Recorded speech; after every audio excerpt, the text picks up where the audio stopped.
Prologue. Monday, the 19th of January, 1995. The rush hour traffic snakes back as we inch forward, nose to tail, and make our way along the road. Stop, start, stop, start. I turn the heating up. The condensation drips from the front and side windows. There are smudge marks against the glass where I've tried to rub it clear.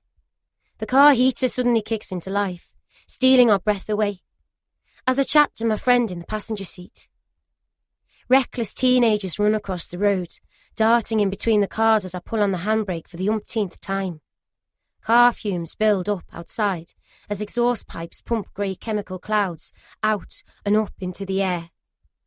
"Oh, turn it up, I love this one," my friend says, as Whatever by Oasis blares from the radio. I tap my fingers against the steering wheel in time to the music. The schools have just turned out. Young children dressed in uniforms clutch at the mothers' hands and line up, waiting to cross the busy road. The traffic lights change to red. I stop again and watch as they pass, some walking, some skipping, all carefree and happy that the day is done. My eyes and mind wander as I glance out of the car window, and that's when I see it. The nondescript red brick building. The fire station. Solid, workmanlike, practical. I take in the huge chimney and bricks, small and symmetrical. There are large white wooden framed windows, exactly like the ones at Aston Hall. My heart pounds and my mouth feels bone dry. In an instant, I'm back there, at the hospital. He's the doctor, and I'm his human guinea pig. I'm his experiment. I feel his hot breath against my neck as I try to twist my face away from him. The stench of ether fills my nostrils. I'm paralysed and helpless. I see his hand and feel the sharpness of the wire mask as he presses it hard against my face. Drip, drip, drip. The weight of his body pins me down, crushing me. I gasp for breath and uncurl my fist. In desperation, I clutch at the cold rubber cover of the mattress. The room is dark. His soul is dark. I'm trapped, drugged and imprisoned. A 12-year-old girl begging to die. Chapter 1. The Tinker's Daughter. Standing inside a strange dark house, I turned and looked through a window that faced out onto a backyard. There was a sad strip of dying grass in a cluster, surrounded by grey cobbled stones, but very little else. Underneath the window sat a big silver cross pram, its chrome reflecting the sunlight like a mirror. "Come on, Barbara, climb in," a slim lady with blonde hair urged as she waved her hand to try and hurry me up. I stretched out, grabbed at the side and heaved myself in. The lady held onto the big handle to keep it still as I curled up and tried to squeeze into the space where the baby was supposed to lie. It was no good. I was 4 years old and far too big to sleep in a pram. I sat up and looked around. "Get in," the woman said. I couldn't see Dad's face, but the lady turned to him. "She'll be all right, we'll just stick her in here." I smile and say nothing because I don't dare complain. The cramped pram is my bed for the night. With my eyes closed, I pretend to sleep. I hear voices and the sound of a door closing. The adults have disappeared and suddenly, I am all alone. There's the faint sound of footsteps as the lady's heels click-clack down the hallway and the banging of the door to a downstairs bedroom. Muffled laughter floats from underneath the door as I hear sounds of the blonde lady and my father together. I can't see them, but I know something is happening and I'm not wanted. I close my eyes and try to remember my mother, but it was like trying to catch a cloud in my hands. Without a photograph, the image I had of her in my head thinned and evaporated until I was left with nothing. Dad had told me my mother abandoned me when I was a baby. He said she was an Irish gypsy with bright red hair and that being a gypsy's daughter made me a tinker. I imagined her riding wild and free on horseback, her long flaming red hair trailing behind, a Celtic beauty. I prayed that she'd come back for me. But as the days and months passed, I realised I'd probably never see her again. Dad told me she'd left when I was 11 months old and still in nappies. He said she'd remembered to pack her prized possessions, her fine trinkets and best porcelain, but had left me behind like a pile of old rags. I watched the door, hoping she'd return for me. Meanwhile, our house was never short of women. To the outside world, Dad was a real charmer, with an eye for the ladies. Tall, with dark coiffed hair, everyone said he was a dead ringer for Elvis Presley. But he was my dad, and I'd seen the other side of him. He used his good looks to snare any pretty ladies who crossed his path. But this blonde lady was unusual, because she'd stayed longer than the rest. Her name was Marion. Although our house had no carpet and a small gas fire in the front room, Dad always seemed to find enough money to take Marion out. By now, I was 5 years old, but I was always left alone when they went for a night down the pub. Our council house was pretty basic. We lived in a 3-bedroom mid-terrace with a brown leather couch that doubled as a spare bed downstairs. My bedroom was at the back of the house, and it contained a single bed and a large walnut wardrobe that had been pushed up against the wall. I was expected to stay up in my bedroom all day, especially when Marion called around. One afternoon, I heard the front door slam and the sound of her high heels on the bare wooden floorboards. The smell of her perfume wafted along the hallway, filling the house, and then Dad's bedroom door closed. There was laughter and the sound of glasses being chinked downstairs in the kitchen, and I smelled Marion's perfume as she climbed the stairs and opened up my bedroom door. She was holding something in her hand, and it took me a moment to register what it was because it seemed so out of place. It was an egg box. She took a step forward and gave it to me. "If you need to go to the toilet, use this. That way you won't go traipsing around the place, making a commotion, flushing all the time," she insisted, pushing the small grey carton into my hands. "And don't go near the window or the curtains." I watched as Dad carried the old stepladder and perched it underneath the attic hatch. Reaching up, he lifted off the attic door, leaving a black hole in the ceiling. "Barbara, come over here." Marion beckoned me forward. I wandered towards her, all the time keeping my eye on the hole above her head. "See that?" she said, pointing up at it. "That's where the monster lives. If you come out of the room when me and your dad are out, then he'll jump down and eat you up." I gasped and stepped back into the safety of my bedroom. I glanced up at the open space, my eyes searching for the monster. "Don't worry."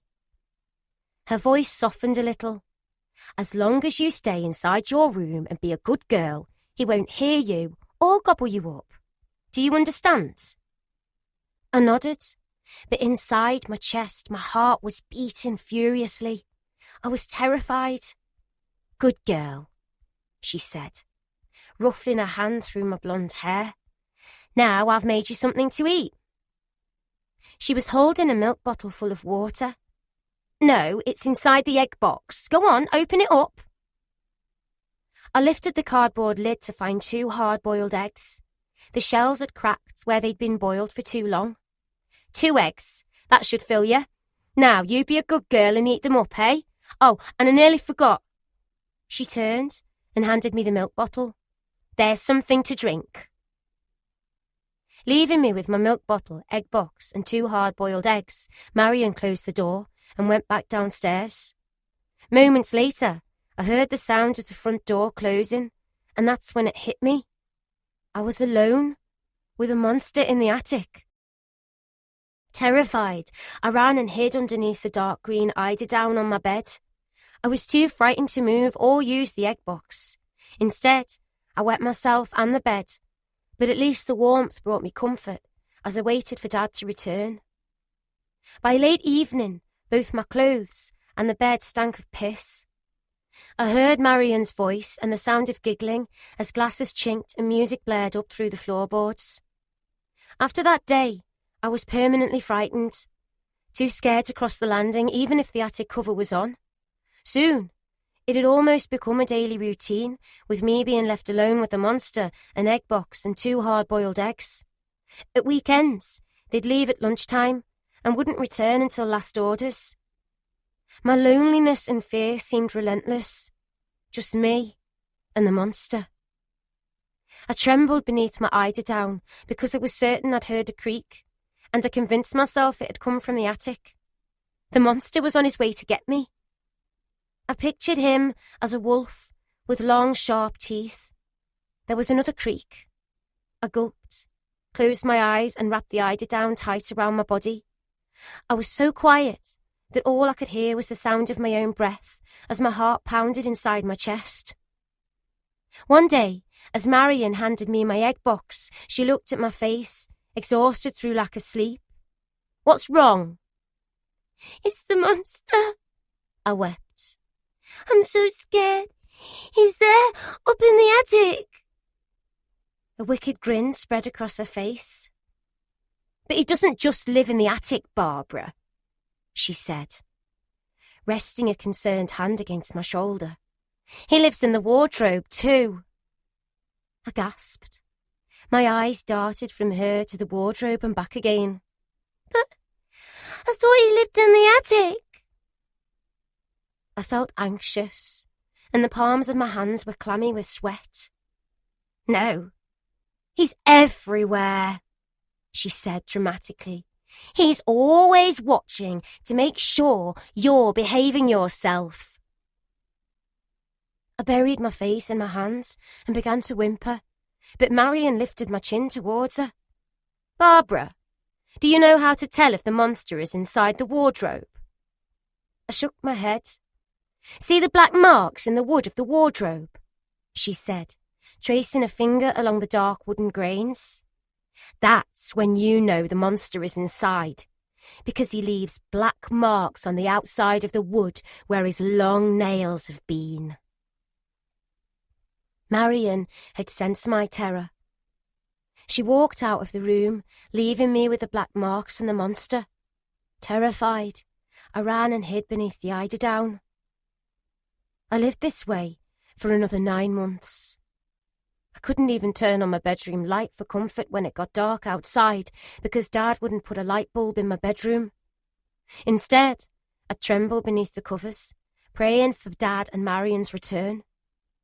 As soon as I heard the front door open and the sound of Elvis Presley from the record player, I knew I was safe because Dad was home. The sound of Elvis filled the house as Dad and Marion jived downstairs. Elvis made me feel safe.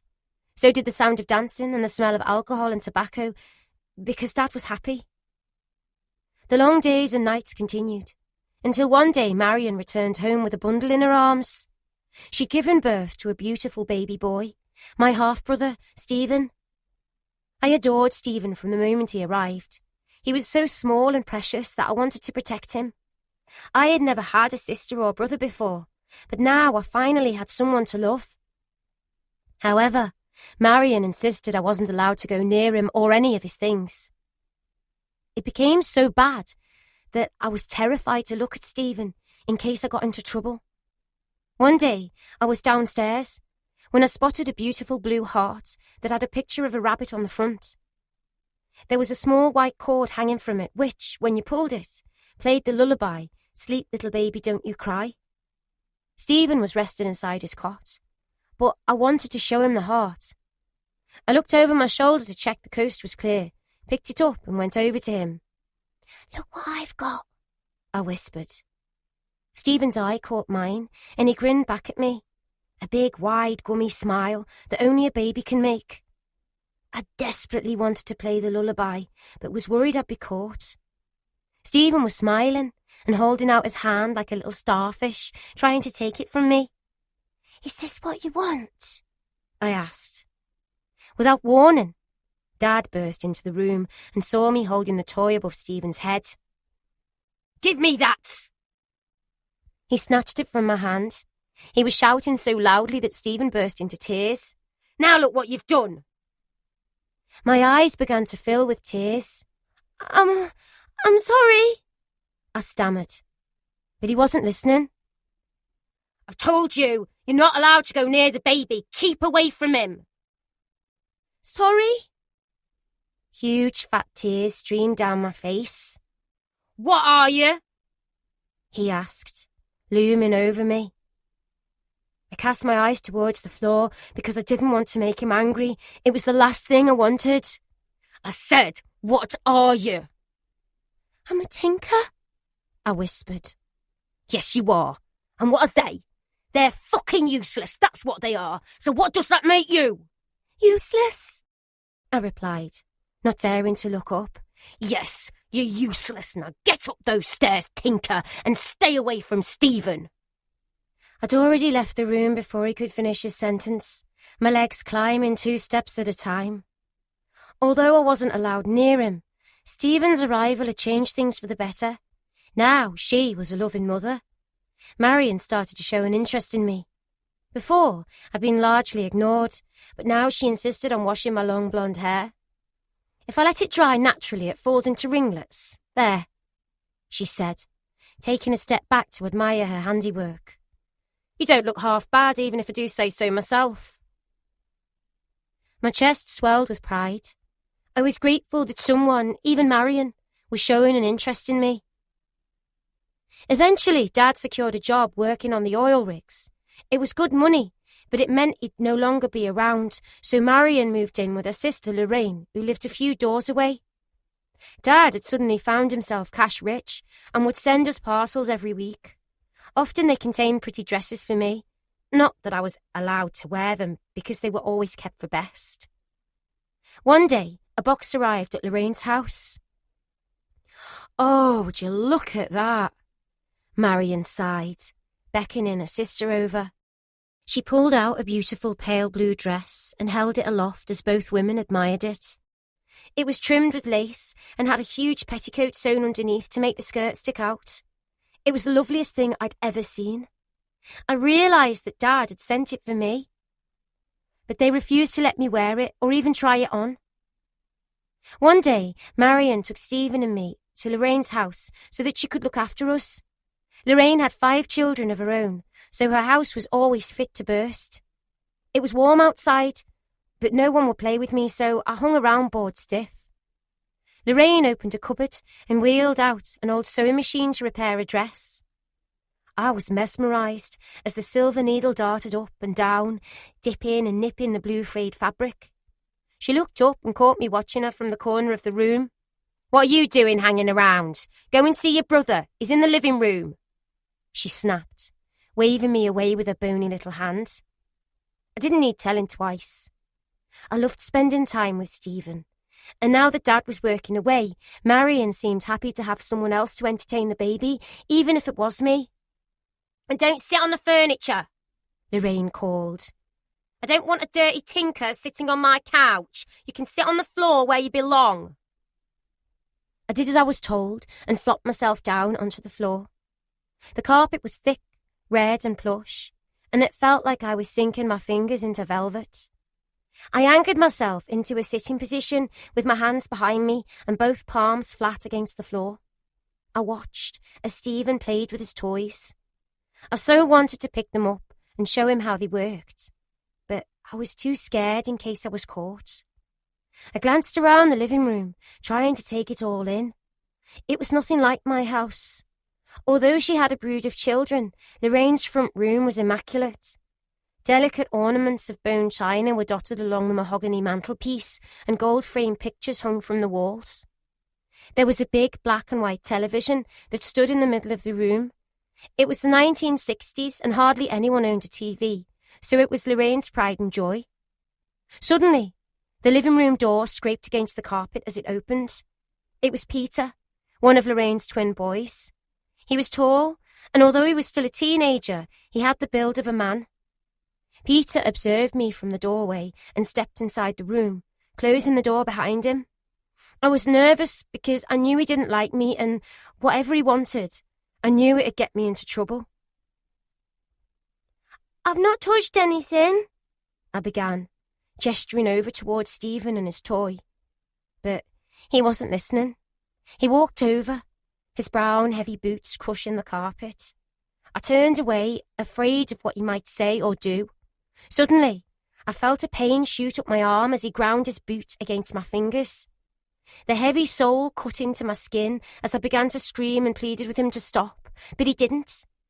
"You dirty tinker." The pain was so intense that I begged him to stop. "What the?" a voice suddenly said, cutting through my cries. It was Lorraine. She'd heard the commotion and had come tearing into the room, followed close behind by Marion.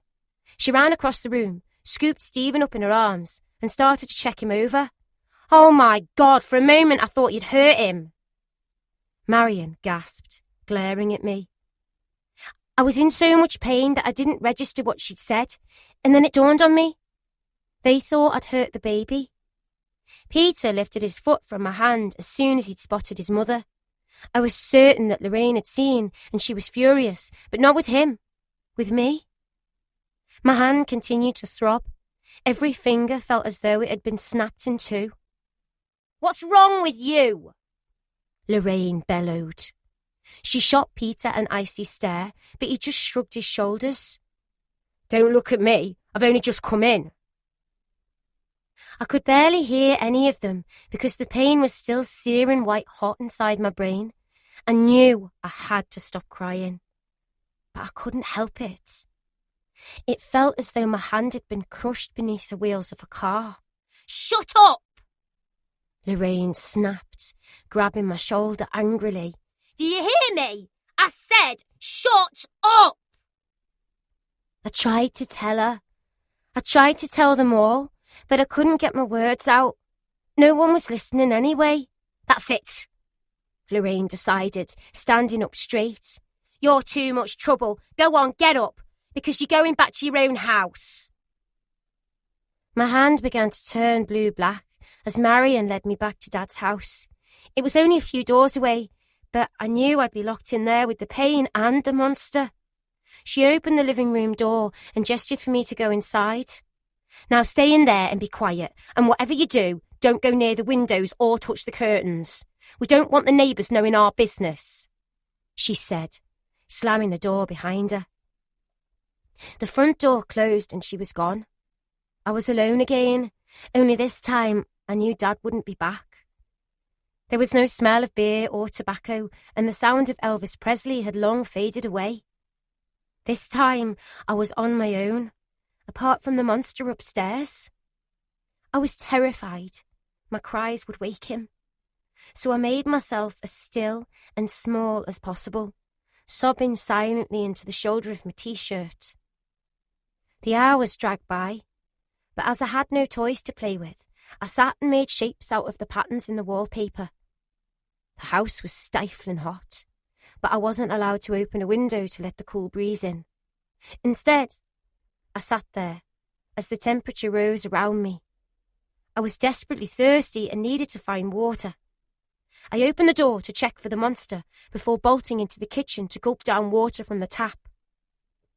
As soon as I'd quenched my thirst, I fled to the safety of the front room and closed the door. My heart was beating fast as I leaned against it. I remained there for the rest of the day, until day became night and then day again. Eventually, Marion opened the door.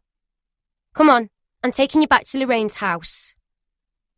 My right hand had swollen to twice its normal size, and I couldn't put any weight on it, so I had trouble getting up from the floor. I'd hoped against hope that I'd been forgiven, but I was wrong. "Come here, you fucking jippo," Lorraine cackled as soon as I walked in through the back door. I spotted a large cardboard box on the table and wondered what she'd taken delivery of. She saw me looking at it. "This?" she said, tapping the top of it with the palm of her hands. "Ah, we've got plans for this." A few hours later, the other children were told to sit down to a plate of chips at the dinner table. Meanwhile, I was given half a sugar sandwich, or a piece as Lorraine called it, and told to sit on the back step. The bread had no butter and was dry and hard to swallow. It hurt my throat as I tried to digest my first bite, but I didn't complain because I didn't want to be sent home again. As I nibbled at the corners of the bread, I glanced down at my swollen belly. My arms and legs were raked thin, but my stomach was hard and it stuck out. I didn't even look like the other children. I'd been fed on such a scarce diet that it was a miracle I had any energy to function. The reality was that I was barely surviving. After lunch, I was standing outside in the backyard when Marion called me into the kitchen. She had a surprise for me. I felt nervous as I stepped in through the door, but then I saw the beautiful blue dress, the same one Marion had unpacked earlier, laid out across the back of a kitchen chair. "Here, take a seat," Marion said, tapping one. My eyes darted towards her hand to see what she was holding, but it was grips and hair curlers. She sensed my apprehension because she added, "We're going to make you look all pretty, aren't we, Lorraine?" I watched as she gave her sister a sly glance, and Lorraine smirked back. It made me feel uneasy. "Come on, you heard what she just said, sit down," Lorraine shouted. The sound of her voice jolted me into action, and I hurriedly sat down on the chair. Marion explained that she was going to wash my hair and put me in the dress my father had bought. I was absolutely dumbstruck. "You'd like that, wouldn't you?" She smiled. I nodded and grinned. I wasn't used to kindness, but I was grateful all the same. She dragged one of the chairs over towards the kitchen sink, told me to stand on it, stripped me of all my dirty clothes and washed me clean. As the soap, cloth and lukewarm water cleansed my skin, I began to feel brand new again. "There, that's better, isn't it?" I glanced over at Lorraine. She was busy, sat at the kitchen table, cutting something out of the cardboard box with a pair of scissors. Marion washed my hair and set it in curlers. Once it was dry, she picked up a stream of pale blue ribbon and tied it in my hair. She held up the new dress and fastened me into it. I looked down at myself and gasped. I'd never felt as special in all my life. Marion turned to Lorraine. "Well, what do you think?" she asked, taking a step back. "Lovely," Lorraine said. "Just like an angel." The two women burst out laughing, although I had no idea why. I was just so delighted that I could barely believe this was happening to me. Maybe they'd realised it had been Peter that had stood on my hand. Maybe they felt sorry for me. Maybe they'd start to look after me properly now, like the other children. Lorraine had been rummaging through a set of kitchen drawers. "Now where did I put them?" she muttered. "Put what?" Marion asked, as she pulled some lace socks onto my feet. "The nappy pins." I wondered why Lorraine needed nappy pins. I wasn't a baby anymore. Maybe she needed them for Stephen. Yes, I thought. That was it. She needed the nappy pins for Stephen. But the nappy pins weren't for my baby brother. They were for me. "Now stand still," she said aggressively as she tugged at the back of my new dress.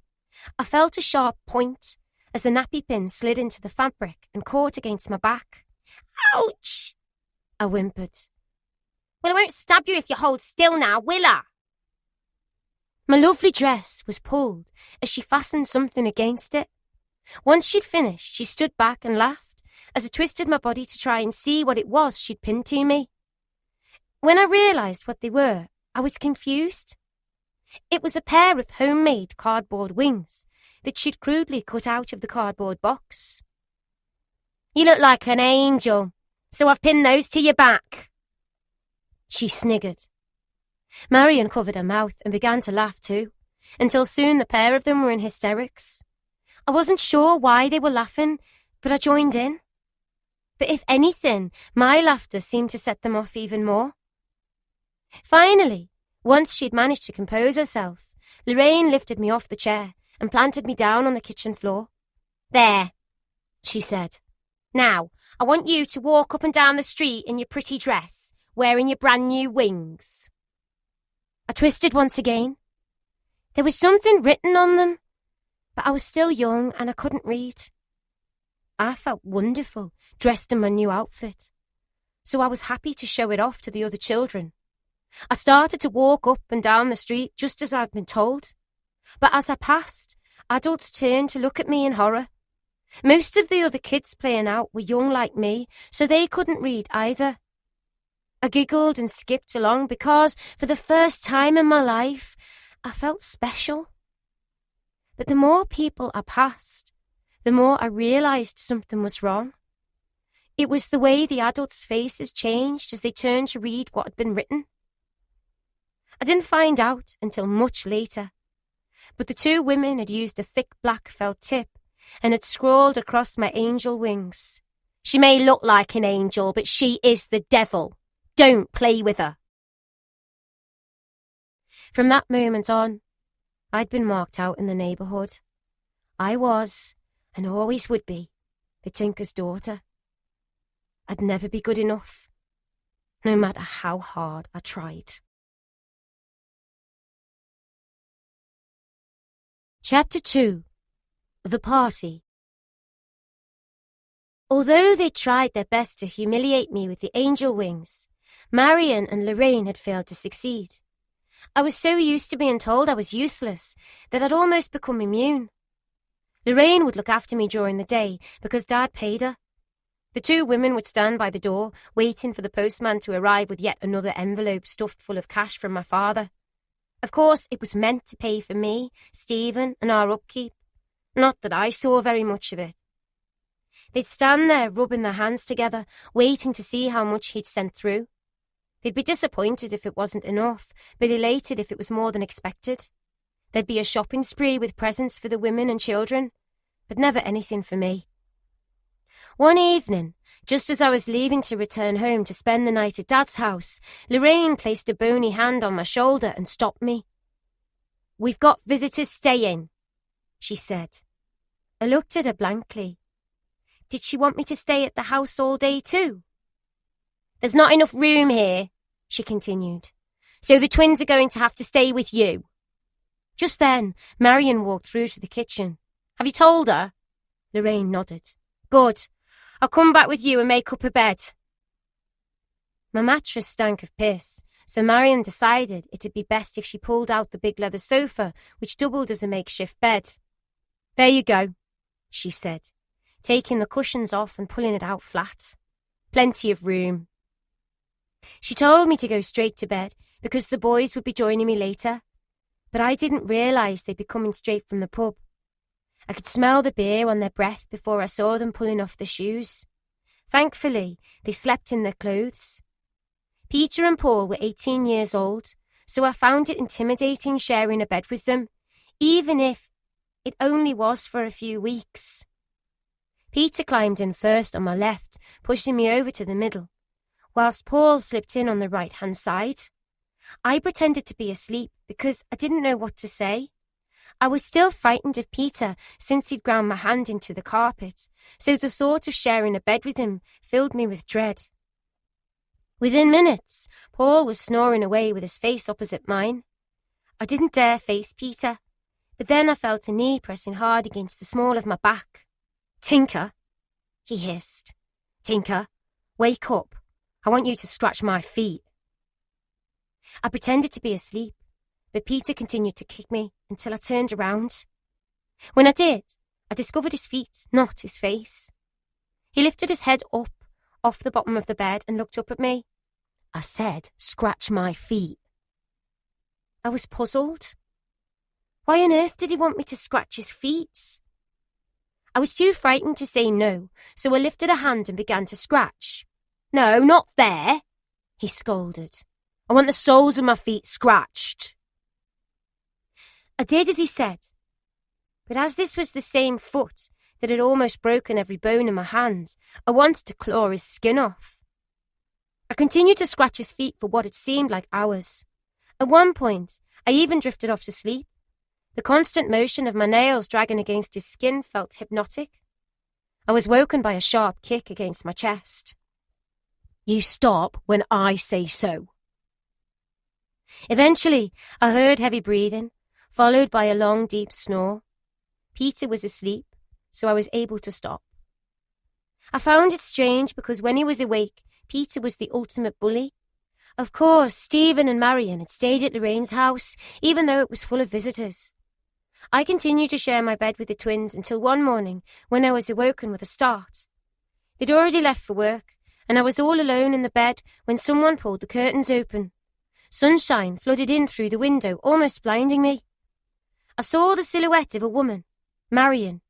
She cut a shadowy figure as she moved around the room quickly, picking up clothes and blankets from the floor. "Come on, get up!" Her voice was loud and urgent. I blinked back the sleep.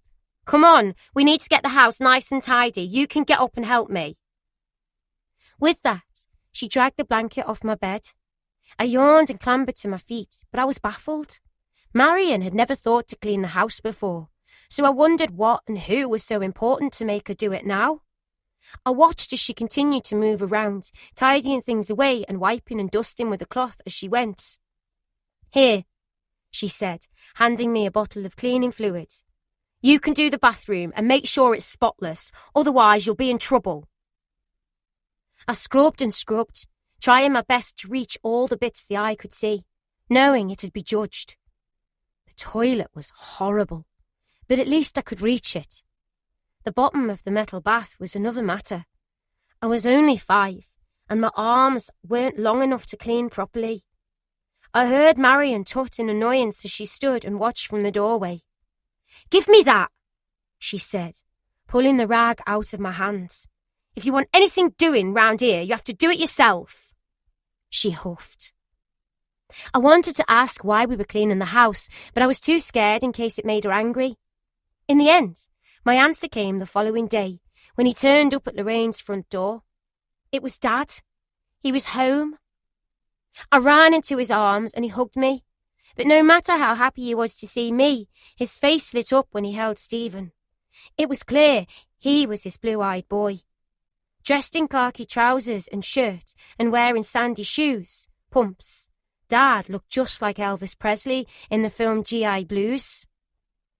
Of course, Marion threw her arms around his neck, but it was clear that she was more interested in how much money was in his pocket. Suddenly, our house came alive as we settled down into some sort of family life. Dad had brought a caramel toffee bar home for Stephen, which he'd left on top of the mantelpiece.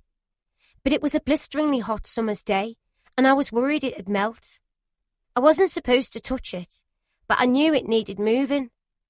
I walked over, picked it up and studied it. It felt much heavier than it looked. I held the wrapper against my nostrils and took a deep breath, savouring the sweet, delicious smell. I was so entranced that I didn't hear Dad's footsteps behind me. "I wasn't going to take it honestly," I said. But it was no good. In Dad's eyes, I was a filthy tinker, and that alone made me a thief. "I told you, don't touch any of the baby's things. How many times?" "But I wasn't. I was just..." He proceeded to drag me like a rag doll through the living room. I was half lying and half standing as I trailed behind him, caught in his iron grasp. As he turned through the doorway, I was thrown sideways and accidentally cracked the side of my face against the door frame. "Ow!" I cried. But Dad wasn't listening. Instead, he continued to drag me until we were at the foot of the stairs. "Get up those stairs, you dirty tinker!" His voice boomed. I clutched my throbbing face, ran to the bedroom and slammed the door to try and keep him out. I was so terrified that I didn't come down until the following morning. Although my face was painful and swollen, nothing more was said, but I noticed Marion exchange a worried glance with Dad across the kitchen table. He was oblivious, because once I'd been punished, the incident had been forgotten. It didn't matter that my face was black and blue. Marion explained that I'd be starting school in 2 days' time, and I could barely contain my excitement. I'd looked forward to it all summer long because I couldn't wait to meet and play with other children. I hoped I'd fit in and be treated just like a normal child, but it wasn't to be. 2 days later, Stephen and I sat having breakfast. He giggled as he pushed a spoon into some baby mush and flicked it up against his mouth. I gasped as it splattered hard against the floor and glanced over at Marion. I waited for her to fuss and complain, but she didn't even flinch because she was deep in conversation with Dad. "But what are we going to do about school?" I heard her say. Her eyes darted nervously over towards me. I looked down because I didn't want her to think I was listening. Dad sighed, took a sip of tea and shrugged his shoulders. "Oh, I don't know." Marion grabbed the kettle and filled it up again. She clicked a switch, and the flame on the gas hob fired up as she rested the kettle down on it. "We could say she walked into the corner of a table." "Yes." Dad nodded. "Let's say that." I was young, so I wasn't sure what they were talking about, but I had a feeling it was something to do with me and the huge bruise on my face. After breakfast, Marion washed and dressed me in some clean clothes. She even brought out a pair of white frilly socks for me to wear. I'd been so excited about starting at school, and now she'd cleaned me. I felt ready for it too. Marion put Stephen in his pram, and we began to walk towards school. The butterflies rose inside my stomach, and I couldn't help but skip because I was so excited. As she walked, pushing the silver cross along the street, Marion looked up. Lorraine had come running out of our house towards us, but as soon as she saw me, her face paled. She stopped Marion dead in her tracks. "Where are you going?" "To the school. It's Barbara's first day today." Lorraine looked at her and then down at me, grabbing her arm. She pulled her sister to one side and whispered in her ear, "You can't take her to school looking like that." "It's all right. I'll say she walked into the corner of the table." But Lorraine wasn't listening. She was taking me in, and every bit of the blue-black bruise that had spread across my face. "No," she replied, her voice sounding panicked. "Turn around now and take that child home. If you take her into school looking like that, then someone will call social services." Marion's face fell into a frown. "You think they would?" Lorraine nodded. "I know they would. Listen, turn around now before anyone sees her." So, despite my protests, that's what Marion did. "But I thought I was going to school today," I sobbed. "No, you go to your room and you stay there until I say so." I was heartbroken as I heard the front door slam and I was alone again. I continued to weep because I didn't understand what I'd done wrong. An hour or so later, I heard a key in the door and Marion's voice calling me downstairs. "Here, you can help me put the shopping away." Afterwards, I'd wandered off, but she called me back into the kitchen. There was a pile of dirty terry towel and nappies piled up on the side. Marion dragged a chair over towards the big white sink and tapped her hand against it. "You can climb up here and scrub these," she told me. Stephen's nappies were disgusting, and the smell made me gag, but I didn't dare refuse. Instead, I scrubbed them until they were clean again. It was a revolting job, but at last it was done. I tried my best to squeeze the water out of them, but they were heavy and I didn't have enough strength in my arms to hold them up and wring them out. Marion popped her head into the kitchen to inspect my work, but she was furious when she spotted the pile of soaking wet nappies dripping on the worktop. "You're bloody useless. Now get back up to your room." A week or so later, I was fast asleep in bed when the door flew open, banging off the wall as it did so. I sat bolt upright in bed, thinking it was the monster. It was Dad. The light illuminated the landing behind him, casting his figure as one long shadow. "Get downstairs now, Tinker." I sensed I was in trouble, but I didn't know why. He was furious. I jumped out of bed and ran down the stairs with Dad close behind. "Living room, now!" The light in the front room was blinding.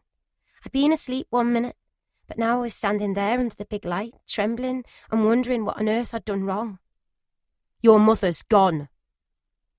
I was confused. I knew my mum had gone. She'd left when I'd been a baby. But he wasn't talking about her. He was talking about Marion. "She's taken Stephen with her and it's all your fault. Everyone leaves you. Now tell me what you are." I was too terrified to look up at him in case it made him worse. "I'm a dirty tinker," I whispered. She's taken him.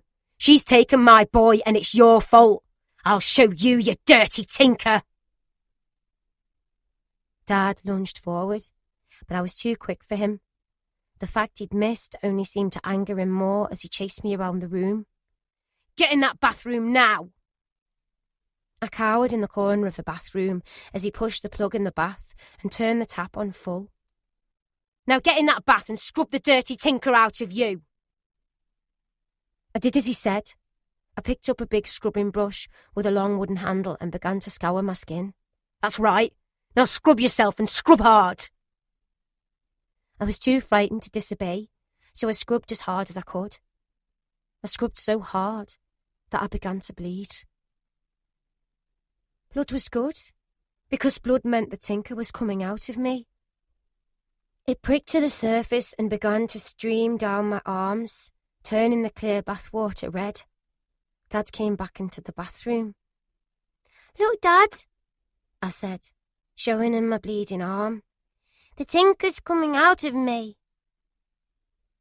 He took one look, pulled me out of the bath and threw me into bed. When I awoke the following morning, he'd already left. I heard footsteps on the stairs and wondered if he'd come back. A hand reached out towards me and then pulled away in horror. It belonged to Paul, Lorraine's son. I heard him bolt downstairs, and then the sound of the front door closing. Moments later, Marion was standing over me, her face a picture of pure horror. Oh my God, she gasped as she lifted me up and carried me into the bathroom and gently washed my arms. You poor, poor child, she whispered. Marion dressed me and took me to Lorraine's house. That's it, she announced, as soon as we'd come in the door. I'm leaving him, this time for good. I don't want any more to do with him. Marion's disgust made me feel better because I knew it wasn't my fault.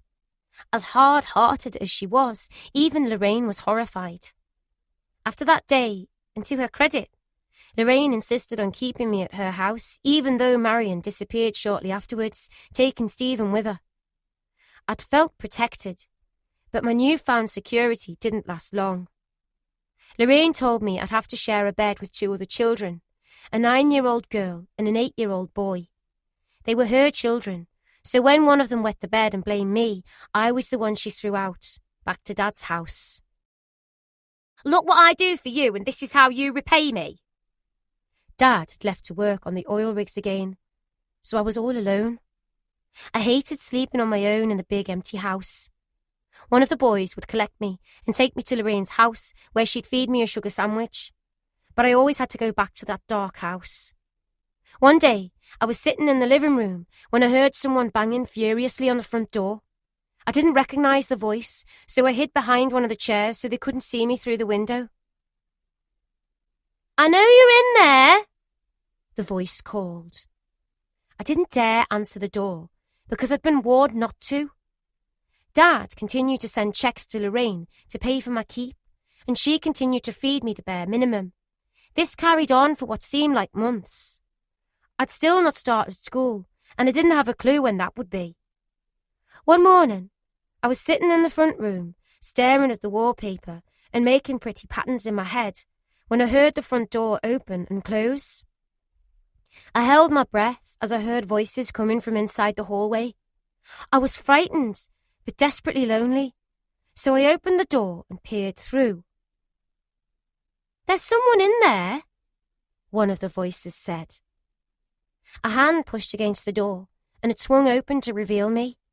I looked up and saw a tall blonde lady with her hair fashioned in a beehive, a younger, dark-haired woman, and an older man. They were strangers inside Dad's house. The older woman stepped forward and spoke. "Who are you?" she asked, as she took me in, from my filthy feet to my knotted hair. I was about to speak when the younger woman knelt down and held my hands. "Are you in the house by yourself?" she asked, guessing correctly. I nodded shyly and watched as her face crumpled with concern. She glanced back at the older couple and then at me. "What's your name?" she asked. "Barbara." "Right," the older woman said, rolling up her sleeves. "What that poor child needs is a good wash." I watched as she unbuttoned her jacket and held out her hand for me to go with her. I did, even though I had no idea who they were. The man, who was called Liam, ran a sink full of water, and the older woman, Edna, gave me a bed bath using an old dishcloth. "I've never seen a child so dirty," she declared, holding a horrified hand against her bosom. Edna and Liam were married, they explained, and the younger, kind lady was their daughter, Susan. As Edna cleaned me, Liam nipped upstairs to search for some clean clothes I could wear. But Susan was dismayed when she spotted them in his hands. "I'm taking her into town to get some new things," she declared. Half an hour later, I was sitting on a bus with Susan. She explained how my father had offered them his house. "But he didn't tell us you were living there." She smiled. I smiled back, although I felt too nervous to trust her because I knew from bitter experience that people always let you down. Someone on the bus started smoking, and before long someone else had lit up. I'd never been on a bus before. The sensation of the wheels turning, combined with cigarette smoke, soon made me feel nauseous. Thankfully, the journey was short, and before long we were walking down the main street, heading towards the marketplace. Susan held my hand as we walked up to a stall that sold socks and underwear. "I'd like 7 pairs of pants and 7 pairs of socks," she said, as the woman counted them out. Apart from the pale blue dress I'd been forced to wear with the angel wings, I'd never had anything new bought for me before, so I was thrilled. "These are all for you." Susan opened the bag to show me. I was dumbstruck, because I'd never known such kindness. Susan smiled, crumpled the brown bag in her hand, and led me over to another stall. The lady was a dressmaker, and she measured me up for 2 new dresses. "So when can I pick them up? When will they be ready?" Susan asked. "They'll be ready within the week."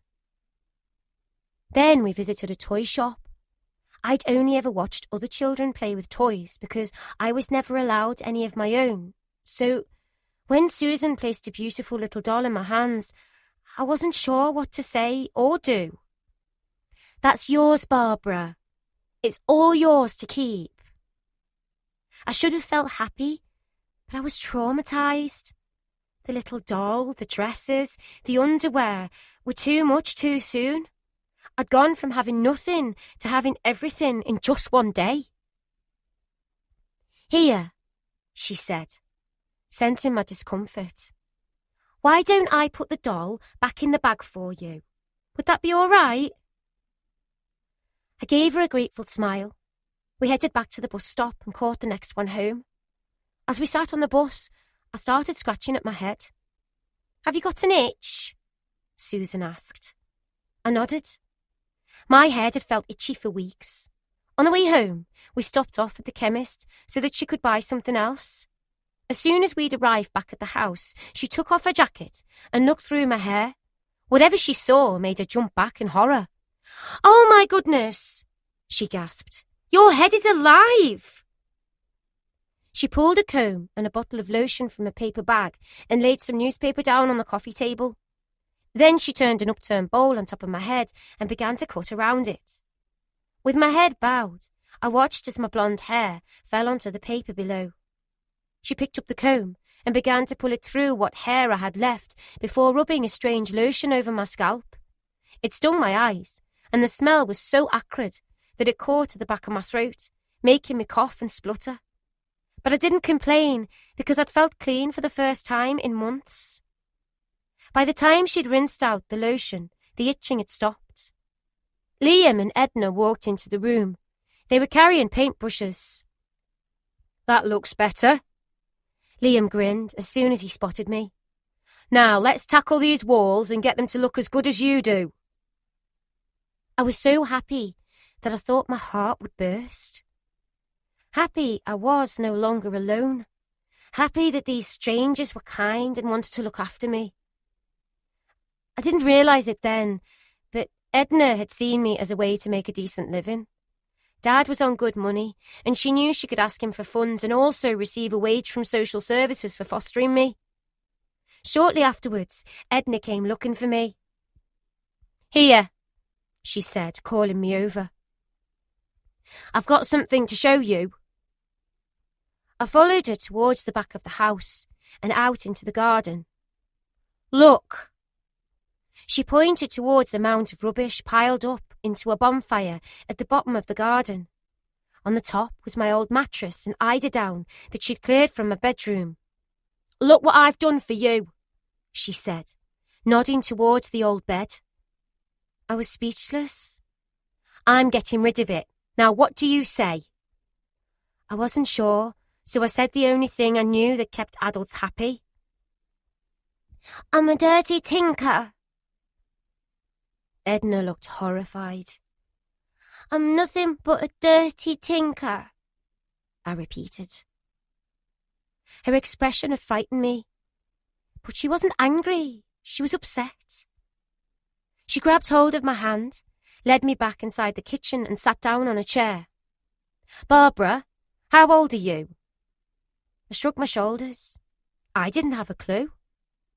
"All right, how many birthdays have you had?" I shrugged again. I'd never had a birthday in my life.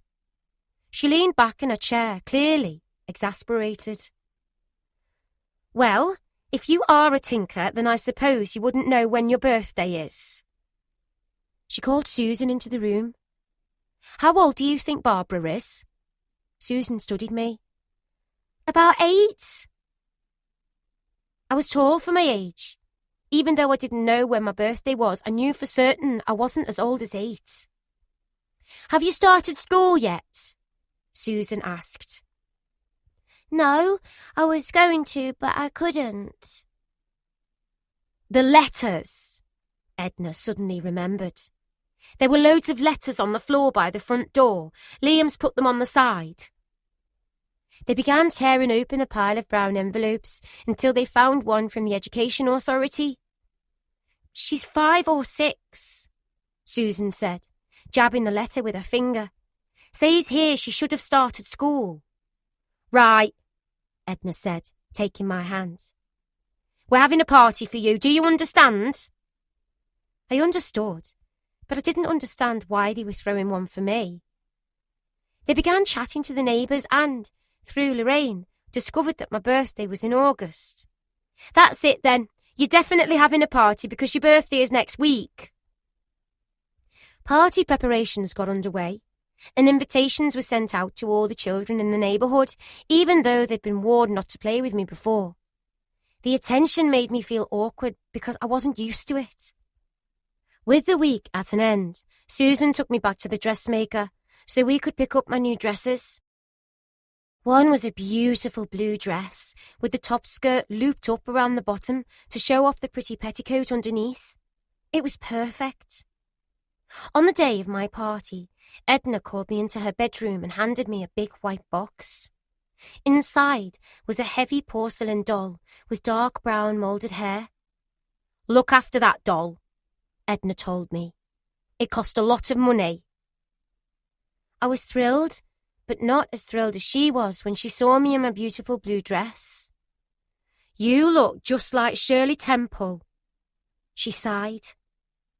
I was sent outside to play so they could set the table with party food. There was already a girl and boy waiting for it to start, so I went over to join them. There was a gorgeous blackberry bush out the back, so I decided to pick some for Susan and Edna, thinking it would make them happy. I wanted to show them how grateful I was. I reached up and plucked the biggest and ripest berries I could find. Soon my hair had come undone, and my dress was tucked in my waistband so I could carry the blackberries back to the house. When I did, all hell broke loose. "Oh my God, look at that little tinker!" a voice cried in horror. It was Susan. Having witnessed all her hard work destroyed, Susan saw red and grabbed me by the scruff of my neck. She took a wire coat hanger off the side and whipped the back of my bare legs. As punishment, my party was cancelled and the children sent home. I should have felt sad, angry even, but I didn't, because I didn't know what I was missing out on. Chapter 3. The Doll. I finally started school. Susan walked me there on my first day because Edna had started drinking heavily. The drink made her a darker person. Around this time, I started having problems with my vision. One of my eyes was lazy. Back in the early 1960s, there was a myth that all children with lazy eyes were a bit slow, even though it was complete nonsense. One day, Edna was busy downstairs when I spotted the doll she'd given me for my birthday. It was tall and had the face and clothes of a real baby. It was the only big toy I owned. So one day, I decided to take it into class to show it off. I was walking near the school when an older boy spotted me. What's that in your hands?" he asked, spying the doll. I wrapped my arms protectively around her. "It's a doll." "A doll? That looks like a bit of a posh doll to me. Here, let me have a look," he said, tugging it out of my arms. "No, give it back." It was no good. He was much taller than me. "Can your doll fly?" he asked. I shook my head. "Yes, she can." With that, he pulled an arm back and threw her hard. I watched as she sailed high through the air and landed with a hard thud on top of the school roof. "Told you," he crowed as he walked away laughing. Edna would kill me. She told me to look after the doll, but I'd sneaked it out and now it was on top of the roof. A day or so later, she was tidying my bedroom when she noticed it was missing. "Where is it?" she asked, grabbing me roughly. Through pitiful sobs, I told her all about the boy throwing the doll on the school roof. "I told you to look after it." Edna's son, Trevor, was visiting, so she sent him to school with a ladder to retrieve it. But as soon as he placed her in my arms, my face fell. Her porcelain head had caved in on impact, leaving a huge gaping gash. As soon as Edna saw it, she beat me. The more she slapped me, the more I begged her not to. "You're fucking backwards," she said, pointing at my eye. "I don't know why I bothered getting you something nice, because you don't deserve it. Now get up them stairs and out of my sight." The hatred in her eyes had frightened me. I'd initially trusted her because she'd shown me kindness, but in her drink-fueled rage I was simply terrified. Liam was a builder by trade, but had managed to secure some work on a new motorway that was being built. Although they had money, a television and a car, Edna had always wanted the best of everything. So whatever wages Liam brought home, it was never enough. Instead, she'd fund her extravagant tastes with money from finance companies to have the best house in the street. Not long afterwards, it was a really hot day. I decided to go outside, even though all the doors and windows were open. I was sitting on the front step, playing 5 stones. I had to bounce the ball and try to pick up as many stones as I could with one hand. I was so engrossed in my game that at first I didn't notice the tall, slim man carrying a little boy on the other side of the street. But something made me look up, and that's when I spotted them. It was Dad, and he was carrying Stephen on his shoulders. I felt a pang of envy as I watched them double over in laughter. I hadn't even realised he was home, yet there he was playing the perfect father, as though he only had one child. He glanced over, but quickly turned away and began to sing. "Walk tall, walk straight, and look the world right in the eye."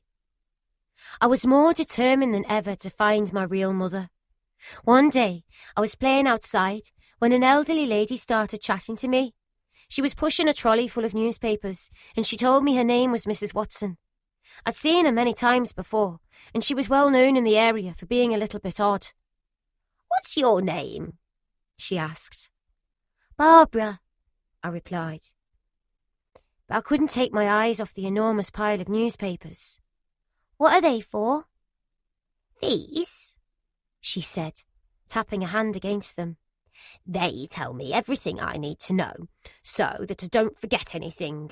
They're full of stories and photographs, so they help me to remember. I wished I had a trolley full of newspapers like Mrs. Watson, so that I could picture and remember my mother, and then I'd never forget her. Soon afterwards, Edna and Liam decided to move house. They'd managed to secure the lease on a local chip shop that had living quarters above it. It was only a 2-bedroom flat, so I'd have to share a bedroom with Susan, but I didn't mind. By now, Susan had met and fallen in love with a lovely young man called Rex, so she was never at home anyway. Soon, I moved up to junior school where I settled in well. I was even allowed to join the Brownies. When I wasn't at Brownies, I was usually found in the back of the shop, peeling onions, so they could be pickled and sold. For the first time in years, I felt happy. That was until one day when Marion turned up at the shop. "Here," she said, thrusting a confused-looking Stephen towards Edna. "I need you to look after him for a while." I looked down at Stephen. He wasn't a baby anymore. He was 4 years old and a virtual stranger. At first, I didn't understand why Edna had seemed so happy to take him in, and then I realised, now she had 2 of us, Dad would send her twice the money. I found it hard to adapt to my brother living there because part of me resented his close relationship with Dad. But although I was only 8, I realised Stephen was the closest thing I had to family, so I had to protect him. One day, I returned home from school to find Liam standing in the chippy peeling potatoes.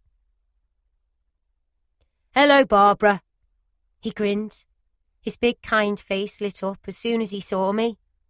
"Here," he said, digging a big hand in the front pocket of his trousers. "You wouldn't be a sweetheart and nip to the paper shop to get a paper for me, would you?" "Keep the change, Poppet," he said, holding his finger up to shush me so Edna wouldn't hear. I ran to the shop and had just turned the corner when I stopped dead in my tracks. There was a man who looked vaguely familiar, but I couldn't quite place him. We'd recently had a school talk about strangers, and this man had unnerved me because I was sure that I knew him from somewhere, only I couldn't place where. My anxiety rose, and every sinew of my body told me to turn and run. The man looked over, but I'd already started to sprint, tearing up the street as fast as I could. I was so frightened that I didn't dare look back in case he was following. Panting for breath, I turned the corner and ran right into the fishman who was making his daily delivery. "Here, little lady, where's the fire?" I was so terrified that I didn't have time to stop and chat. I ran into the shop. Liam and Edna were standing behind the counter and they looked startled as I came dashing in. "Whatever's the matter?" I was so upset I couldn't catch my breath. "There's a man," I gasped, trying to get the words out. "Someone must have tried to grab her," the delivery man interrupted. Before I could say a word, both he and Liam went bounding up the street to look for my abductor. Edna was still trying to calm me down as Susan arrived. "Whatever's the matter?" "Take her upstairs," Edna told her. Susan took me upstairs to my bedroom, where we spent hours making a doll's house. It was only later, when I was tucked up in bed, that I remembered who the man was. His face loomed large into my conscience, like a sharp, painful slap. My father. I hadn't realised just how frightened I'd been of him until that moment, because after I'd seen him playing Happy Families with Stephen, I'd blocked him out, and then it all came flooding back. For a second, he and the attic monster of my childhood had merged into a man I couldn't immediately recognise as my own dad. After that day, I tried to look after my little brother and be the best sister I could. We remained that way for the best part of a year, until one day Edna told me we'd be moving again. "It's too much managing a chip shop and looking after you two," she said by way of explanation. Before I knew it, boxes had been packed and we were on the move. Thankfully, they'd rented a house only 5 minutes' walk from the shop, so I didn't have to change school. The weather soon turned cold as Christmas approached. Edna spent her winter evenings in front of the fire, poring over the pages of her catalogue looking for presents. "Look," she said, pointing at something. "I've ordered you that, and that." She was pointing at a picture of a doll's high chair, a play iron and ironing board. I gasped because I couldn't believe I'd be getting all those lovely toys for Christmas. A few days later, I returned home from school, starving hungry. I wasn't supposed to eat before dinner, but I was ravenous. I spotted some grapes in the fruit bowl, and I checked over my shoulder.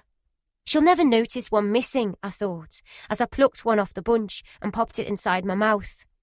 I closed my eyes as the sweet juice exploded against my tongue. "Hungry, are you?" A voice called from the kitchen doorway. It was Edna. I stammered. With her breath stinking of drink, she marched across the kitchen and picked something up. I couldn't make out what it was until she'd smashed it hard against my face. It was a raw egg. "I'll show you, fucking tinker!" I was sent to my bedroom. An hour later, I heard her shouting at me to come downstairs. I'd wondered what my punishment would be and was surprised when she asked me to run an errand to the local shop to fetch a loaf of bread. "But don't go to the shop on the corner. Go to the other one, the one a few streets away."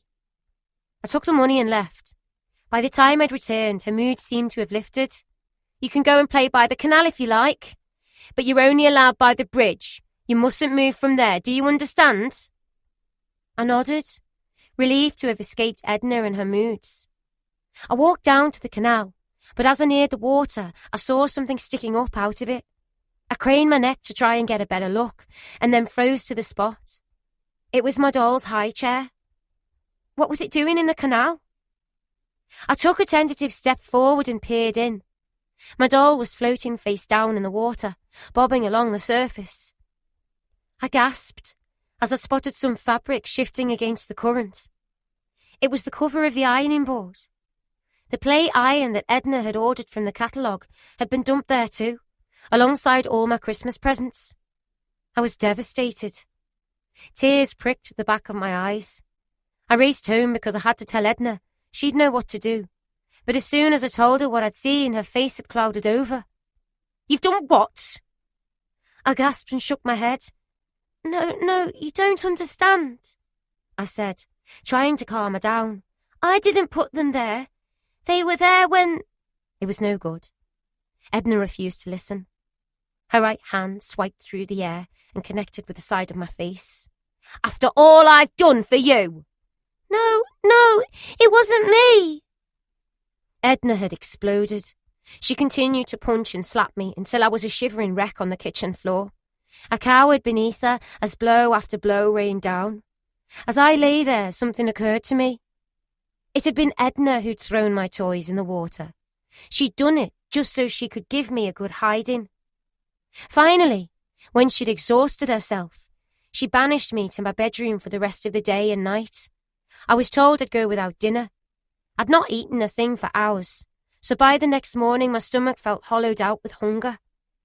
I opened my bedroom door and peered out onto the landing. Everyone was still fast asleep. I sneaked downstairs and padded into the kitchen, looking for something, anything, to eat. That's when I spotted the fresh loaf of bread on the side. I took out a knife and cut myself a slice before walking to the fridge to look for butter. The bread had tasted heavenly, and I desperately wanted another slice, but didn't want to push my luck.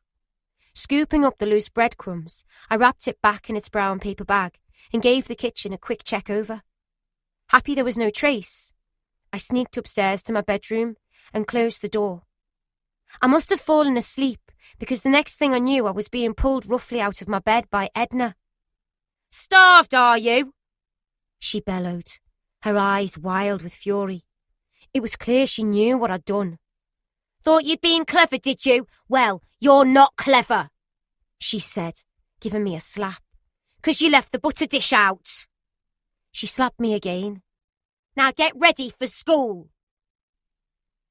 With trembling hands, I pulled on my clothes, grabbed my bag and went downstairs. Stephen was already sat at the table having breakfast, but even he jumped in his seat as Edna threw my plate on the table with a clatter. I was relieved when I saw it, because she'd cooked me bacon, eggs, sausage, and beans. Steam rose up from the plate, the aroma making my stomach rumble. "Go on," Edna said, looming over me. I picked up my knife and fork ready to eat, but she snatched the plate and rubbed the breakfast into my face. Starving, are we? I'll show you starving, she cackled. I whimpered as the gooey egg slid down my face and hair, followed by the beans. Edna snatched back the plate and threw it into the sink in a temper. Now go and get washed. I fled the kitchen and ran to the bathroom to wash. By the time I'd finished, I was late for school. Not only that, but I also had a blue bruise on my left cheek where she'd slammed the plate against it. Edna took me to see the doctor. She's got a tooth infection. That's why her face is all swollen. She lied. He believed every word, just like everyone else. Edna was a respectable woman. She had a nice husband, house, TV and car. Why would she hurt a child? Christmas came and went, and Stephen was delighted when Santa brought him a commando bike. I wasn't as fortunate. All my toys had been left to rot in their watery grave, and all I was given was a small doll in a selection box. It was a miserable day. I decided from that moment on that I hated Edna with every fibre of my being. I didn't realise it then, but worse was yet to come. Chapter 4. The Lost Children. Before long we were on the move again, this time to a bigger house. Even though I was 9, I didn't recall much of the move apart from a big white van being parked up outside and a trail of men lifting out boxes and furniture. Edna didn't want us under her feet, so Stephen and I were sent to play outside in the new garden. Unlike the previous one, this property was large and had a pink rose tree growing up and along a wooden archway that led to a small unkempt lawn with an old air raid shelter at the bottom. The shelter made the perfect den, and Stephen and I spent the entire first day lost in our own world of adventure. Every so often, Edna would pop her head out of the back door and call me in to help carry a box upstairs, but otherwise she pretty much left us alone. As she handed me a plate of sandwiches she'd made for lunch, I felt a small glimmer of hope. Maybe things would be better. The house was ancient, but not as old as the last place. There was a coal fire in the living room, and the kitchen was at the back of the house, along with a bathroom that faced the back door. There was a small gate in the back garden that led to an alleyway at the side, but the fences were so low that everyone could see in. I noticed a group of children peering over, so I smiled back, and they came to say hello. "Want to play?"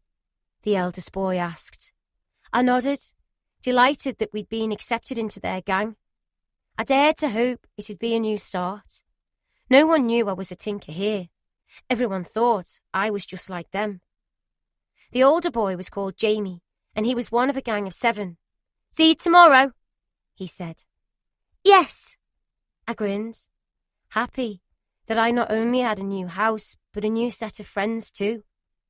The move meant I had to start at a new school, but I wasn't worried because I'd already met the gang, so I knew I'd have friends.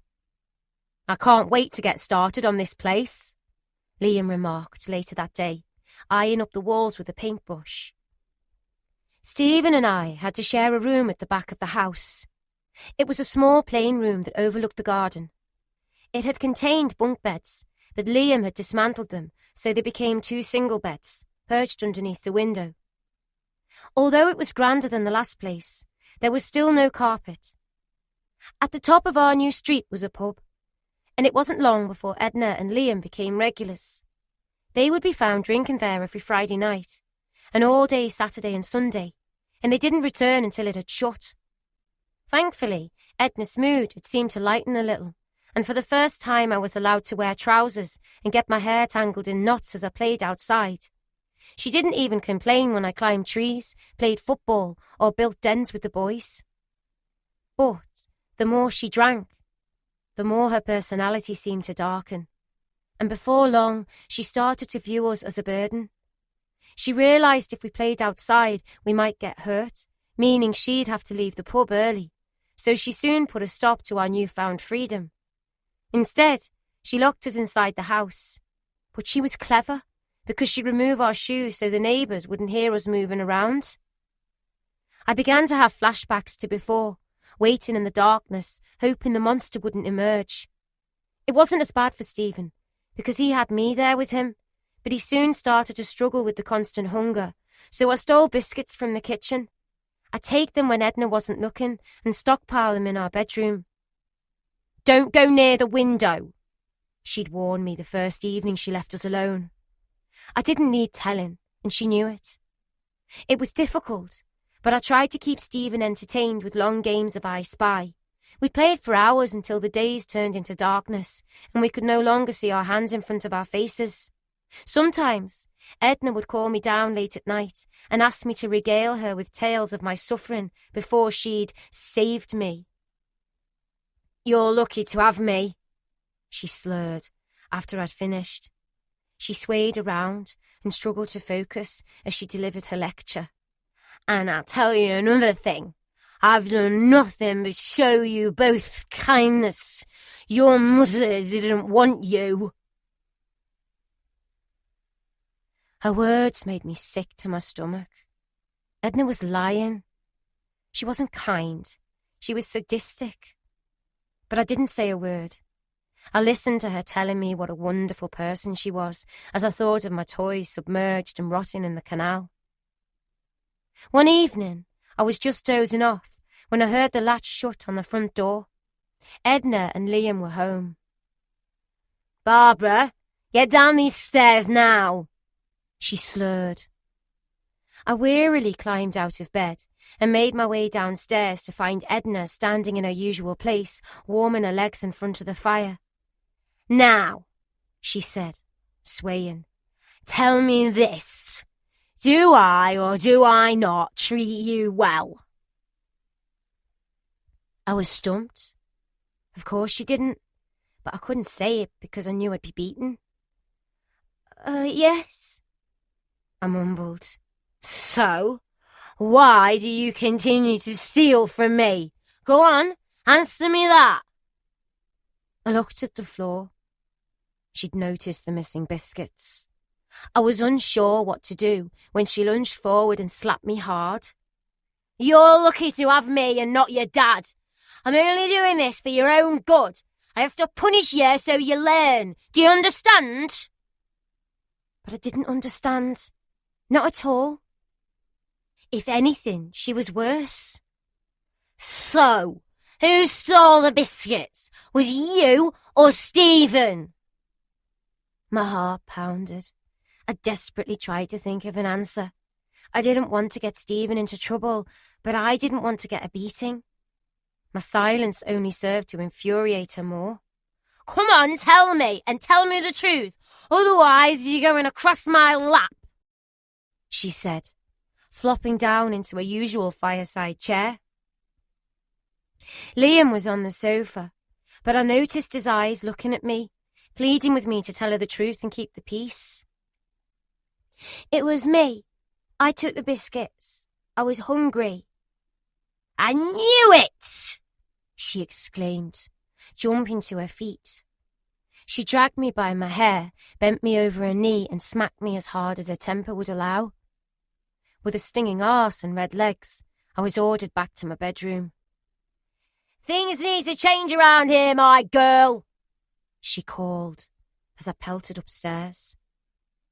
One day, I was sitting in her favourite chair when she walked into the room. She dropped the towels she'd been carrying and began to scream. I jumped up. It was too late. She'd seen me. "Come here!" she screamed, grabbing my hair as she spanked me raw. The front door opened and Liam walked in. "For God's sake, woman, leave the poor girl alone. Enough is enough." But Edna refused to stop. Finally, after what had seemed like hours, she gave me a hard shove and I fell to the ground. "Bed, now!" As I ran upstairs, I realised Stephen was behind me. He'd seen it all and was petrified. I crawled into bed and tried to lie on my opposite side so it wouldn't hurt as much. The following morning, I awoke fearful and tear-stained. I loved my new school and the new house. I loved being able to start again. Everything had changed, and most of it for the better. Everything apart from Edna. To the outside world, she was a saint who'd taken in 2 lost children and saved them from a life of misery. If only they'd known the truth. Liam, on the other hand, was a decent and hard-working man. He taught me to box so that I could defend myself against school bullies. That's right, protect your face, keep your fists high, and always keep an eye on your opponent. Every Friday, Liam would return home with 2 bars of mint chocolate, one for me and one for Stephen. On Saturdays, he'd give us enough money to go to the swimming baths. Stephen was a good boy, but he was timid and small for his age, so he became a prime target for the local bullies. One day, we were walking to the swimming baths when 2 lads approached. "Where are you 2 going?" the bigger one asked, shoving Stephen in the chest. "Swimming." The older boy held out his hand. "OK, if you're going swimming, then you must have money. Come on, hand it over." I refused, so they dragged Stephen to the ground and started to kick him. I tried to drag them off, but there were 2 of them and only one of me. I wanted to protect my half-brother, but I couldn't. By the time they'd finished, a trickle of blood seeped from Stephen's nose. Once I'd seen the blood, I handed over the money and cradled Stephen in my arms. "And we'll be here next Saturday and the one after. So you better make sure you bring us your money." They walked away laughing and counting out the money in their hands, but they didn't realise I knew where they lived. I vowed to get revenge. That day, Edna and Liam were down the pub as usual. Thankfully, they'd left the door unlocked, so I slipped into the house and began to clean Stephen. "Ow," he said, wincing. "Hold still. I can't clean it up if you don't stay still, and Edna will go mad if she sees you." The following day, Stephen and I were dressed in our finest clothes, ready for church. Edna and Liam didn't go to church, but she'd asked Lorraine to keep an eye on us. "She'll tell me if you don't behave," she warned, as we headed out the back door. My heart thudded, because I had other plans. Edna had dressed me in a beautiful green dress with matching cape. It was a hollow gesture. She'd only dressed me up so that she could show me off to the neighbours. As soon as we were out of sight, I turned a corner and told Stephen to follow. "But this isn't the way to church. Where are we going?" "Just follow me," I said, taking his hand to try and hurry him up. We turned into an unfamiliar street and headed towards a park, where I led him to the swings and told him to wait for me. "And whatever you do, don't wander off. I won't be long." "But where are you going?" he asked. "Never you mind. Just wait for me here and don't leave until I come back." I set off through the park, down the road, and along an alleyway that led to the street where the 2 bullies lived opposite one another. Grabbing the button of my cape, I fumbled with it, laid it on the ground and filled it with stones. I collected the biggest and sharpest stones I could find until the cape was bulging. I sneaked along the road and climbed into a tree. The cape was heavy, and I almost dropped it, but somehow I managed to shin myself up. I pulled out a stone and chucked it at the main bully's house. It thudded against the back wooden door, sending the dog inside crazy. Moments later, the door opened and a woman peered out. But the backyard was deserted, so she went inside. I threw another. This time one of the bullies appeared, so I bombarded him with stones. He held his hands up to try and shield himself as he shouted to his mate for backup. "Keith!" Keith came running out of his house, but now I had them both in my sight. I pelted them until I'd run out of stones. They started to pick up the stones I'd thrown and fight back. That's when it dawned on me. I didn't have an escape route. I felt a thud above my right eye as a stone cut my skin, splitting it apart. Blood streamed from my face and soaked my best dress. I can't remember how I climbed down from the tree and managed to escape, but with the adrenaline pumping, my legs carried me faster than I ever thought possible. As soon as I ran in through the back door, Edna screamed. "What the?" She grabbed me and pulled me towards the sink. "Get the dress off! Get it off, quick!" I pulled it down until it was a puddle around my ankles. She pushed me aside, grabbed it, and began scrubbing furiously at the neckline. "Your Sunday best! What the hell have you been doing?" I didn't know what to say because I knew she'd beat me. Just then, Liam came rushing in, and as soon as he saw the state of my face, he ran to the bathroom to fetch a towel. He wrapped it around my head to try and stop the flow of blood.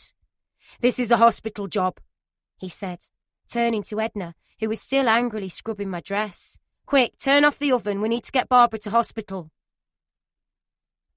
He packed me in the back of his posh new car, a red Ford Zephyr, as Edna jumped into the passenger seat. The car had a cream leather interior, so she'd brought extra towels so I wouldn't bleed all over it. We picked up Stephen from the park en route to the hospital, where I was given 5 stitches. In spite of my wound, Edna was still furious because my dress was ruined. "Have you been fighting?" she asked. I told her the truth, although I left out the fact it had been me who'd started it. Edna was fuming and demanded to be taken to where the bullies lived. As she took a step forward and knocked loudly at the first door, I cowered behind her. "Your son has been throwing stones at Barbara," she said, turning to point at me. "She was wearing her best dress for church, but now it's ruined. It cost me a small fortune, that dress, and you're going to have to pay for it." The woman listened and folded her arms across her chest as she stood in the doorway. "So she hasn't told you then?" I gulped. "Told me what?" Edna huffed. "That she started it. She threw the first stone." She glared at me and back at the woman, but she refused to believe her. "No, she didn't. It's your hooligan son and his friend over there. They're troublemakers." The woman let out a snort of laughter. "Well, if that's true, why's their cape still up there in that tree?" she retorted, pointing up at it. She was right. My distinctive green cape was hanging from a branch, blowing gently in the breeze. In my rush to escape, I'd left it behind. My heart stopped, waiting for Edna's reaction.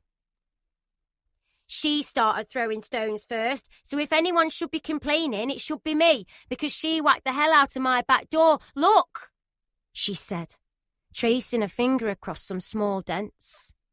Edna was so angry I'd shown her up that I swear I saw horns grow out of the top of her head. "You home now," she spat as she dragged me all the way. My ruined dress had been flung over the back of a chair. I knew I was done for because it was caked in dried blood and no amount of scrubbing would fix it. "Bed now." I flew upstairs and dived underneath my bed covers. I didn't care how long I had to stay there, as long as I was out of her way. An hour or so later, Edna brought Stephen into the bedroom.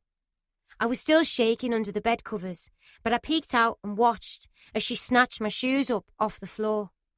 "I'll deal with you later, you dirty little whore. What were you doing in trees with boys anyway? You should have been in church." Once the door had closed, I lifted my head out. Stephen blinked at me, a little confused. I put a finger against my lips to shush him. I needed him to be quiet so I could hear where she'd gone. I heard her footsteps downstairs. They were off to the pub. With the house empty, Stephen crept across to my bed. He'd done it dozens of times before because it had brought him comfort. "Come on then," I said, patting the side of the bed. We both fell into a deep slumber. Hours later, I was woken by raised voices. It was Edna and Liam having a huge argument. They often argued, but not like tonight's row, which sounded particularly vicious. Edna was saying something that I couldn't quite hear, so I sat up to listen. "I have to know, I have to know," I heard her say. Liam mumbled something before Edna replied, "And I will, you know, I will find out." I wondered what on earth she was talking about as their voices became louder. Stephen shuddered and wrapped his arms around me. We were starving hungry, but we didn't dare move or ask for food because we knew it'd make her worse. Suddenly, there was the sound of heels as she walked from the front room to the bottom of the stairs. "I'm coming up," she bellowed. I shivered and gripped Stephen against me. Edna was drunk, so it could only mean something bad. I trembled as I wondered what weapon she'd bring with her. Whatever it was, I knew I'd be beaten for the trouble I'd caused earlier. Light from the landing flooded the room as the door swung open and she stood as a shadow in the doorway. She gasped when she spotted Stephen in my arms. "You little whore!" she raged. "Get to my room now!" I was dumbstruck. I panicked as Edna turned and went back downstairs. I didn't dare disobey her. "Barbara," Stephen cried, stretching his arms out towards me. "Don't worry. Everything will be all right. You just stay there and keep quiet." I crossed the landing, walked into a bedroom and stood by the bed. The room was dark as I glanced around anxiously, looking for any weapons she might use on me. My eyes darted across the room, but it was no good. It was too dark to make out any shapes. I heard footsteps on the stairs. Edna was coming. My heart was pumping so furiously that I could hear a rush of blood in my ears. I could hear her anger in her short, sharp steps closing in on me. The door opened, and I was momentarily blinded by the light. "On that bed, now!" I did as she said, and obediently sat down on the side of the bed. "No, not there, at the end." As she pointed, I spotted something metal glinting against the light. My body was telling me to run, but I was too busy trying to work out what she was holding. I sat on the end of the bed, all the time watching her hand. She wedged a suitcase against the door to allow more light in, strode over and pushed me back onto the bed. Then she started tearing my knickers off. "Open your legs!" I started to cry, but did as she asked. "Now bend them so they're flat against the bed." I felt scared. Hot, humiliated tears streamed down my face as I tried to work out what she was going to do to me. As she came closer, I saw the metal thing in her hand. I lifted my head off the bed, trying to see as it caught the light from the outside landing. It was a serving spoon.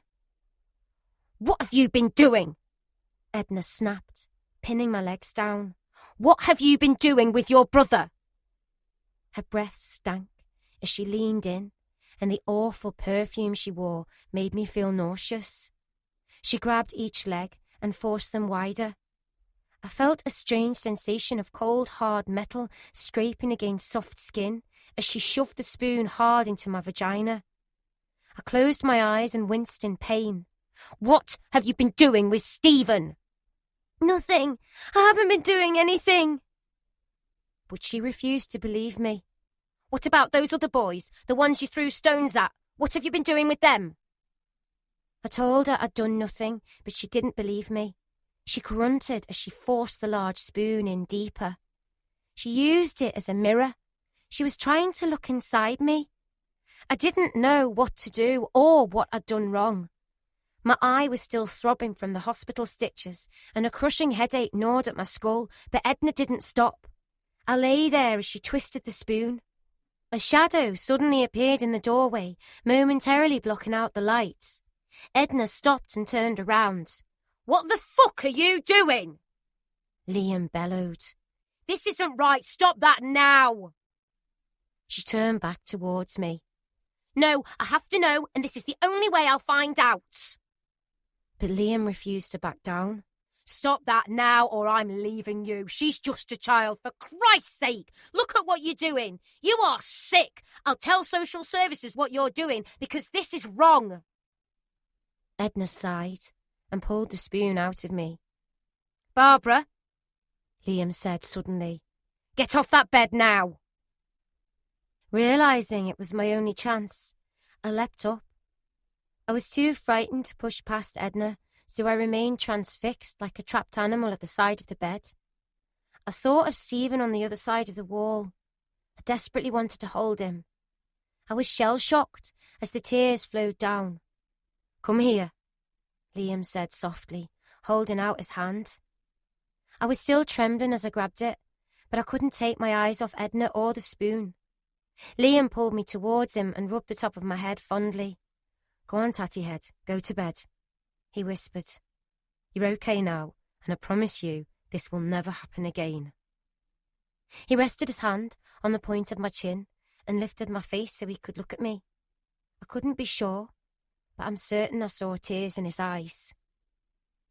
I wandered back to my room, closed the door and jumped underneath the covers. Stephen was shaking in my bed. He'd not seen anything, but he'd heard the shouting. I was trembling too, unable to get the image of Edna and the spoon out of my mind. I held Stephen tight. What if she decided to attack him too?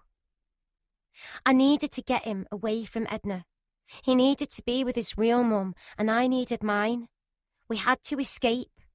I knew Liam would keep us safe, but he wasn't always there. I had to leave and take Stephen with me. It was the only way. I hatched a plan and decided to wait until the following Sunday, when I knew they'd be at the pub. Over the days that followed, I pilfered food, wrapping it inside an old tablecloth.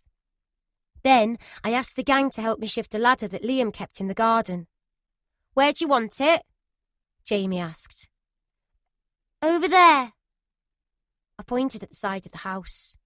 I knew Edna would presume that Liam had moved it. "I need you to come by the house on Sunday." "What for?" "To help us escape." Sunday arrived, but instead of feeling excited, I felt sick with nerves. I listened for the sound of the front door, signalling that they'd left for the pub. I peered out of the window searching for Jamie. Moments later, he appeared along with some other boys. I opened the window and the boys lifted the ladder and rested it against the windowsill. I told Stephen to go first. "Do I have to?" "Yes, it'll be an adventure." I smiled, trying to jolly him along. After a bit of persuasion, he finally climbed down the ladder. "Here, we'll hold on for you now," Jamie called. The old tablecloth was bulging with food, so I tied it around my body and began my descent. Once we were both on the ground, I looked at Stephen's feet and then at my own. Neither of us had any shoes. Edna had removed them before she'd left. We had little choice. It was now or never. I thanked Jamie and waved goodbye to the rest of the gang as we crept barefoot along the street, constantly on the lookout for Edna. "Look over there." I pointed at a builder's yard. "We could hide in one of those houses." The red brick houses were still being built, but I knew they'd make the perfect hideout. We spotted some builder's sand and started to make castles. Then I found an old discarded lemonade bottle that I rinsed out and filled with water. I scoured the room to see what else I could use. I spotted a pair of Wellington boots that I pulled on, but they were men's wellies, so they were far too big for me and difficult to walk in. Stephen was barefoot and struggling to walk, so I told him to stand on my feet. He didn't like walking backwards, so it took us ages to get down the road. I convinced myself that I was Stephen's mammy, and I would be until we found his real one. I'd do anything to stop him being taken back to Edna. Soon it turned dark, so we hid inside a church doorway. I'd found a workman's jacket that I wrapped around us to keep us warm. It was difficult, but we survived the next few days by stealing milk from people's doorsteps. I loved the cream, but the milk tasted thin. I didn't know it, but the police were out looking for us. It was the time of the Moores murders, and 2 missing children had sent panic waves through the community. But I was oblivious as I walked along and spotted a park with an outside swimming pool. Taking Stephen's hand, we walked over to it so that we could soak our feet. I was just dipping them in when a policeman appeared. "Barbara?" I looked up and noticed his uniform. Grabbing Stephen's hand, we began to run, but the policeman gave chase and soon we were cornered. We were packed into the back of a police car and taken to Edna's house. Our disappearance had made the news, so there were lots of newspapers waiting to speak to us and get our photograph. The police didn't want us pictured, so they parked around the corner and asked another police car to meet us. An officer climbed out of the other car and handed us a pair of grey blankets. "Here, cover your heads with these." "But we've done nothing wrong," I said. "No, but you've caused an awful lot of worry," he replied, pulling the blanket over Stephen's head. I covered my face as we pulled up outside the house. Even through the thick blanket, I could hear the flash of photographers' bulbs as they took pictures of the two missing children. Edna was furious. She was dying to beat me, but couldn't because the place was swarming with press and police. Over the next few days, we stayed there, but there was always a police officer present. Sadly, I never returned to school. Instead, letters continued to fall through Edna's letterbox. Hate mail. She was even sent razor blades through the post. The public had realised we'd run because we were frightened, and now everyone was calling her a child abuser. Unwittingly, she'd become a marked woman. Social services later discovered that she had not only been receiving money from them, but also from my father. They needed to put me somewhere away from the media glare. Terrified social services would find out what she'd done to me, Edna told them I'd been drawing disturbing images of naked men. She did it to take the spotlight off herself. Shortly afterwards, Stephen was sent to live with Dad, and I was placed in a children's home. I should have felt jealous, but I was relieved because I knew he'd be safe and away from Edna. I was glad to get away from her too, because now I was free to find my real mother. Chapter 5. The Doctor. One afternoon, I was talking to a boy in the children's home when we got into an argument, and he called me a bastard. I'd heard the word before, but I didn't know it meant something. "You don't know what it means, do you?" he crowed. I was only 11 years old, and I didn't, so I went to ask the teacher. "It's someone who doesn't have a father," she explained. I shrugged my shoulders. I definitely had a dad, but I didn't have a mum. Or I did, but I didn't know where she was. I wondered if that made me a bastard. Weekends were the hardest part of living at the children's home, because that's when parents would call for their children and take them home. I prayed that my mother would turn up, but she never did. I tried to make sense of the fact that she'd left me behind when I'd been a baby. I convinced myself I'd been stolen from her, not abandoned. That night, I laid out my school uniform at the end of the bed and hatched a plan. The following day, instead of going to school in Coventry, I caught a bus to Nuneaton in Leicestershire. I had a bus pass that enabled me to travel anywhere within the Midlands and, although I was only young, I was determined to use it. I knew which bus to catch because the ones that travelled outside the area were bright yellow, so I took a chance and jumped on board. I didn't have a plan as such. I just decided on Nuneaton because I needed to start somewhere. I didn't know what my mother looked like, only that she had red hair. So I sat, watched and waited for a lady with red hair to pass by. As soon as one did, I began to follow. As I trailed behind her along the street, she turned to look at me. "Are you following me?" she asked, eyeing me warily. I nodded. "Why? Are you lost?" I shook my head. "I'm looking for my mum, but I don't know her name." The woman looked a little startled as I continued. "I live in a children's home. My name is Barbara." Her face softened as she rested a hand against my shoulder. "I'm sorry, Barbara, but I'm not your mother." My face fell as she walked away. She'd only taken a few steps when she stopped and turned. "But I do hope you find her." I spent the rest of the day waiting, my eyes scouring the crowds for ladies with red hair. I spotted one.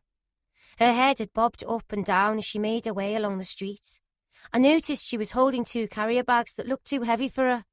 My heart was in my mouth as I crossed the road towards her. I followed her until we entered a housing estate. It was clear that she was heading home, and I wanted to see where she lived, where my mother lived. As she walked down the garden path, she turned to pull her key from her bag, and that's when she spotted me. "Hello," I mumbled. "Hello," she replied, smiling warmly. It was her, I just knew it. I couldn't believe my luck. At last I'd found her. "My name's Barbara, and I'm looking for my mum," I called from the garden gate. The woman seemed puzzled, and I felt a knot of uncertainty twist in the pit of my stomach. I'm looking for my mum," And I think you're her. She thought for a moment, put the key in the lock and turned it. I was still standing there waiting. "Would you like to come in?" she asked. I ran up the path and followed her inside. I was delighted when she brought me a glass of orange juice and a fairy cake. "Sit on the sofa and eat your cake." I sat there for the rest of the afternoon, and I told her all about my life and my search for my mother. "You do know I'm not her, don't you?" she said finally. I knew she wasn't, but it didn't mean that I didn't want her to be. "But you could be," I suggested. The woman, who was in her late 30s, explained that she was married but had no children of her own. "Didn't you want any?" I asked, my legs swinging against the sofa as I licked buttercream off my second fairy cake. Her eyes seemed sad as she clasped her hands together and glanced at the floor. "Yes, I would have loved children, a little girl like you, but I wasn't blessed with one." I convinced myself that if I sat there long enough, then maybe she'd decide to adopt me. But just as my hopes had started to rise, they quickly came crashing back down. "You do know I'm going to have to call the police pretty soon, don't you? There'll be people out looking for you. They'll be worried about you." I shook my head. "No, they won't," I answered, shrugging my shoulders. "Listen," she said, tapping my knee. "If they say I can keep you, then I will. How about that?" A grin spread across my face. The woman wasn't my mother, but she wanted a child, and I was a child without a mother. It seemed perfect. Half an hour later, there was a knock at the door. The two uniformed police officers sat and listened as the woman explained about my ongoing search. "But if she needs a home, then I'm happy to have her here," she told them. The older policeman shook his head. "Sorry, madam, but it doesn't work like that. We'll have to get Barbara back to the children's home as soon as possible, but thank you for ringing in." She seemed heartbroken, and, as the policeman led me towards the door, she came over to give me a hug. She wrapped her arms around me and held me close. As she pulled away, I noticed she had tears in her eyes. "Today, you've made me a very happy lady." She grabbed my hand in hers and pressed something into it. I looked down to see a crisp £5 note. It was more money than I'd had in my life. "I hope you find your real mother, Barbara," she said, planting a tender kiss on my forehead. The woman's kindness spurred me on. Now that I had some money, I decided I'd use it to fund more trips to find my mother. Soon, I was constantly absconding, and Mrs. Baker, the manager of the children's home, became tired of my antics. Shortly afterwards, I got involved in a fight with another girl. It was the final straw. "You're being moved," she informed me as I stood in her office. I watched as she signed a piece of paper and popped it into a file. "But where am I going?" "Somewhere they can keep an eye on you." Sure enough, within days I was shipped out once more, this time to a remand home called the Cedars that was housed inside a tall and imposing Victorian building. A tarmac driveway led up to property, which had a grand stone entrance and a porchway covered with terracotta tiles. As I pulled up in the social worker's car, I noticed a large wooden conservatory pegged onto the left-hand side. I was led inside by a social worker. I couldn't help but crane my neck to take in the full grandeur of the place. There was a set of sweeping stairs to my right and the main office. I was told to sit on a chair and wait to speak to Mrs. Brown. Within minutes, she emerged with the social worker, who bade me farewell before Mrs. Brown beckoned me inside. Her office was inside a conservatory stuffed full of plants, which made it feel very exotic. "Hello, Barbara, and welcome to the Cedars. This will be your new home until you see fit to learn how to behave yourself. Now, I'll get a member of staff to show you around, take you to where your bedroom is and run through the rules." I nodded my head and felt myself blush. It was clear that the thick brown file in her desk told her all she needed to know about me. "For starters, we don't tolerate girls who run away. Besides, this is a locked unit, so you won't get very far. Now," she said, looking me down from my head to my toes, "a doctor will have to check you over for lice and crabs." My face crumpled. Crabs? What was she talking about? She sat back down behind a huge wooden desk and looked at me as though she couldn't quite believe I was still standing there. "That is all," she said, waving me away from her. I turned and headed for the door. As I did, she called me back. "And Barbara," she said, her steely grey eyes peering at me over the frames of her spectacles. "I don't want to see you in my office again. Do I make myself clear?" "Yes," I said, my voice barely a whisper. I picked up my small bag of belongings, which contained 2 changes of clothes, and headed over towards the sick bay, where the nurse checked my hair with fast-moving fingers. "You're clean," she announced, pushing me away. She sat back down at her desk and wrote something down on a piece of card with my name on. Thinking I was free to leave, I stood up.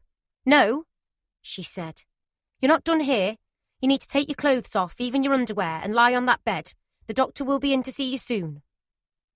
The single metal bed was so uncomfortable that I could feel the mattress springs digging against my back as I lay down and waited for the doctor to arrive.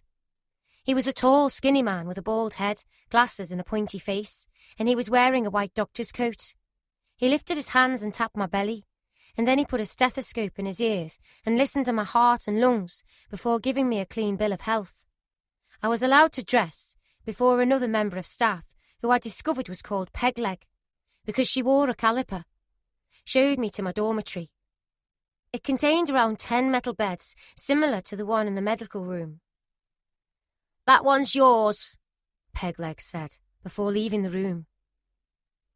My bed was on the right-hand side of the room, beneath the window and by the door. The dormitory looked out onto the back garden, with steps leading down to a lawned area that was surrounded by beautiful trees. I was shown where the laundry, classrooms and cellar were. I had to pick up my uniform from the cellar, along with another girl, who was a few years older. The uniform was pretty basic, a white blouse, brown skirt, and basic black lace-up shoes, but my heart sank when they handed the other girl a bra and me a vest. "I'd like a bra, not a vest," I insisted. The woman looked at my skinny frame. "You can't have a bra," she sniggered, elbowing a friend, "because you don't have anything to put in it." I glanced down at my flat chest. "But I want a bra like the other girl." The woman leaned forward and looked me directly in the eye. "We don't have one that'll fit you, so a vest it is." "But I want one." "I know you do, but we don't have one that'll fit you, and if I give you one that's too big, it'll be uncomfortable." I shrugged my shoulders because I didn't care. I wanted a bra because I knew the vest would make me a prime target for bullies. "I want a bra." The woman looked over at her colleague and grabbed something off a pile of clothes. "Just give her one," her colleague said. "She'll be crying for a vest tomorrow." But I was happy that I'd won my first battle. I grabbed my clothes, bra and all, and made for the door. I went back to the dorm to get dressed. As I pulled on the grey-white bra over my chest, I looked down at the empty cups where my breast should be and sighed. But I refused to give up, even when it crumpled underneath my shirt and rode mercilessly up and down my back, rubbing it raw. "You can have a vest if you prefer," the nurse offered. "No, because this bra will help my tits grow faster." She stifled a laugh as I stuck my nose in the air and walked off down the corridor, the bra sliding with every step I took. A few days later, I decided to escape. I confided in another girl called Denise. "Want to come with me?" Denise nodded. "As long as I can take my teddy bear," she said, clutching it against her. In the end, we both took our bears. I planned to abscond during the following morning's break.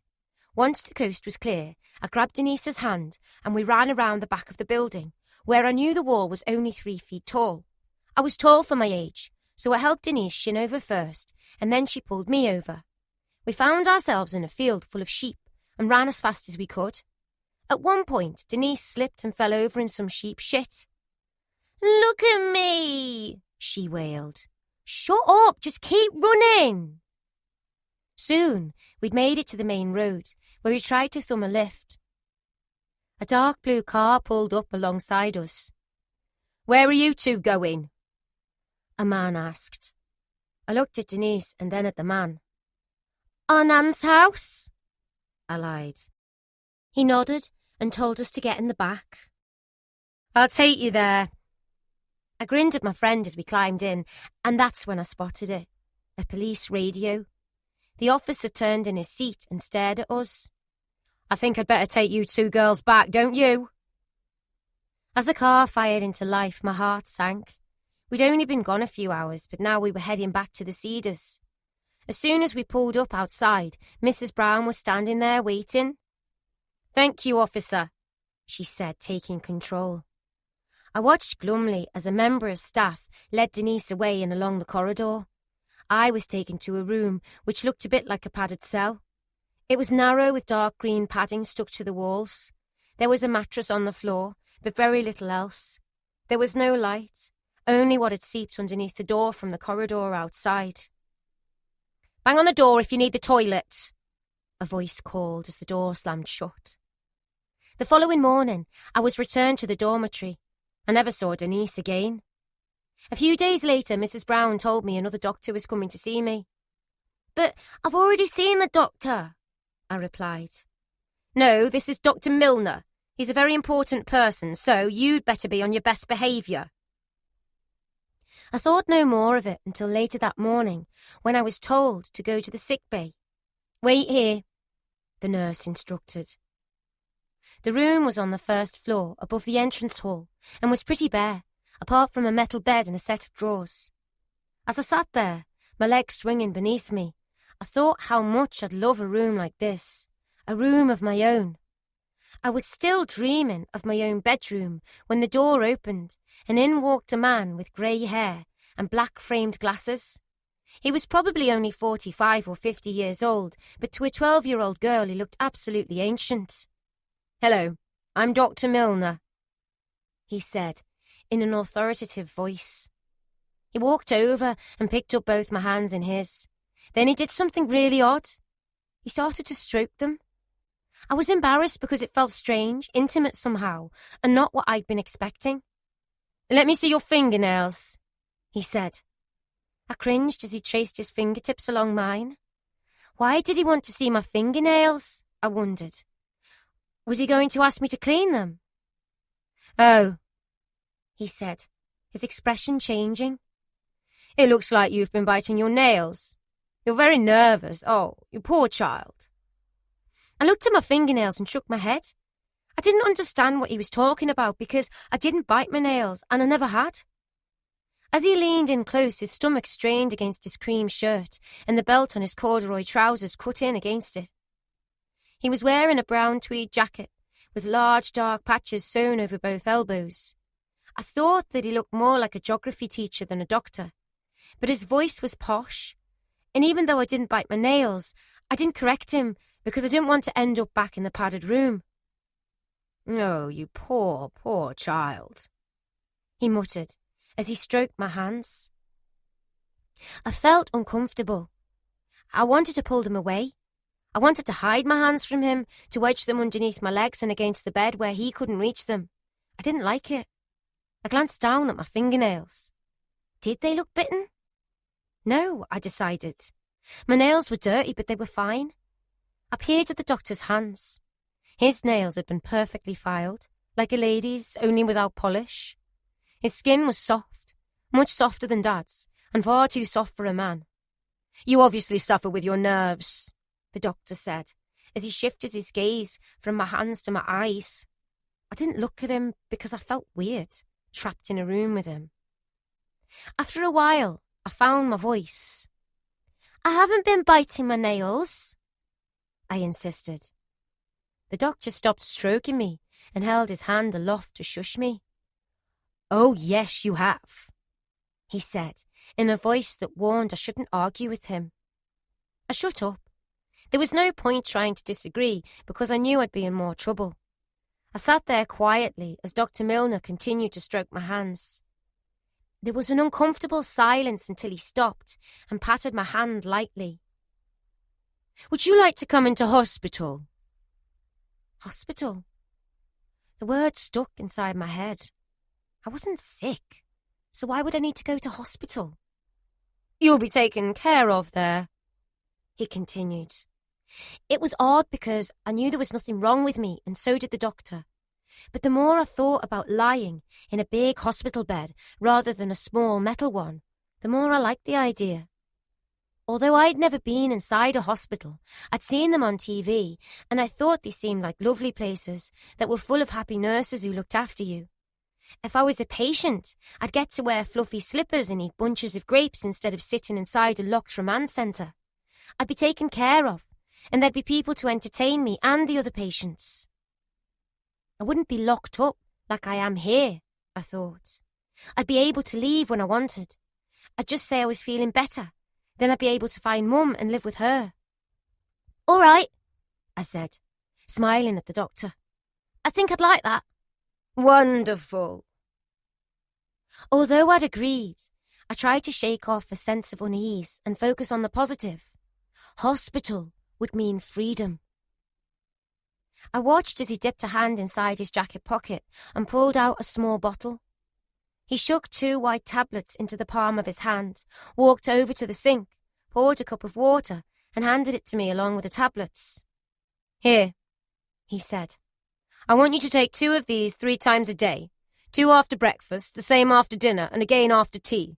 It's very important you take them. My forehead crumpled. I was confused. Why are you giving me tablets? I asked, looking at them in the centre of my palm. Because you bite your nails. I'll start you on your first 2 now, then tomorrow Mrs. Brown will give you them.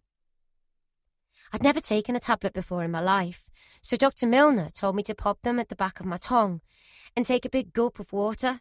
That's right, he smiled. Now, he said, turning to leave the room. You need to take the tablets every day. If you don't, you'll be in serious trouble. Do you understand? I nodded. Good. You'll be in hospital before you know it. I'll have it all arranged. In the meantime, sit tight and wait here. I glanced over at the clock on the wall. I'd been with the doctor less than 10 minutes, but he'd given me pills and I'd been admitted to hospital, even though there was absolutely nothing wrong with me. Chapter 6. Out of sight, out of mind. Monday mornings at the Cedars were always the same. We got up, washed, had breakfast and went to school, which was another room inside the main locked building. But suddenly my routine had changed, because now I had to go and see Mrs. Brown and wait in line alongside half a dozen other girls to be given tablets prescribed by Dr. Milner. Mrs. Brown had a list that she ticked your name off. She was a large, overweight lady with severe black hair pulled off her face and secured in a tight, neat bun. I don't know if it was the sheer size of the woman, but I'd always felt intimidated by her. She glanced down at the list for my name, dispensing 2 white tablets from a small brown medicine bottle, and handed me a glass of water. She sat back and watched me swallow. Although I was too frightened not to, she still made me open my mouth and lift up my tongue to prove I'd done it. That's it, she said, marking a small blue tick by my name. She glanced over the top of my shoulder and beckoned the next girl forward. I wasn't sure which week I'd leave for the hospital, but I knew it'd be a Monday because that's when the call came in. The phone would ring early, usually before breakfast at 8 o'clock. As soon as we heard it, we knew someone would be getting shipped out later that morning. But as the days turned into weeks and the weeks passed by, I started to doubt if I'd ever be called up. Soon, Christmas came, yet still no word. As we opened our presents, a toiletry set for each girl, my heart sank as I wondered what the new year would bring. I'd still see Dr. Milner. He'd often call in to visit Mrs. Brown in her conservatory office. I'd watch them chatting through the window, sipping their tea politely from china cups. It was easy to spy on them without being noticed because the room was full of pot plants. We always knew when Dr. Milner was at the Cedars because the biscuit tin would be brought out. One day, I was peering through the window when he passed by as he walked along the corridor. "Hello," he said, stopping dead in his tracks. How are you feeling today? I wasn't sure what I should and shouldn't say. I didn't want him to think I was well because I wanted to go to hospital. Anything had to be better than here, I reasoned. Actually, I've not been feeling well, I piped up, hoping it would help rush things along. Dr. Milner glanced down at me. Well, you'll feel better soon enough because you'll be in hospital. I can't get there quick enough, I thought. A few weeks later, I was standing in the queue, waiting for my tablets, when I heard the phone ring in Mrs. Brown's office. Moments later, she walked into the room. I looked up expectantly, but she didn't say a word. I felt my heart sink and my hopes fade. Instead, I inched forward in the queue until soon I was at the front. Mrs. Brown held out my tablets, and I swallowed before lifting my tongue for her usual inspection. No school for you today, Barbara, she mumbled. I stared at her, waiting for her to elaborate as she ticked my name off her list. She lifted her head, looked at me, and absent-mindedly circled her pen between her fingers. No school because you're going to hospital today? Yes, I thought. Today I'm finally getting out of here. It was 1971, and a particularly cold Monday morning in mid-January. But to me it felt like Christmas and my birthday all rolled into one, because today was the day I got to leave the Cedars. After breakfast, I sat waiting in the reception area. I craned my neck to look up through the window. I spotted a red Mini pull up outside and watched as a male and female social worker climbed out. The lady entered the reception area and the nurse pointed her over towards me. She took the carrier bag from my hand and peered inside. It didn't contain much, just the clothes I'd arrived in, a set of pyjamas and a toothbrush.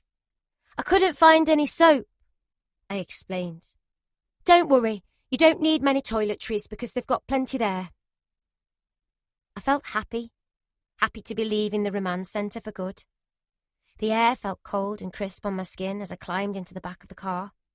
The sun was low in the sky, but it was trying its best to warm the frozen earth. The man turned a silver key in the ignition and the car spluttered into life.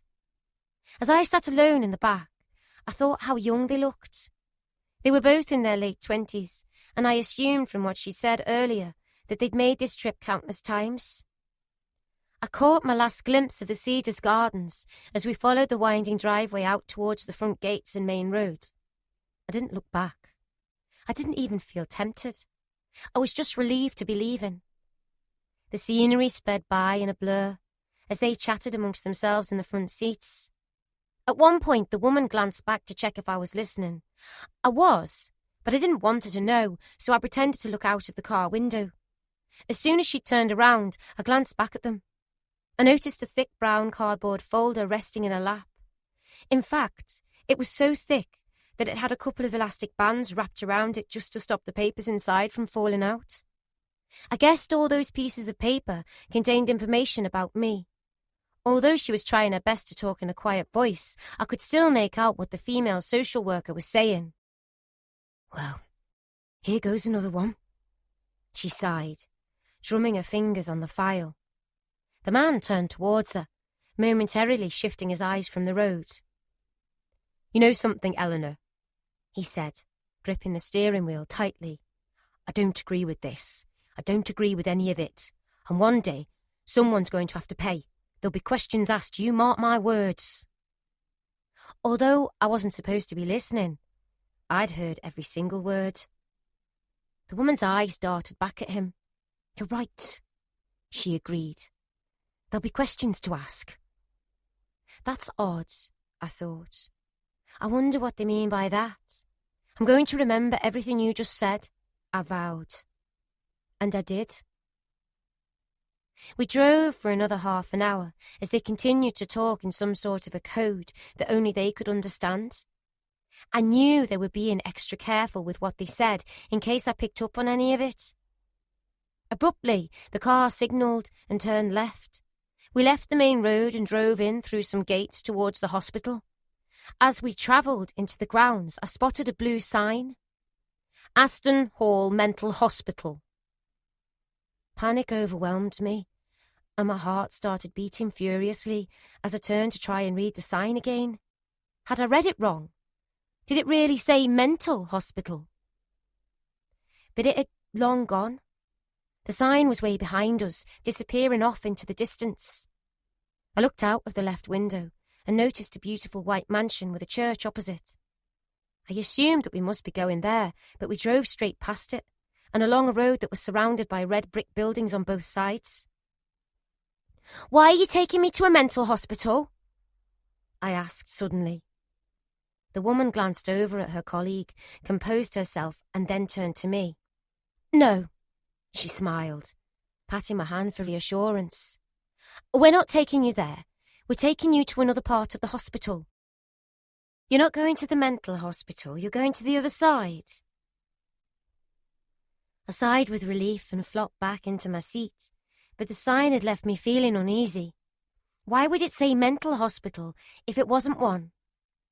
My gut instinct told me to run, but just as I considered it, the car came to a halt outside a building, similar to the others we'd passed. I looked over at it, trying to make out where we were, and that's when I noticed the windows. They were open, but only by a few inches. It was as though they'd been bolted half open from the inside. Uncertainty gnawed away in the pit of my stomach. The sign and now the windows. At first glance, it looked and felt like the Cedars, like another prison, even though it was supposed to be a hospital. Come on, Barbara, the female social worker said breezily. She pulled a lever, and the front seat flipped forwards, allowing me to climb out. She held out her hand, but I knew it wasn't a sign of affection. It was to stop me from running away. I climbed out, took a deep breath, and stood in the driveway, taking it all in. There was a blue door to the right of us. We walked over to it. The man pressed a doorbell, and we stood there waiting. Moments later, a key scraped in the lock, and the main door swung open. A nurse stood in the doorway with a large bunch of keys swinging from a black leather belt that she wore around her waist. Why would a nurse have so many keys? I wondered. And why was the door locked? Before I knew it, I was asking her the question. The nurse stopped, looked down and considered me for a moment. It's because we don't want people getting out and hurting themselves, she said in a voice that was more stern than friendly. We've got some very sick people in here. I nodded my head to show that I understood, even though I didn't. As we walked into the entrance hall, the stillness of the place overwhelmed me. For a children's hospital, it seemed eerily quiet. It was too quiet. The female social worker broke the silence. This is Barbara O'Hare, she said, her voice cold and businesslike. She's come from the Cedars.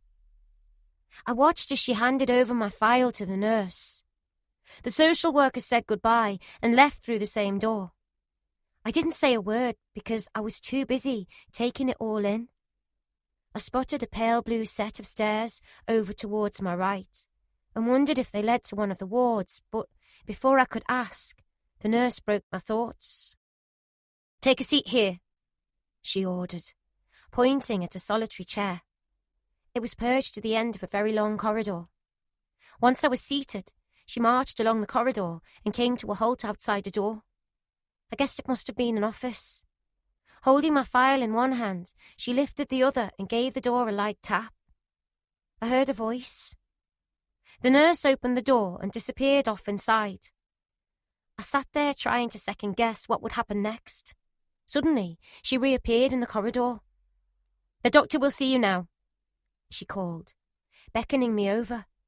I almost ran to her and then walked in through the half-open door.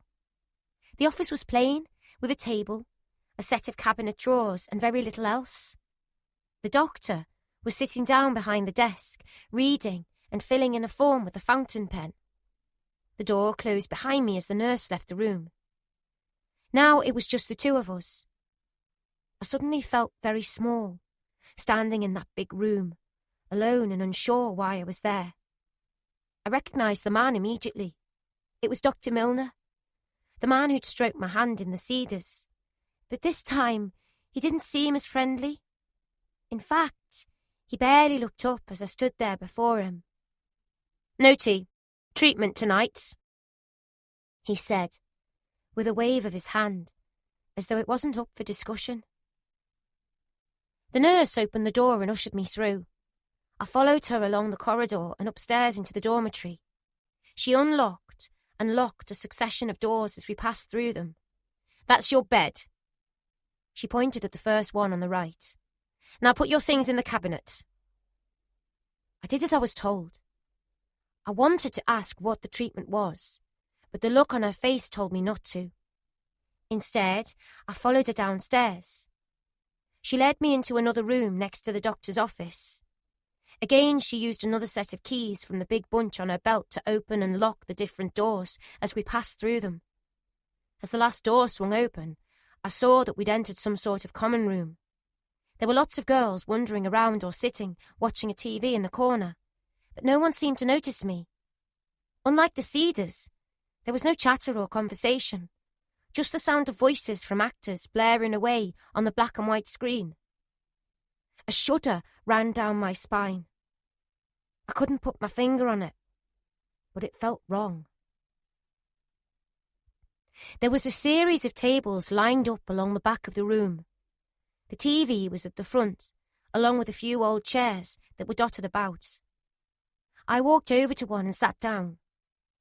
The nurse had left the room, but returned moments later, clutching a small container. Inside was a brown medicine bottle. She held out a spoon and poured some thick brown syrup into it. "Here," she said, holding it in front of my mouth. "Take this." I clamped it shut, but she remained there, determined that I'd take it. "But I've already had my tablets today," I said, hoping it'd change her mind. "Don't mess with me," she snapped, pushing the spoon hard against my mouth. I knew I wouldn't win, so I did as she said and swallowed the medicine. Then she handed me a single tablet. It looked exactly the same as the ones I'd taken at the Cedars. "Why am I sick?" I asked, wondering why I needed to take more medicine. The nurse didn't answer, so I tried again. "What's wrong with me? Why am I in hospital?" I was starting to worry that maybe I really was sick, and no one wanted to tell me. But the nurse refused to answer. "Just sit and wait," she said. "The doctor will be ready for you soon." With that, she left, unlocking and locking the door behind her. I sat looking at the other patients, but no one glanced over. It was as though I was invisible. Even those looking straight ahead seemed to be staring into thin air. A fist of anxiety balled inside my stomach. Something was horribly wrong. This wasn't normal. I sat and waited, not daring to speak. Suddenly, I began to feel extremely drowsy. My eyelids felt heavy, and I was battling just to try and keep them open. Although I tried my best to keep myself upright in the chair, my head lolled forwards. Why did I feel so tired? What had been in that medicine? These and other thoughts were running through my head when I noticed a pair of shiny black shoes standing right in front of me. My eyes moved up the shoes to a pair of white cotton bobby socks and up a pair of long bare legs. They belonged to a woman, an older lady in her late 40s who was standing in front of me. Although she was much older than the others, she was dressed as though she was still a little girl, with a blue blouse, pink cardigan, white skirt, and a large white bow in her hair. She seemed strangely out of time. "Hello, would you like to dance?" she asked. I shook my head. I felt so odd that I wasn't sure if I was dreaming. As I looked again, I realised she had lots of teeth missing, and her hair was a mess of matted grey strands. In my semi-comatose state, I tried to reply. "Dance?" I slurred. I was shocked by my voice. I sounded drunk, like Edna. "Yes!" The woman laughed, twirling around in front of me. "I'm a tap dancer. I've danced everywhere, all over the country. I used to be a big star." She threw her hands across the air in front of her, as though she could still picture herself up on stage. Even though I was young, I realised that the woman was quite mad, but at the same time, I was grateful that someone had talked to me. "What's your name?" I said. My slurred voice sounded alien to me. "Jane." "Mine's Barbara." Jane garbled as I struggled to stay awake. My head felt heavy and awkward, like trying to balance a bowling ball on my shoulders. I must have dozed off, although I couldn't remember doing so. I'm not sure how long I was asleep, but when I awoke, Jane had disappeared, and a nurse was gently shaking my arm to try and rouse me from my slumber. Come on," she said. "The doctor's ready for you." I opened my eyes and glanced across the room. I noticed that Jane was sitting with the other girls at a long line of dining tables. Everyone was eating silently, staring out into space. The only noise was the occasional scrape of cutlery against plate as they ate their food. I spotted a clock on the wall. It was 5 o'clock. I had no idea how long I'd been asleep, but I knew this nurse was different to the last one. She was wearing a different hat, although I had no idea what it meant or if she was more senior or junior than the last. She helped me to my feet, but I felt woozy and unsteady on my legs. I still felt wobbly as I placed one uncertain foot in front of the other and followed her upstairs into a bathroom. "Strip off," she ordered. "You need to bathe." The room was cold and unfamiliar. I felt out of it. The last thing I wanted to do was to strip off in front of a complete stranger, nurse or no nurse. I looked around. There were 2 baths, and both had different types of weird hospital equipment attached to them. "Come on, hurry up," she snapped. I did as I was told, although I took my time, because I'd hoped she'd leave the room. She didn't. Instead, as I removed my top, revealing my baggy white bra, she began to laugh. "Why are you wearing a bra?" she smirked, pointing at it. "Because I don't want to be picked on." The words left my mouth as though I had no filter. It was the truth. I just told her the real reason I was wearing the bra. The words had come trickling out as though I'd lost the ability to lie. I felt exposed. I didn't want to be locked up in this stupid hospital where all the nurses had keys and acted like jailers. "Come on, get in the bath," she instructed, waving a hand towards it. I peered over the edge. The water was only a few inches deep, barely enough to cover me, and as I dipped my foot in, I realised it was tepid to the touch. I was handed a bar of green soap that smelt of disinfectant and told to wash myself quickly. "We don't want to keep the doctor waiting," she said, searching through a cupboard for a towel. Her words chilled me more than the lukewarm water. What did the doctor want with me? And what was the treatment? I washed myself, but had to be helped out by the nurse, who handed me the towel and told me to dry. "Hurry up, I need to weigh you." I stepped on the scales as she moved something across a long bar and made a note of my weight. Then she asked me to hold my arms out, slipped an old grey gown onto me and secured it at the back with ties. The fabric felt thick and heavy, as if I was wearing cardboard. It was far too big for me, and there was a draft at the back where the fabric fell apart like a half-open mouth. "Can I put my underwear back on?" But she ignored me. I wanted to cry because I felt so naked. "Can I please put my underwear back on?" I begged. "Why do I have to wear this thing?" "Because Dr. Milner said so." I knew she was getting annoyed because she tugged angrily at the last of the straps as she tied them together. I used a hand to try and clamp the open bit of the gown together, but it was impossible. The fabric was so thick that I could barely bend my arms. "Come on, follow me." She walked out of the bathroom and across the landing into a room opposite. As I followed her, I noticed a trolley parked up outside. On top was a kidney-shaped dish that contained a long needle, a roll of grey bandage, and various white packets. "Come on!" She ushered me inside the room. I looked around, but all I could see was a single rubber mattress on the floor. There were no pillows or sheets or anything else. Only a small window with shutters on the opposite wall that let a bit of daylight in. But as soon as we entered the room, the nurse closed them, blocking out all natural light. "Lie down." She pointed at the bed. I did as I was told. She went outside and wheeled in the trolley, parking it up against the mattress. I watched as she picked up the old bandage that looked as though it had been used countless times before. "Right," she said, bending down towards me. "I need you to cross your right hand over your left."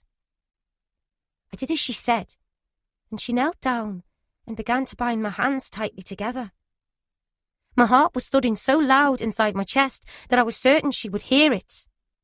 "Please," I begged. "I don't bite my nails, I promise. I've never bitten my nails and I never will. You don't need to do this. Please don't tie my hands up." "Shush," she scolded. "The doctor will hear you, and you don't want to upset him, do you?" I shook my head defiantly. I'd fight this if I had to. "I don't care," I shouted. I began to kick my legs out to try and stop her, but they felt heavy from the medicine, so my protest didn't last long. Once my hands were bound, the nurse perched herself at the end of the mattress. "Open and close your hand like this," she said, demonstrating. The bandages were tight, and they felt as though they were cutting off my circulation. "It hurts," I mumbled, but she wasn't listening. Instead, she rubbed a finger up and down my arm. She took the needle out of the dish and turned towards me. I'd never been inside a hospital or had a single injection before, so I was simply terrified. "I don't need that," I said, beginning to panic. I scrambled against the mattress, trying to back away from her. "I'm not sick. I want to go back to the Cedars." She ignored me. "You'd better calm down. You'd better calm down, or you will end up having electric shock treatment." But I couldn't help it. I was frightened and angry that I'd been tricked into coming here. Hot tears streamed down my face as I begged her not to inject me. I felt a sharp, stinging pain in my arm. I looked at her, but she seemed totally detached from the situation and me. The cold and determined look in her eyes scared me half to death. For a split second, I actually wondered if the injection would kill me. In many ways, I hoped it would. Then at least I wouldn't feel frightened anymore. A coldness flooded through my veins as I fell back onto the bed. I was trapped. I wanted to move, but couldn't. Instead, I remained there, watching and waiting, as still and cold as a statue. The wheels of the trolley squeaked as the nurse headed towards the door. She turned to speak to someone standing by the doorway just out of sight. "All right, doctor, she's all yours." I gasped. Dr. Milner was here. Even though I couldn't move a muscle, I was totally aware of what was happening. I watched as the doctor came into the room. He was carrying 3 seat cushions under one arm.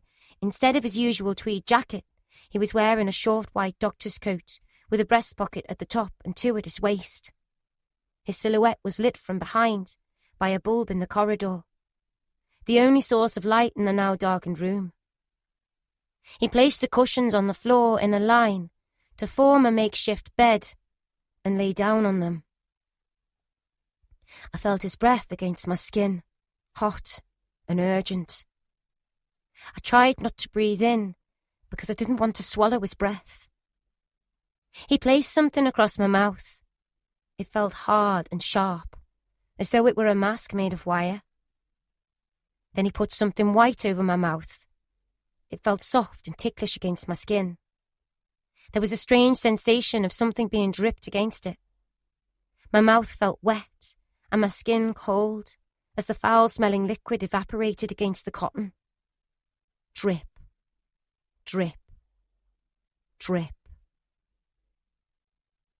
I felt myself falling backwards, and suddenly everything went black.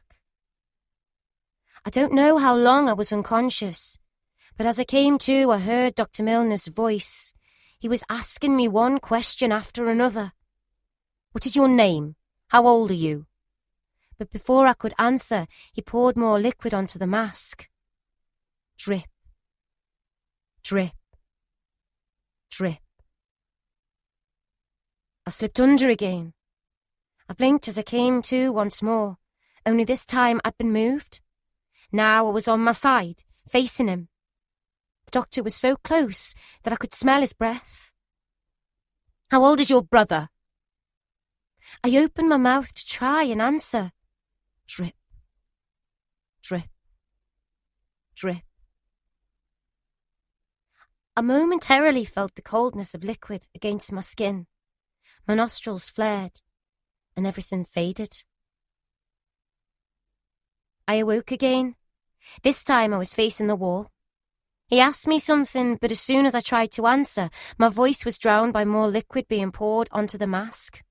Drip, drip, drip. I came around, but this time I was on my back. I spotted another silhouette, one that wasn't the doctor. It was a man. He was wearing a short brown technician's coat that rested against his hips. He lifted a square-shaped object in front of his face, and a light flashed as a bulb crackled. My gown had been pulled up around my waist, exposing my private parts as the camera flashed again and again. The light burned into my eyes, but I couldn't move or shout out. Drip, drip, drip. More wetness, more darkness. Another question, but no time to answer. Instead, the chemical smell filled my senses as I slipped into unconsciousness once more. I came to. This time I was laid face down and on my stomach. I felt a sharp stabbing pain in my buttocks, another injection. The room went dark and my mind blank. When I finally came round, I was lying in my bed back in the dormitory. I felt groggy and my mouth was bone dry. I cried out for a glass of water, but the dorm was empty apart from me. Every bed had been neatly turned under and topped off with a matching blue bedspread. My body ached, as though it had been kicked all over. I felt a shooting pain in my wrists. They felt bruised and sprained, as though all the bending and pulling had stolen the strength from them. I tried to put both hands underneath to hoist myself up to a sitting position, but they were weak, so it took me a couple of goes before I was fully upright. As I sat, a sharp stinging pain seared up my body from in between my legs. The pain was so sudden and unexpected that it stole my breath away. I screwed up my eyes and winced. I felt damp below, as though I'd wet myself. My face flushed hot with embarrassment as I patted a hand against the sheet. It was dry. Something was wrong. A nurse appeared. "Oh, you're awake," she said. I tried to look at her, but my head felt heavy as the room began to spin. "Well, you'll have to stay in bed till after dinner," she was saying, as she plumped up the pillows beneath me. "But I'll go and bring you some marmalade sandwiches." She had disappeared almost as quickly as she'd arrived, and I was alone in the dormitory once more. Moments later, she reappeared and was carrying a hospital tray. She balanced it across my lap. It contained marmalade sandwiches, my 2 white tablets, and a paper cup measure of the awful brown syrup. "Come on." She handed me a glass of water. "Take your tablets." I took them and then gulped down the horrible brown medicine. I wanted to argue, but I had no fight left in me. Instead, I ate the sandwiches and drank the water. I needed to go for a wee, but felt dizzy as I made my way to the bathroom. I put out a hand, and grabbed hold of the bed to try and steady myself. I still had a strange sensation down below. I felt swollen too, as though something had been put inside me. My whole body felt messed up somehow. My stomach started to cramp below my belly button. Although the toilet was yards from my bed, it might as well have been miles. As I tried to turn around, I spotted the nurse, who'd popped back onto the ward. "What's you doing? Get back in that bed now." "But I need the toilet." "No, you will get back in that bed now. I'll bring you a bedpan." She turned and left the room. I didn't know what a bedpan was or how long she'd be, so I continued to the bathroom. It took me a while, but I made it. After I'd finished, I pulled off some sheets of toilet paper to wipe myself, and that's when I saw it. Blood. It was a watery pink colour, but there was no mistaking it. I was bleeding from down below. Someone had done something to me in that room. Even my wee stung against my insides like acid. It was as though someone had taken a blowtorch and burnt me internally. I flushed the loo and opened the toilet door to find the nurse standing outside with her arms folded angrily across her chest. "Stay in bed until you're told otherwise," she snapped. By now the medication had kicked in and my eyelids felt heavy as sleep gripped me. Within moments, I'd slipped into a deep slumber. My last thoughts were, this was no ordinary hospital. Chapter 7. The Hospital. Hours later, I was woken by another nurse, one with glossy black hair. I felt her tap me lightly on my shoulder. "Wakey, wakey," she sang in a jolly voice. Her voice had sounded so friendly that for a moment I'd almost forgotten where I was. But as soon as I opened my eyes, the realization I was inside the hospital dorm hit me.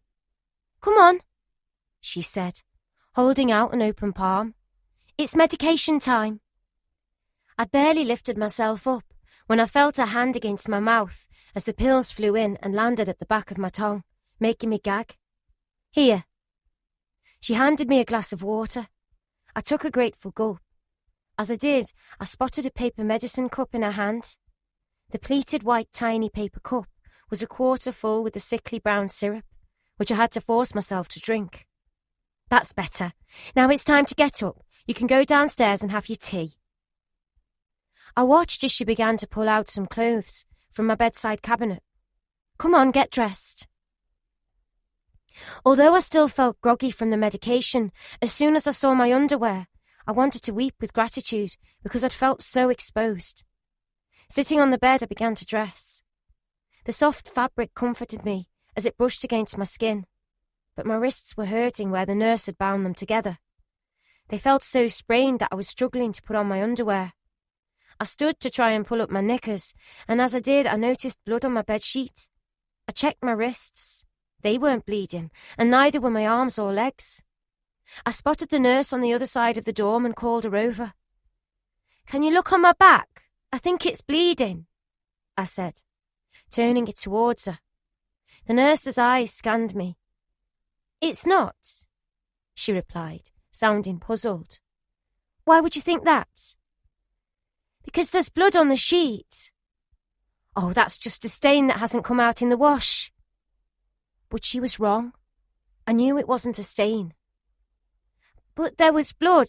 When I went to the toilet and I wiped myself, there was blood. I saw it." "Less of this rubbish. Now, hurry up and get dressed. You're going downstairs to have your tea." And then she'd gone. I was left standing there wondering why I was bleeding, but more importantly, why the nurse hadn't believed me. I looked at the mark on the sheet and rested a hand against it. As I lifted my palm, I noticed it was now stained red. It was blood and it was fresh, because it was still wet to the touch. I wanted to show her, to shout after her, but the nurse had already left. I tried to pull on the rest of my clothes, but no matter how hard I tried, I just couldn't fasten the buttons on my blouse. Eventually, she wandered back into the room and sighed heavily when she saw I was only half dressed. "I can't fasten the buttons," I explained. It's my wrists. She turned my arms in her hands to examine them. The angry red marks had deepened in colour, turning into dark purple and blue bruises. I glanced up. She seemed alarmed. Although she didn't say a word, her whole demeanour changed towards me. Here, let me help you with those buttons, she said, fastening them. Then she picked up my socks off the bed and helped me with those too. I knew my hair was a mess, so I picked up a brush to smooth it, but my wrists hurt too much. I did the best I could and turned to face the nurse. You'll do as you are, she decided. Now come on. I'll knock off soon, so it's time to take you downstairs. My legs still felt wobbly as I made my way along the corridor. As we passed the bathroom, my heart froze. I turned to see the treatment room. Thankfully, the door was closed, but I knew what happened in there. The palms of my hand began to sweat, and my heart pounded. Instinct told me to bolt downstairs, tear open the front door and run as fast and as far away as I could get, but it was no good. All the doors were locked. There was no way out. Instead, I followed the nurse. She unlocked the final door and pushed me inside the communal room. There were dozens of girls and, although I was tall for my age, they all looked a few years older than me. I felt self-conscious and out of place. I didn't know a soul, and no one seemed to want to know me, apart from tap-dancing Jane. Some girls were sitting down watching television, others were standing to the side staring out of the main window, but no one was talking. At the previous homes I'd been to, all the kids would crowd around the new girl. They'd want to know your name and where you'd come from, but no one had any questions here. No one wanted to know. Instead, they seemed locked away, trapped inside their own worlds. I looked across the room and spotted two girls playing a game of cards. Even though they were playing a game, they had no expression. It was as if they were just going through the motions. As though they were there, physically, but mentally they were somewhere else. A figure was twirling away behind one of the seated girls. It was Jane.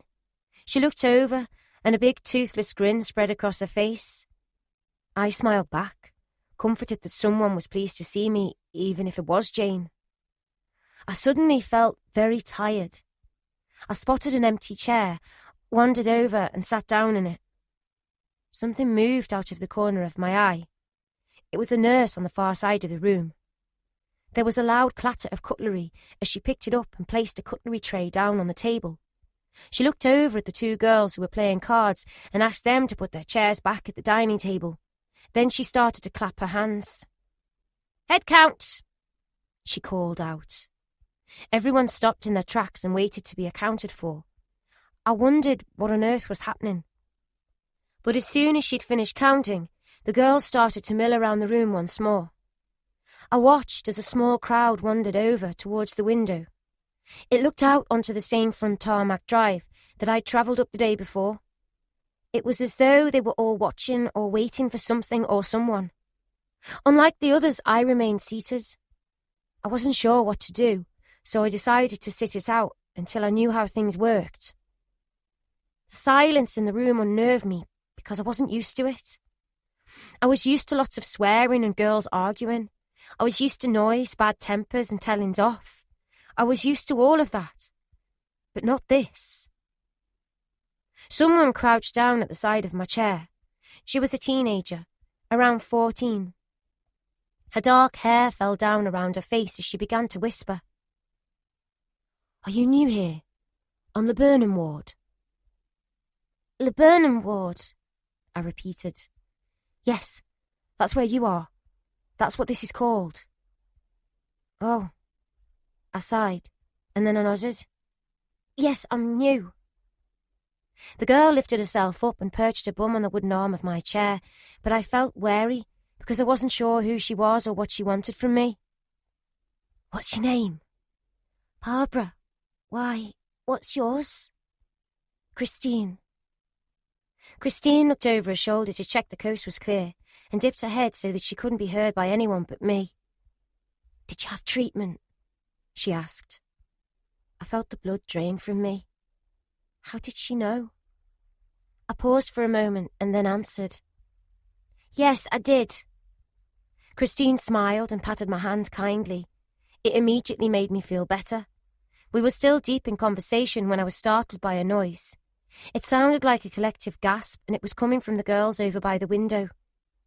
Here he is, one said, sounding petrified. Yes, another gasped. That's his car. Fear filled the room as everyone began to panic. I hope it's not me, another cried, her voice cracking with emotion as she mouthed the words. Or me. I heard a quiet sobbing and turned to see another girl crying to herself.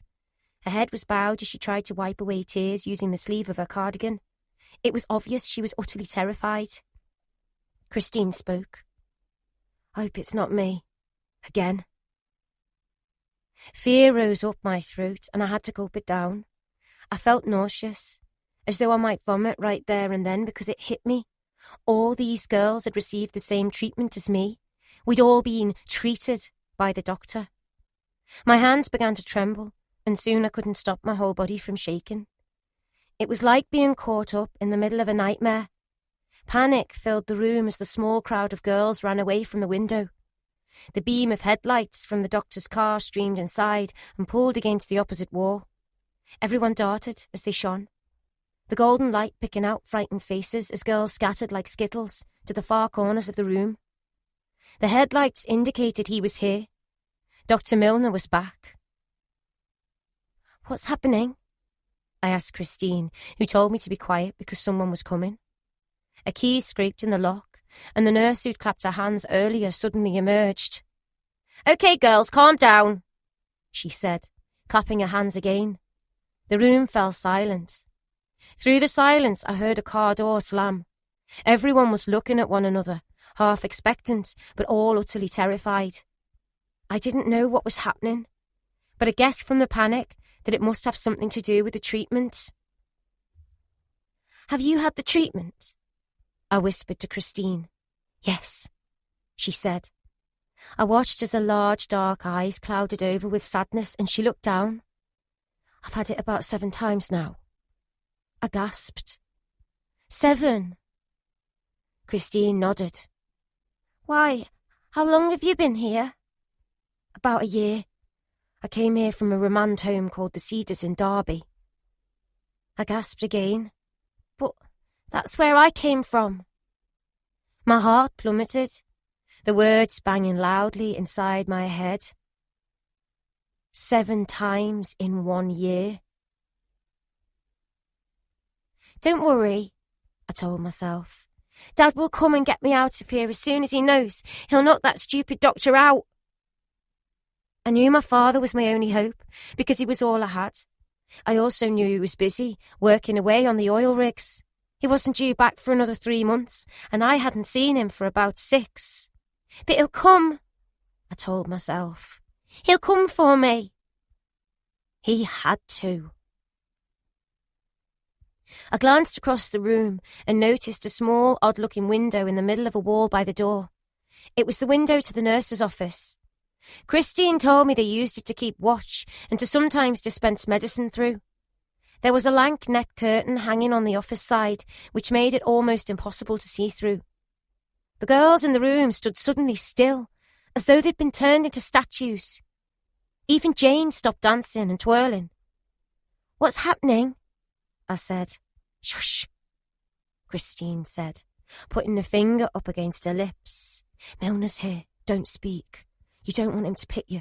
Just stay still. I stared at my hands. They were trembling against my lap.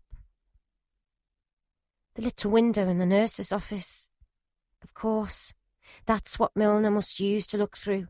That's how he'd choose his next victim. I followed the other girls and remained as still as I could. It was as though we were all playing some kind of weird game of musical statues. No one moved a muscle. No one stirred. The room was as silent as a morgue. I noticed a hand brush against the net curtain and lift it up. It was a man's hand, not a nurse's. A head appeared, bobbing underneath, as someone looked out into the room. As soon as I saw the grey hair and dark-trimmed glasses, I knew it was him. It was Milner. My heart was in my mouth. He was searching for his next victim. The terror in the room was palpable. My ears pricked up at the sound of wood scraping against wood. Milner had opened the window and was looking into the room. The window slid shut and the net curtain pulled down. He'd chosen. I just hoped and prayed it wasn't me. No one said a word. A nurse walked and glanced around. Emily Thompson, she said, beckoning towards a blonde-haired girl who looked about 13. No! Emily gasped. Please, not me! The nurse tried to grab her, but Emily was fast and had managed to claw her fingers against the side of a chair and was hanging onto it as if her life depended on it. No, I'm not going to do it, she screamed. Come on, Emily, calm down. The doctor is waiting to see you. I don't want treatment. The nurse lost her patience and pulled at Emily's hands to try and loosen her grip. Come on, don't make it worse for yourself. Please, please. Emily was wailing now, begging to stay in the room. The net curtain shifted and Milner's head appeared as he looked through the glass again. Fear stole my breath and I turned away quickly. I didn't want him to see me looking because he might change his mind and choose me. Emily continued to wail as a couple of nurses led her sobbing from the room. We could still hear her pitiful cries out in the corridor long after the door had closed. I realised then that bad things happened here. Bad things happened to naughty children. No one cared, because no one wanted us. My thoughts were broken by the sound of the nurse clapping. The room seemed to return to normal as she patted her hands together as though she was herding sheep. Come on, girls, tea time. I watched as the crowd who'd been standing near the window took their places at the dinner table. It was as though the past 5 minutes just hadn't happened. I got to my feet and followed Christine towards the table, but there were hardly any seats left, and those that weren't together. I felt awkward because I didn't know where I should sit. I spotted an empty chair. I realised if I sat in it, my back would face towards the nurse's window, which meant I wouldn't be able to see Milner. It made me nervous because I needed to keep my wits about me, to see where he was at all times so that I wouldn't be chosen. Through the fog of the medication and confusion in my mind, I thought I heard counting. I looked over at the nurse. 16, 17, 18, 19, she chanted. For a second, I thought she was doing another head count, but then I noticed she wasn't looking up but down at the cutlery tray. She counted the forks and wiped each one as she put them inside the tray. 20, 21, 22. She continued until she'd reached over 50. Then she picked up the knives and started to count them. With my back to the window, I felt extremely vulnerable. I turned my head slightly and noticed a shape through the weave of the white lace curtain. It was Milner. I could tell it was him by his brown tweed jacket. He was moving around inside the room. I wasn't sure if he was looking out, but I turned away and looked at the table. My heart was pumping so fast that I could hear blood rushing inside my ears. The nurse continued to count. 31, 32, 33. She mouthed, methodically. I felt glued to my seat, unable to move. Even in my medicated state, every sinew in my body was telling me to run as far away as I could from the doctor and the horrible dining room. 39, 40, 41. I looked down and tried to make out patterns on the surface of the table. I heard the scraping of chair legs against the floor. Moments later, someone was by my side, and a small, delicate hand tapped gently on my shoulder. "Come and dance with me." It was Jane. In a dreamlike state, she extended her arm and tried to take my hand in hers. I grimaced and held mine firmly in my lap. "Look, I can do this dance." She laughed as she began to tap and twirl around in front of me. 45, 46, 47. "Go away," I hissed. I was terrified that she'd draw unwanted attention to me or, more importantly, pick me out for Milner. I knew he was only feet away in the other room, and I didn't want to be next. I refused to hold her hand. Jane ignored me, threw her head back and laughed. She began to tap her shoes against the polished floor. The sound was so loud that it momentarily drowned out the cutlery count. "Look, I can teach you," she was saying. "I was a famous dancer, you know." Tap, tap, tap.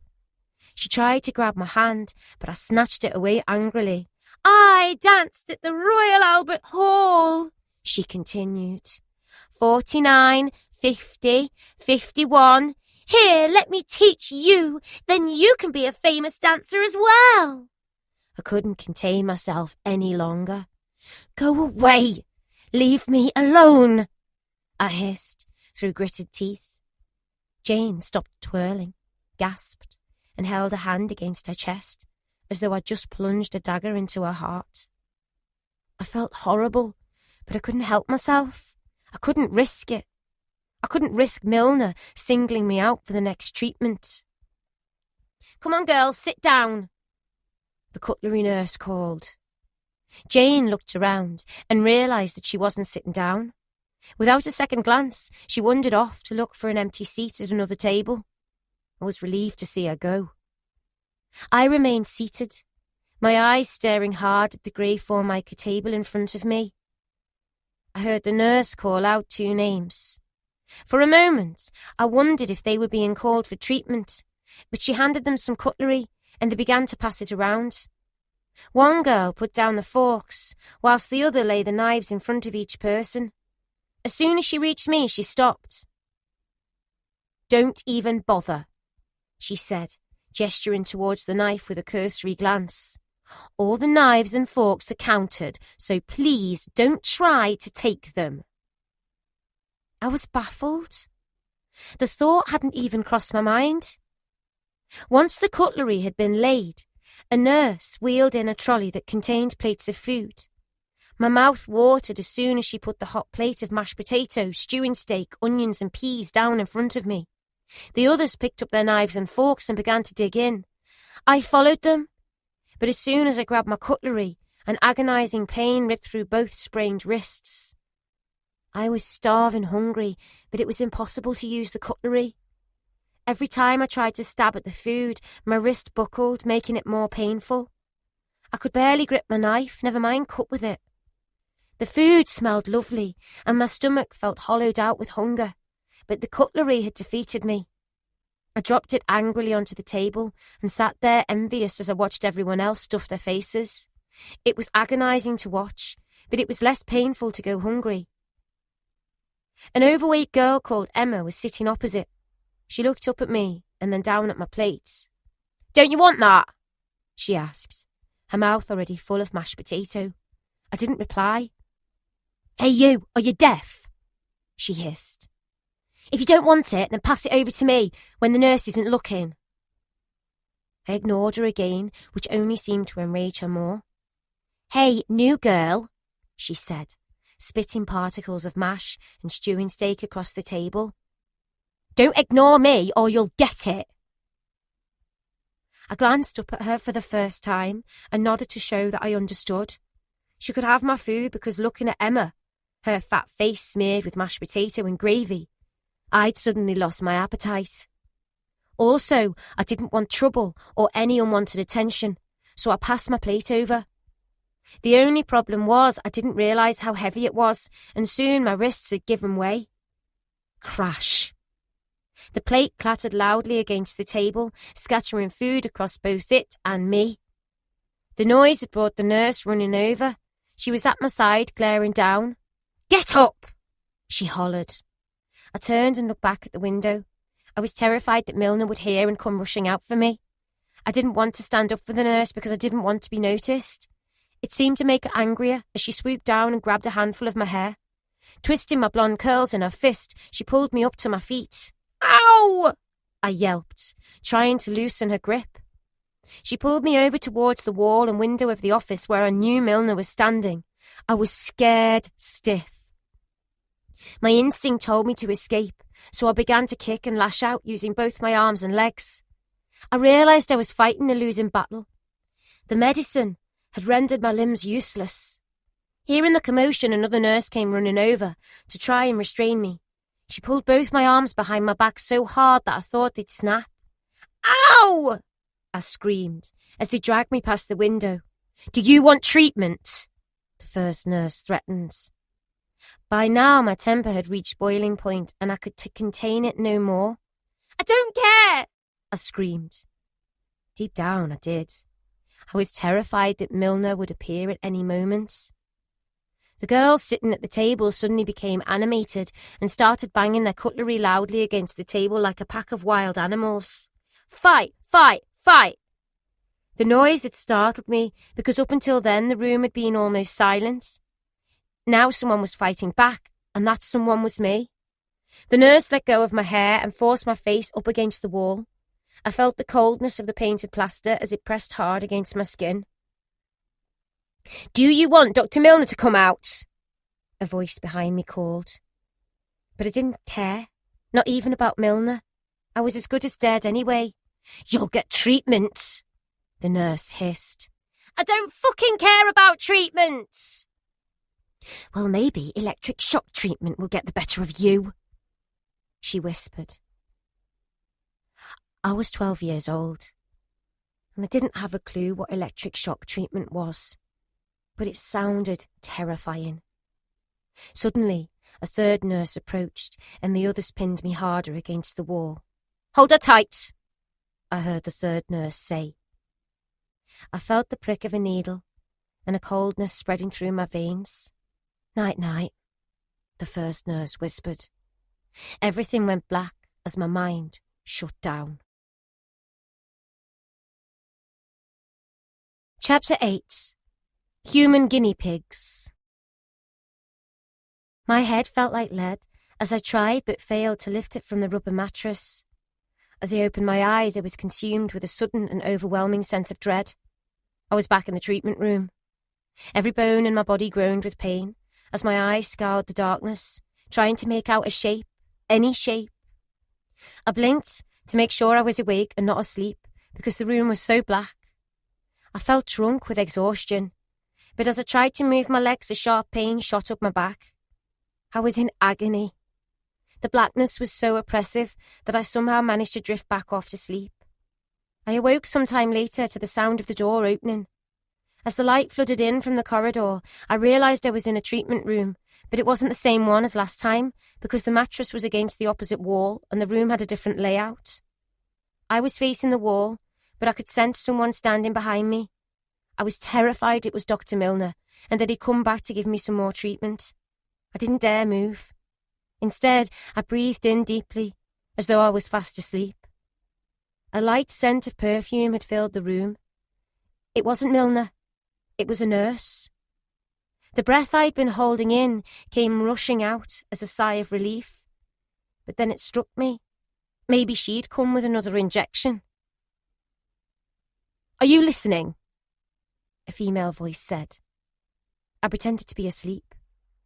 "I know you're awake," she insisted. Her voice sounded distorted, as heavy as the weight inside my head. I heard footsteps. She walked over towards the shutters and undid the brass catch. As she pulled them open, daylight came flooding in. I blinked.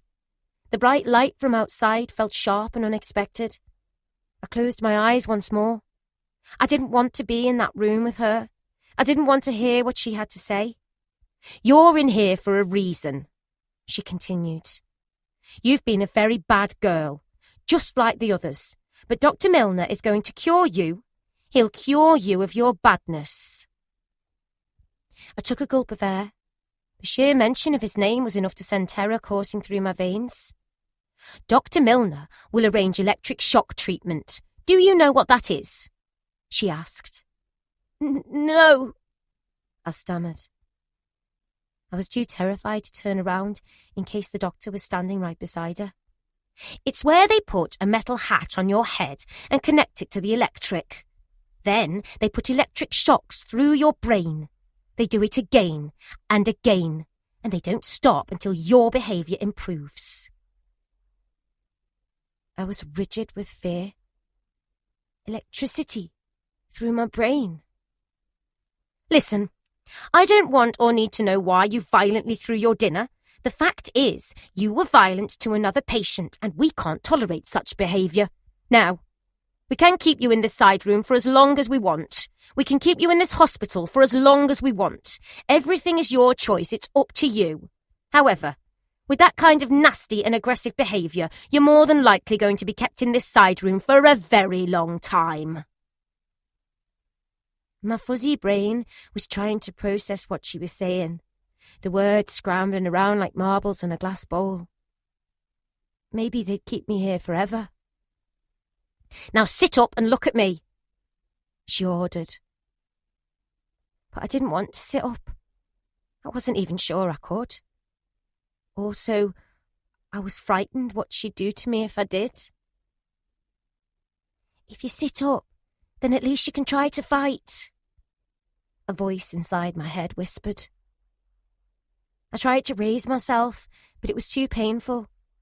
I refused to be beaten. I knew from the sound of her voice that I'd get no sympathy from her. The light from the doorway and open shutters was blinding, so I closed my eyes. Open them, she demanded. The sooner you open them, the sooner they will stop hurting. I began to open them and tried to focus. A blurry image slowly came into view. I realised she was holding something in her hand. Medication time. Come on, take your medicine. I don't want it. It's making me worse, I slurred. The figure straightened up. OK, I'll close the shutters and lock the door. You can come out when you've decided to cooperate. But I didn't want to stay inside the room. I wanted to be back on the ward with Christine and the others. Reluctantly, I stretched out my hand to take it from her.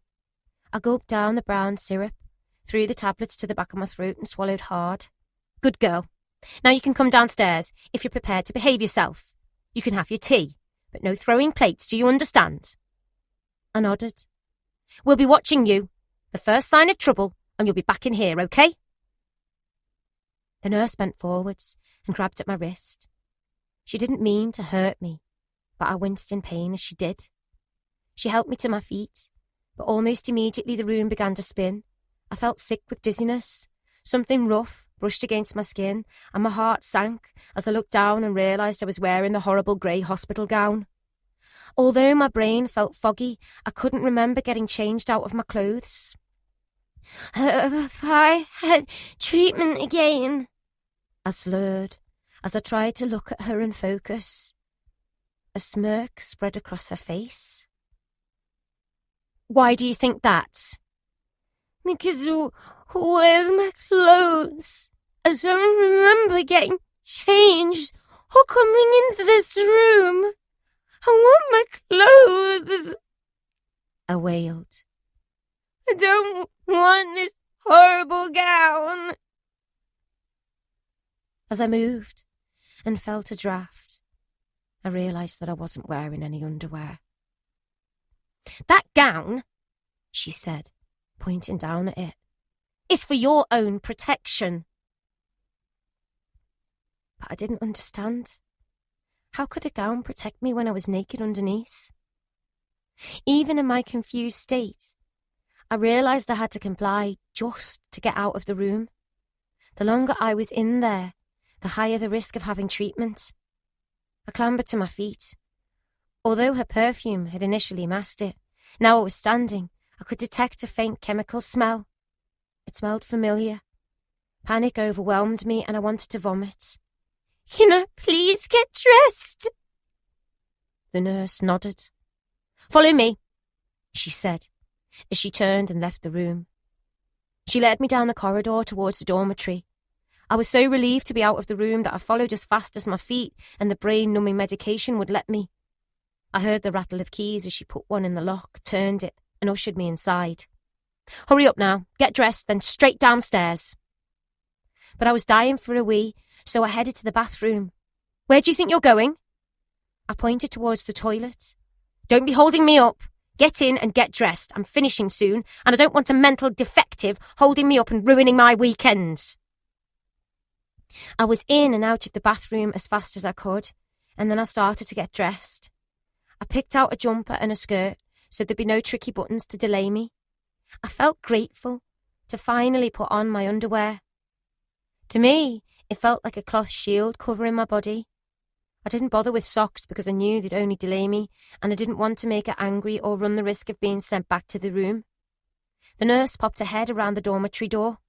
"You ready? Good." She led me back out into the corridor. She pulled out the bunch of keys and locked the door behind us. "Go and wait by the stairs." I walked along the corridor, but my heartbeat quickened when I realised the door to the treatment room was wide open. Was it a trick? Was she taking me back for treatment? A sickening dread washed over me and my breath became shallow and rapid. "Do you want your tea or not?" It was the nurse. She'd brushed past me and was heading down the stairs. I hurried behind her, grateful that I was heading to the safety of the others. I had to get to the bottom of the stairs as fast as I could. My feet quickened with every step until I'd reached the bottom. I noticed the main door I'd come through on my very first day at Aston Hall. I knew better than to try and escape. Instead, I waited for the nurse. I felt more in control when I could see her. At least I knew there'd be no nasty surprises. As we reached the communal room, she fumbled with her keys once more. With the silver key in her hand, she shot me a sideways glance. "I knew you were trouble from the first moment I saw you," she remarked, wagging the key in front of my face. "Now any more trouble from you and you're straight back in that side room, and it's the electric shock treatment. Do I make myself clear?" I nodded. I just wanted her to unlock the door and let me in so that I could join the others. Finally, the door clicked open. I stepped inside and let out a sigh of relief. In that moment, I decided I'd never answer back again. From now on, I'd be a model patient, as good as gold. Then I'd never get electric shock treatment. The door slammed behind me loudly as I looked across the room. As usual, the TV was blaring away in the corner, watched by the same staring eyes. One girl's eyes were yellow, where they should have been white. I looked away and shuddered. I was trying to decide what to do. Should I stand or sit? Should I sit at the table early, or would I get into trouble if I did? The thoughts whirred around inside my head until I spotted someone beckoning me over. As her hand patted the wooden arm of the chair, I realised it was Christine. "Did you get treatment?" she asked, leaning forward so that she could whisper in my ear. "I don't know," I replied honestly. "I don't think so." My voice still sounded odd and disjointed, but at least I'd stopped slurring. "You're a good fighter," she smiled. "You gave them hell yesterday, and when you threw your dinner at Big Emma, well," she laughed, "that was great." I shook my head. "Yesterday?" Christine nodded. "Yes, tea time yesterday." I was confused. Where had the rest of that day gone? "Yes," she said. "You've been up there since tea time yesterday, but it's the weekend now and they always let you out at the weekend." I was confused. "But I came here on Monday and it's Saturday now." Christine nodded. "That's right." But how had I lost so many days? I thought I'd had my treatment over one day, not 4. My head hurt too much to try and fathom it, so I decided I'd work it out later when the fog had cleared. Suddenly, there was a panic in the room as girls fled from the window. The telltale beam of headlights picked out frightened faces across the room. "Here he is!" a voice called out as girls scattered into the far corners. My body trembled as I turned my back towards the main window. "Please don't pick me," I prayed. I glanced over to my right. I was looking for Emily, the last girl he'd picked, but she was nowhere to be seen. "Where's Emily?" I asked Christine. "She hasn't come back yet. Sometimes they don't come back." "What do you mean?" "Oh, I don't know. Maybe they get shipped out of here. Sometimes treatment can take a long time. I was desperate to know, but too frightened to ask. But there was one question I had to ask. Have you ever had electric shock treatment? I mumbled. I'd said the word so softly that Christine hadn't heard me. What did you say? But my courage had failed me. It doesn't matter, I said, casting my eyes to the ground. Tension hung over the room like a black fog as everyone waited for a girl to be chosen. The net curtain to the nurse's office began to twitch, and a face peered through the glass. I didn't move. I didn't dare breathe or swallow because I didn't want it to be me. The door opened, and in stepped a nurse. "Christine Smith," she called. It took me a few seconds to register it was Christine. My Christine. "That's me," she sighed as tears filled her eyes. "I hate treatment." My heart ached as I watched my new friend walk over towards the nurse. Unlike Emily, she didn't protest. She accepted that tonight it was her turn to be Milner's human guinea pig. The nurse said something and Christine turned back and threw her arms around me, pulling me close. "We'll be best friends forever," she whispered. Then, with tears streaming down her face, she held me at arm's length. "Wish me luck." "I will," I said, choking back my emotion. "Come on, hurry up now, Christine." I watched as she crossed two fingers and began to wave.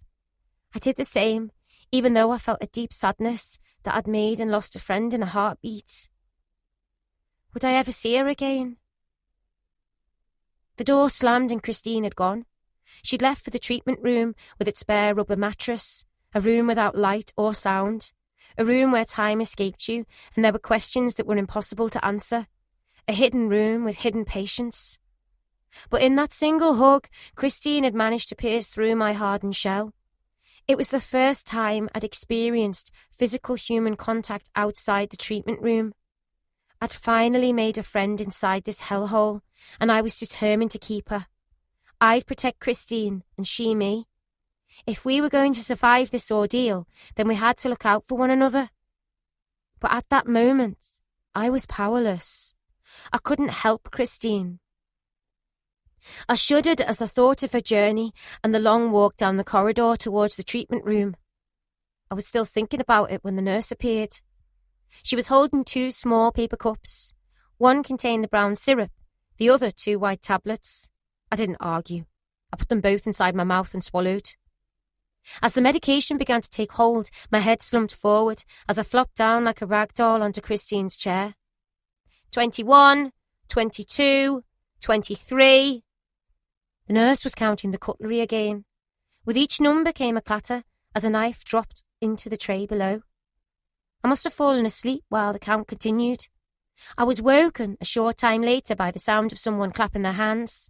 "Right, head count," she called. We remained where we were until she'd counted each and every one of us. "Come on, girls, it's tea time. Everyone take their seats." The word seat jolted me back to reality. I looked up at the table and the empty chairs. I focused on one and slumped across the room before anyone else took it. My chair had a perfect view of the little window and of Dr. Milner. I sat down. I was still watching the window when I felt a sharp tug as someone pulled my hair. I turned to see Emma. She turned away. A few moments later she pulled it again. I glared at her. She pulled a sarcastic face and some of the other girls sniggered, but I didn't want to fight. I didn't want a repeat of yesterday. I didn't want to be locked in the side room. I just wanted to be left alone, to keep out of trouble. Emma pulled my hair again. "Stop it," I hissed through gritted teeth. "Why?" she sneered. "What are you going to do about it?" I remembered Liam and how he'd once taught me to box. I knew how to look after myself. "I'll show you," I threatened. You're going to fight me?" Emma had spotted a loose chink in my armour, and now she wouldn't let it go. She continued to pull my hair and torment me. The nurse approached with food, so I didn't dare fight back. Instead, I thanked her as she placed the plate of fish, chips and peas on the table in front of me. "Thank you." I smiled. You're welcome. It made me feel better. I needed to stay calm. I needed to be good so that I didn't get electric shock treatment. My wrists were sore, and I found it difficult to hold my fork, so I started to eat the chips with my fingers. Don't you know what a knife and fork are for? Emma sneered, looking across the table at the others. Anger bubbled up inside me. Don't bite. Don't hit back. I strained my eyes against the neck curtain, searching for the shape of Milner, but there was no sign of him. I looked over through the main window. His car had gone. He must have left. If he has, then who is with Christine?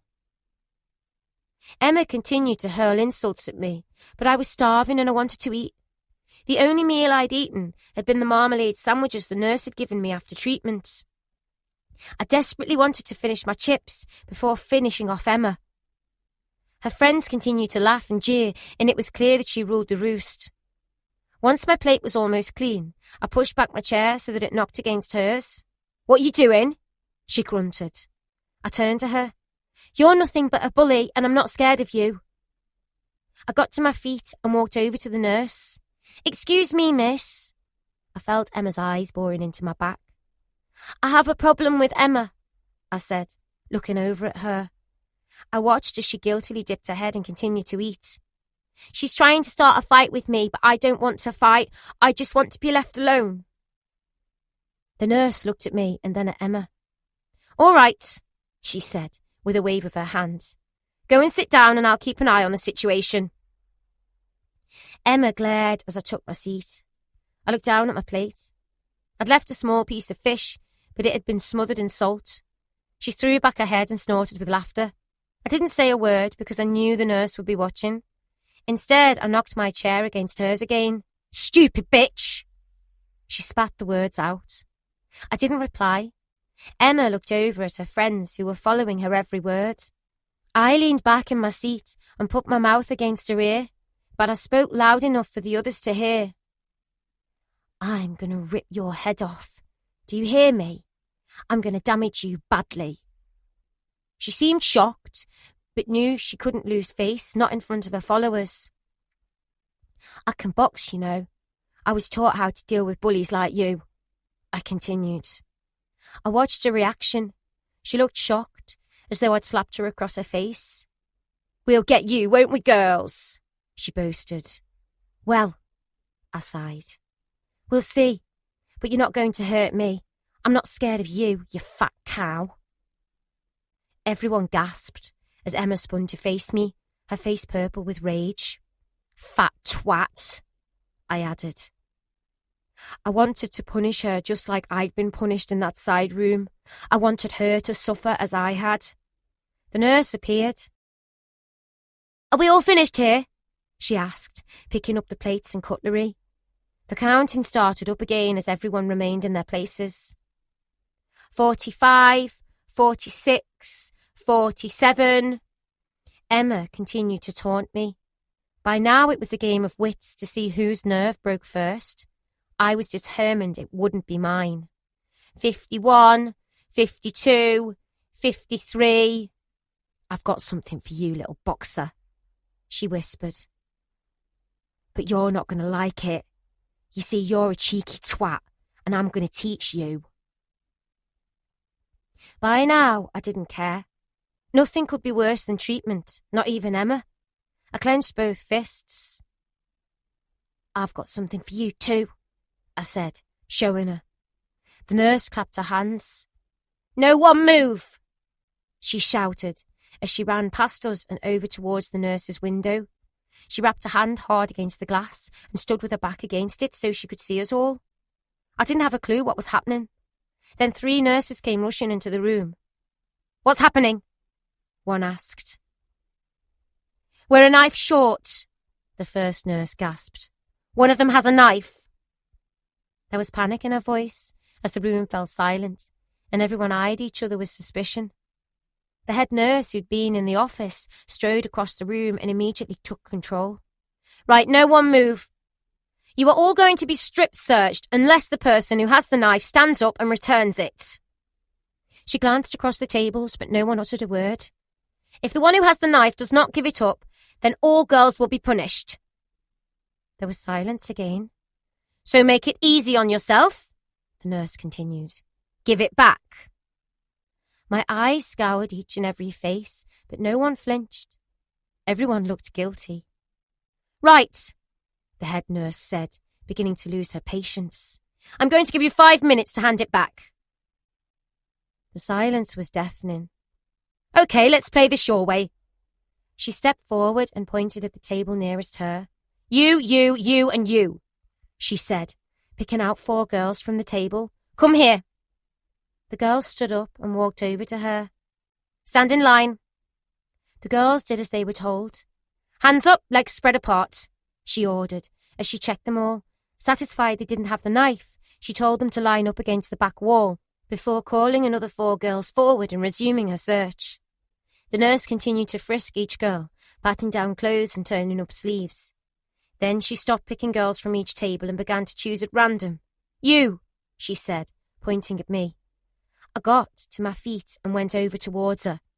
She chose 3 girls, but because I had my back to the rest of the room, I didn't know who else she'd picked. I heard the scrape of chair legs against the floor as the others stood up. "No, not you." Her voice sounded panicked. "You stay exactly where you are." I was desperate to turn around, but I didn't dare disobey the head nurse. Suddenly, her face and stern manner began to crumble. "Emma, do not move." I felt sick with fear. Emma had the knife, and I had my back to her. Suddenly, I forgot the rules and turned to see Emma sat with her back facing towards me. "All you other girls come over here. Every girl on every table come here. Emma, you stay exactly where you are," the nurse said calmly. Other girls ran over, and soon Emma was alone. She was hunched over the table because she knew she'd been caught. Without warning, she got to her feet, grabbed a chair and threw it across the room. 3 nurses ran to try and restrain her, but she was like a wild animal. She overturned tables and chairs and faced the staff with a look of pure evil in her eyes. "Come on, bitches!" she screamed, as though possessed. I glanced over at her right hand and saw the missing knife. The metal edge of it glinted against the light. I was standing at the back wall along with the others, watching as the situation unfolded. Emma started to lash out with the knife. "Stay away from me, you fucking bitches!" she yelled. The room was in utter chaos. Suddenly, Jane tiptoed out into the middle of the room, the no man's land between us, Emma and the nurses, and began to tap dance. "By the light of the silvery moon," as she tapped and clicked her heels together daintily. It was bizarre. I felt as though I was caught in the middle of a warped dream. Jane continued to dance, while the others stamped their feet against the vinyl floor. "Fight, fight, fight," they chanted. All the time, my eyes were flitting between Emma, the nurses, and Jane, who seemed oblivious to the unfolding drama around her. "This is a madhouse," a voice inside my head screamed. The nurses formed a circle around Emma, who was lunging forward and still trying to fend them off. They inched forward until Emma had her back up against a wall. Now she was cornered. Meanwhile, Jane continued to sing.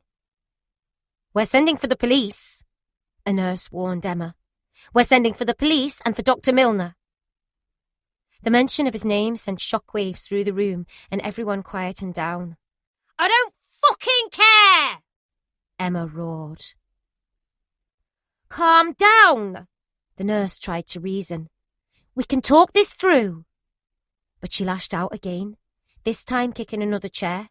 She glared over at me as though she wanted to kill me. I should have felt frightened, and I had been, but suddenly I felt sorry for her.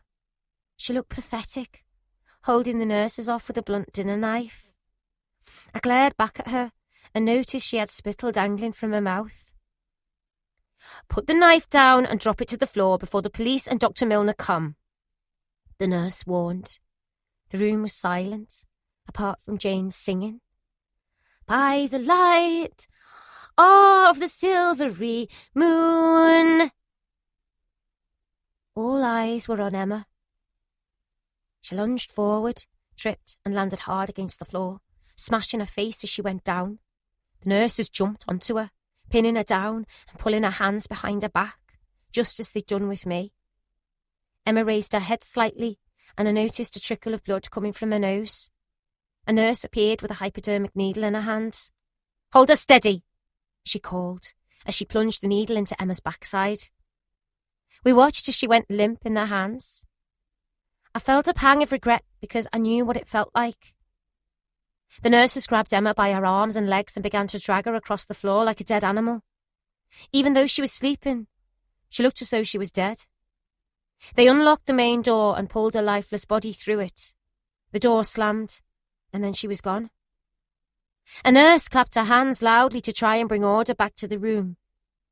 "Listen, girls, you've just seen what happens when you play up. Understand this, we always win.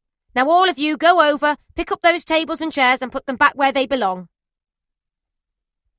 Everyone began to mill around the room, picking up debris, as Jane continued to sing and dance, trapped in a world of her own. I felt envious.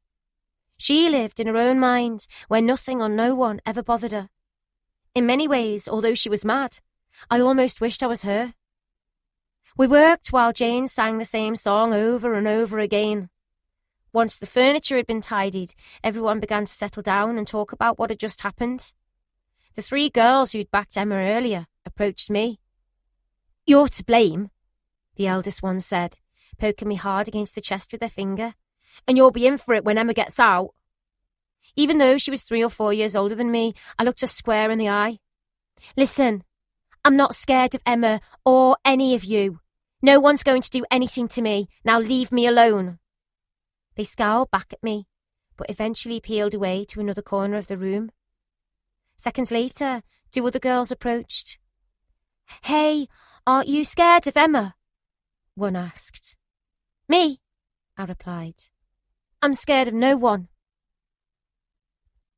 Inside, I was shaken, but I wasn't going to let them or anyone else know it. I'd learned that you had to stand up to bullies, especially inside children's homes, otherwise your life wouldn't be worth living. "Can we be your friend?" they asked. I was taken aback. "Of course you can. I'm not scared of that fat bitch." We laughed and began to chat. It turned out the 2 girls had also come from the Cedars. Soon we were swapping stories and gossip about our time there. It felt good to find new friends, but I couldn't stop thinking about Christine and what she was going through upstairs. We chatted a little more until the main door swung open. A nurse stepped in with Christine close behind. I jumped up and ran over to her. I couldn't help myself. I was so pleased to see her that I flung my arms around her shoulders and hugged her for all I was worth. She was smiling like a Cheshire cat, so I took a step back. "How is the treatment?" I asked, searching her eyes. "I didn't have it," she smiled as she clutched my hand. "They didn't even give me the needle because they needed the room for someone else." I was baffled, and then it hit me. "Emma." "See?" Christine said, gripping my hand tight in hers. "Your good luck fingers worked." We both laughed. As I pulled her over towards the chair, we sat down and talked long into the afternoon. Jane continued to sing her song, but by now it was beginning to drive us all mad. "Don't you know any other songs?" I asked. But she didn't reply because she couldn't hear me or anyone else for that matter. "Barbara," Christine said, clutching my arm. "Emily is up there, in the other room. I was talking to her through the wall." I sat up straight. "So she's all right? You mean she didn't get shipped out?" "No, she's fine. Even better, she thinks she might be back down tonight or tomorrow." The nurse walked in front of us and turned the dial on the front of the TV set. It took a moment, but it warmed up and fired into life, the noise drowning out the sound of Jane's singing. The nurse went over and gently put her arm around the old lady's shoulder. "Come on now, Jane," she coaxed. "The television is on and you might be on it." Jane stopped singing and looked at the nurse. She allowed herself to be led towards an old leather armchair that was her chair. She sat down and stared at the black and white image, totally transfixed. "I'm going to be on television," she repeated over and over again. But no one was listening. Chapter 9. The Queen of Farts. For the first time since I'd arrived at the hospital, I felt happy. Not entirely happy. I hated the place with a vengeance, but with Christine back by my side, I felt safe for the first time. I knew that she would protect the both of us. We vowed to be best friends, and best friends looked out for one another. The tense atmosphere in the room had also seemed to lift with her return. It was clear Milner had left the building, as his car had disappeared from outside, which meant we were safe, at least for the time being. We sat down in the same armchair as Christine told me all about her father and how wonderful he was. "He'll come for me," she said, without faltering. "As soon as he realises what's going on, he'll come for me." "Mine too," I insisted. "The thing is, I'm a bit of a daddy's girl," Christine said, smiling to herself. "My dad buys me everything. Anything I want, I just have to say the word and he'll go and get it for me. That's what he's like. That's how much he loves me." I nodded. "Mine's the same. He'd do anything for me. He buys me everything. You name it, I've got it at home." I lied. Christine grinned, continuing with her story as I did with mine. We embellished even the smallest details to make our fathers sound like the best dads ever. Of course, I could see through her lies and she through mine. We both knew the truth. The fact that neither of them cared about us or where we were. If they had, then how would we ended up in a place like Aston Hall Hospital? Although they were just children's stories, I prayed that they'd come true, that my dad would save me from Dr. Milner's treatments. As we chatted, I discovered that Christine's bed was right next to mine. "But I've not seen you." "That's because you've either had treatment or been locked in the side room." Of course, it made perfect sense. I've been here a week and not spent a single night in my bed on the dormitory. "I can't believe we're next to each other." Christine extended a hand and grabbed hold of mine. She was 14 years old, but she seemed so much more knowledgeable than I was. "Best friends," she said. My eyes flooded with grateful tears. "Yes, best friends forever," I whispered. Moments later, a nurse stepped forward with the medicine tray strapped to her. She held out a paper cup containing syrup and a couple of pills in another. "Medicine time," she chirped. I'd learned my lesson. From now on, I'd take my medication and do whatever the nurses said without fuss or argument. I realised from watching Christine that the less she said, the easier life would be. I swallowed my pills and glanced over at Jane. For once, she wasn't singing or dancing, but was fast asleep in her chair. She was snoring, and her mouth was half open, as though she was catching flies. The nurse gave Christine her drugs and then wandered over towards Jane. She patted her lightly against her arm to try and rouse her. It took a while, but eventually she opened her eyes. She blinked a few times and smiled warmly up at the nurse. "Hang on a moment, nurse," Jane said. She planted both hands firmly against the arms of her chair and, for a moment, I thought she was going to stand up. Then she lifted up her right leg high into the air and let out the biggest fart I'd ever heard.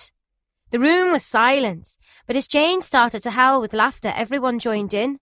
Soon the whole place was in an uproar because the noise of the fart had reverberated against the leather armchair and had sounded across to the back of the room. Even the nurse had a smirk on her face. The laughter had just started to die down when Jane screwed up her face tight, lifted her left leg up and let an even louder fart go. Everyone fell about again. Even the nurse couldn't contain herself. "All right, girls," she giggled. She waved her hands around as though she was trying to control an audience. "Calm down." Somehow it made it even funnier. The nurse was trying her best to keep a straight face and order in the room, but it was impossible. "I'll be back in a minute," she said, turning towards the door. She lifted the bunch of keys hanging from her belt and let herself out. We just started to calm down when the awful smell hit us. It had drifted across the room from Jane, who was sitting there totally unabashed. In fact, she almost seemed proud of herself.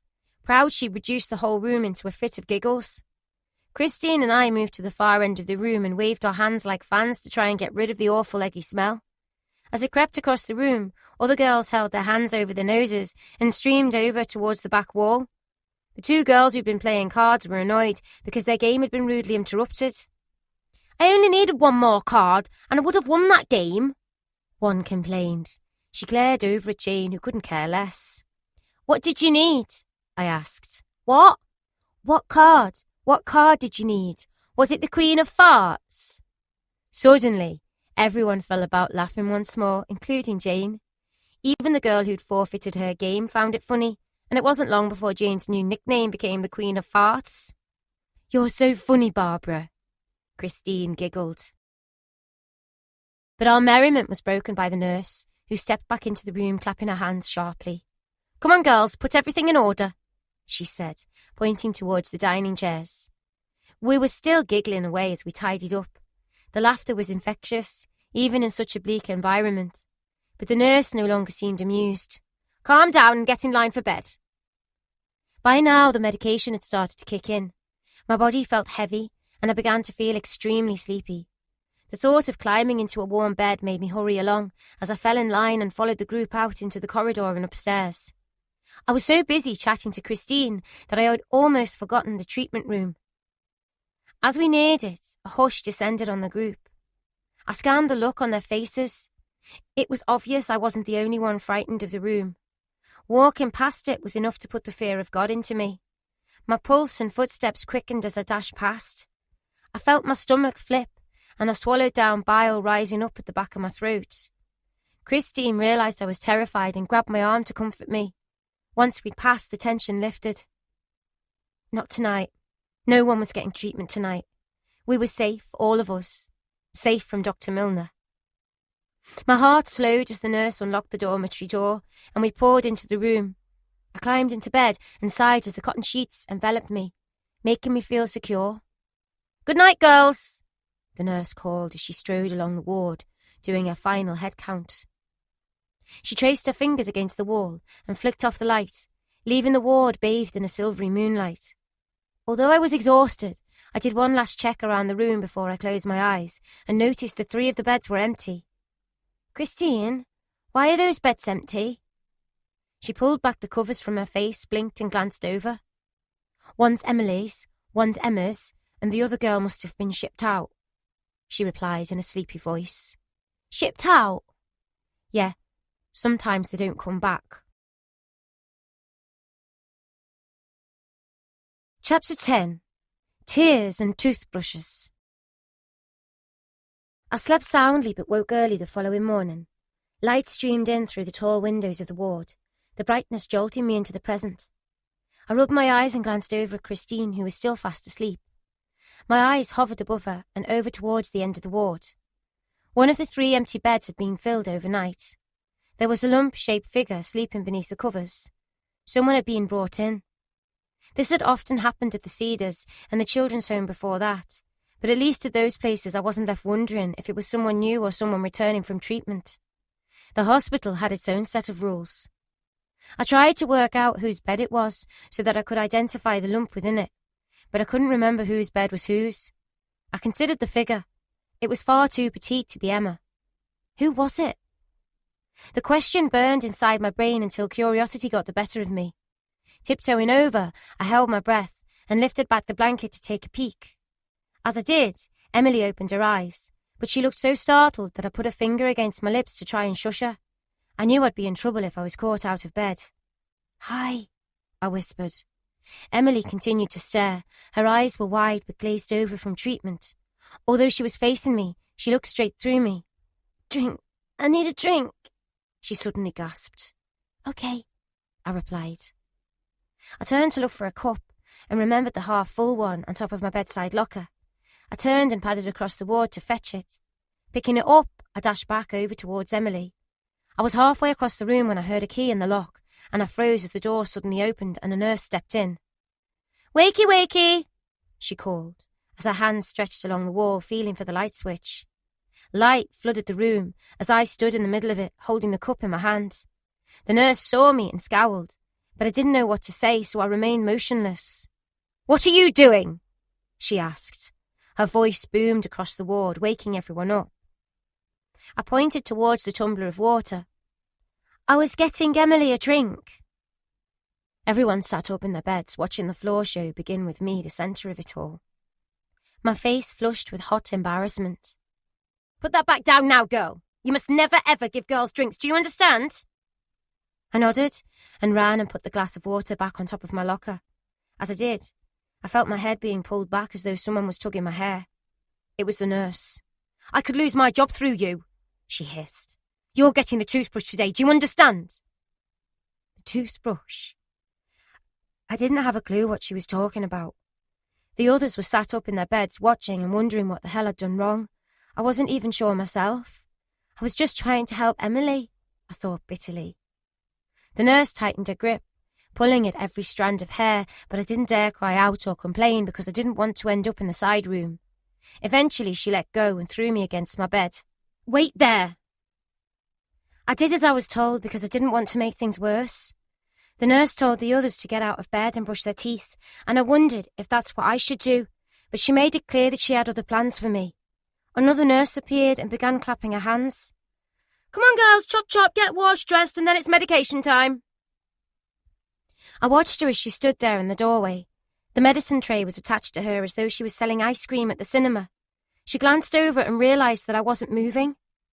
Come on, bed number 1, get a move on. I grabbed my toothbrush and followed the others into the bathroom before the other nurse noticed and tried to stop me. I wanted to be part of the crowd, to follow the herd. I didn't want to stand out. That was the last thing I wanted. As I walked into the bathroom, I spotted Christine over by the sinks. You did right not to fight, she whispered. Don't ever fight back, Barbara, or you'll end up in the side room until Monday. If no new girl arrives on Monday, you'll get the treatment. My heart thudded with panic. But, she added, Dr. Milner is always happy if a new girl comes in, and one will arrive.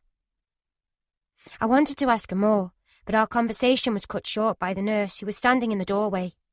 Hurry up! I washed and dressed as fast as I could, eager to catch the others up. We were told to strip our beds and remake them in a particular fashion. The corners had to be enveloped, so they were neat and identical. I'd learned how to make my bed during my time at the Cedars, but I still followed Christine because I didn't want to put a foot wrong. Once the beds had been made, we each lined up to get our medication. Then we went back to our beds so that the nurse could inspect them. Once she was satisfied, she released the brake, and we pushed our beds and lockers against the back wall. I wasn't sure what was happening, but it was too quiet to try and ask Christine, so I followed everyone else. Some girls left the room and reappeared moments later with cleaning stuff and tins of floor wax. Others wheeled in 2 big floor buffers that had large flat blocks, the width of 2 house bricks, on the end of them. They each had an edge of sharp metal teeth that we attached old bits of prison blankets to so we could buff the floor. Okay, girls, the nurse said, clapping her hands once more. Let's brush, strip, wax and buff the floor. I looked across the room and realised that although her bed had been pushed against the back wall, Emily was still asleep in it. She's being drugged, one of the girls whispered. Don't worry, she won't hear a thing. Some girls brushed the floor, whilst others tried to strip away the old polish. Another group applied wax, while the rest of us followed behind with the buffers. They were so heavy that they needed more than 1 pair of hands. I was given 1, but I couldn't move it because of the weight. Christine noticed and came rushing over to help, but she didn't dare say a word. In fact, no one spoke. Instead, we worked in complete silence, apart from the whirring noise of the machines. I wasn't sure how clean the floor had to be, but I soon realised that the nurse wasn't satisfied unless she could see her reflection in it. Not clean enough, do it again, she ordered. It was back-breaking work, and all before we'd even had breakfast. After moving the beds and the cabinets back to their original positions, we were finally allowed downstairs to eat. As the nurse led us along the corridor, I heard the sound of a girl crying behind the locked door. Someone talk to me. I'm here, I'm in here. Can anyone hear me? She called. Although her cries were pitiful, everyone ignored her. To my shame, I did too. I was in enough trouble as it was. The nurse led us downstairs, unlocked the door to the communal room and herded us in.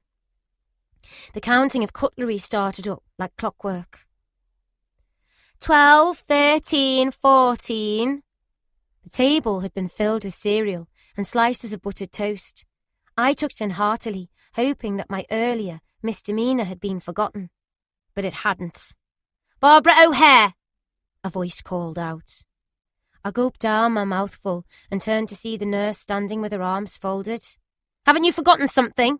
It's toothbrush treatment." Christine grabbed at my arm. "Don't fight," she whispered. I followed the nurse out of the room and up to the dormitory door where she handed me a toothbrush and told me to start scrubbing. "You can start with the skirting boards," she said, pointing at them. "I want them clean all along the corridor from here to over there." My heart sank down to my boots. It would take all day. "And when you've done this side, you can start on that one." She began to walk away but stopped and turned to face me. "And it had better be perfect, otherwise you'll have to do it again." And then she left. I sighed as I weighed up the task before me. A single toothbrush to clean an entire hallway. It seemed an impossible task. I knelt down against the skirting board and began to scrub away. As I did, I heard a small voice cry out, "Hello? Is anyone there?" It was the girl in the treatment room. I glanced over each shoulder to check that the coast was clear and walked over towards the side door. "Hello?" I whispered. "What's your name?" "Emma," the voice replied. I froze to the spot, worried what she'd do to me when she did get out. She'd stolen a knife, so I knew she was capable of anything, but I also realised it was my chance to sort things out. I remembered a survival trick I'd used in the other children's homes. "It's Barbara," I replied, cupping a hand against my mouth so that she could hear me through the door. "My big sister is coming soon, so you better watch your back."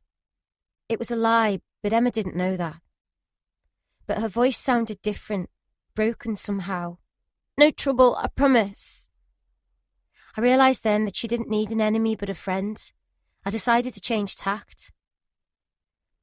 "Did you have treatment?" I whispered. There was a moment's pause before she spoke. "Yes," she said, dissolving into tears. I was shocked. "Are you okay?" "Yes," she sobbed. "I think my dad did some bad things to me." "Like what?" Emma was sobbing heavily, and for a moment I didn't think she'd reply, but then she spoke. "Rude things. He did rude things to me." I had no idea what she was talking about, so I didn't know what to say, but it was Emma who broke the silence. "But he didn't do it. I know he didn't do it." There was more silence as she continued to sob her heart out. "Maybe he did," she said, her voice wobbling with emotion. "I really don't know." My mind was racing. Why would her dad do rude things to her? And who would have said such a thing? Was it Dr. Milner? I wondered. He's the one with all the questions, the mask and the dripping stuff that made you feel funny. I was just about to ask more when I heard the jangle of keys. The nurse was on her way. I ran over to the other side of the room and scrubbed at the skirting board with the toothbrush.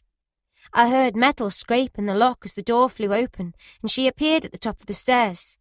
She approached the side room and unlocked the door. Emma stepped out wearing the horrible grey cotton gown. She seemed frightened and was blinking, trying to shield the light from her eyes. "Emma, was anyone talking to you?" the nurse asked. "It's just that I thought I heard voices from the bottom of the stairs." My heart plummeted as I stared hard at the skirting board and continued to scrub. I waited for Emma's damning reply. "Please, God," I prayed. "Please don't let her tell on me. Please don't take her out of the side room and put me in." "No, I wasn't talking to anyone," she answered.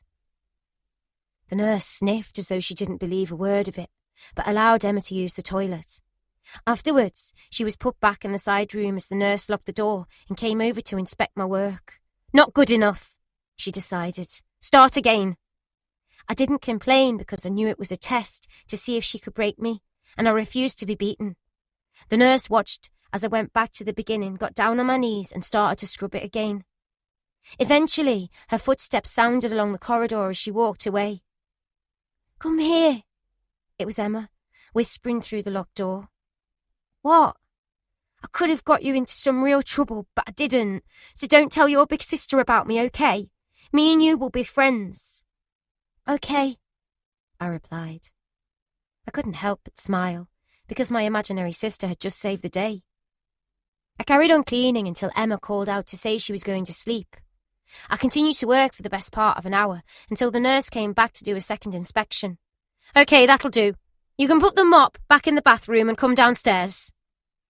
I felt relieved as she unlocked the door, and I walked back into the communal room. It was midday, so more medication was dispensed to keep us quiet. I noticed Christine and wandered over. The TV was on and Jane was dancing, twirling away, lost in her own world. The atmosphere felt relaxed because it was the weekend and Dr. Milner didn't come at the weekends. "How did you get on?" Christine asked. "Oh, okay. She made me do it twice, but it wasn't too bad," I said, flopping down next to her. We chatted for a while, and soon I told her how I'd run away from the Cedars. I watched her eyes widen with respect. "But I was caught soon after," I sighed. "If only there was a way out of here, but it's impossible because they keep every door locked. Even if there was a way of avoiding treatment, at least that'd make things a bit easier." Christine glanced up. "But there is." I sat up. Now she had my full attention. "There is? How?" Christine pulled her chair closer and began to whisper. "Have you started your periods yet?" "No," I said, shaking my head. I was only 12 and I didn't know the first thing about periods. She shook her head in pity. "Well, you're in trouble then." "Why?" "Because that's how you avoid treatment." I was confused, so she began to elaborate. "A few days after treatment, go and tell the nurse you need a sanitary towel because you've had some bleeding." "Why a few days?" I asked, interrupting her. "Because we always bleed after treatment." I suddenly remembered something. "But I did bleed," I gasped. "After treatment, there was blood on the sheets, but the nurse said it was an old stain. I knew it wasn't because I hadn't cut myself." Christine nodded. "Yes, that happens to everyone." "But what do I do with the sanitary towel?" "Just keep them and keep asking for them 3 times a day for a week. You get them, wrap them in loo roll and put them in the bin in the toilet, okay?" I nodded my head, although I didn't understand. Christine continued. "When you're called up for treatment, tell the nurses you need the toilet. That's when you take a used towel out of the bin and put it inside your knickers." "Yuck!" "Yes, it's not nice, and there'll be lots of other people's sanitary towels in there too, but you'll start your period soon." I pushed my hair away from my face and checked over my shoulder to make sure no one was listening. "But why would I put it inside my knickers if I'm not bleeding?" Christine smiled. "Because Milner doesn't give you treatment if you're on your period, and if you have a sanitary towel in your knickers, you'll be okay." I was shocked, and it obviously showed because Christine caught my chin in the palm of her hand. "Barbara, have you ever done it with a boy?" she asked. "Done what?" "You know, shagged a boy." I'd heard other girls talking about shagging back at the Cedars, but I hadn't joined in the conversation because I'd never been near a boy. "I've never done anything like that in my life," I gasped, slightly appalled. Christine laughed. "Why have you?" I asked. "I have. I've been with most of the boys on my estate. That's why they put me in here. All my friends have as well, but they're not in here." Christine began to tell me about different boys and what she'd done with them. Then, noticing my horrified expression, she leaned forward and grabbed my arm. "Don't tell the others in here that you've never done it, because they'll think you're a scaredy cat. Don't let them know you're a virgin, because they'll laugh at you." I decided to change the subject. Instead, I told her how I'd kidded Emma that I had a big sister. "So you've got to promise me that you'll tell her you and my big sister are friends," I insisted. "That way she'll leave you alone too." Christine threw her head back and laughed. "Brilliant!" Suddenly a nurse loomed into view with a medication tray strapped to her. We both took our pills and syrup without fuss. As I swallowed, the nurse looked down and smiled at me. "Guess what? Your dad has rung and he's booked a visit to come and see you next weekend. Isn't that exciting, Barbara? My whole face broke into a huge smile for the first time. I couldn't believe it. I was buzzing with excitement as my eyes brimmed with tears of happiness. I gripped Christine's hand. He'll get me out of this place, just you watch, especially when I tell him about the treatment. The nurse overheard and had turned back to give me a stern look, but I didn't care, not anymore, because my dad was coming. As she walked away, I raised my voice loud enough for her to hear. My dad will knock Milner out with one punch, just you wait and see. I've seen him fight before, and he'll kill Milner when he finds out what he's done to me.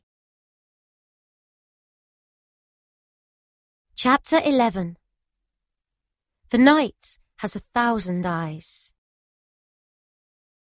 After dinner and the obligatory cutlery count, it was relaxation time. It was hard to relax in a place where Dr. Milner picked off his patients one by one for treatment around 8 o'clock every single night. However, I was comforted by the fact that no matter how grim things became, I knew my father was on his way to take me home.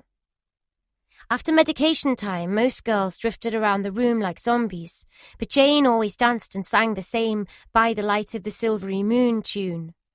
Although I'm sure it had been written as a happy-go-lucky song, at Aston Hall the lyrics took on a whole new meaning, as did one of the only records the girls from our ward were allowed to play. Dr. Milner had donated the record to the hospital, so it was treated like gold dust, and only a nurse was ever allowed to put it on the record player in case it got scratched. The song was The Night Has 1,000 Eyes by Bobby V. It was played over and over again, on a kind of warped loop, as our medication made time stretch like elastic. The song was played so much that it remained locked there inside my head over the years that followed.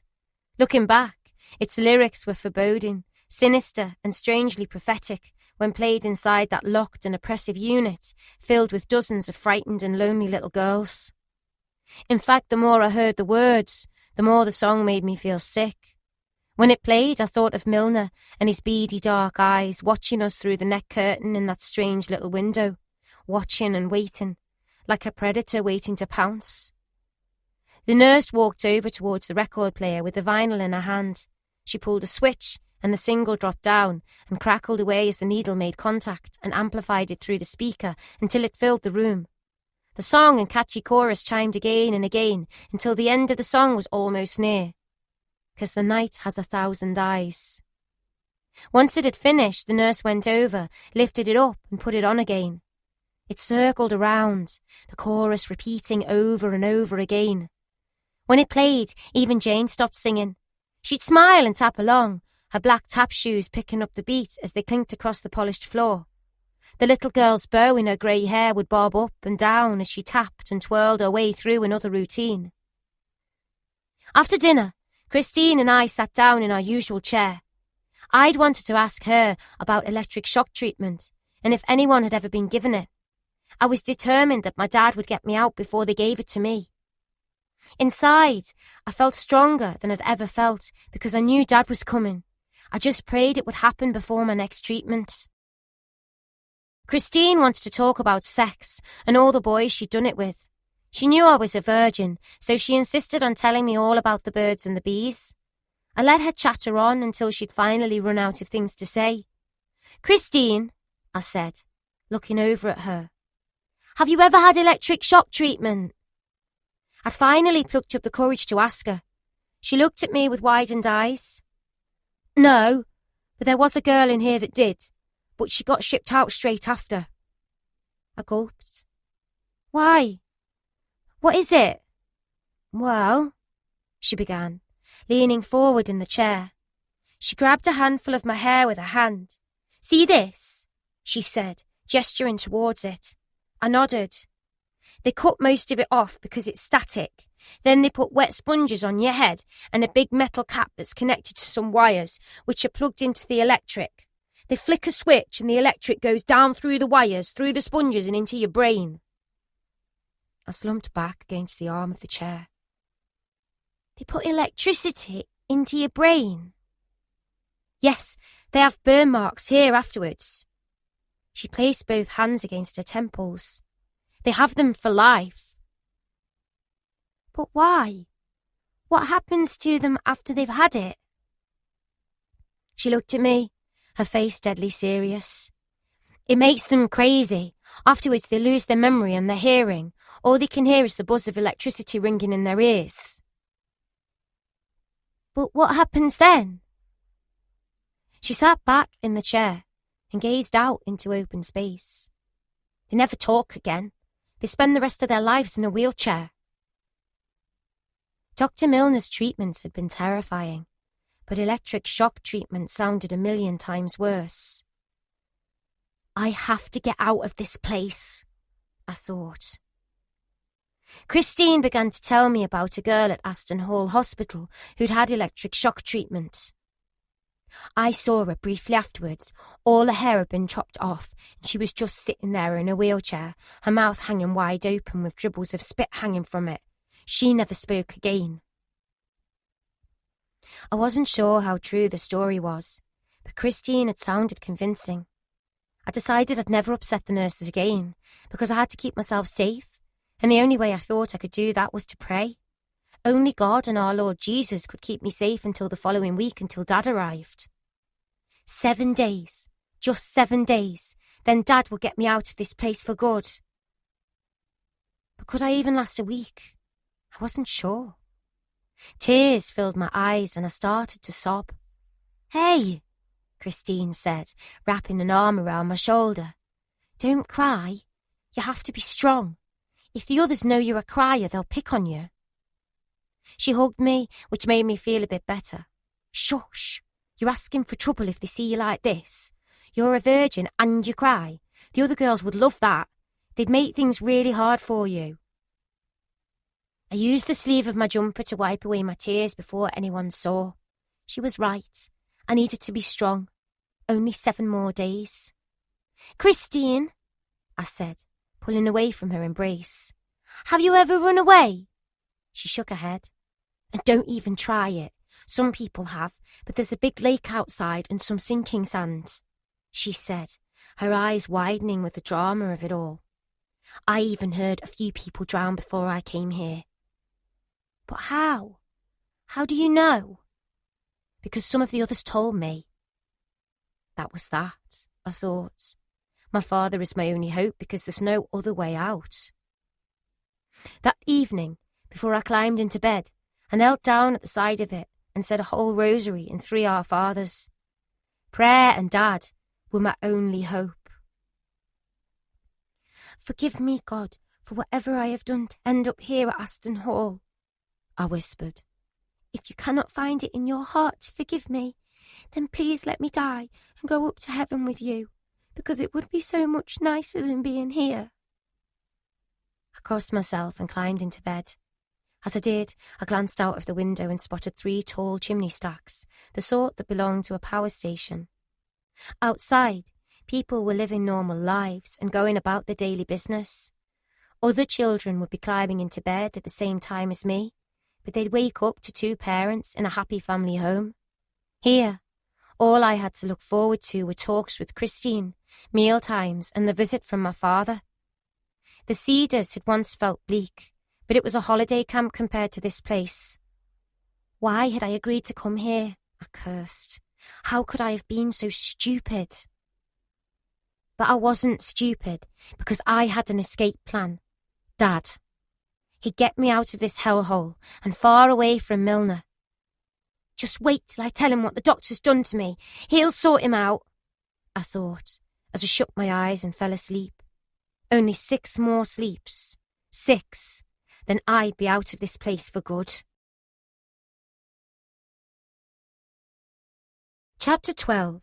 The Hospital School. Sundays were more relaxed than the other days because we didn't have to strip, wax and buff the floor. It was a day of rest. Not that you were ever able to truly relax. Most of our day was spent inside the communal room with Jane dancing, but Sunday was also the day for visitors. I knew Dad wasn't coming because the nurse had told me when his visit would be, and now it was only 5 more sleeps away. I couldn't wait. The top of the dining room was out of bounds on Sunday because that's where the visitors would sit. The nurses were totally different when the visitors were around. They were all smiles. We all knew it was an act. Although we were only children, we could see through it. We lived there, so we knew what really went on inside the hospital. The girls who did get a visitor would be over the moon, but the visits would usually end in tears, as they were reminded how happy they once were, only to have it taken away from them again. At the end of visiting time, a few girls had started to kick off, so the nurses pinned them down, injected them, and dragged them off to the side rooms. The only good thing about Sunday was that Dr. Milner never came to the hospital. I'd been told that occasionally someone would get treatment at the weekend, but it was always a Saturday, not a Sunday. I wondered what it was he did on a Sunday that stopped him from coming. Maybe he spent time with his family. Maybe he played golf. Maybe he went to church. I shook my head. Surely not. No man who believed in God could do these things, could he? I wasn't sure. Dr. Milner certainly acted as though he was God inside the hospital. To the outside world, there was no clue that Aston Hall housed children at all. We weren't allowed to play outside in the grounds, and there were no swings or slides.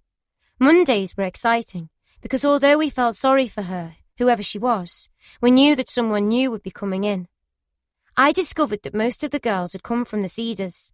The remand home seemed to supply children directly to the hospital. I noticed something else. We were all white. There were no black or Asian children, even though I'd seen them inside other homes. In the hospital, every girl was a similar age too, usually teenagers, so I was an exception. Chatting to the others, I realised the only things we all had in common was the fact we had no mother, so no one to listen to us. There was no one to fight our corner. I started school the following Monday, a week after I'd arrived at the hospital. I was excited about school because I'd hoped to meet new children. Our routine would be a bath on Sunday night so that we'd be ready for school the following morning. The bathroom had 2 baths, so 2 girls got to bathe together. I went in with Christine. We only had time to have a quick dip in and out before the next girls came along, but it was precious time to ourselves. "What's school like?" I asked Christine as she sat in the other bath. She looked over and shrugged her shoulders. "I dunno, I don't go." I was shocked. "But you're 14. She nodded. "I know, but they don't make me go, so I don't ask." I heard the nurse at the door with 2 other girls. "Come on, girls, don't dilly-dally. Everyone's got to take a bath." Christine and I had planned to have a pillow fight, but following our medication we felt so drowsy that the best we could do was throw a sock at one another. We thought it was hilarious, but as soon as we started to giggle, the drugs took hold and we fell asleep. At 6 o'clock sharp, the nurse came into the dormitory and flicked on the lights. "Rise and shine, girls!" We washed, dressed and stripped, waxed and buffed the floor. The dorm was spotless, as we each swallowed our medication and headed down for breakfast. I felt a rush of excitement, wondering what school would be like. I'd assumed I'd be in another building somewhere, not inside Aston Hall. It was a hospital, and they didn't have schools inside hospitals. After breakfast, I waited inside the communal room until 9 o'clock, when the nurse called me forward, and we headed out into the corridor. I was convinced I'd be leaving, and had even considered making a run for it, but I knew Dad was coming, and I didn't want to get any bad reports. The nurse handed me my jacket, something I'd not seen since I'd arrived, and led me over to the main door that she unlocked. My feet were itching to run, but I told myself to stay calm. I couldn't risk it. It was only 5 more sleeps until Dad arrived. "I'll soon be gone." "I won't run, I promise," I told the nurse. She glanced down. "Oh, I know you won't." The door opened, and I felt the crisp January air hit my skin and lungs. I gasped and took a huge breath of air. I felt exhilarated by the smells, sights and sounds of winter.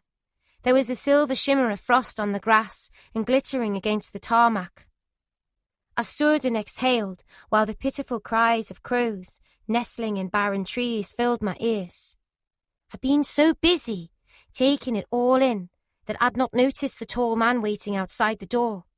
He was wearing some sort of uniform, dark trousers and a dark navy jumper with lapels and a breast pocket. He looked like a security guard. "Meet Frank," the nurse said, nodding over at him. "He is going to take you to school and bring you back again." My heart sank. I had a guard, even outside. The hospital was no better than a prison. "If you try and run, then Frank will have to hold your hand, and you don't want that, do you?" I shook my head. "I promise I won't run." Frank was a giant of a man, with fair hair that had been combed into a side parting. He was tall with a broad chest, and he was extremely imposing. "All right then, we'll see you for dinner," the nurse said as she shut the door and locked it from the inside. Frank started to walk, so I followed. I didn't wear a school uniform, and we didn't make conversation. Instead, I took in my surroundings, making mental notes of possible escape routes in case my plan with Dad didn't work out. We walked in silence along a grey concrete pathway that led us right outside Cherry Ward where the boys were. There were empty fields to my left, and in the distance I could see the 3 big chimneys I'd spotted through my bedroom window, billowing out their white-grey smoke. I wished I was on the other side of those chimneys, looking at the hospital grounds rather than within them. I wondered what ordinary families were doing outside in the normal world. What if the other children were walking to school, looking over at the hospital, wondering what we did all day? A shiver ran down my spine. I hated this place. Soon we'd arrived at a modern building. "This is it." Frank pressed a buzzer and we waited for someone to answer the door. Moments later, a man opened it and beckoned me inside. "Hello," he said cheerily. "I'm Mr. Hope. I suppose you must be Barbara." "Yes," I smiled. I wanted to get a good school report for when Dad came, so I tried to be on my best behaviour. "Good morning, Mr. Hope." He smiled at me warmly, said goodbye to Frank and locked the door. "This way, follow me." We walked along a corridor and then through a door that led into a huge assembly hall. There were around 30 children of all ages sitting in wheelchairs and on the ground. There were children with all sorts of disabilities. Some were severely disabled and couldn't speak, while others were physically handicapped. There were boys of all ages from Cherry Ward, but it was hard to tell how old they were because the boys always looked younger than the girls. As soon as we entered the room, the teacher who'd been giving the assembly broke off and asked the children to welcome me. "This is Barbara," she said, pointing over. "Let's all say, 'Welcome, Barbara.'" "Welcome, Barbara," they chanted in unison. I wasn't expecting it, and I momentarily froze to the spot. "Barbara, would you like to take a seat over there next to Hannah?" She pointed over towards a girl in a wheelchair. Hannah had beautiful long black hair, but her tiny body was badly twisted and deformed. She blinked over at me, so I smiled at her and she grinned back. I decided that I liked her immediately. The school seemed so much more relaxed than the ward, and although the teacher carried on with her speech, I had no idea what she was talking about. I was too busy looking around at everyone. Eventually, she stopped speaking, and we said a prayer. Then we picked up our hymn books. Some of the other children looked over and smiled at me. A few even gave me friendly little waves. But the severely disabled ones were unable to hold their books, so they sat as the teacher picked up a guitar and began to play. As the music began, Hannah, who'd been sitting next to me in her wheelchair, began to sing Ave Maria. I turned towards her, utterly dumbstruck, because she had the most beautiful voice I'd ever heard. It was so pure and powerful, and the sound of it brought tears to my eyes. The emotion in her singing stirred up all the feelings I'd desperately been trying to keep locked away. Hannah's angelic voice soared up into the air, rising above us, as I sat there open-mouthed staring at her. She was simply spellbinding, and I could have listened to her sing all day.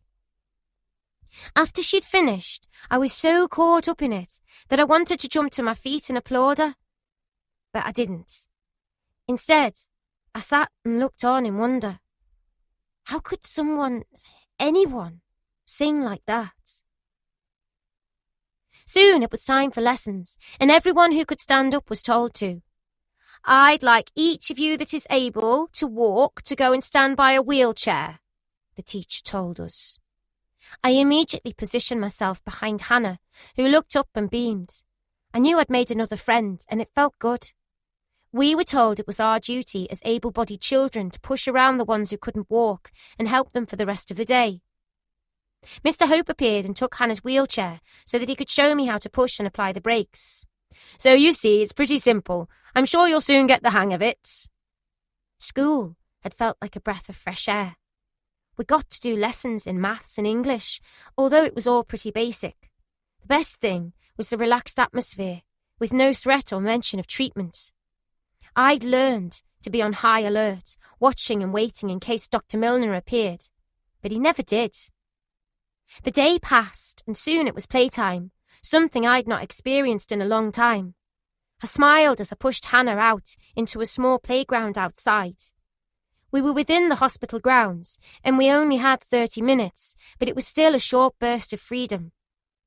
Hannah didn't talk much, so I read to her. She loved to listen to fairy tales, and I discovered that Rapunzel was her favourite. With her long black hair, she imagined herself as the princess, trapped in an ivory tower. She was trapped, not in a tower, but inside her own body and the hospital, along with the rest of us.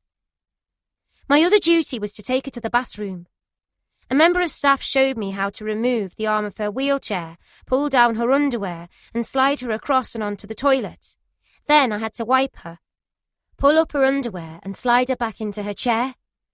I didn't mind helping Hannah because she was seriously ill. She had brittle bone disease, so she was unable to do anything for herself and was in constant pain, yet she never once complained. Hannah was only 7 years old, and a pretty and lovely girl. Although she hardly spoke, she loved to sing. It was as if it was the only thing that brought her joy. Before I knew it, it was dinner time, and Frank had arrived ready to take me back to Laburnan ward.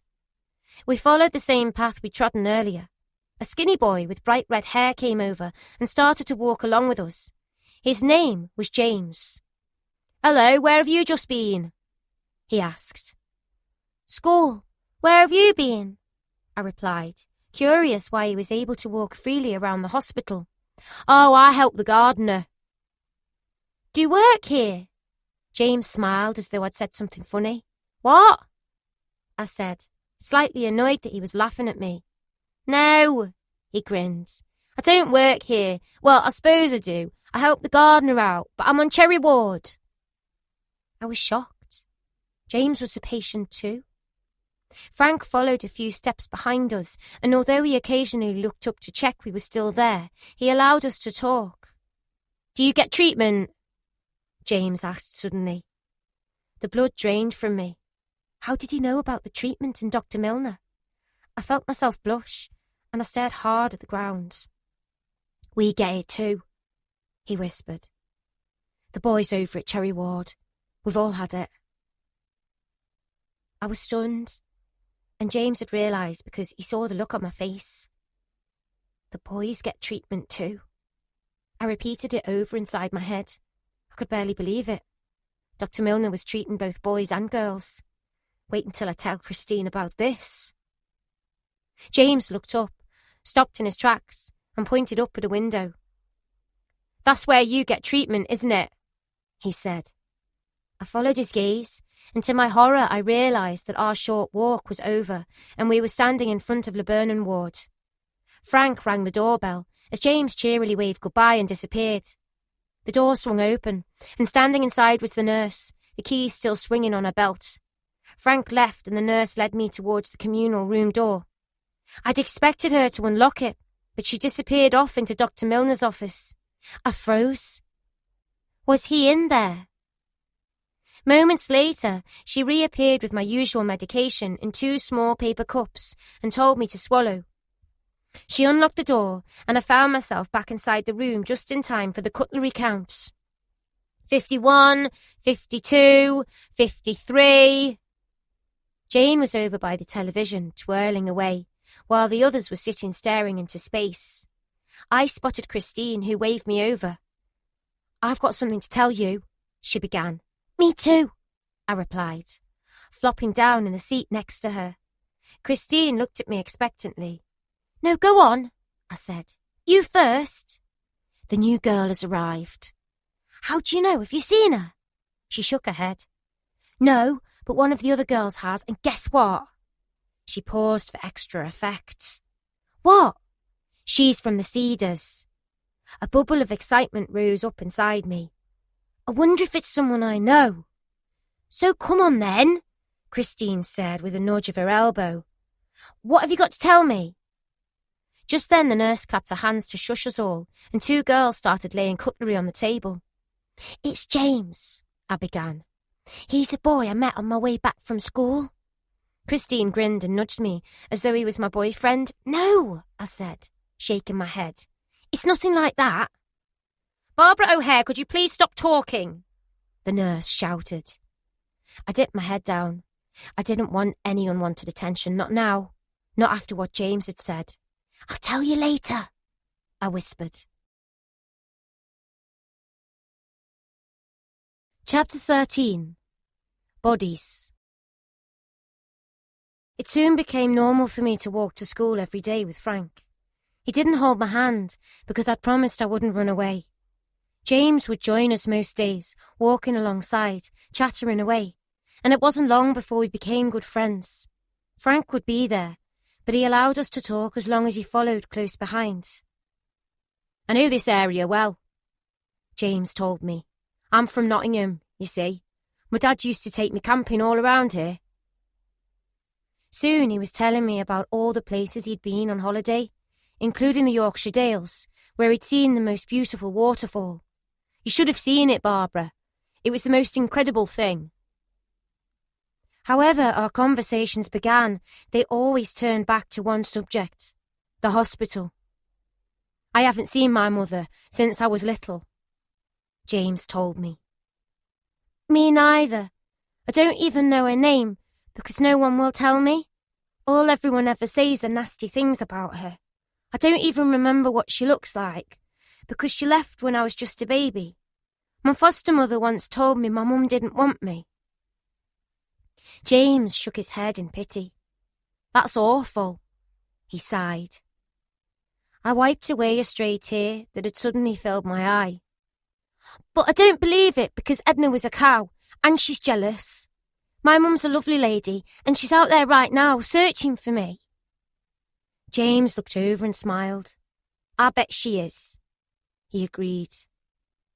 "One day she'll find me, and I'll have a mother just like other children. I'll have a mother who braids my hair and looks after me. She'll be proud of me too," I insisted.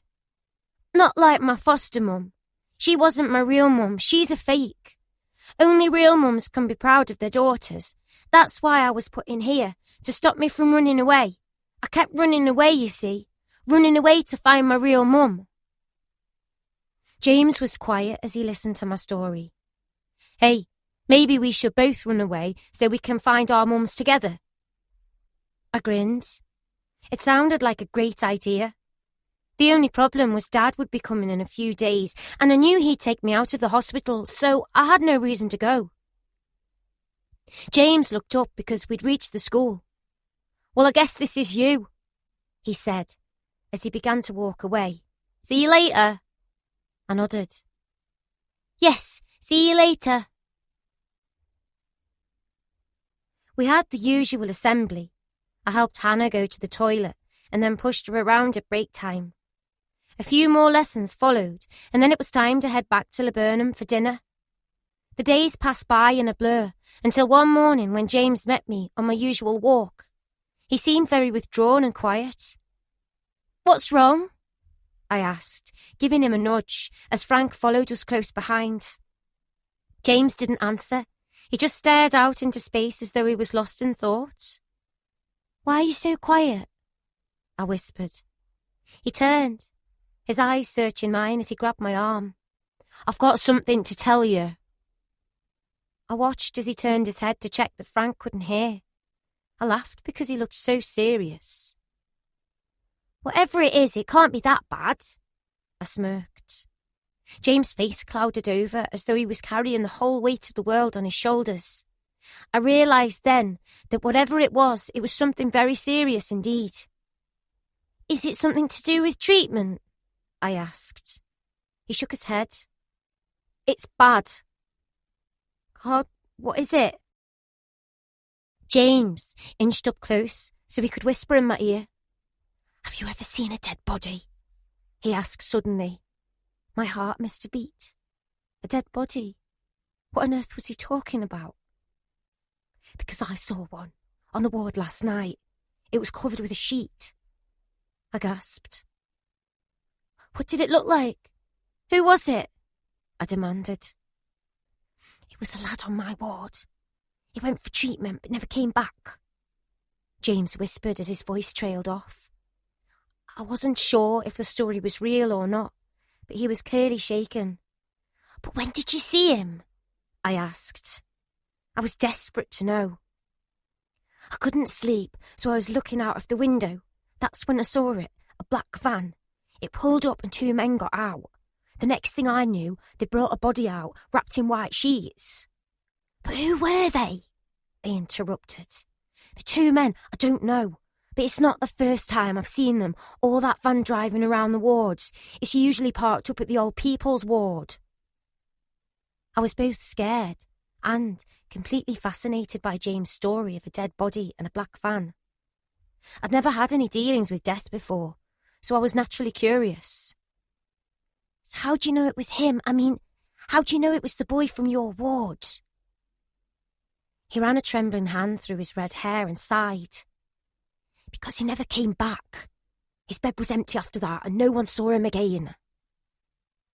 Before I knew it, we'd reached the school, but my head was all over the place. All the talk of dead bodies and black vans had left me fearful. James said goodbye as I peeled away towards the school door. I spent the rest of the day thinking about him and what he'd said. What if there were dead bodies? What if children had died during treatment? I shuddered. It didn't bear thinking about. I couldn't wait for dinner time so that I could ask him more. As soon as the bell sounded, I was first at the door, waiting with Hannah. I was desperate to see James and ask him more, but as I headed to the main door, there was only Frank waiting. Where's James? Frank shrugged. All I know is he's not here today and he won't be here tomorrow. Why? I asked, thinking about the bodies in the black van. All I know is he was called back to the ward and then I saw him being taken out of the hospital. In what? What did they take him away in? I asked, my heart pounding. Frank looked at me oddly. Well, I don't know. It was a car being driven by a social worker. Anyway, he's gone, so it's just you and me from now on. My heart sank, because I knew then I'd never see James again. I wondered whether Frank had overheard us speaking and had reported it to the nurses. Maybe he had heard us plotting to run away. Maybe he had heard James tell me about the black van and the bodies. Maybe James knew too much. These thoughts scrambled around inside my head until I didn't know what to think anymore. Frank took me back to Lebanon, where I was medicated and taken inside the communal room. Jane was there, dancing and twirling away as the endless cutlery count continued in the background. 21, 22, 23. Hello, Christine said, as she plonked herself down in the chair next to mine at dinner. How was school? Right now, she felt like my only friend in the world. Remember when I said I had something to tell you about a boy called James? Well, he told me that boys on Cherry Ward had treatment.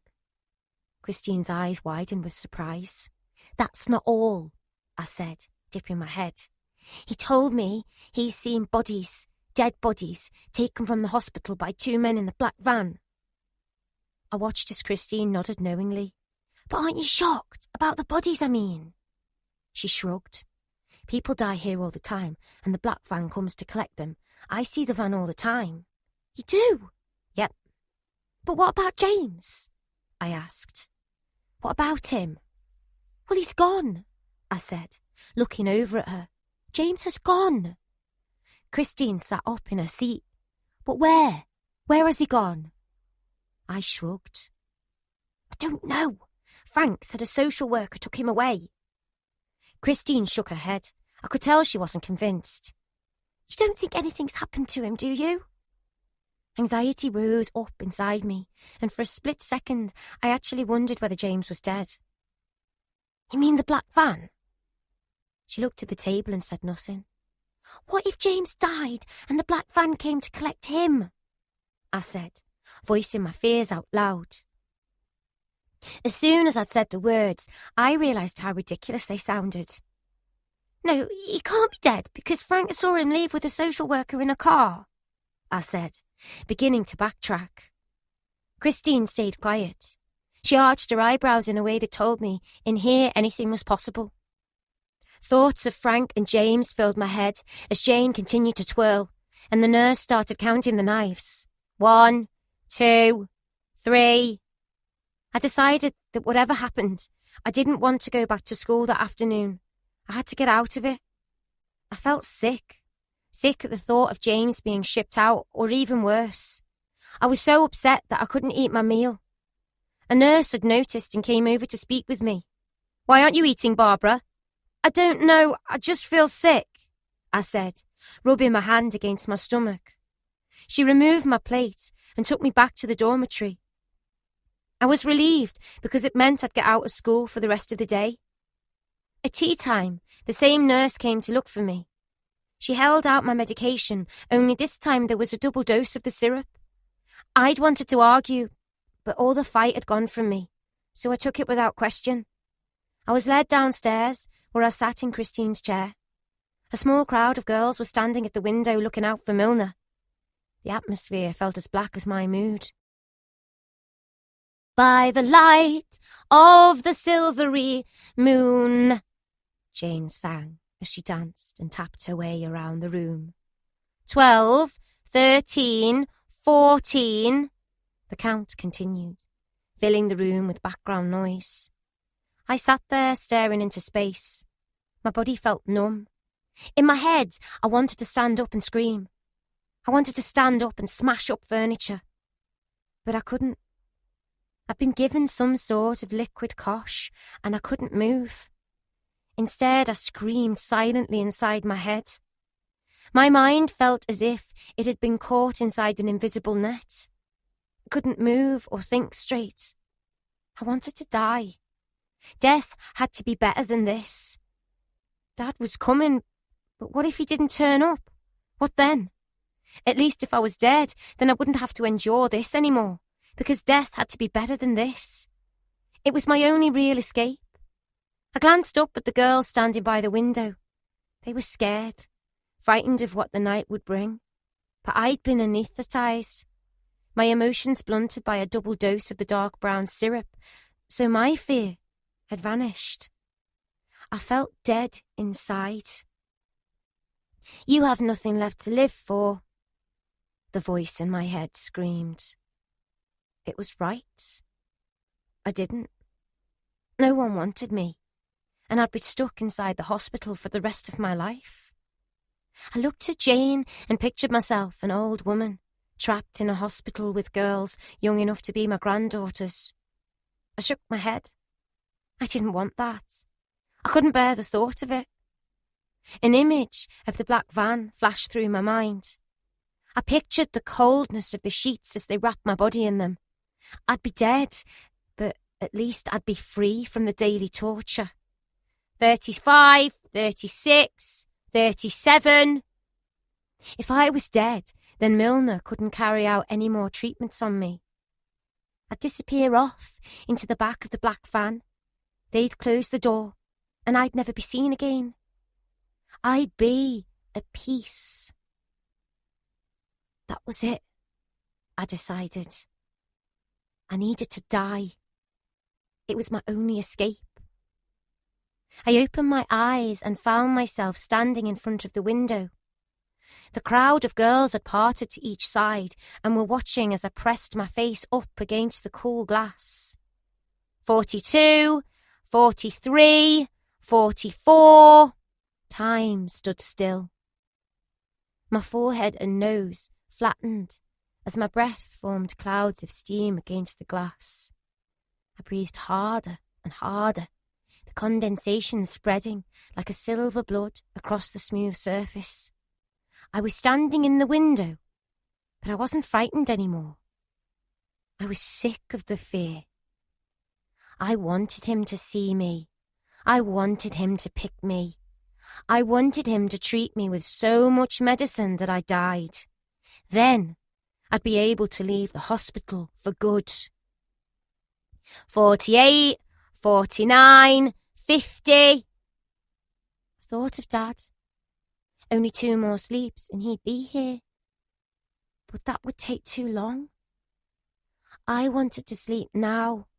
I wanted to lie down and go to sleep and never wake up. I'd not be a burden to anyone because I'd be in a hole in the ground, the dirty tinker swallowed up by the dark, cold earth. Everyone held their breath. Familiar headlights flashed, dipped down and tilted upwards as the car drove along the drive. The other girls screamed and scattered like confetti, blown away into the dark corners of the room.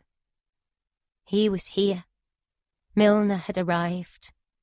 Fear flooded through the room. Everyone moved.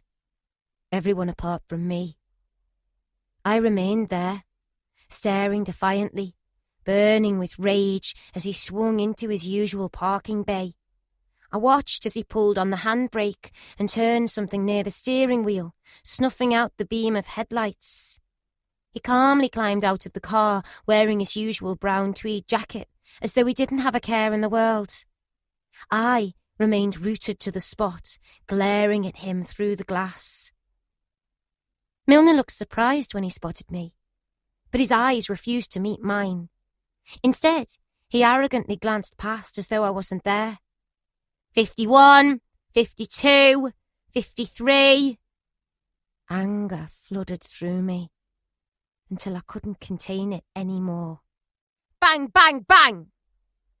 I hammered my fists against the window. I was telling the world I was there. I was letting him know, offering myself up to him, a willing victim, a 12-year-old girl begging to die. Bang, bang, bang! I screamed and thumped my fists against the glass to try and get his attention. I was only a child, but I'd never felt such white, hot rage. Bang, bang, bang! Pick me! I screamed, the words slurring slightly as hot, angry tears streamed down my face. It was the fear. I couldn't cope with the fear. At least if I offered myself to him, I was in control, not him. I hit the glass harder as it shuddered and vibrated underneath my white-knuckled rage. I wanted him to look me in the eye. I was a sacrificial lamb to the slaughter, but the cold bastard had cut me dead, turned and walked towards the main entrance. Bang, bang, bang! Pick me! I shouted myself hoarse. I watched as Milner strolled through the blue entrance door of his kingdom. I turned and marched over towards a small nurse's window. I knew exactly where he was going. I waited to give him enough time to reach the office. I pictured him, his long legs striding along the corridor, cold and calculating. I imagined him holding out his hand, turning the handle, walking inside. Bang, bang, bang! Pressing my face against the glass of the nurse's station, I began to shout and scream as the room held its breath and time stood still. Pick me! I screamed a third time, my voice giving way. My face was so flattened against the glass that I could see through the complex threads of the neck curtain. There were shadows moving around inside. My eyes frantically scoured them all, looking for the shape of Milner. You hear me, Milner? I want treatment! There was the touch of a hand against my shoulder. I turned, expecting to see a nurse. But it was Jane. Do you want to dance? It was the last thing I wanted or needed to hear. Fuck off! I yelled. as she backed away like a frightened child. Fuck off, you fucking freak, and stay away from me! A door swung open, and the nurse stepped in as though it was business as usual. Sarah Fleming, she called. I marched over to her. Me! Pick me! I said, thumping my chest hard. But the nurse glanced over my shoulder as Sarah approached, with tears streaming down her face. They disappeared off into the corridor and the door closed. I turned and realised that everyone in the room was staring in open-mouthed silence at me. Even Christine was standing there, but no one said a word, because no one knew what to say. Just then the door opened a second time and another nurse appeared. Everyone held their breath. This never happened. They never came twice. Barbara O'Hare, she said, looking directly at me. At last, I'd been chosen. Milner would drug me, but hopefully this time I'd never wake up. I'd be like all those other dead bodies in the back of the black van. This is it. The torment is finally over. I marched towards the nurse and followed her outside. I started to stride along the corridor towards the stairs that led to the treatment room. I felt relieved. Relieved that I'd die and head to a better place. Relieved I wouldn't have to spend another moment inside the hospital. No, Barbara. The nurse called me back. She was standing outside his office, and I was certain he was inside it waiting, just behind the door. Go and sit over there, she said, pointing to the solitary chair that I'd first sat in when I arrived at the hospital. She disappeared off into Milner's office and came out clutching a paper medication cup. Take these, she said, handing me 2 small yellow tablets. I eyed them with suspicion. What are they for? Dr. Milner said to give you these because you've been upset. I wondered if the tablets would kill me. In that split second, I hoped that they would. I grabbed a cup and threw them to the back of my throat and swallowed them hard and defiantly. Good girl, the nurse said, taking the cup from my hand.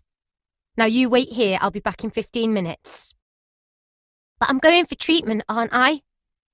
She seemed shocked. No, why? Do you want treatment? Yes, and I want it now. The nurse seemed perplexed. But why do you want treatment? The medication had blunted my emotions as the truth came spilling out of my mouth. Because I want to die and go inside the back of the black van wrapped in sheets. Then I won't have to go into any more homes. It's the black van, I sobbed. It's the only way I'll ever get out of here. The nurse shook her head and placed a gentle hand against my shoulder. Don't be silly, she said. Your dad's coming in a few days. Aren't you looking forward to seeing him? I tried to nod, but I felt the medication beginning to grip me, taking hold once more. I slumped forward in the chair. The nurse glanced down at her watch and anchored her hand underneath my left armpit. Come on, I'll take you up to the dormitory now. I don't remember climbing into bed, but my body seemed to melt against the mattress as I sank down into it, and the darkest sleep I'd ever known. Chapter 14. The Visit. At last it was Saturday, and Dad was coming. I could barely contain my excitement as I gathered up my school drawings. I wanted to tell him how good I'd been and what had been going on with the drugs and the treatment so that he'd get me out of this place.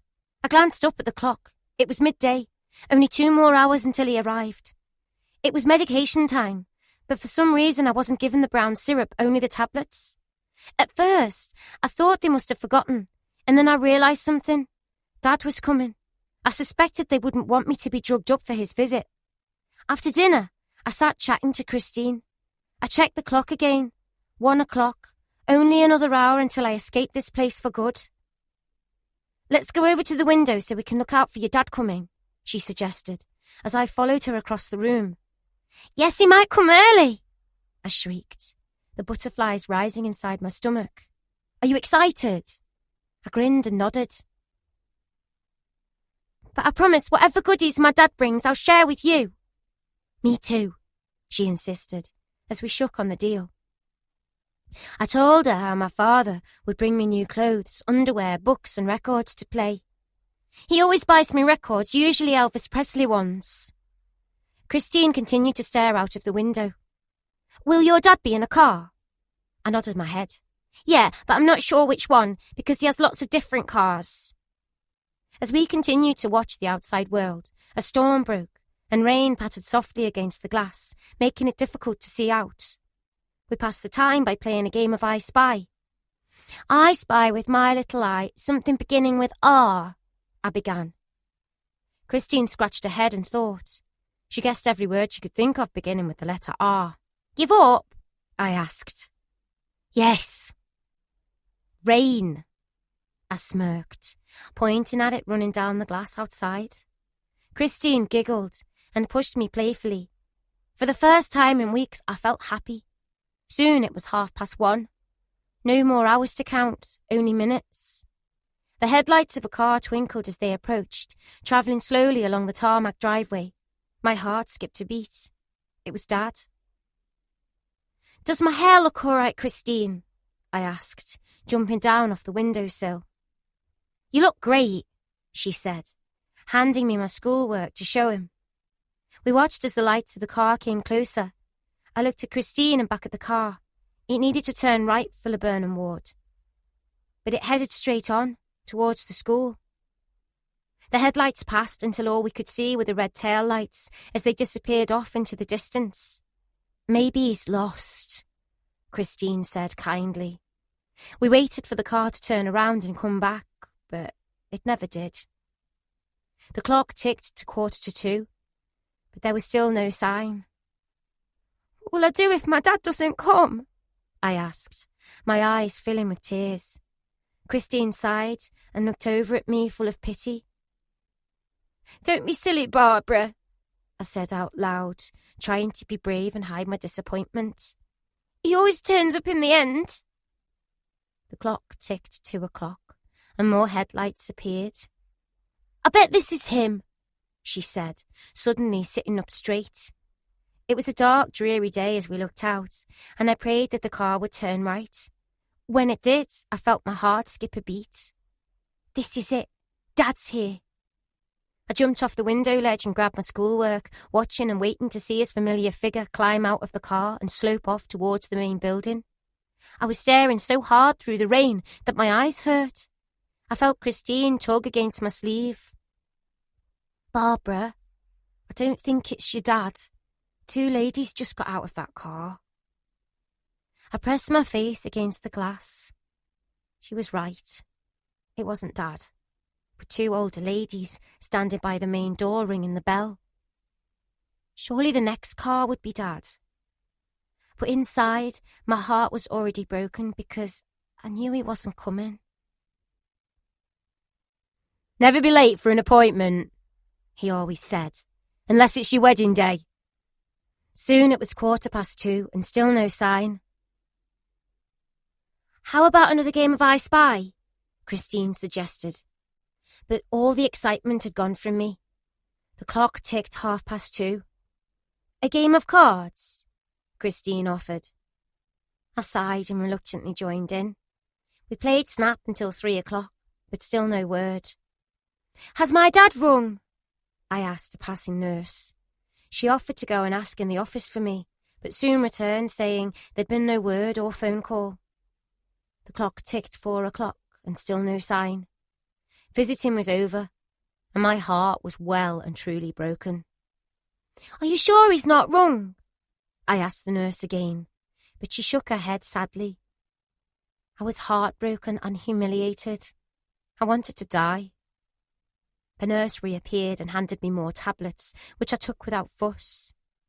If I don't have a dad, then I have nothing, I thought. Christine had tried her best to comfort me, but I wanted to cry. I'd waited so long for him to come, and now that he hadn't, I realised I'd been left to my own fate. 32, 33, 34. The count started up again. Are you going to dance with me? It was Jane, the last person I wanted to see. Go away, I snapped. Just go away. It was dinner time, but I had no appetite. My throat felt closed up, as though my body was too upset to swallow food. Here, have mine, I said, passing my plate to Christine. You sure? I nodded. After dinner, the cutlery nurse called my name and handed me 2 more yellow tablets, the same ones I'd been given when I banged at the window. I swallowed them robotically. I was still thinking about Dad when I realised the nurse was speaking to me. Do you want to go to bed now, Barbara? She asked. I looked up at her, numb and utterly heartbroken. Can I please be locked in the side room? The nurse looked at me oddly. That's a strange thing to ask. I was fighting back the tears, but they came tumbling down my face. I want... I stammered, unable to get the words out. I looked down at the floor. All the hope had been knocked from me. I want to be on my own, I whispered. My shoulders shook up and down as I began to sob. Come on, Barbara, the nurse coaxed. I'm sure your dad will come soon. Don't be upset. Anything could have happened. Listen, his car could have broken down or anything. He'll come, otherwise he would have rung to tell us. I wanted to believe her, but I couldn't. My father worked on the oil rigs, and I knew when he left he was gone for months at a time. Can I go in the side room? I begged. I just want to be alone. Are you going to cause trouble? No, I sobbed. Well, you don't need to be in the side room then, do you? The nurse reached out her hand and wrapped it around my shoulder.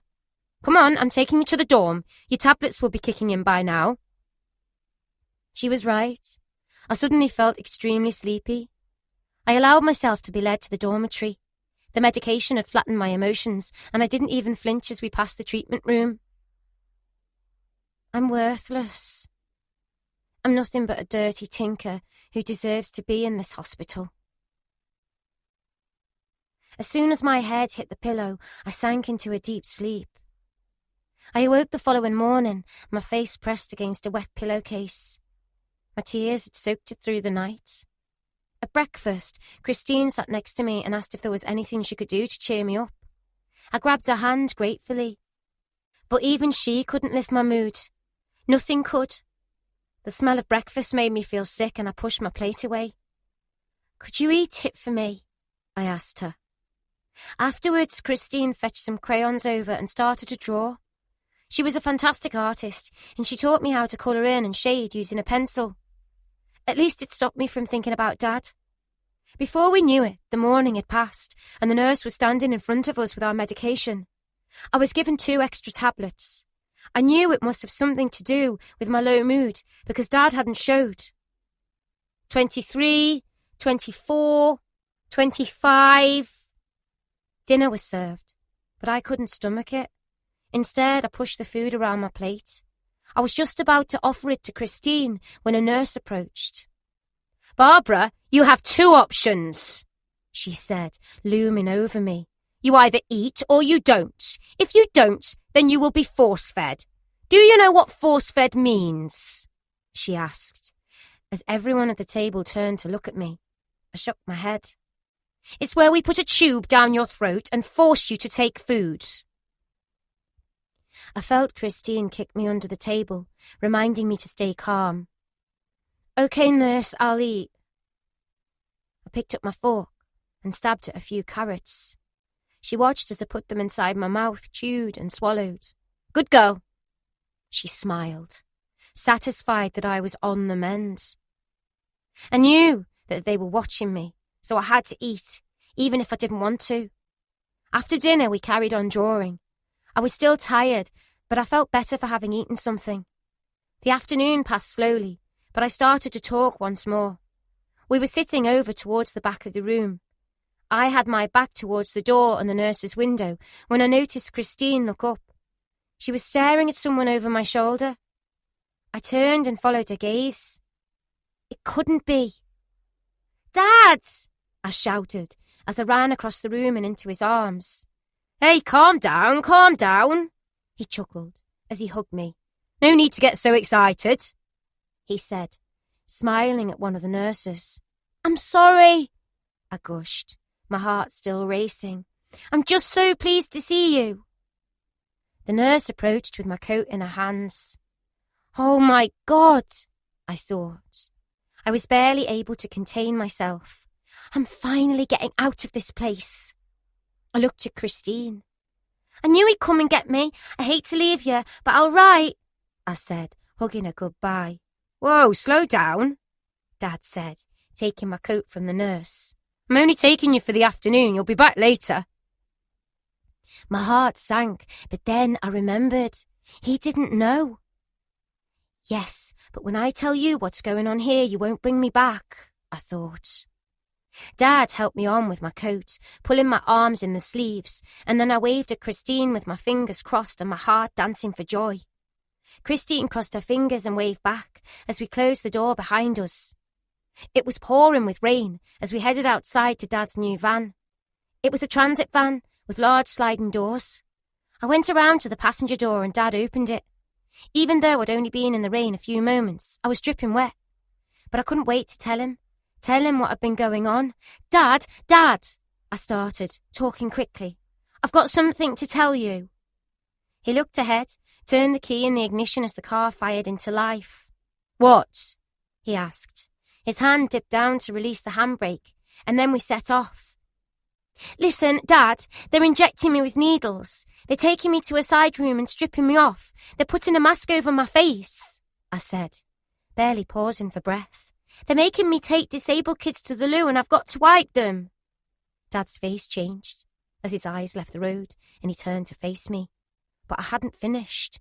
"Dad, a boy called James told me about the bodies and now he's gone. Dad, you've got to help me. You've got to help me before they give me electric shock treatment." In a temper, he pulled the gear stick forward and started to reverse back towards the entrance of the hospital. It was so shocking and unexpected that I fell silent. The van screeched to a halt as he slammed his hand hard against the dashboard. He was furious. I could see it in his eyes. He turned and pointed a finger at me. "Listen, Tinker, you're a liar," he said, spitting out the words. "What's wrong? Can't you run from this place or something? You're nothing but a dirty, rotten tinker, and this place will get those tinker ways out of you." I felt the blood drain from my face. He didn't believe me. "I'll not be driving all this way to listen to your tinker lies no more, understand?" But Dad," I said, trying to protest. "Shush! I know you're lying because I've signed no consent forms. You're a liar. What are you?" "A dirty tinker of a liar," I replied, tears welling in my eyes. "Right," he said, slamming the gear stick back into first. "Don't ever try that one again. I'm sick of you." The engine fired up as the van lurched forward and we drove out of the hospital grounds. I was devastated because he hadn't believed me. Devastated because I knew he was my only hope. "Yes, Dad," I whispered as we sat through the rest of the journey in silence. Countryside rolled past in a windy and wet blur as the rain pattered softly against the side windows, mirroring my misery. We passed the 3 chimneys I'd seen from my bedroom window. I glanced up at them, curious to finally see them up close. I had no idea where we were going until Dad parked the van up outside a pub. "Wait here," he said as he climbed out of the van, covered his hair with his jacket and ran through the rain into the pub. I sat waiting for 20 minutes, watching the rain, until I spotted 2 figures emerge. It was Dad, and he had his arm around the shoulder of a woman I'd never seen before. She had black hair, heavy makeup, a black dress and wore a black fur coat. The passenger door creaked open and Dad introduced us. "You need to get out, Barbara," he told me. "This is Janice." I got out as Janice perched herself in the passenger seat next to Dad. "Hello," she smiled, shaking my hand. "I've heard so much about you." I scowled at her because I hated being on the end of the seat. "I want to sit next to Dad. This is my day out, not hers," I thought bitterly. With his girlfriend in the van, Dad was extra nice. He drove me to a corner shop and bought me everything I asked for. I chose more than usual because I planned to give half to Christine. We went back to the van and I tried to push in the middle to be next to Dad, but he was having none of it. "No," he said, shooing me out. "Janice sits next to me." Janice was actually a nice lady who was trying her best to make conversation, but I still resented her being there, encroaching on my time with my father. We drove back to the same pub. "Let Janice out," Dad told me. Janice lifted up my chin and planted a lipsticked kiss on my cheek. "Lovely to meet you, Barbara," she said before heading back towards the pub. But then she stopped and turned to my father. "We forgot the stuff we brought for Barbara. It's in the back of the van." Dad slapped a hand against his forehead as though it had skipped his mind. "Oh, yes." He slipped open the side door and I peered inside. There was a suitcase, vanity case, and my dad's going-away bag. There was also a carrier bag of clothes from C&A. "These are for you," he said, handing them to me. "Now get in the van, I won't be long." He reappeared 5 minutes later, holding a bottle of Coke and a bag of crisps. "Thank you," I grinned. He nodded and was about to close the door when he paused. "Never, ever mention that hospital to Janice, do you understand?" I nodded. "Good," he said, slamming the door. With that, he disappeared off inside. Around half an hour later, the door opened and he told me to climb into the passenger seat. "I have to get you back now," he said, turning the ignition key. My heart sank to my knees. "Please don't take me back there. Everything I said is true," I pleaded, but he refused to listen. "Please, please don't take me back," I wailed. Dad slammed on his brakes. "You can't run from there, so you're going to say anything to get out. You stay in there." I started to cry, huge sobs ripping inside my chest as it heaved up and down, gasping for breath. "I'd sooner die than go back there. Please, Dad. You can put me anywhere but there. They really are giving me injections, Dad, I swear." He sighed heavily. "Do you think I'm a fool? They're not, and you know they're not." It was his final word on the matter. It was no good. I was powerless. I was going back to the hospital. We drove the rest of the way in silence, apart from the swishing sound of his windscreen wipers as they cleared the rain away. He parked up the van and pulled on the handbrake, but by now his mood seemed to have softened. "Listen, I'm going away to work, but when I get back, I'll get you home for the weekend." But I couldn't even look at him. I was too devastated. "Thank you," I mumbled as I climbed out. I saw Christine sitting in the window waiting for me. She lifted a hand to wave. I couldn't see if her fingers were crossed or not, but I crossed mine because right now I needed all the luck I could get. Dad walked me over towards the main entrance and pressed the bell. A nurse unlocked it and opened the door. I turned to him, but he didn't come inside. He smiled, raised his hand and rubbed it against my head, messing my hair up. "See you soon," he said. "Be good." I lifted my bag and stepped inside the hospital. I turned and watched as my dad, my only hope, got back in his van and drove away. Bye, Dad. Chapter 15. Midnight Feast. Once the nurse had checked my bag, she took me upstairs to the dormitory and told me to put away my new clothing. Inside the C&A bag were underwear, a dress, a cardigan, and a hairbrush. Janice and Dad had also bought me a bottle of perfume, but the nurse had taken it off me. "I don't think you'll be needing this in here," she said, swiping the bottle from my hand. Dad had also given me money, which he told me to spend because decimal currency was coming. He said there'd soon be no more 10 bobs, half a crown, tanners or sixpences. The thought of new money concerned me because I was worried I wouldn't understand it. The nurse reappeared in the dormitory. "All unpacked?" I nodded. "Good, now let's get you downstairs." Although I had bags of sweets, new clothes and money to my name, it didn't make up for the fact I'd lost my dad again. He seemed more interested in his girlfriend and, if it wasn't a woman, it was my half-brother Stephen. I always felt as though I was at the bottom of the pile. I thought it strange that Dad never mentioned Stephen, just as he never mentioned my mother. I had no idea where either of them were, and I knew better than to ask. I'd asked Dad a few times over the years about Mum, but it was always met with the same response. "She's a dirty tinker like you." So I stopped asking. But I still ached to find her. I wondered why no one would tell me her name. Just her name. It made me feel sad. But then I reasoned I'd call her Mum anyway, so why would I need to know her name? It was my way of coping. I'd often sit and daydream about her. I wondered what she was doing, and I often pictured her searching for me.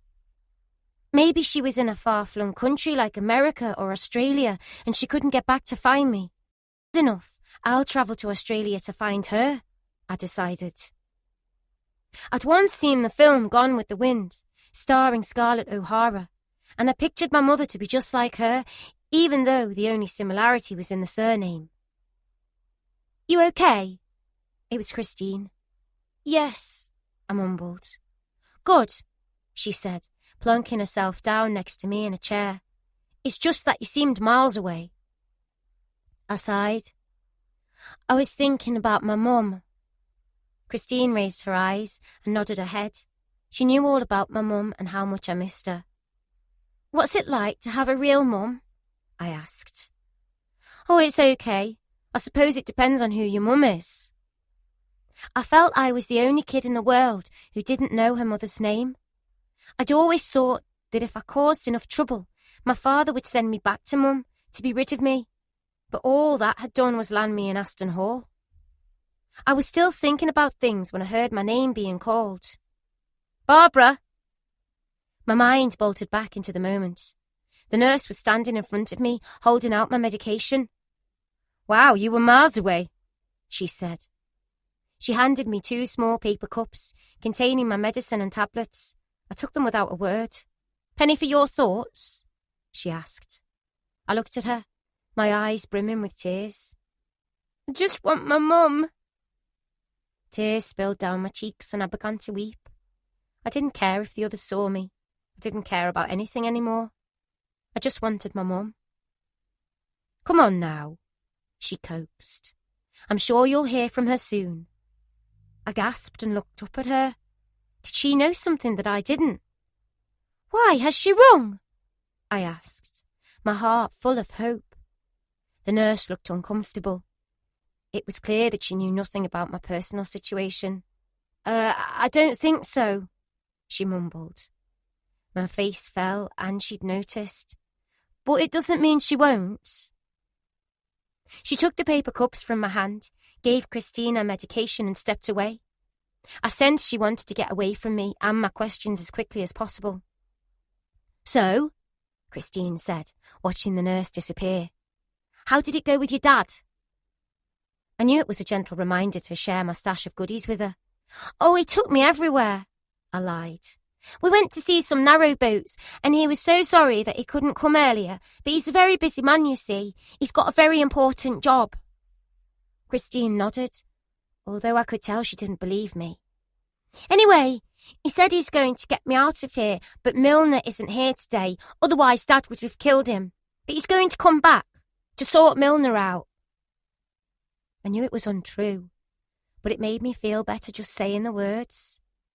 23, 24, 25. The count continued in the background. Jane was over in the corner, singing away to herself, while the others sat staring blankly at the TV screen. Jane moved, dancing and twirling between them, but no one complained. It was as though she was so much part of the furniture that she'd become invisible. After tea, I told Christine about my stash of sweets in my locker upstairs. Guess what? I said, imagining myself to be in an Enid Blyton story. We're going to have a midnight feast tonight. She grabbed my hand, gave it a squeeze and squealed with excitement. It's a good job Emma isn't here, she'd eat them all. Yeah, I laughed. I bet she'd love to be here right now.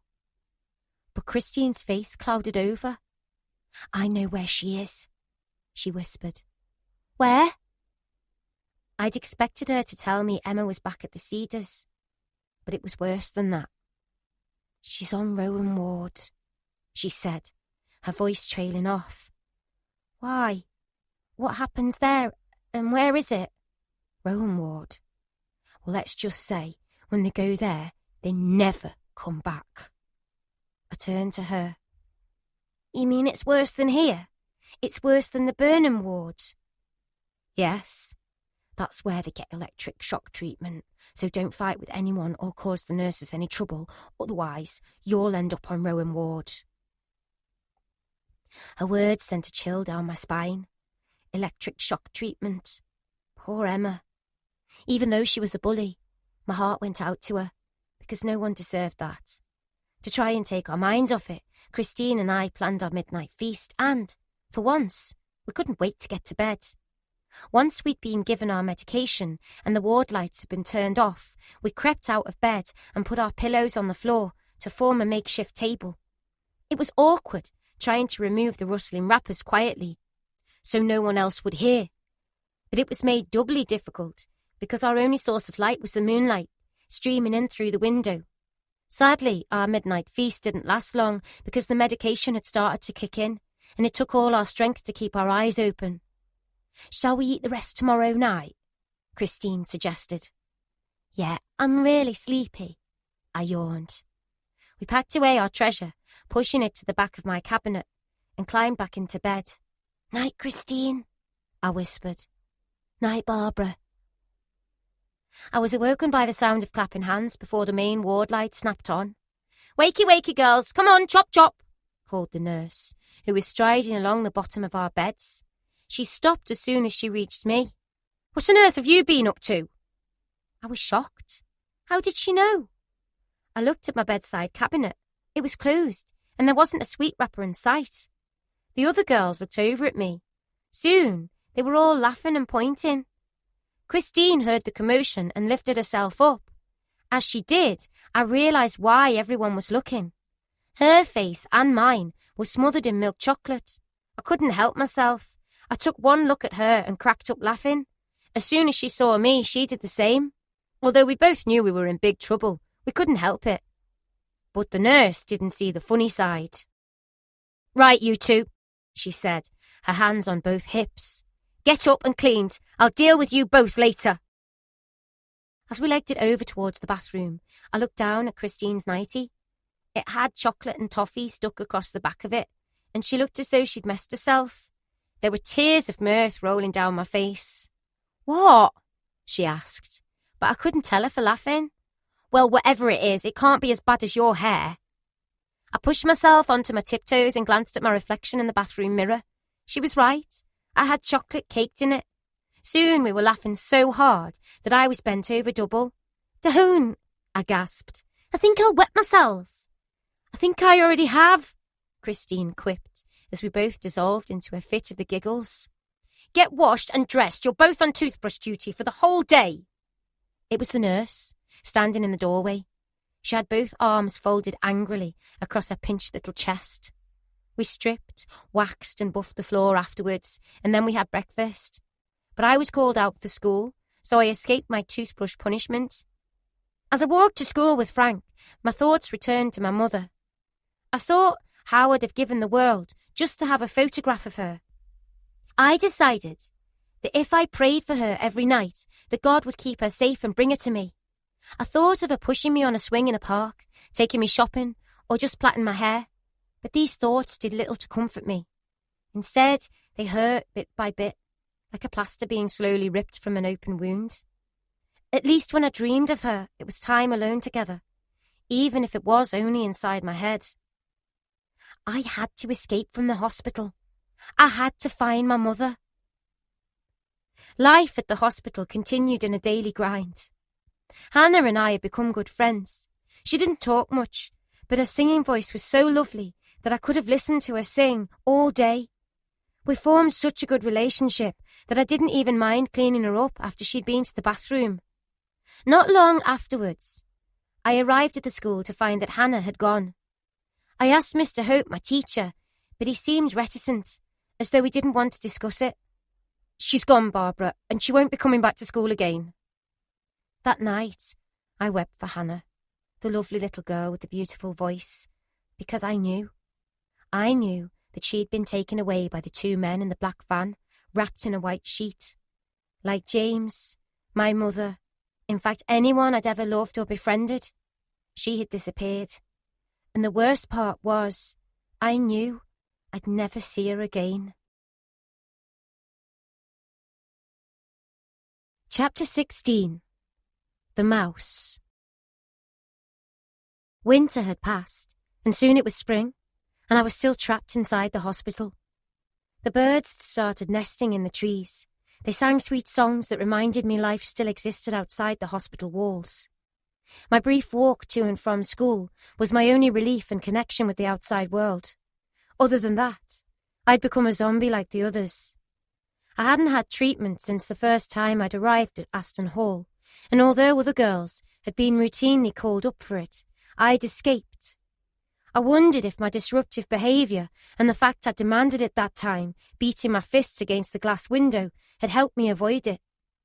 Maybe I'd never be called again. Despite my bravado, I looked up at the treatment room window every day I passed by it, hoping that I'd never be called again. It was the 3rd of March, 1971, and less than 3 months since I'd arrived at Aston Hall. I came back from school and was chatting to Christine in the communal room when Milner's car pulled up. His tyres screeched as they parked up outside one of the windows, sending the girls scattering away in panic. I wasn't concerned because I was certain I'd beaten him and the treatment. The nurse handed out doses of medication, which we took without fuss, as the cutlery count began in the background. By now, I'd become so used to it that I barely heard it anymore. Everyone sat still as the neck curtain lifted and Milner's head peered underneath. I was just wondering what we were having for dinner when the nurse appeared inside the door and called out a name. "Barbara O'Hare," she said, holding a clipboard. My heart stopped as I felt Christine grab the top of my arm. "Don't fight. You won't win," she whispered as I struggled to breathe. Had she really just said my name? "Come on, Barbara, hurry up. Dr. Milner's waiting for you." The room seemed to close in on me as I got to my feet. I felt unsteady, and for a moment I thought I might pass out. "Breathe," I told myself. "You must breathe." My whole body was trembling as I made my way over towards the nurse. She looked down, grabbed the bunch of keys on her belt and unlocked the door. I was so frightened that I forgot to wave back at Christine, who was holding a hand aloft with both fingers crossed. I felt like a dead man walking as the nurse began to lock and unlock doors. Soon we were standing in the bathroom. "Get in and wash," she said, while she went in search of a towel. I sat down in the tepid bath and wrapped both arms around myself protectively. The thought of Milner, the room, the gown, and the needle stole my breath away as I tried to concentrate and stop my heart from violently pounding inside my chest. The nurse appeared with a towel in one hand and the horrible grey gown in the other. I wanted to vomit. "I think I'm going to be sick," I gasped. She ignored me. "Come on, up and out," she quipped, holding the towel open for me. I dried quickly and slipped both arms inside the stiff grey gown. She led me through to the treatment room and wheeled in the trolley. My eyes darted over towards it, and I spotted the greying bandage, kidney-shaped dish and large needle. "Honestly, I'm going to be sick," I said, clasping a hand against my mouth. "On the bed," she ordered. I lowered myself and sat down, the skin of my legs making contact with the cool rubber mattress. "Lie down." I did as she said, but the gown gaped, leaving me partly exposed from my back down to my ankles. I physically winced, and she shot me a stern look. "You're not going to cause any trouble, are you?" But I couldn't speak. Fear had rendered me mute. Instead, I lay there, as tears ran down from my eyes, trailing against the side of my temples, wetting my hair before pooling against the mattress beneath me. I looked at her and shook my head. She bound my hands together and, although it hurt, I knew I was one of the lucky ones. I'd heard of girls who'd had their hands tied to their legs in the crab position. So in many ways, with mine tied above my head, I felt more fortunate. After she'd finished, she dipped her hand over towards the trolley and pulled a second longer bandage from it. Panic overwhelmed me. I wondered what she planned to do with it. Without a word, she was at my feet, tying my ankles together. I was completely freaked out and started kicking for all I was worth, but she was stronger than me and, in my drugged-up state, I was no match for her. It was always the same woman, the same hard-faced bitch. I decided that she wasn't a nurse, or a woman, but a monster with a heart of stone. "Please, please don't tie my legs together," I begged, finding my voice. "You don't need to do that. You've tied my hands. Please leave my feet alone." She continued to ignore me as my pleas fell against deaf ears. "Why?" I cried. "Why are you doing this to me?" She stopped wrapping my legs together and looked at me, lying across the mattress. "It's for your own good." Her voice sounded hard and sharp. My mind went into overdrive.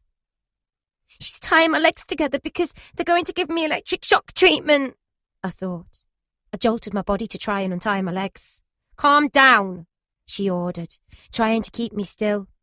My eyes darted around the room, trying to make shapes out in the darkness. The only source of light was coming from the corridor. I looked around, and that's when I saw it. A black square shape on the floor in the corner of the room. It looked like a big black box.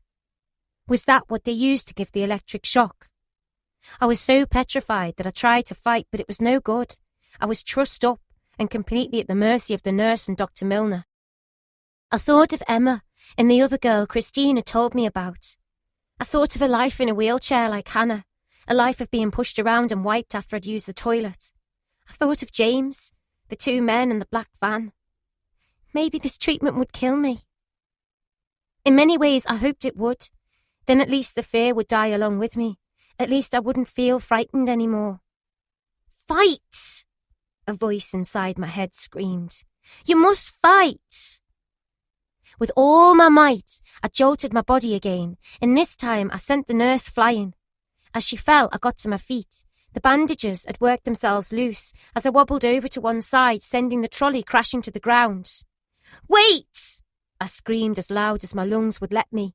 "Wait until my dad finds out about this!" I stood on top of the mattress, eyeing the nurse warily as she picked up the overturned trolley. My back was flat against the cool wall. I was trapped, but I felt in control. You're a horrible woman!"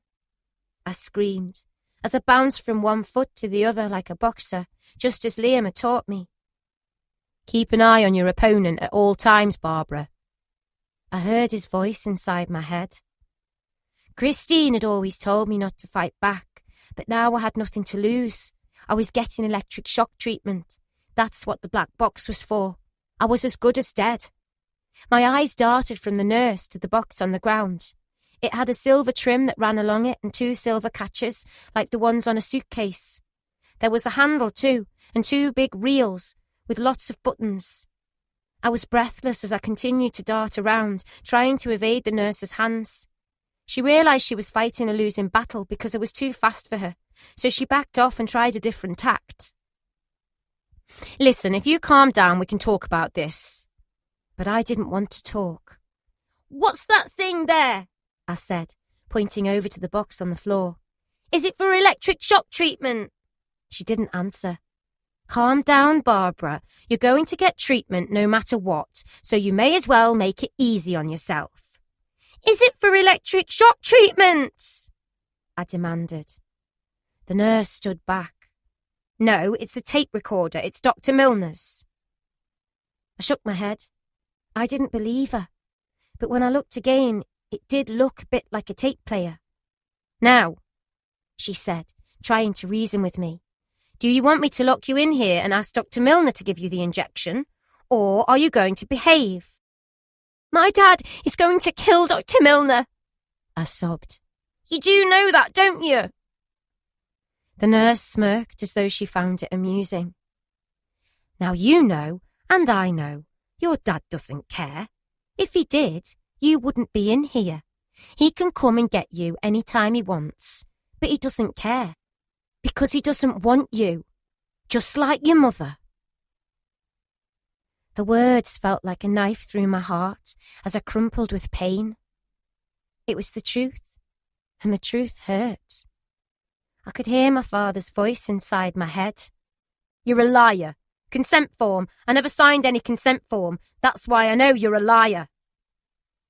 I felt completely defeated. My back slid down the wall and I slumped onto the mattress. I wanted to collapse in a heap and die because she was right. Dad didn't want me. All he wanted was his son. My mind and body were already broken, and now Milner would take away my innocence. I lay down on the bed and let the nurse do her worst.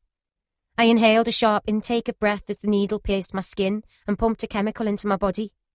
In many ways, it was a relief when I felt myself turn to stone. I was unable to move. I'd been numbed and rendered useless, unable to help myself. "Let them do their worst," the voice whispered. "Let them. You've nothing left to live for, not now. Not anymore." I blinked and watched silently as the nurse packed away her things and got to her feet. She was just about to leave the room when she turned to me one last time. "Now you know the truth. You'd do better to behave in the future." Her shoes clacked as she turned on her heels and left. My tears continued to puddle against the mattress. I heard the sound of footsteps approaching, but they sounded different to the last. They were less pronounced. They were flatter shoes. Men's shoes. Milner was here. I spotted him out of the corner of my eye as he came into the room. He was carrying 3 cushions under one arm, which he laid on the floor. I watched as he leaned over and pressed one of the buttons on the tape recorder. Milner was talking, but I wasn't listening. I'd heard something else. I'd heard a squeak. There was a mouse. There was a mouse in the room. Milner's voice droned on in the background, but I'd already tuned out. Instead, I was listening out for the squeak of the mouse. I tried to lift my head up so I could hear a little better. There it was again. The mouse. He was squeaking, talking to me to let me know I wasn't alone. I thought of the little rodent scuttling around between the walls carrying the news. The mouse was my friend and my witness. He was there to protect me because he hated Milner as much as I did. He knew what happened to little girls inside this room. Squeak! I felt comforted by his sound. His voice was letting me know that everything was going to be all right because he was there with me and I wasn't alone with Milner. I had a friend. I had the mouse. Squeak! The sound was so regular, about a minute apart, that I almost knew when it would happen. Squeak! He was letting me know. He was trying to tell me he was here to help. My mind began to wander as I thought of the little mouse living inside the skirting board. How much he dreaded the toothbrush treatment because he didn't like someone scrubbing at his front door. I grinned. Yes, that was it. He lived in the skirting board. I was still thinking of the mouse when Milner placed the wire mask over my face. Drip, drip, drip. The smell of the fluid made my nostrils flare as the room disappeared, and I fell backwards into a long dark tunnel. Please help me, little mouse, I prayed. When I came around, I was facing the wall. I'd been moved. Milner was speaking, but then I heard it again. Squeak! He was still there with me. I pictured him with his brown body, pink nose and slim tail. Drip, drip, drip. More wetness, more blackness. Nothing. and then Milner's voice speaking to me through a fog of medication. "Tell me about your brother." I mumbled, trying to form a sentence, but my mind wouldn't let me. "Do you like your brother?" He probed. "Little mouse, where are you?" I panicked. Drip, drip, drip. When I came around, I was on my back, with Milner's face looming above me. I could feel his hot breath against my skin, and I wanted to claw away every trace of it. I felt a dead weight pinning me down against the bed, something hard against my body. Drip, drip, drip. Blackness enveloped me. I awoke, but this time I was on my stomach, my face pressed against the sticky rubber mattress. "Little mouse, speak to me," I begged. Milner was asking something about spelling, but I couldn't work out what he was trying to say. Then he asked something else. "Is your little brother naughty? Does he annoy you?" I wanted to shout and scream that I loved my brother. I tried to speak, but Milner was there. Drip, drip, drip. I came to once more and heard a squeak. Thank goodness he's here. The mouse is still here. Everything will be okay as long as I'm not alone with the doctor. He'll help me. The little mouse will help me. He'll go and fetch help. Run, little mouse. Go and find someone.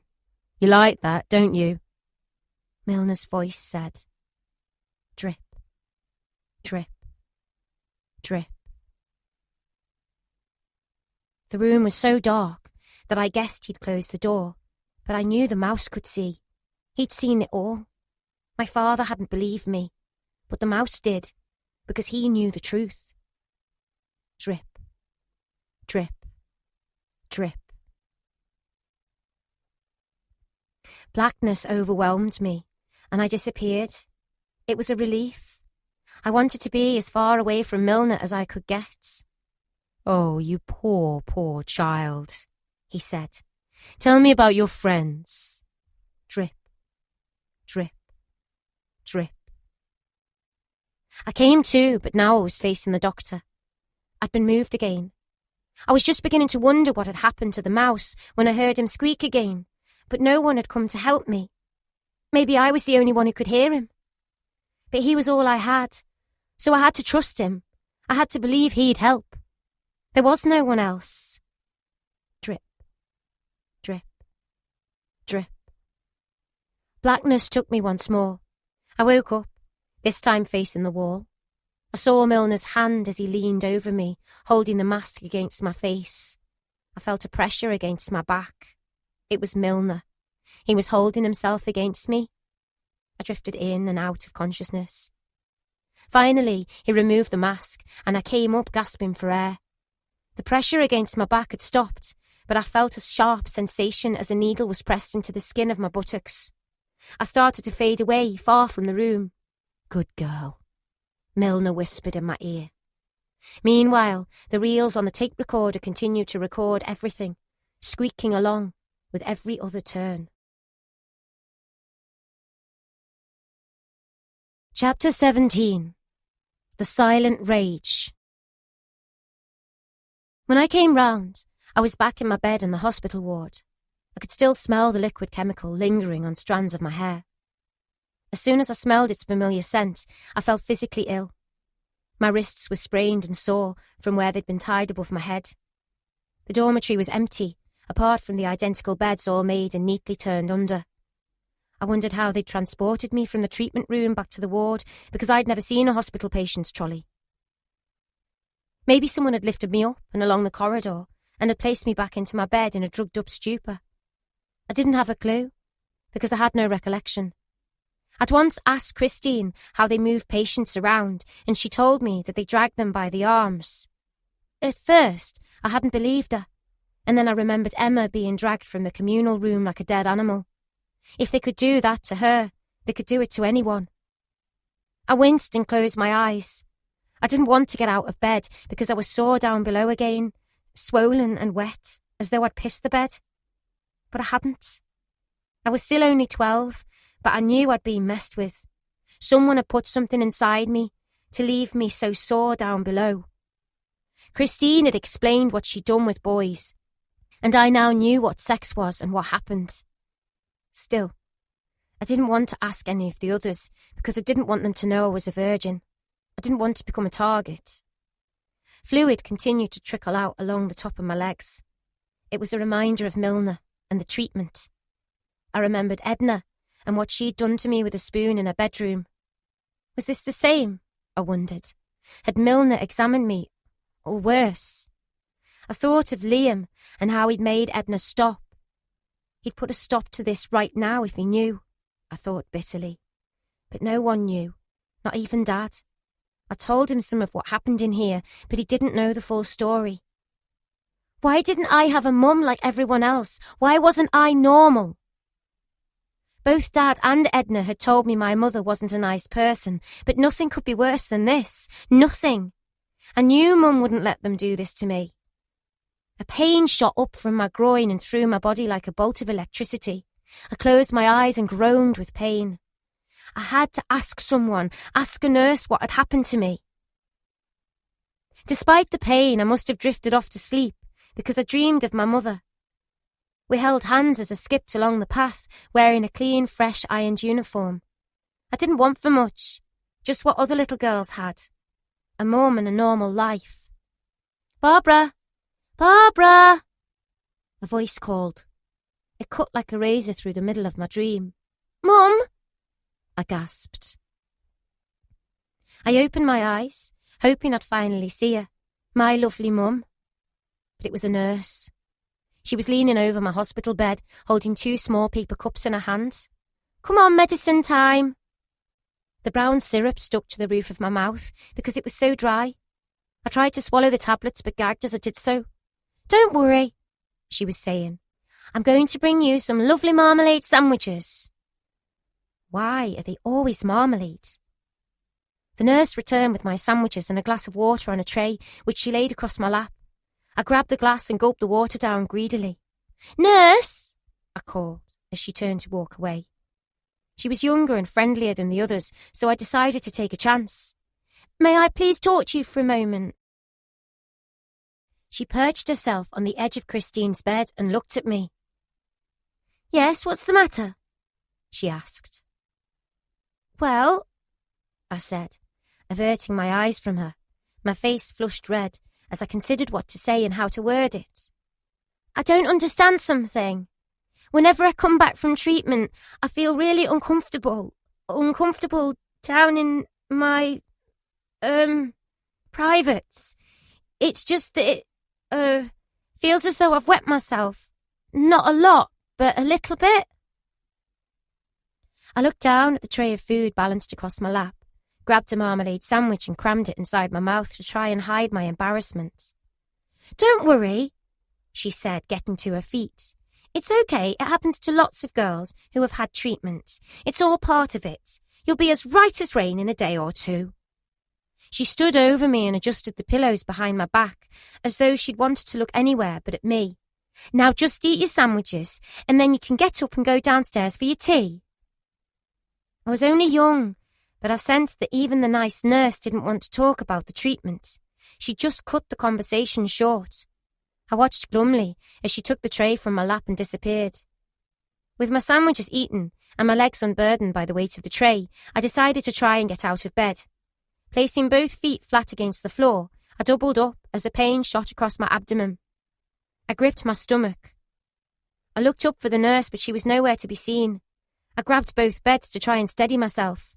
As I did, the top blanket pulled away, revealing a patch of fresh blood on the sheet. I was in pain, and now, upon seeing the blood, I was frightened. What was wrong with me? Suddenly the nurse reappeared. Oh, you're out of bed, she said, coming over to help. I felt sick and dizzy as the room continued to spin around me. A fear rose inside me and I began to sob. Big, angry tears cascaded down both cheeks. Oh, come on, Barbara, the nurse cooed. I was upset, but I looked at her and pointed across at the bloodied sheet. It's okay, she soothed. You just got your period, that's all. It happens to all girls your age. Didn't your mother explain these things to you? The word mother It felt like a dagger to my heart. "No," I whispered. My mother never told me. As a matter of fact, she's never spoken to me, I thought, as I continued to cry. She went off to fetch me a sanitary towel. "Listen," she said, handing it to me. "Go and have a wash and you'll soon feel better." I made my way along the corridor to the bathroom and used a flannel to clean myself. Then I got dressed. Although I was back in my clothes, I didn't want to go downstairs and face the others. I didn't want to see anyone, not even Christine. I just wanted to stay in bed and hide from the world. But the nurse was determined I'd make it in time for dinner. "Come on," she said, leading me towards the stairs. As soon as the door to the communal room swung open, I heard the counting. 22, 23, 24. I was back in the middle of hell. I spotted Christine's chair. I staggered over and fell down onto it heavily. "Are you all right?" It was Christine. "Yes," I smiled, trying to put on a brave face. "Everything's fine." But everything was far from fine. I was sore, bleeding, and my body was doubled up in pain. There was an unexpected rush as girls scattered away from the window like a flock of starlings. He was here. I focused on the ground. Why? I mumbled, rocking backwards and forwards. I turned sideward and stared at Christine through tear-rimmed eyes. "Why does Milne have to do this to us?" But she didn't reply. She just shook her head sadly. Everyone froze as we began another twisted game of musical statues, with Milner picking out his prey through the net curtain. I stared hard at the floor. I didn't want to see him. I didn't want to be part of his sick game. The door opened and a nurse stepped inside the room.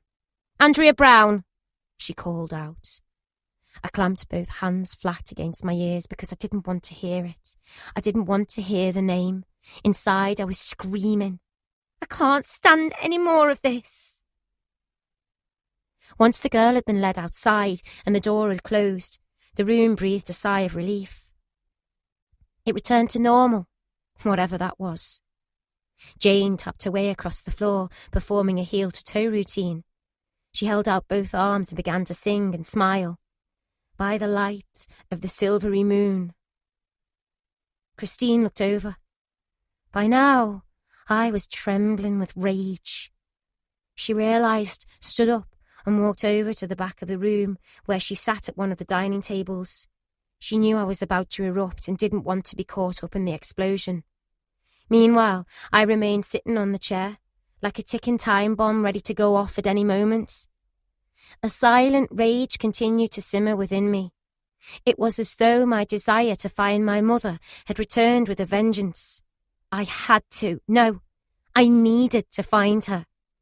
If not just to prove to the bastard of a treatment nurse that I did have a mum, and she did care about me. If only someone, anyone, would tell me something about her. Even her name would be a start. Dad was always introducing me to his girlfriend, saying, "Meet your new mum." But I didn't want to meet a new mum. I'd met enough new mums over the years to last me a lifetime. I just wanted to meet my real mother. Was that too much to ask? Sometimes I'd dream she was a beautiful princess who lived far away in a big mansion. Other times, I'd imagine she was dead. I'd picture myself wandering around a graveyard trying to find a gravestone. I'd drape flowers around it, a daisy chain that I'd made for her, and I'd pray to God to keep her safe. "Barbara! Barbara!" I jumped with a start. It was the nurse. She was standing behind me. "Barbara, your medication." I opened my eyes and realised I was facing the wall, my face just centimetres away from the cold painted plaster. I shuddered. I was slowly becoming a zombie, like the other girls. I turned around, swallowed my medication and returned to face the wall. It had become my comfort zone, a place I could go to when I needed to feel safe. Unlike people, the wall couldn't hurt me. It couldn't ask questions or say anything to upset me. It was just a wall, cold and unfeeling, like everyone in here. "They're trying to break you," a voice whispered inside my head. Fear had ruled everyone inside the hospital, and I was sick of feeling frightened. I even wondered if I'd been put inside Aston Hall to stop my mother from finding me. Yes, I convinced myself, that's why she hadn't been to see me. She couldn't find me. I had Christine, but I didn't trust anyone else, so I continued to stare at the wall. At least that way, I wouldn't have to protect myself. I wouldn't have to lie or cover up the fact that I was still a virgin. I wouldn't have to do any of these things because the wall couldn't hurt me. "If your dad cared, then you wouldn't be in here." The treatment nurse's voice hissed inside my head. "What are you? You're nothing but a dirty tinker." Dad's voice boomed. Soon, it had begun to chime in time with the nurse's voice until I couldn't escape. I clamped both hands against my ears to try and stop the voices, but they were there, trapped inside my head. Tears pricked at the back of my eyes, but I shook my head, willing them to go away. My throat closed, as though it was trying to choke me. I heard Jane's voice as she brushed past, dancing and twirling away to herself. A shiver ran down my spine as I pictured myself trapped inside the hospital forever. One day I'll be old like Jane, I thought. Maybe I'll grow old in here like her. Maybe I'll never see the outside world again. Had Jane only been a child when she'd first come here? Maybe that's why she dressed and acted as though she's still a little girl, because in her head she was one. I wondered why she never got picked out for treatment. Maybe she's too old. The thoughts continued to swirl around inside my mind as the count continued. 32, 33, 34. "Sit down, Barbara. Are you all right?" Christine asked, resting a hand against the top of my arm. But I didn't move. I didn't want to. I continued to stare at the wall. I pictured being held down on a table, my hair shaved at the sides and 2 wet sponges planted against both temples. I pictured the evil treatment nurse flicking a switch with her finger and my body convulsing as electricity pulsed through me. "Come on, Barbara," Christine coaxed, trying to move me away. I was just about to shift when I spotted something. A shadow had appeared as Jane passed behind me. The shadow of her outstretched arm had merged with my own. She was in my space. I couldn't even have my own space. A rage boiled up inside me. I felt it shooting through every vein in my body, from the tips of my toes to the hair follicles nestling on top of my scalp.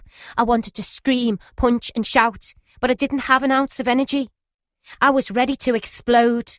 But someone had thrown a thick, heavy bomb-proof blanket across my anger, a numbness. I shifted away from Christine, dipped forward and rested my forehead against the cool wall. I needed space to think of Mum. At least in my dreams, no one could take her away from me.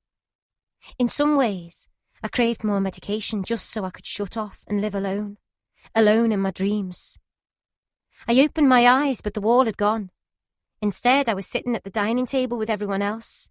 Christine held my hand, and I felt her give it a reassuring squeeze. I knew she was trying to make me feel better, but nothing or no one could. I glanced down and saw that I had a fork in my hand. I was shoveling food into my mouth, but I couldn't taste it, and I didn't want to eat because I had no appetite, only a burning desire to escape. Christine's mouth was moving. She was saying something, but I couldn't make out the words. Her voice sounded warped and distorted by distance and time, as though she was calling to me through a very long tunnel. "Are you all right?" a voice asked, slicing through my fog of medication. It was the cutlery nurse. I didn't answer because I knew it'd take too much effort. Instead, I remained silent.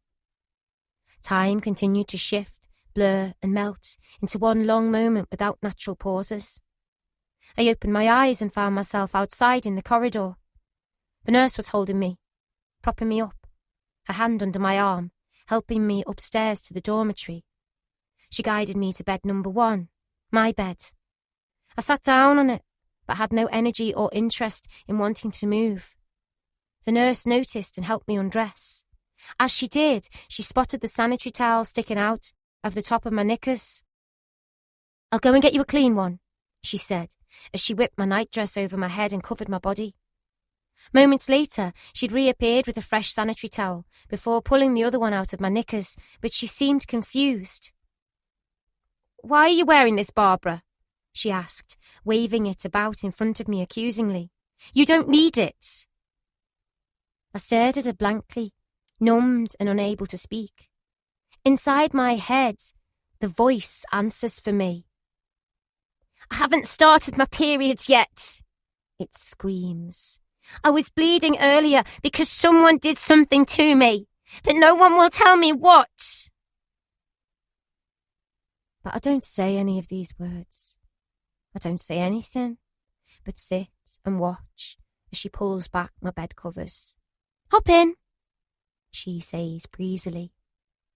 Her face clouds over, and I know she has seen it, the blood on my bed sheets. She seems baffled. I'm bleeding, but I'm not.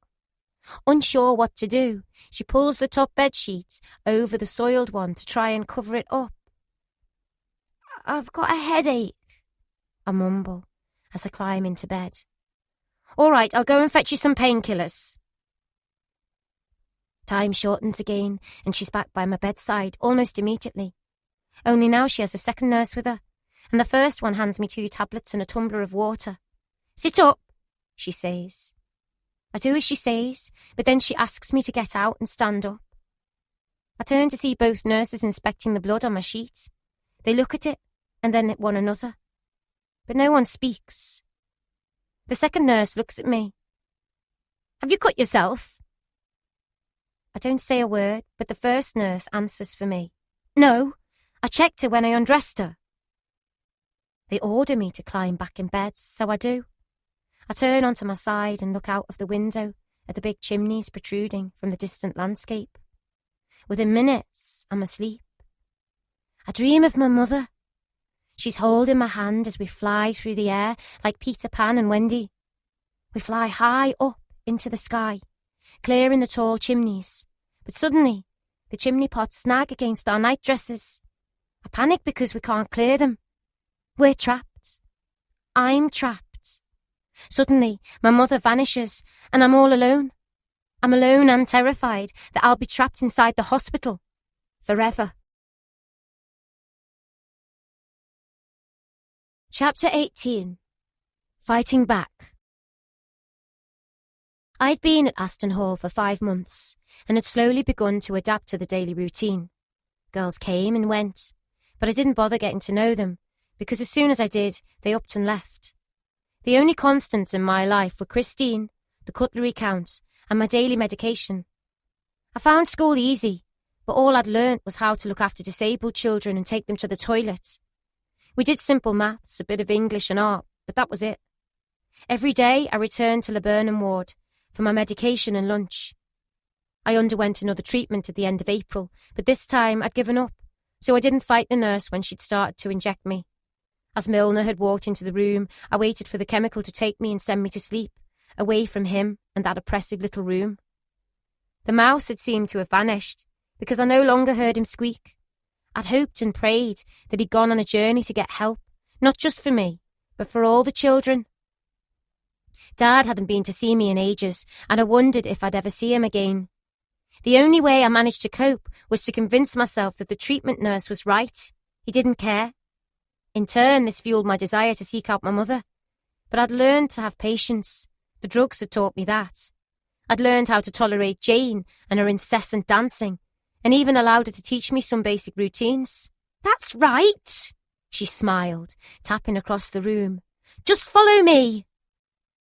I did it because I needed to break up the monotony of the daily grind. Soon it was May Day bank holiday, and the nurses told us that maypole dancers would be performing in the village. Jane was beyond excitement. "I hope they'll let me dance with them," she sighed wistfully, clutching her hands against her chest. "I was a famous dancer, you know. I danced all over the world." Her voice continued to drone on in the background as everyone listened to the nurse. "So you'll all be going into the village to watch the dancers, and, as long as you're good, we'll take you to the shop so that you can buy something for yourselves." Someone squealed as excitement gripped the room. The girls organised themselves in 3 different groups. You'll come with me, won't you? Christine asked, linking her arm through mine. Of course, I grinned. I couldn't believe it. This would be my first time back out in the real world since Dad had come to visit. I remembered the money he'd given me that was hidden in my bedside cabinet. Don't worry, I whispered to Christine. I've got enough money for both of us to spend. It was a lovely, bright and sunny day when we left the hospital. We walked in groups of twos, as I linked arms with my best friend. It only took about 10 minutes to walk there. We laughed when we saw the maypole dancers because the men were dressed in skirts, holding ribbons as the music played. We covered our mouths and began to snigger until soon we couldn't stop the tears from streaming down our faces. Don't, Barbara, Christine laughed, clutching her sides. What? Stop it, you're making me laugh. I wasn't sure what I could buy with the money because everything had changed. Decimalisation had been introduced and I didn't understand any of it. I held out the old brown pennies in my hand. None of it seemed to relate to the prices on the sweets. It's okay, Doc, the shop assistant said in a broad Derbyshire accent. We still take old money here. I wasn't sure what I should buy, so I picked out lots of chewy sweets because I figured they'd last longer. As we walked, I considered whether or not to make a bolt for it. The nurses had seemed preoccupied because there were so many girls to watch. I thought better of it. I'd not had treatment for over a week, and I didn't want to be punished. I knew that if I ran then, I'd end up having electric shock treatment. I just couldn't risk it. We left the hospital after lunch, around 1 o'clock, and stayed in the village for an hour. All too soon, it was time to return. My heart sank as we approached Aston Hall, but I'd had a brilliant day, the best day since I'd arrived at the hospital. Although we were soon inside, the atmosphere was joyful, and everyone was buoyant from a good day out. It was also a bank holiday Monday, so we knew that Dr. Milner wouldn't be coming. We filed back inside the communal room and, as the nurse locked the door, Jane began to dance across the room. The day had lifted everyone's spirits, but particularly Jane's. For once, no one minded if she sang and danced. No one cared, because we were happy.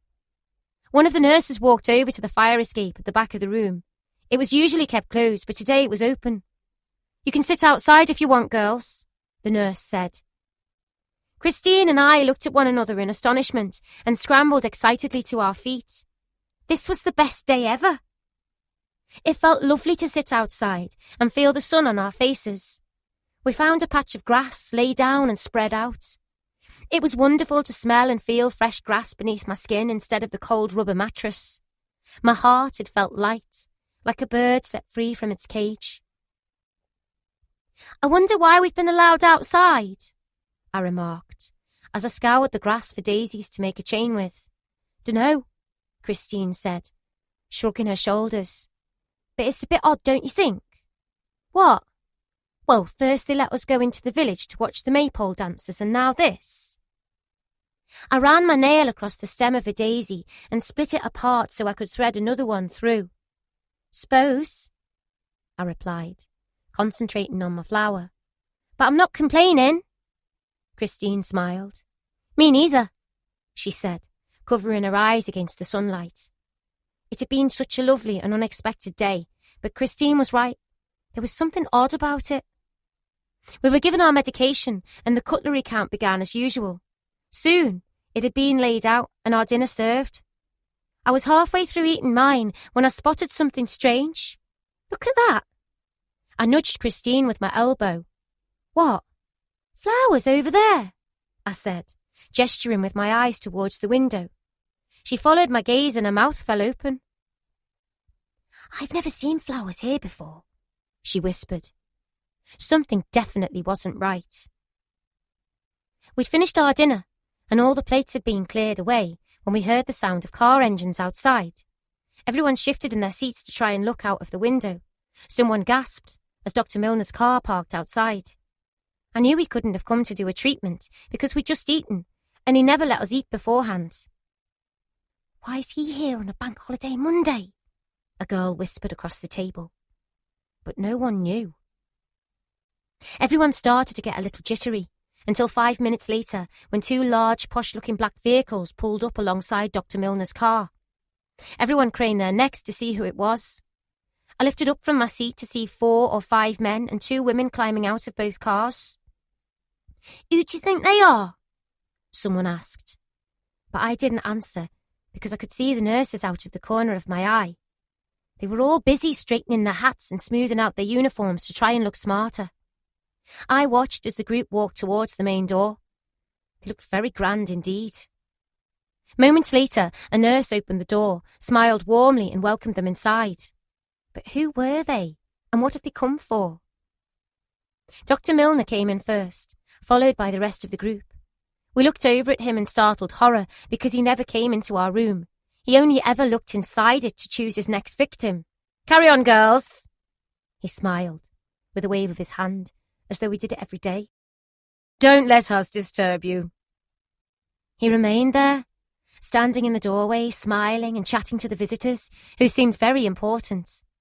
I glanced over at the 2 women. They were dressed in fancy clothes, with matching bags and shoes, and beautiful diamante brooches on their lapels. It was obvious these weren't ordinary visitors. These were dignitaries.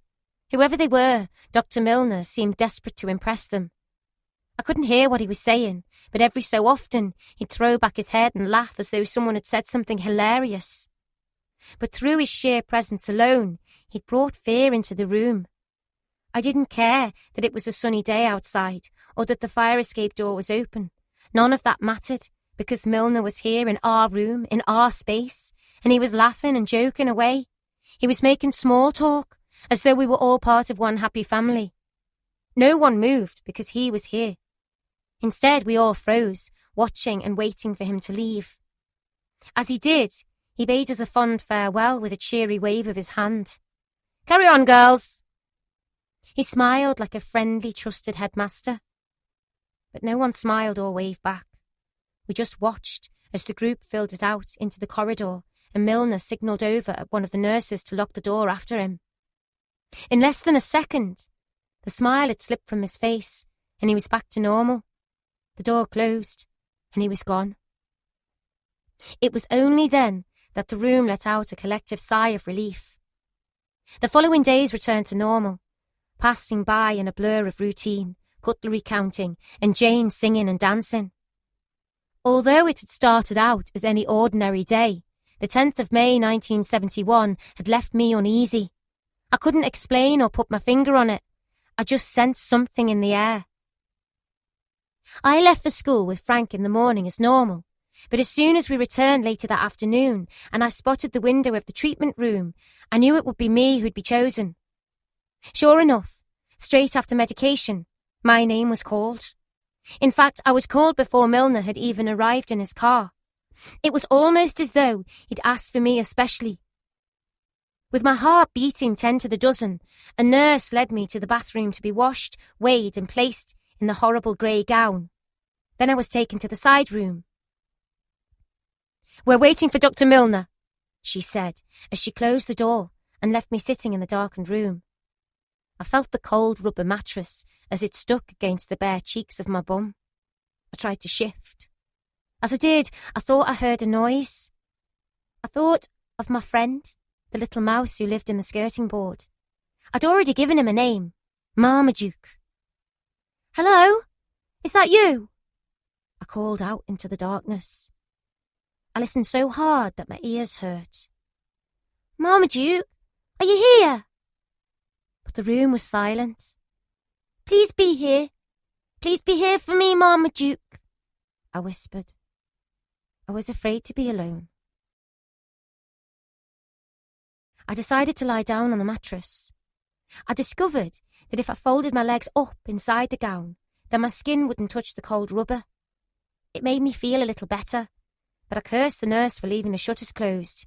Even if she'd opened them a bit, then perhaps I wouldn't feel so afraid.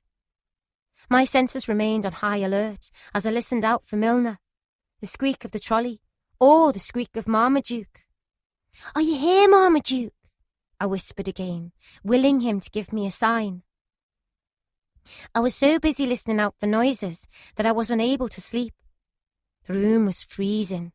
so I pulled both arms inside the gown and held them against my chest to try and keep them warm. I didn't have a blanket, just a cold rubber mattress. A short time later, I was still listening when I heard the squeak of the hospital trolley. I pictured the treatment nurse with a severe face and cold heart pushing it closer to the room. I hated that nurse and prayed it wouldn't be her that gave me my injection. There was the scraping of a key in the lock as the door opened, and she stood there, her shadow lit from behind by the light in the corridor. It was the horrible treatment nurse. Although I despised her, I had a plan. Her comments about Mum had upset me so much that I'd worked out how to get my own back. As she wheeled in the trolley, I sat up on the bed. I spotted the kidney-shaped dish with the needle in it. I longed to stick the needle in her to see if she liked it. I'd even considered it, but the fear of electric shock treatment stopped me. I watched as she went through the motions and unravelled the grey-white bandage in her hand. "Oh, it's you," she said, as though we were in a completely normal situation. "I've done you a few times before, haven't I? What's the name now?"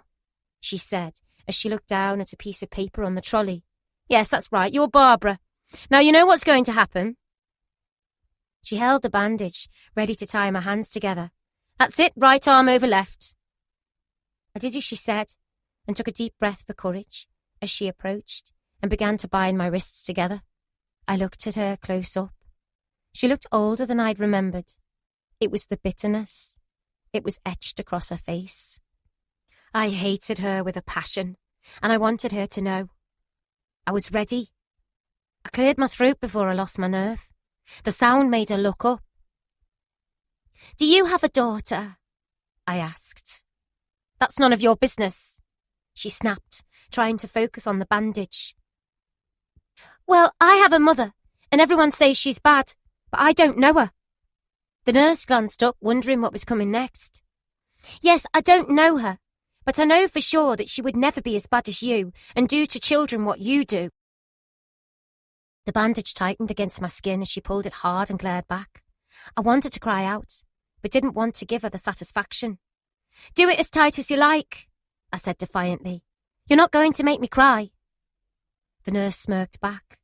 "Your ankles are next." I gulped, but I didn't want to show any weakness. "That's fine. Do what you want. I don't care anymore." "Is that right?" she said, raising her eyebrows in mock surprise. "Yes." She told me to lie down and pump my fist to bring up a vein, but I wondered why she'd not tied my ankles together. Maybe she changed her mind. I watched as she prepared the injection. She mixed a small sachet of powder with some saline solution.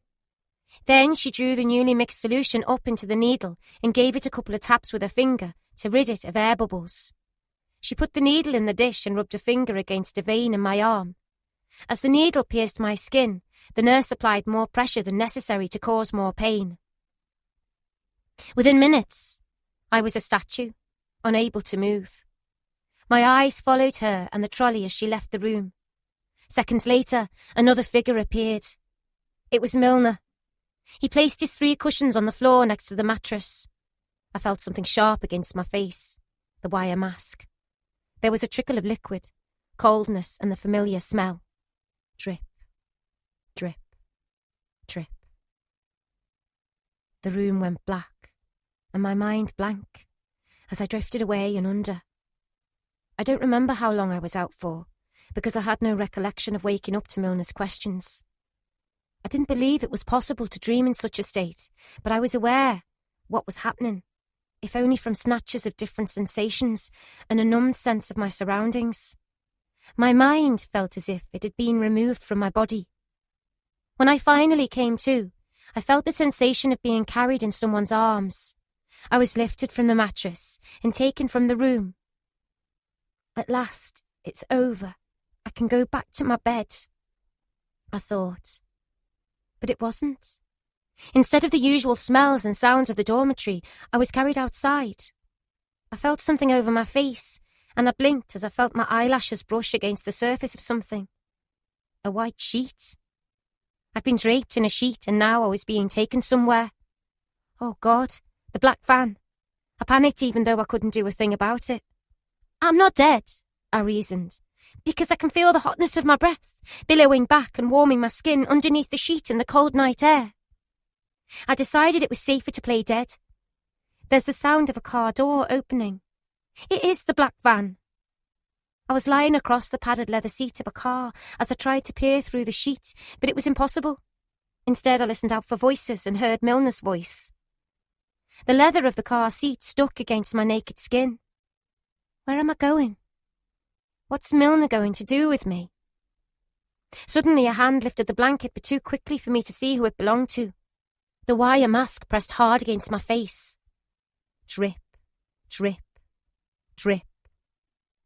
I slipped under once more and drifted in and out of consciousness. As my body shifted around, I realised that I was on the back seat of a car, and the car had started moving. Where's Milner? Is he driving? Is it his car? The motion of the car continued to rock me as the sheet lifted again. Drip, drip, drip. The rest of the journey passed by in a blur. I'm drugged again and again. I have a vague memory of a mansion, the one I'd passed on my first day here. Someone had taken me to that mansion, but why? More importantly, what had they done to me there that they couldn't do in a hospital? The room was dark as I lifted myself up and gasped for air. Fresh air. Air without the stench of the chemical. I sense that I'm not in the treatment room because it doesn't smell. I've been taken somewhere different. You're in the mansion, a voice inside my head whispered. I tried to focus, but I was confronted with the mask. Drip, drip, drip. Milner's voice flooded the room as the questions began once more. Have you got your period? Normally, I found it impossible to lie, but somehow I did. Yes, I whispered. But I hadn't. It was a fib. And it was also the last conversation I had with Dr. Milner. When I came around, I was back in my bed inside the hospital dormitory. As always, I was alone. I looked down and sighed. There was a pool of blood on my bedsheet, and I was lying in it. Milner had made me bleed again. I hadn't started my period, but whatever it was that he'd done to me, it was enough to make me bleed. Many years later, I discovered that a social worker had been to visit me on the 12th of May, and, although I'd been given treatment on both the 10th and 11th of May, there's no mention of it in her report. Instead, she later noted I'd been sick in bed when she'd called, and that she'd seen me on the ward. Although she hadn't questioned what was wrong with me, she concluded that I seemed calmer and more controlled. I was neither. I'd spent 48 hours drugged up by Milner. If only that social worker had probed a little deeper, then maybe I, and hundreds of others, both boys and girls, wouldn't have had to suffer. Chapter 19. Telling Someone. The next couple of months passed by in a dreary routine, until soon it was August. I was told my father would be coming to take me home for the weekend. I could barely believe it. A whole weekend away from Aston Hall. I waited by the window and watched as Dad pulled up in his van. This time, he wasn't late. Bye then, I said, hugging Christine. And I'll go to the paper shop and bring you back a copy of Bunty. Promise? Promise? I felt it was the very least I could do after the friendship she'd shown me. I was excited as I climbed into the back of the van and waved goodbye to my friend. She lifted a hand, crossed two fingers and waved back. Dad's van reversed, turned and began to pull away. As we drove slowly along the tarmac drive, I spotted the treatment nurse walking towards us. Dad, please stop, I begged. Why? I want to say goodbye to the treatment nurse. Dad smiled and, thinking she was a friend, pulled up alongside her. The nurse stopped dead in her tracks and looked over at me as I turned the handle and opened the side window. Goodbye, nurse, I said, waving manically. I'm going home for the weekend with my dad, I said, emphasising the last bit. He was shocked, as though he wasn't quite sure what he should do or say. "Dad, this is the nurse who puts needles in me and ties my hands and feet together." My father's face looked shocked as he glanced from me to the nurse, but she didn't say a word. She didn't have to. The guilt was written all over her face. Instead, she turned and walked away. I expected him to ask me more, but his mood changed. "Don't say a word. I don't want to hear it." I knew I'd embarrassed him, but it seemed a small price to pay for getting my own back on the nurse. The rest of the journey continued in silence, apart from the radio blaring away in the background. I could tell that Dad was annoyed. He thought I'd shown him up, but all I'd done was tell the truth. I was determined I'd use the weekend to convince him that I wasn't lying, and that those terrible things really did go on at the hospital. He flicked the van indicator and pulled in at a transport cafe. "I need a cup of tea," he said by way of explanation. He returned to the table with a mug of tea and a Knickerbocker Glory for me. I grinned as I plunged the long silver spoon in so I could scoop up a last bit of every flavour. It tasted heavenly. I was so busy lapping up my ice cream that I didn't notice Dad fidgeting in his seat, clasping the hot mug of tea in both hands. "Listen, Barbara," he began. I swallowed my mouthful and put down my spoon. He looked serious. "I don't want you to tell anyone else about the hospital. Don't mention it to anyone else, do you understand?" I licked the ice cream from my lips but said nothing. "If you do, I'll not be bringing you home for weekends. Understand?" I nodded glumly. "But why?" I asked. "Christine's my friend. Won't I be allowed to talk about her?" He shook his head. "Listen, you tell anyone who asks that you're in boarding school. That's it, boarding school. Do you understand, Barbara?" I looked down at the table and blinked hard. I realised that he was ashamed of me and the fact I was in Aston Hall. "I can take you back there at any second if you start to play up." The words had put the fear of God into me. "I won't mention it. I won't tell anyone," I promised. But I couldn't help myself, and soon the truth had come spilling out. "But they have been injecting me in a room. It's like a cell, Dad." He sighed and shook his head in despair. "But I don't have any reason to run away now. Please believe me, Dad." He glared, as though he was beginning to lose all patience with me. "Come on," he said abruptly. "Let's get going." I hurriedly scooped up as much dessert as I could fit in my mouth. It had been so long since I'd had a treat, and I didn't want to leave any of it. As soon as we climbed back in the van, I could sense an atmosphere. Dad sat staring at the steering wheel. He was gripping it so tightly that his knuckles flashed white. For a moment he was silent, and then he turned to me. "You're a liar. And do you know how I know you're lying? I never signed no consent forms, so your lies will have to stop. You hear?" I nodded. But I was only 12 and I didn't know what a consent form was. "Dad, what's a consent form?" I asked. I didn't want to make him angry, but I really wanted to know. "It's a green form, but I never signed one, so less of the lies." "I'm not lying," I whispered. But it was too late. I knew he didn't believe me. "Just don't mention that place to anyone." "All right." "It's bad enough you being a tinker, but in a mental hospital as well." He sighed as he twisted the key and started up the engine. "You'll make a holy show of me." The van spluttered, and soon we were back on the road. I wanted to keep on his good side because I didn't want to be taken back to the hospital. "Janice is at home," Dad said, changing the subject. "She's cooking us a nice supper, but don't you go saying anything to her." "Yes, Dad." "She's going to be your new mum from now on, so you better be showing her some respect." "Yes, Dad." I stared out of the window. I didn't want him to see my face because I didn't want a new mum. I wanted my real one. My father had moved into a high-rise tower block, but I couldn't get over how tidy his flat was. Janice was a good influence, I thought, as he took my coat and hung it up. "Come on," he said, hurrying me along the hallway. "Janice is cooking in the kitchen." She was busy straining potatoes as we walked in. "Hi, Barbara." She smiled. "Hello, Janice." I liked Janice because deep down I knew she was a kind person, but her life was worlds apart from mine. She had a son called Martin who went to boarding school. I think that's where Dad had got the idea from. "How's school?" she asked, carrying 2 plates of food into the front room for us. I glanced over warily at my father. "Yes, it's good, thank you," I said, taking the plate from her as I tucked into my food. I could have sworn that I could hear the distant counting of the cutlery nurse.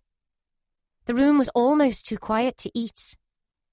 After dinner, Janice disappeared off into the kitchen to do her hair. She was getting ready for an evening out with Dad, so I sat and passed her the rollers. Every so often she'd tut as a loose strand became uncurled and had to be wrestled back into place. She did a full head of hair with only a small frameless mirror balanced precariously on her lap. The television was on in the front room, blaring away to itself. To the outside world, we looked every bit the normal family, when in truth, we were 3 strangers sitting in one room.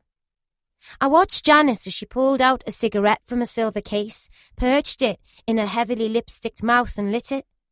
Dad had always hated people smoking, and I wondered what he thought of Janice's habits. "You can put some records on if you like," Janice suggested. I looked over at Dad. He was busy combing his hair in the mirror, but he nodded to let me know it was all right. I wandered over towards the back of his chair, where he kept the record player, and turned it on. I half expected a nurse to drag me away, and when nothing happened, I breathed a sigh of relief. I'd felt honoured to be allowed to complete such a mundane task. The sound of Elvis Presley's voice filled the room, so I began to tap dance and swirl my hands around in the air, just as Jane had taught me. "What are you doing?" Dad asked, a little bewildered. "I'm dancing like Jane does," I said, without thinking. "Who's Jane?" Janice butted in. "Oh, she's a dancer. She danced all over the country, even the Royal Albert Hall." The words tumbled out of my mouth before I'd even realised what I'd said. Dad didn't look happy. "Right, that's it. I'm getting my shirt on and we're going to a party." He leaned over to give Janice a peck on the cheek. "Barbara, you clear up those plates, wash and dry them." I stopped dancing and did as he asked. I knew he'd only said it to get me out of the room. I didn't mention Aston Hall, I thought, as I scrubbed the dishes. Only the people there. Janice changed the record to an Elvis LP, and soon Are You Lonesome Tonight filtered through to the kitchen. I was lost in my thoughts when my father appeared at my shoulder. "You never mention anything about that place," he whispered. "You never mention those mental defectives again, understand?" "Yes, Dad." He leaned in closer.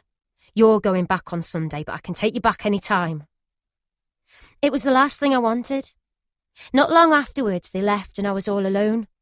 I felt exhausted from the journey and the come down from the medication. Yawning, I lay down on the sofa and fell asleep. When I awoke, it was the following morning. Someone had covered me with a blanket, and Dad and Janice were asleep upstairs in bed. I got up and turned on the television. Not long afterwards, Dad came into the room scratching his head. "We're going to town to do some shopping," he told me. I only had one change of clothes in my carrier bag, but I rushed off to the bathroom to get dressed. As I came out of the bathroom, I bumped into Janice. She was wearing a flimsy baby doll nightie. "Morning, Barbara. Are you looking forward to going into town?" "Yes," I grinned. The truth was, I could barely believe it. I was actually getting to do normal things, like other little girls did. I went back downstairs and waited with Dad. "Do you like Janice?" he asked. I nodded. "Good. You better show her some respect." Once she was ready, the 3 of us piled into the van and headed into town. Dad was flashing his money in front of his new girlfriend, which suited me because it meant I could take advantage and get him to buy me lots of new things. I ended up with nearly a whole new wardrobe, and Janice played the part of my mum with aplomb. That afternoon, they disappeared to get ready to go out again. Although I'd be all alone again, I didn't mind because I had the television and record player to keep me company. Once they'd left, I tried on all my new clothes and even helped myself to Janice's rollers and makeup. For once, I felt good about myself. Being back at Dad's felt like being on holiday. I had the freedom to do silly little things that other children took for granted, such as watching whatever I wanted on TV and turning the record player on. There was a fire in the front room. It had 2 electric bars that heated up at the flick of a switch, which got me thinking. I'd be returning to the hospital the following day, so I decided that I needed to prepare myself. Dad had asked me to tidy up before he went out, so I'd started to pick up dirty cups and empty out Janice's ashtrays. I spotted the silver foils from packets of cigarettes she'd smoked and hit on a brilliant plan. I walked over to the fire and turned it on. I watched until the bars started to glow red. Then I switched it off again. I took a sliver of silver paper from the fag box, twisted it between my fingers and stuck it between the grill, so it made contact with the electric bar. I was determined to find out what electric shock treatment would feel like. I needed to be prepared. The metallic paper sparked as soon as it hit the bar, and then it began to singe, leaving brown burn marks along the edge. I was disappointed because I'd not felt a thing. I needed more electricity and more paper. I need to leave the fire on for longer next time. I switched it back on, but this time I counted to 20 and turned it off just as the orange glow had begun to fade. Pushing the paper through, I felt a small spark of electricity, but nothing else. I need to make the paper thicker to get more power. I searched for more empty cigarette boxes and pulled out all the silver paper I could find. Twisting it, I made the probe longer and thicker and rested it against the electric bar. A series of electric shocks soared through the paper and up along my arm. I held it for as long as I could stand before dropping it onto the floor. Ouch! I winced. That had hurt. Elvis had stopped singing, so I went to turn the LP over and return to the fire. I was holding the paper against the fire when I heard Dad's voice from the doorway. What the fuck are you doing?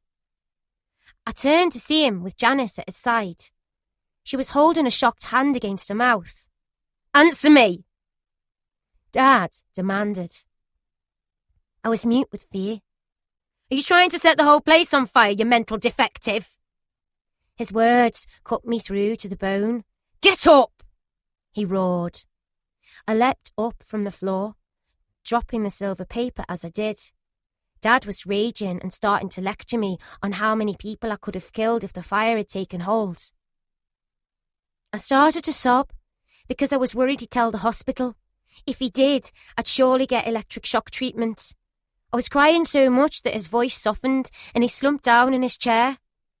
God knows what they teach her in that place. Janice stayed calm and tried to reason with me. Come on, Barbara. Tell us what you were doing and why.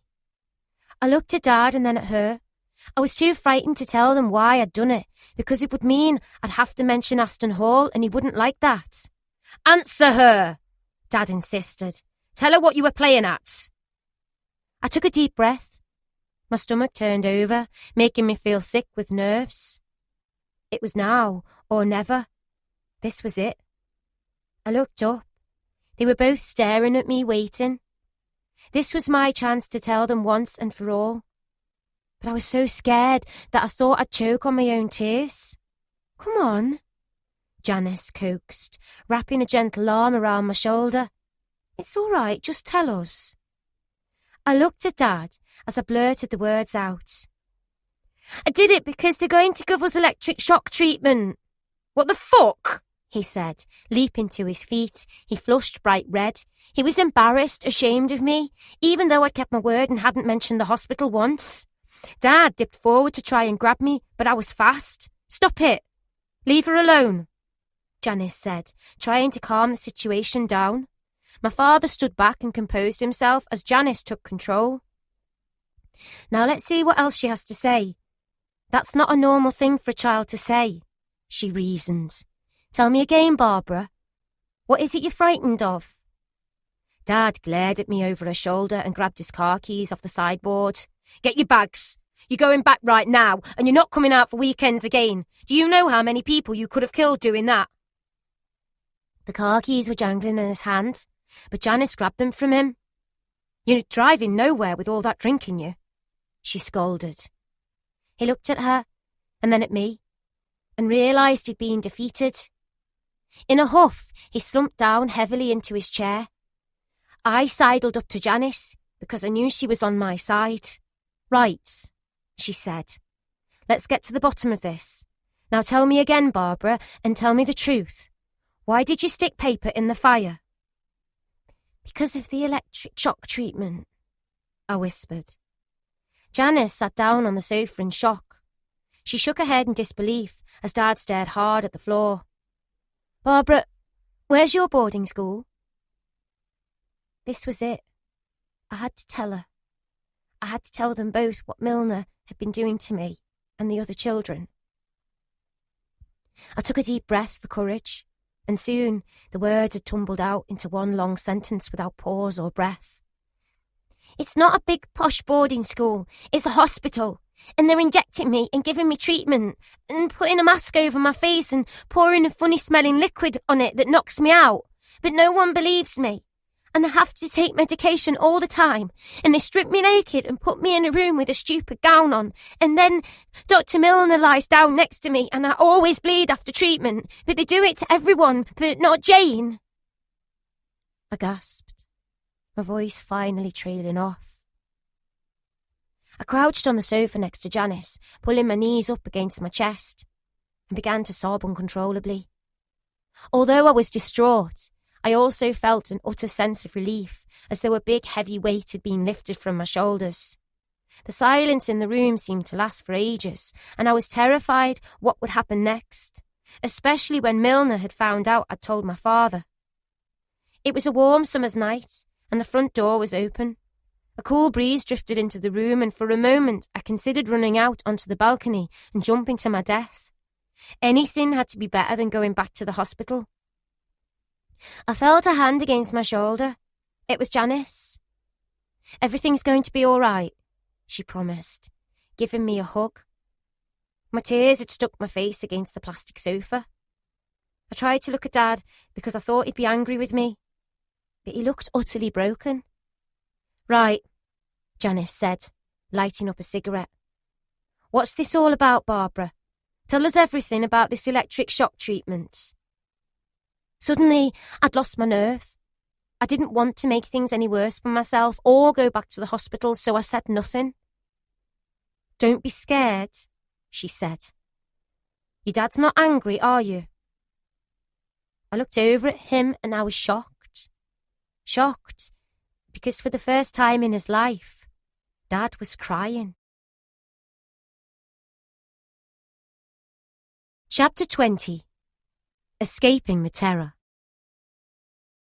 "They gave me treatment," I said, my voice barely a whisper, as I looked over at Janice. Her brow furrowed.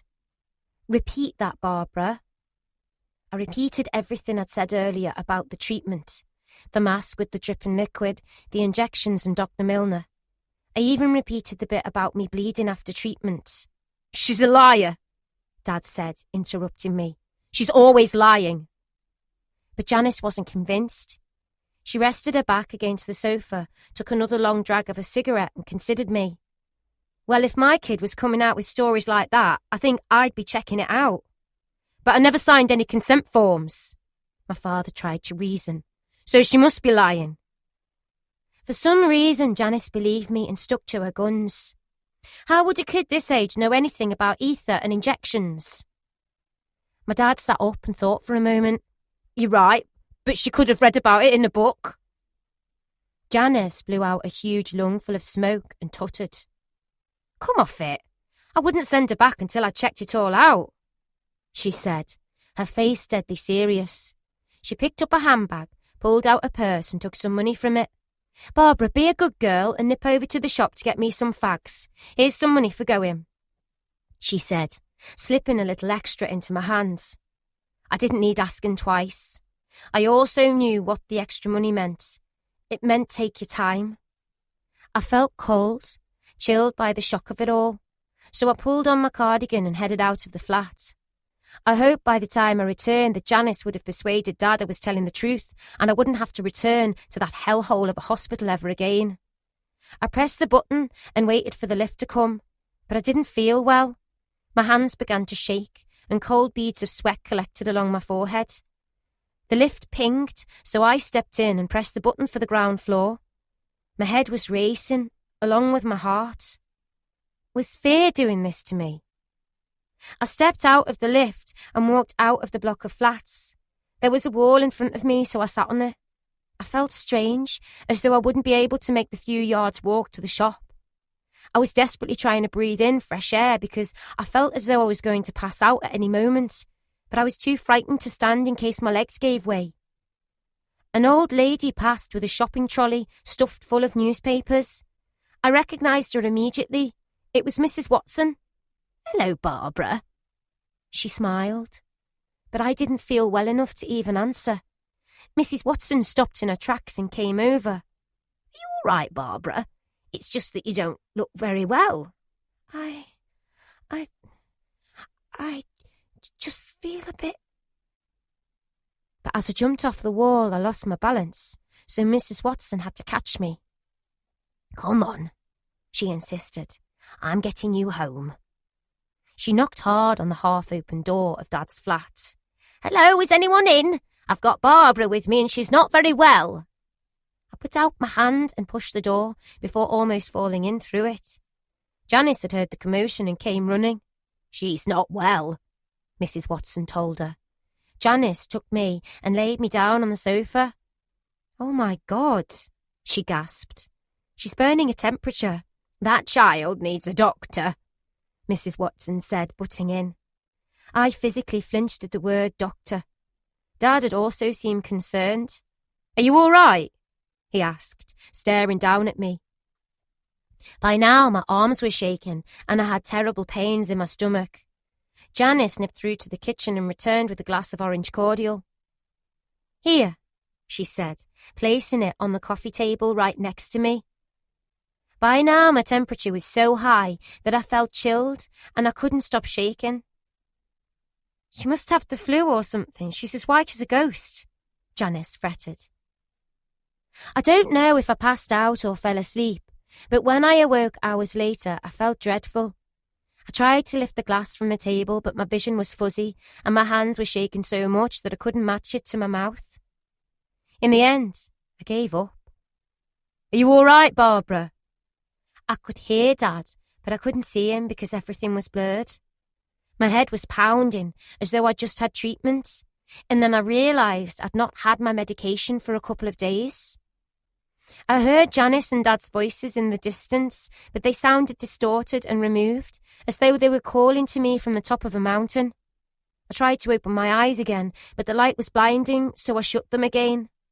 I didn't realise it, but I was having my first cluster migraine attack, something I'd suffer with for the rest of my life. Sunday was a complete blur, and by the time I fully came around, I discovered it was Monday. I still felt groggy, but better than I had been.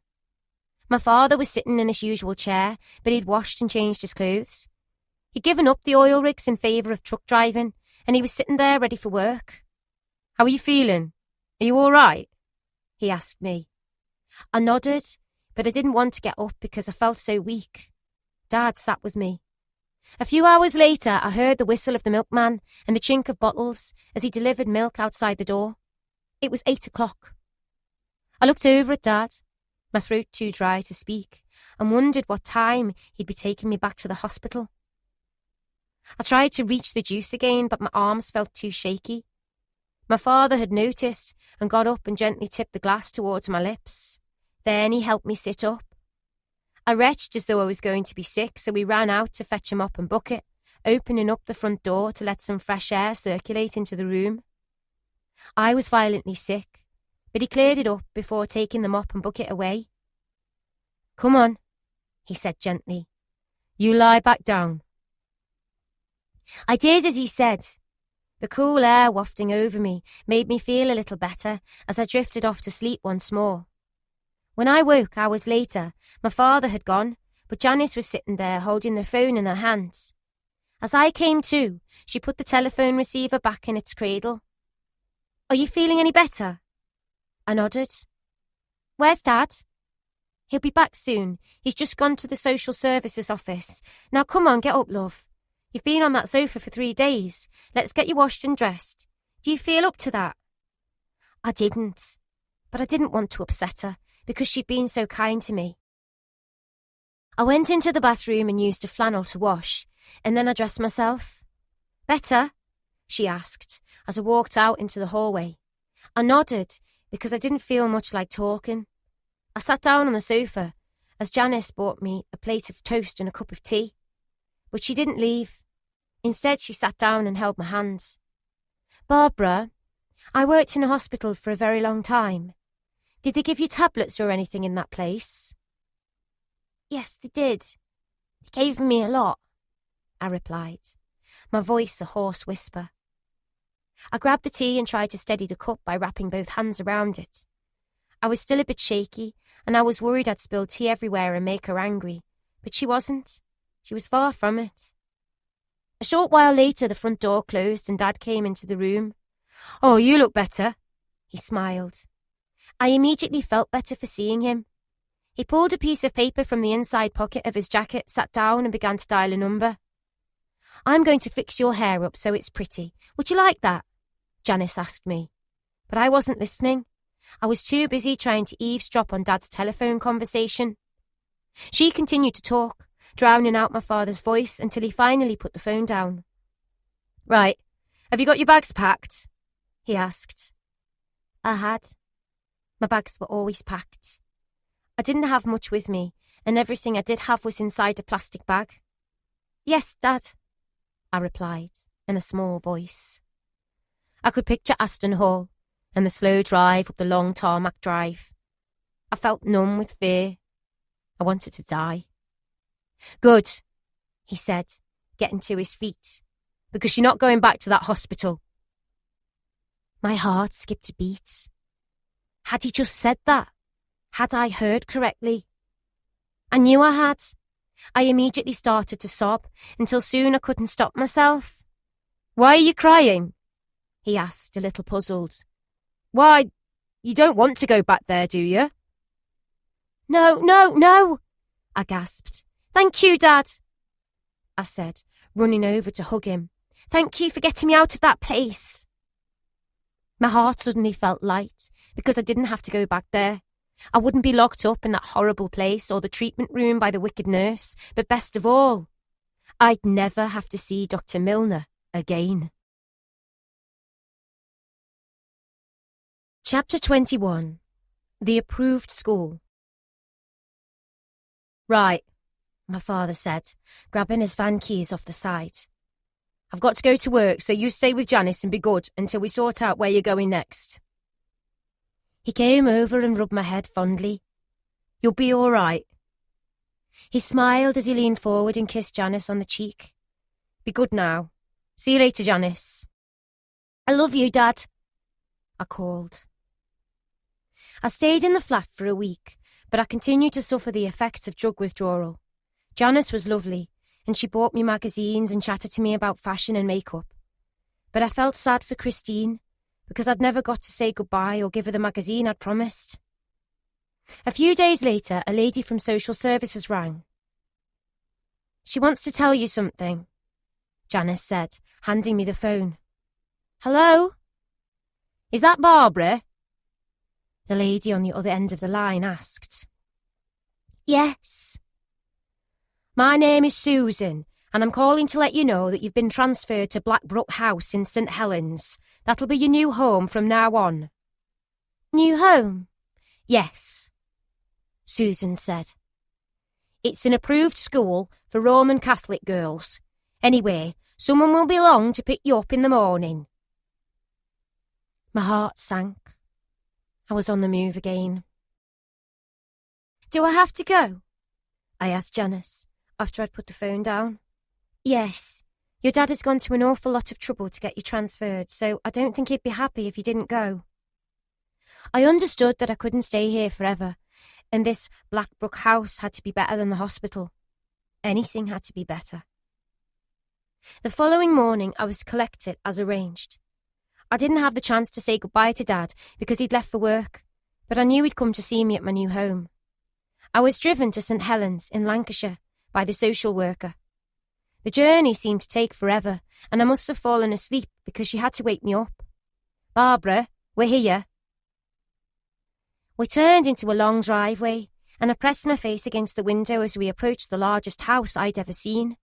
It was a grand red brick building with huge cream pillars that held up the front entrance porch.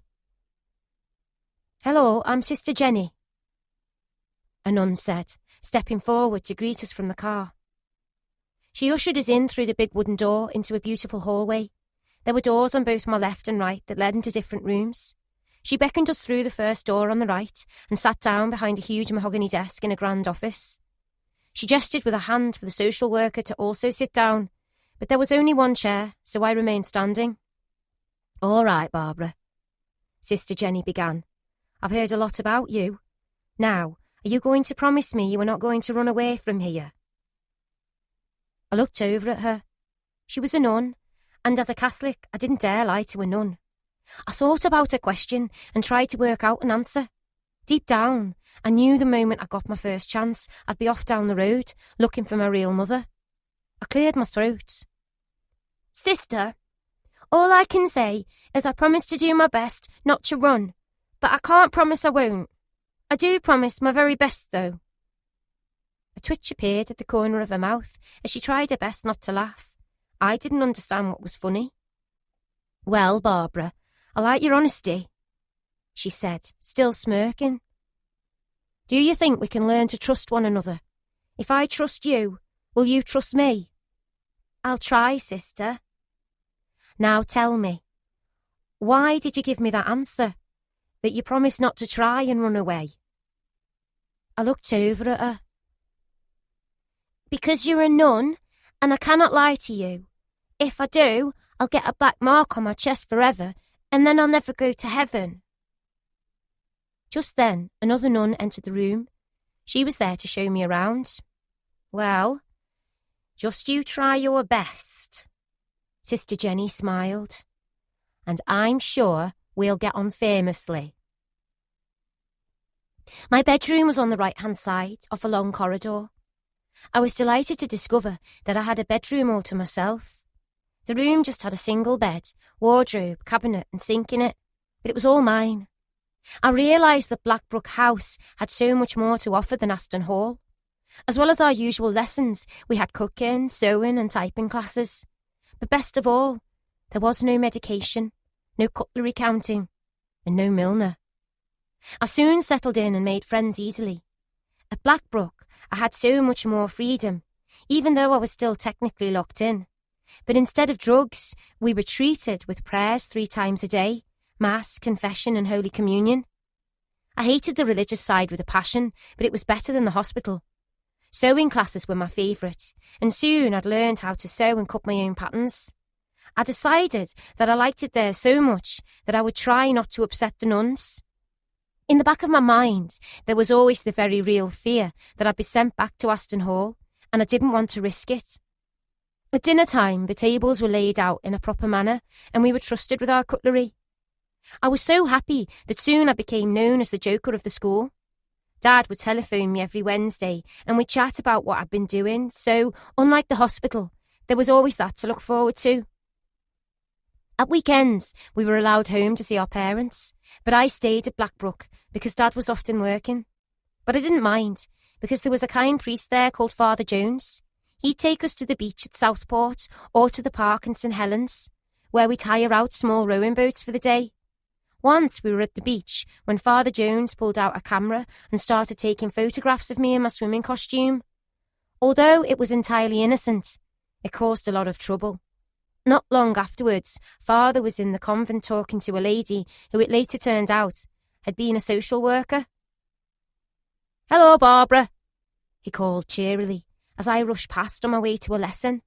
"Hello, Father," I said, waving back and smiling. Without thinking, I blurted out something that had been on my mind.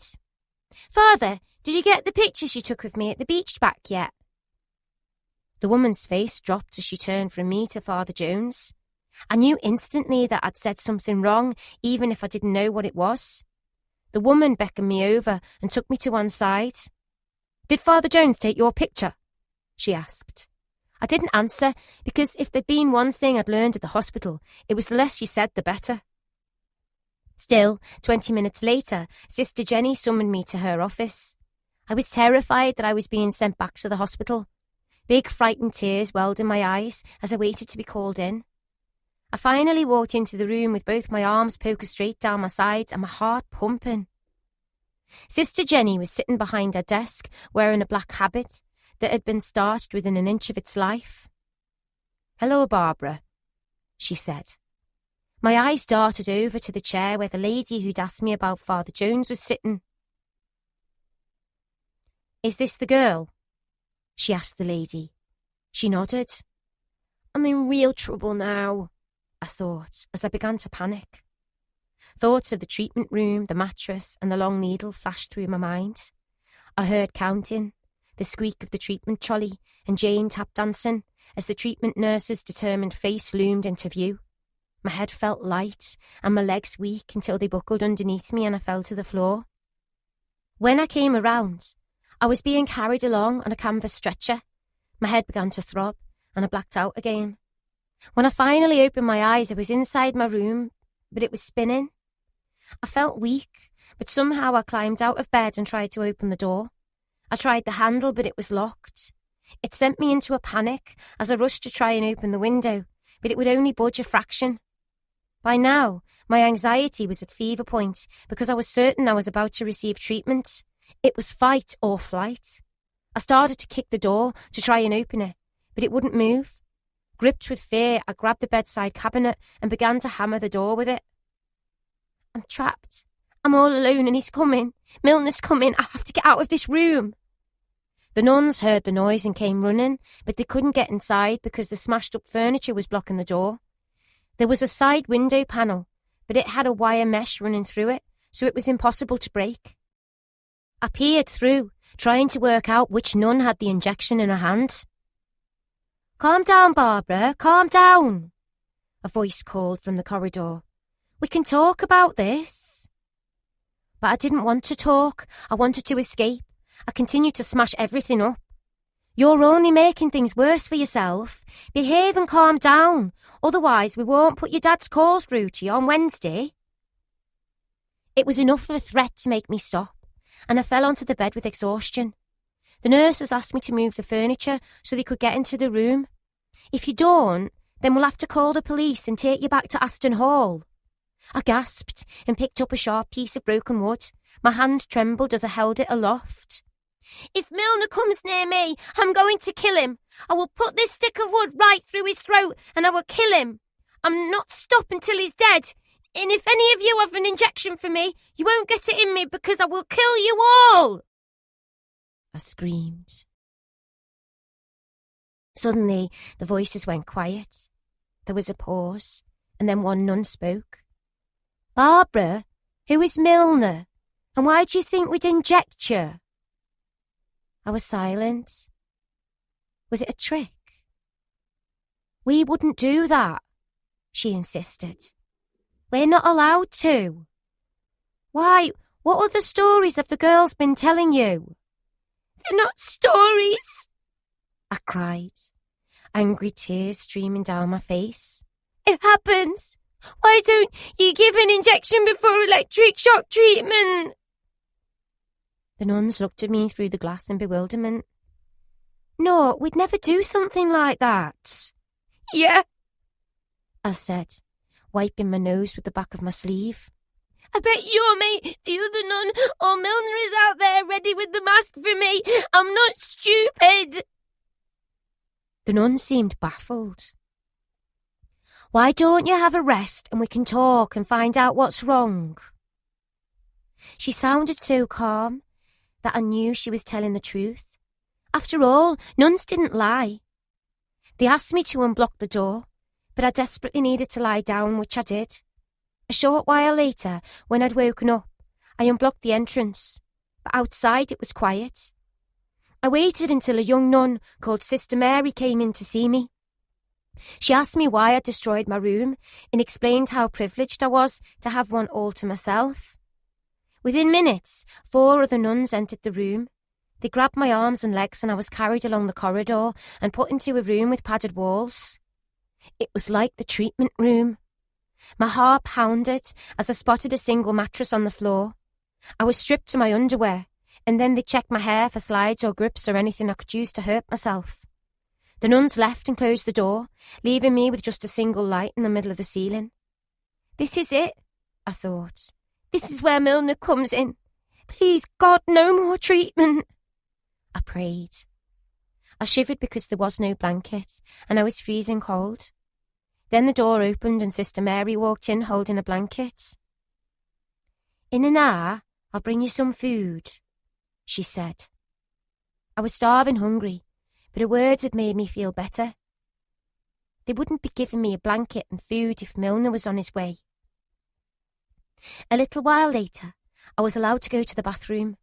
I'd wanted to look down near the pipes to see if my friend the mouse was there, but Sister had insisted on keeping the door open, so I wasn't able to look for him. Then I was led back to the padded room. How long will I be in here? I asked Sister Mary as she handed me a jumper. Sister Bridget answered for her. As long as it takes for you to behave yourself. Even though they were nuns, I felt I couldn't trust a soul as I sat trapped in the padded room. I missed Christine so much, and I wondered how she was getting on. A short while later, Sister Mary appeared with tea and a plate of toast. Who's waiting outside? I asked, eyeing both her and the food warily. No one, she said. Well, Sister Margaret was there, but she's gone to check on the others. Anxiety twisted inside my stomach. Sister Mary, can I ask you something, please? It depends what it is. My head throbbed so much that I just wanted to escape and leave the room, even if only for a short time. Can you get me a mask and drip liquid onto it? I just want to black out today so I can stop the pain in my head. Sister Mary looked horrified. What would a young girl like you know about ether? Ether? Was that what the strange smelling liquid was called? But I didn't reply, because I was worried I'd make things worse for myself, and she never asked. Sister Mary got up to leave, but promised to bring me a book to read. She returned with a copy of The Railway Children, one of my favourites, and I read it cover to cover. The following morning, I was taken to get washed and dressed, and then I was allowed to go for breakfast. I was allowed back into my bedroom, only minus the bedroom cabinet that I'd smashed up. It took almost 2 months of living at Blackbrook before I realised that Dr. Milner had no power over me anymore. I never forgot Christine. I even wrote to her, but I never heard back, so I'm not sure if she ever received my letter. I continued to excel at school, and everything was going well, until one afternoon during a history lesson, Sister Jenny called me out of class. I immediately went into a blind panic. What had I done wrong? Was Milner here? As I stood up to follow her from the class, the other girls jeered. Oh, someone's done something wrong. It made me feel worse. Girls were never called out of class unless they were getting moved. My nerves were in tatters. Sister Jenny realised I was nervous. Don't look so worried. You have a visitor. It's your dad. He's come to see you. I couldn't believe it. A huge grin spread across my face as my spirit soared up to heaven. I was simply ecstatic. It was Dad's first visit, and on a school day too. I followed Sister down the long polished corridor into a small room with a huge window and a line of chairs. I'd never been inside it before. The room was empty, but the sister told me to take a seat while she went to collect my father. I couldn't stop grinning as I sat with my back to the window, facing the door. I pulled up my socks and smoothed down my skirt and hair. I wanted to look my very best for him. I smiled as the door began to open, and I pictured myself rushing into my father's arms. But there was someone with him. A young girl. She was short, slim, and very pretty with blonde hair. I studied her. She looked about the same age as me. She stared back intensely as Dad looked between us and spoke. Barbara, meet your sister, Karen. Sister? I gasped, looking at her. I have a sister. Dad nodded as they sat down in front of me. My emotions were all over the place. I was in a state of shock. I had a sister, but no one had thought to tell me until now. I eyed her up and down, but she looked much shorter than me. "How old are you?" I asked. 14. My heart sank. She was 2 years older than me and she was sat next to my dad. "Which one's your mother?" I said, firing another question. Dad interrupted. "Listen, Barbara, she came to find me, but she's been looking for you for a very long time, so I drove her here. She really is your full-blooded sister. I've taken the day off work so you could meet each other." But I was both angry and upset. It had been a shock, and now a crippling jealousy had begun to creep in. "Who's your mother?" I demanded. "She has the same mother as you," Dad interrupted. No, the voice inside my head screamed. "I'm an only child." But it seemed I wasn't and never had been. My head was thumping so hard that I thought it'd explode. I was furious with Dad. He'd only come here because my sister wanted to see me, not because he did. "Where's Janice?" I asked. He hung his head. "She's left you, hasn't she?" I knew it. Janice had left him like all the others. It was just so predictable. "Where's my mother? Tell me now, where is she?" I said, turning my attentions back to the girl. "She's in Ireland," she replied. "And she doesn't want you. She never did." I wanted to punch her in the face. I wanted to hurt her because she'd stolen my father's affections from me. Slowly, I began to piece things together in my mind.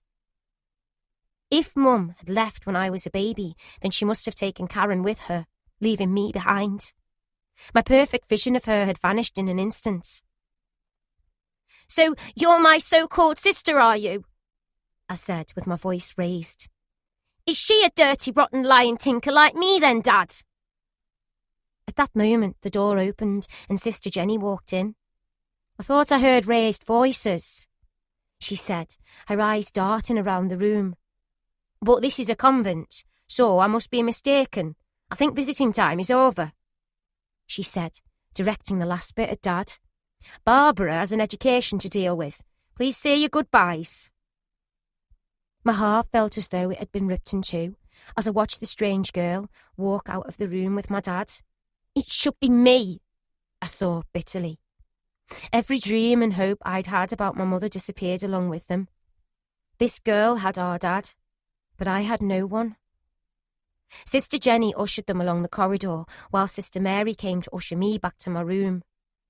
"Keep her off class for the rest of the day," Sister Jenny whispered. As I watched him disappear, I knew it had been my last chance. Dad, wait!" I called as I broke into a run. They stopped and turned as I ran up towards him. "Never come to see me again," I told him. Sister Jenny gasped. I turned to my so-called sister. "And as for you, you never come again. You're not my sister. I only have a brother." The girl looked me square in the eye. "Yes, you do have a sister, whether you like it or not." "Get out of my face," I snarled. Sister Jenny was horrified. "Barbara, whatever's come over you talking like that? Where are your manners? Now say sorry to your dad. He's driven a long way to visit you, and we've bent the rules so you could see him and your sister." But I couldn't keep it in any longer. "Dirty lying tinkers don't say sorry, do they, Dad?" By now, Sister Jenny had heard enough. She turned to my father. "If I thought you'd come here to upset this child, then I never would have allowed it. Please don't come again without proper arrangements and advance notice, especially if you have some upsetting news for the child. Now, Sister Mary, could you show the visitors out and I will take Barbara?" She grabbed my hand as though I was a 5-year-old and led me into the dining room. "Sit down. Let's have a cup of tea and see if Cook has a nice cake for us." I knew she was being kind, but her goodness made me want to weep. Soon, tears were flowing thick and fast down my cheeks. There, Sister said, rubbing my shoulders with her hand. "Let those tears out now." I rested my arms on the table and lowered my head down onto them and sobbed my heart out. I cried for so long that my head was throbbing. "Come on," Sister said eventually. "We have to leave. 'cause they need the room for tea time. Chapter 22. Baths and Broken Glass. I went up to my bedroom and sat on the end of the bed. Barbara, you are a lovely girl. You have a good heart, and you always want to help. I don't like to see you like this. If you ever need to talk, just tell any of the staff, and we can have a chat to see if I can help you. I dried my tears as I listened to her. Sister Jenny was such a kind person. You are different to the other girls because you have no mother. They all have mothers in this unit, yet they do not respect them. You are not the kind of girl we normally get in here. Everyone likes you, including the staff. You work hard in class. The only problem was when you barricaded yourself in your room that time, but we can forget that. She continued to chat, but my mind had begun to wander. I thought of Dad and the strange girl sitting next to him in his van. She'd taken my place. A fury boiled up inside me. Why had he taken her and left me here? If she was my sister, then why hadn't they taken me with them? Aren't sisters supposed to stick together? And so you carry on as you are, Barbara, Sister was saying. Most girls who come in here end up in Borstal, but you're not Borstal material. The word Borstal caught my attention. Is that a prison? Sister sighed. Well, sort of. But you are better than that. You stay good, work hard at school, and you'll do well in life. I have a headache, I mumbled. All right, she said, getting to her feet. You've had a long day, so I'll get Sister Mary to bring some tea up to your room. Once alone, I sobbed myself to sleep. I awoke hours later, but it was pitch black. I checked my watch. It was 6:45, and I was still dressed in my clothes from the day before. I replayed everything that had happened. Burying my head against my pillow, I wanted to scream, because I'd lost everything, including my perfect illusion of my mother. The dream of her had kept me going for so long, but now it had vanished. The girl had said Mum didn't want me, and then she'd left with my dad. I have no one. I looked through my bedroom window and watched the sky slowly turn lighter as morning began to filter through. I wondered what I should do now. Maybe I should kill myself. I knew about suicide because a few girls had spoken about it back at the hospital. Looking up, I spotted a brass catch on the tall window. The nuns used it to put a pole in to open it. But now I saw it as the perfect place from which to hang a noose. Grabbing my bedsheet, I tied a large loop in and tried to thread it through the hole, but it was impossible. The catch was too small. In the end, after trying for the best part of an hour, I gave up. I calmly laid the sheet on my bed and tidied my room. But I had no interest in anything or anyone. Up until that point, I'd always been the joker, but in the days and weeks that followed, I found I preferred my own company. One day, Sister Mary stopped me in the corridor to tell me a new girl was moving into the room next to mine. So you'll soon have someone to chat to. A short while later, the school bell rang. So I picked up my books and headed to class. I bumped into Sister Mary and the new girl who was called Susan. You're going to be neighbours, Sister said, by way of introduction. So Barbara will show you the ropes. After class, we had dinner, and then I headed back to my room. I'd only just sat down when there was a knock at my door. Before I'd had the chance to answer, Susan had let herself in and was looking around my room picking things up. How long have you been here? She asked. Oh, about 5 months. She wasn't listening. Instead, she was rifling through my books.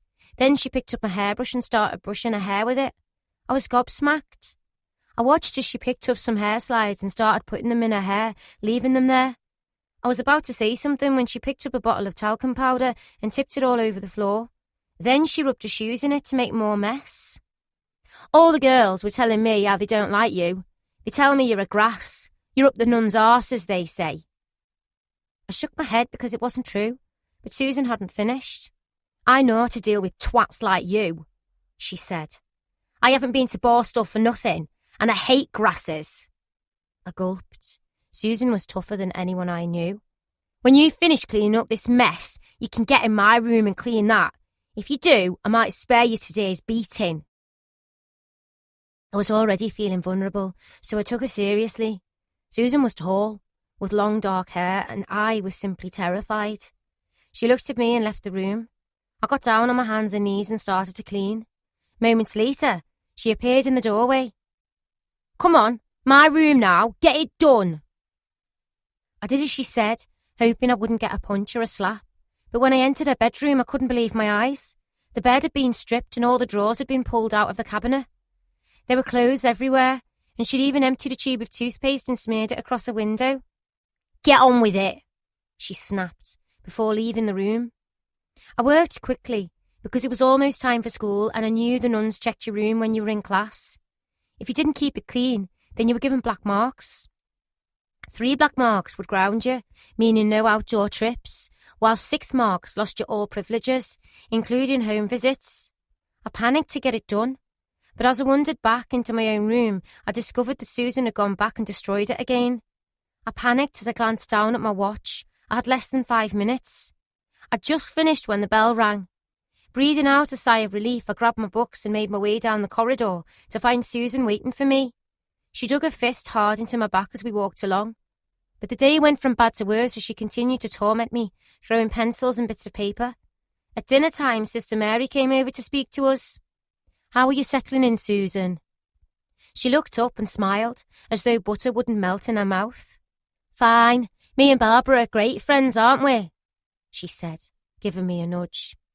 I tried to look at Sister Mary, pleading with my eyes for her to get me away from this monster, but she just smiled and turned away. During dinner time, Susan stole my dessert. "You won't be wanting this, will you?" After lunch, we were having exercise outside when Sister Mary called me over. "You are going right back up to your room. What's going on with you? I've just been up there and it's a pigsty. That's 2 black marks for you."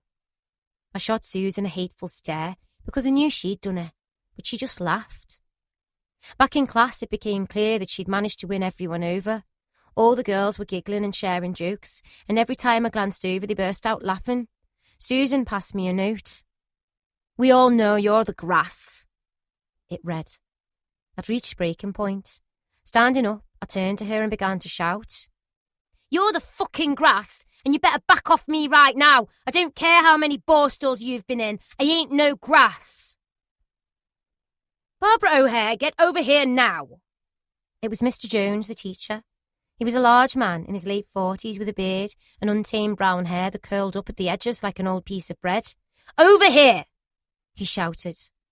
He pulled his chair away from his desk as I approached and told me to bend over his knee. I refused, so he grabbed me, put me over his lap and slapped my backside with his bare hand. It had stung, but not as much as the humiliation. The bullying continued for another 2 months, until one day in assembly, Susan was surrounded by a troop sniggering and making snide remarks. I snapped and lunged forward, grabbing her hair, but she was quicker, and she punched me so hard that she knocked me out. When I came around, I was being carried away on a stretcher. I was checked over by a nun who gave me another 3 black marks for fighting. Now I had 5 to my name. Although I had a big red lump on my forehead, I was sent back into the exercise yard. I immediately spied Susan out of the corner of my eye and marched over to her. "Oh yeah," she smirked. "What are you going to do about it?" I grabbed her head and kneed her hard in the face. Not once, but 4 times, until blood came spurting out of her nostrils. Then I began to punch her. By the time I'd finished, Susan was in a bloodied heap on the floor.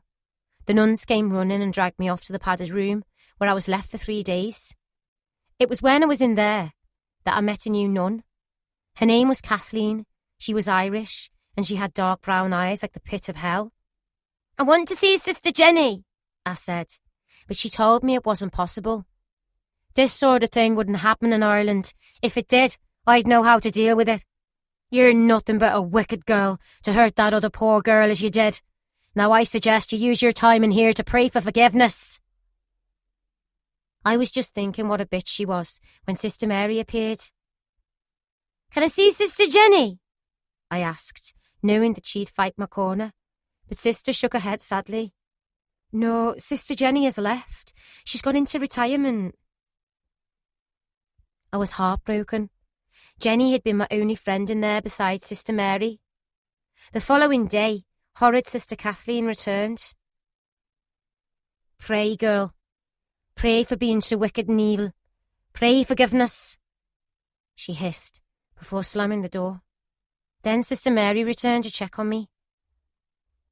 "How's Susan?" I asked, desperate for news. "Not good," she replied. "In fact, you might be arrested for grievous bodily harm." Sister handed me my clothes and I was allowed to wash in the bathroom. As I passed Susan's room, I looked inside. It was empty. I was fed and given water over those last few days, but by the third I was told I was free to leave. Sister Mary had brought another new nun along with her, called Sister Elizabeth. The two nuns left together, but moments later Sister Elizabeth popped her head back around the door. "Shush," she whispered with a finger against her lips. "Listen, tell your social worker that they put you in this room.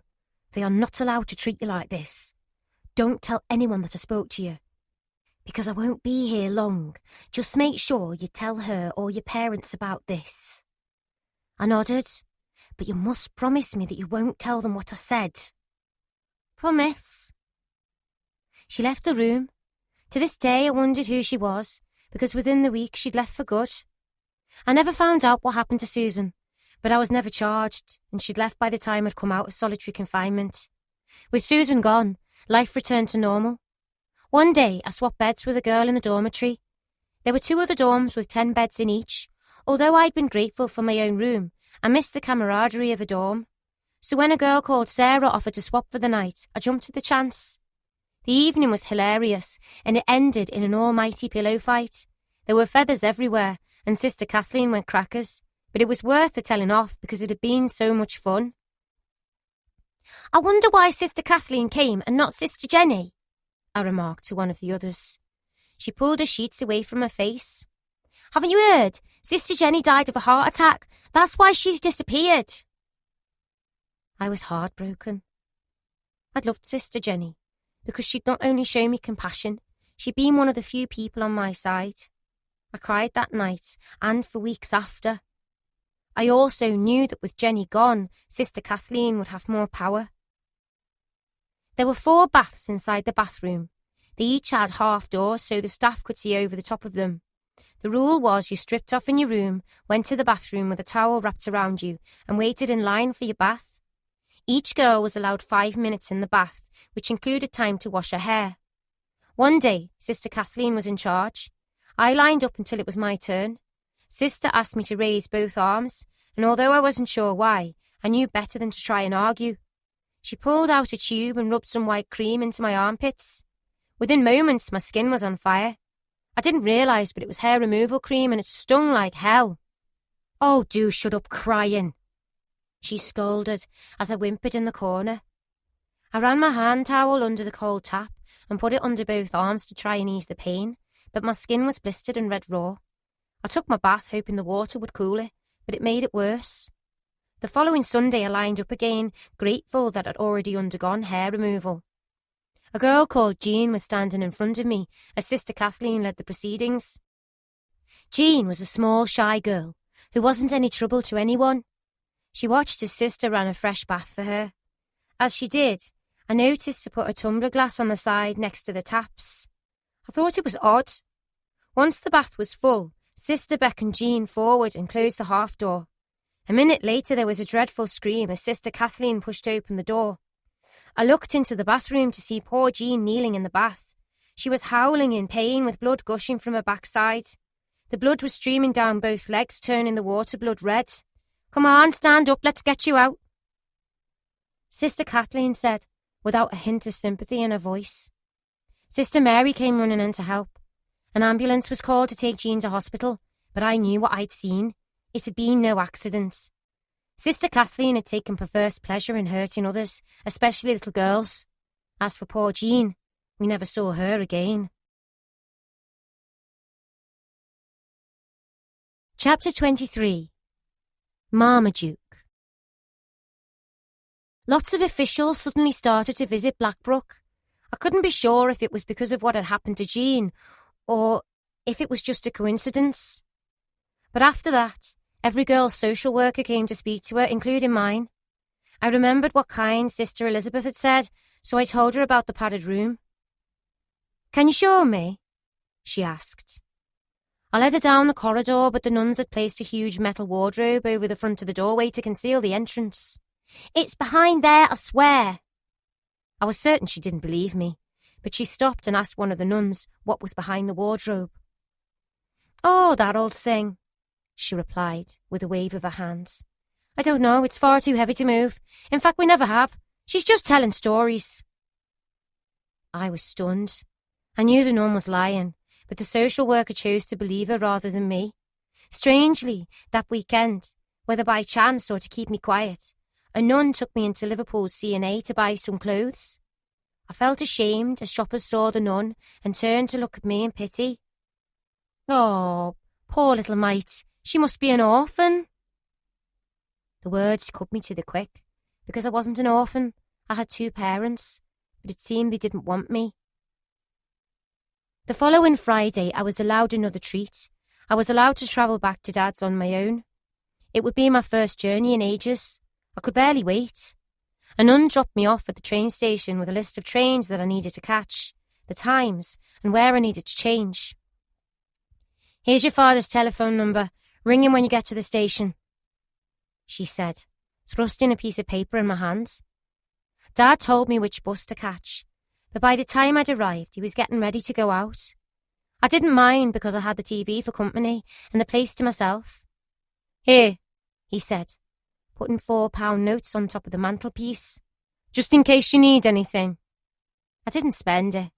Instead, I curled up on the sofa and watched TV. The following morning, Dad was still fast asleep in bed, so I nipped out with the money in my pocket to see what I could find. I was walking along the high street when I passed a pet shop. I did a double take. There he was, as bold as brass, playing in the window. I watched as he ran around on a red plastic wheel. It was Marmaduke, the mouse who had saved me in the treatment room. He was just as I'd imagined him to be, with a small brown body, huge dark eyes, and a long, slinky pink tail. I dashed inside the shop and asked the shopkeeper if I could buy him. "Which one? There are dozens." I looked for Marmaduke and I saw him scuttling across the cage. "That one, the little brown one," I said, pointing him out. I was so excited that I thought I'd burst. The shopkeeper put him in a box and I bought him some food and hurried home. As I neared Dad's flat, I realised that I had no keys, so I pressed the intercom. It took him a while, and when he answered, he sounded tired and grumpy. "It's me, Dad." "Go and play." "But I need the loo," I lied.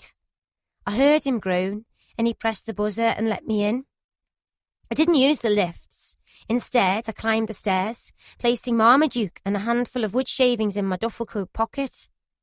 "Thank you," I said, stroking the soft fur on top of his head. "You saved me in hospital. Now it's my turn to save you." As soon as I walked into the flat, I could smell perfume, and I knew there was another new mum waiting. "All right?" Dad asked, popping his head around the living room door. I nodded and smiled, my secret safely tucked up inside my pocket. Dad closed the door, and I heard the telltale clack of stiletto heels as they left the flat. But I didn't care, because I had Marmaduke, and I'd never be alone again. With the coast clear, I started searching for something that I could put my new pet in. I found an old sweet tin and used Dad's hammer and nail to knock some air holes in the top of the lid. Then I ripped up some old loo roll for him to nest in. For once, I couldn't wait for the weekend to end, so I could take my mouse back to Blackbrook. I didn't see my father until the following morning, but I had to leave because my train left at 10 o'clock. Stuffing my clothes into a plastic bag, I said goodbye to my father and headed for the bus. Once on the train, I grabbed a seat next to a table and gently lifted Marmaduke out of my pocket to play with him. As soon as the train pulled into St. Helens Station, I popped him back inside the tin to keep him safe. I couldn't wait to be in my room with the door shut, just me and Marmaduke. I briefly said hello to the other girls and then disappeared off to my bedroom, saying I had homework to do. I emptied out the drawer from my bedside cabinet and made him a new home inside. "You were there, weren't you?" I whispered as he stopped to clean his face with his tiny paws. I know you were there, and you saw everything that doctor did to me. You're the only one who believed me. Do you know that?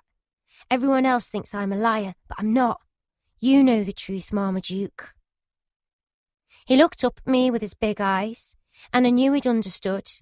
He'd listened to me when others had failed to, and he'd given me a reason to carry on when I had none. My new school skirt had 2 zipped pockets on either side. The pockets were deep, so I put Marmaduke in one, his food in the other, and I took him to school. In class, I put my hand up and asked if I could go to the loo, but I didn't need to. I just wanted to spend precious time with my new friends. Whenever I woke up in the dead of night from a bad dream, Marmaduke would be there to comfort me. Although I'd left the hospital hadn't left me. I was still haunted by it, even in my sleep. The regime at Blackbrook changed again with a new influx of Irish nuns. I always found the Irish nuns to be the strictest. One day, I decided I'd had enough. I made a run for the front wall and tried to jump it, but the caretaker grabbed my foot and managed to drag me down. He took me to Sister Bernadette, a formidable nun who possessed the same cruel streak as Sister Kathleen. Trying to run away, were we? She scolded as she marched me out to the driveway by the wall. Right, she said, letting me go. I'll teach you to run, and run you well. Now take off your shoes and socks. I looked at her, dumbstruck. I said take them off, otherwise it's 3 days in the padded room for you. She marched up and down in front of me, cracking her walking stick hard against the ground. Right, I'm going to count to 10, and if you don't run, it will be the rap of my stick until you do. She started to count, so I pulled off my shoes and socks. 8, she shouted, banging the stick against the ground. I flinched and took to my feet. This time, I cleared the wall easily. I began to run, but the field was full of long nettles. Ow! I cried, as my feet and legs were stung thousands of times. I carried on running because I was frightened what she'd do to me if I stopped. With my feet cut to ribbons by broken twigs and my legs on fire with nettle stings, I came to a halt. I climbed back over the wall, desperate to feel the cool short grass underneath my feet. By the time I'd reached the main entrance, Sister was waiting. Do you still want to run? She smirked. I limped back into the school, where I was given a bottle of calamine lotion and some gauze to try and take away the sting. I was kept inside my room as punishment, but at least I had Marmaduke with me. Later that evening, I heard footsteps outside in the corridor, so I quickly hid Marmaduke in his drawer. There was a knock at my door. Barbara, a voice called. It was Sister Mary. What happened to you today? She asked, as she perched on the end of my bed. I told her all about Sister Bernadette, the walking stick and the stinging nettles. It's not Blackbrook I'm running from. It's the horrible new nuns that have come over from Ireland, I complained. Her face fell, and I knew she had something to tell me. What is it? I asked. I'm sorry, Barbara, she said, taking my hand in hers. But I'm leaving for London. But what will I do? What will I do without you? She explained that most of the nuns left after a year, and now it was her time to move on. Listen, I can tell you're upset, so when your dad rings, I'll put him through to you. How about that? She suggested. Although I had even more black marks against my name, I knew Sister Mary was as good as a word. Sure enough, at 7 o'clock that evening, Dad was on the phone waiting to speak to me. Hello? I answered, my voice urgent and panicked. How are you doing? Dad, please ask the social worker to come and see me. I had to get out of Blackbrook. And Dad? Yes? I miss you, but I can't remember what you look like. Could you send me a photograph so that I can see you before I forget? My father went silent on the other end of the phone as I heard him choke back his emotions. Dad, are you still there? I asked. Yes. Something's happened. I have to tell you. Don't tell me over the phone because they listen in, he warned. After my time at Aston Hall, it was clear that my father didn't trust anyone. I'll get your social worker to come and see you. Then he changed the subject. He told me he'd bought something and had posted it in a parcel. Has Elvis done another LP? Dad laughed. No, it's the new single by Michael Jackson. I love Michael Jackson. Everyone did. And I couldn't wait to play my record to everyone at Blackbrook House. After the phone call, Sister Mary took me back to my room and I told her all about the record. Oh, do you know that's from a film? It's about a boy and his pet rat. I read about it in a magazine. I'll have a look for it and bring it to you. I could barely believe it. It was as though my father was a mind reader. Did he know about Marmaduke? No, don't be silly. No one knew about him. True to her word, Sister Mary brought me the magazine, which contained the lyrics to the song Ben. Wouldn't it be wonderful if we could all have a friend like Ben? Sister said, winking at me as she got up to leave the room. Did she know? I checked on Marmaduke, but he was still there, curled up and fast asleep in his tin. I spent the rest of the night memorising the lyrics so I could sing along when the record arrived. As soon as it did, I played it to death.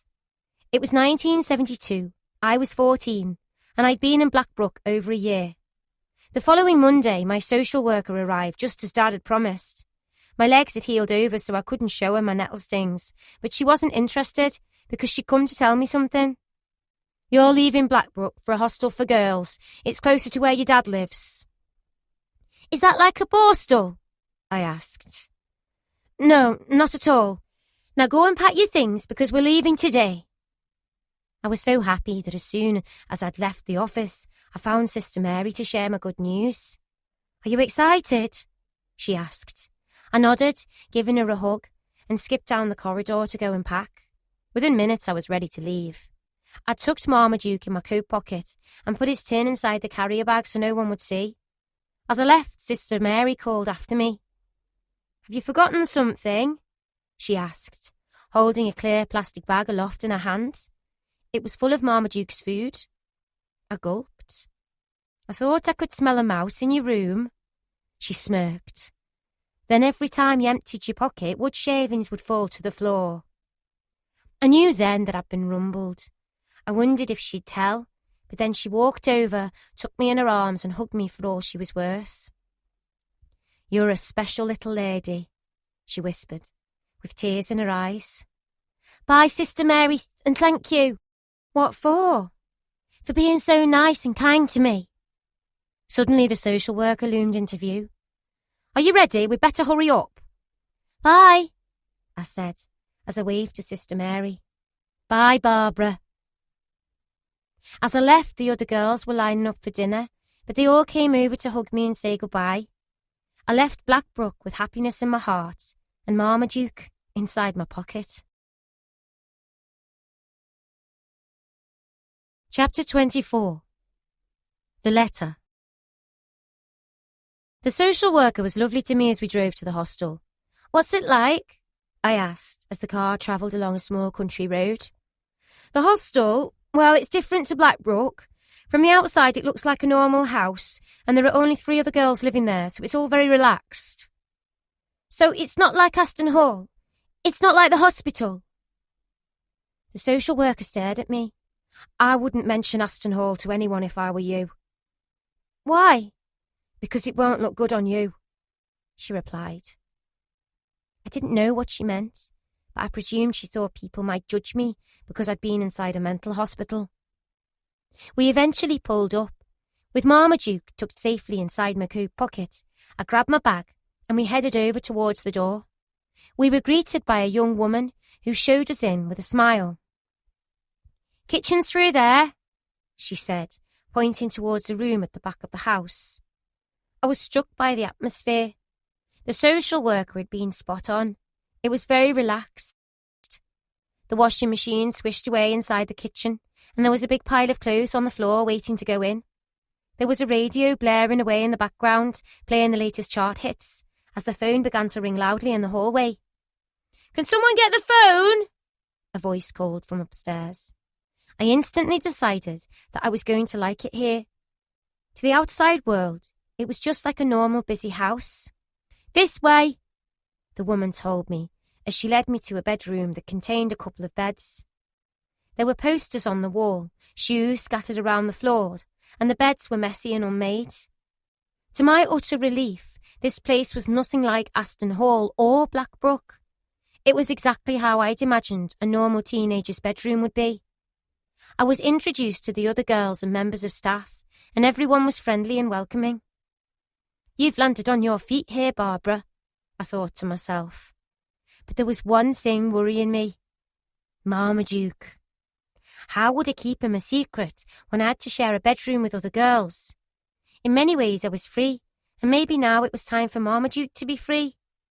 I unpacked my clothes and went downstairs into the office, where there was a woman in her early 20s waiting for me. Let's talk about rules, she began. Here we go, I thought, as I steeled myself for a long list of do's and don'ts. But there weren't any. It was all pretty straightforward. So I can just walk out of the door at any time? I repeated, barely able to believe it. Yes, as long as it's after 7 a.m. and you're back in by 11 p.m. Now, are there any more questions, or is there anything that's worrying you? I thought about Marmaduke. I had to tell her. Yes, I have a little secret that I need some help with.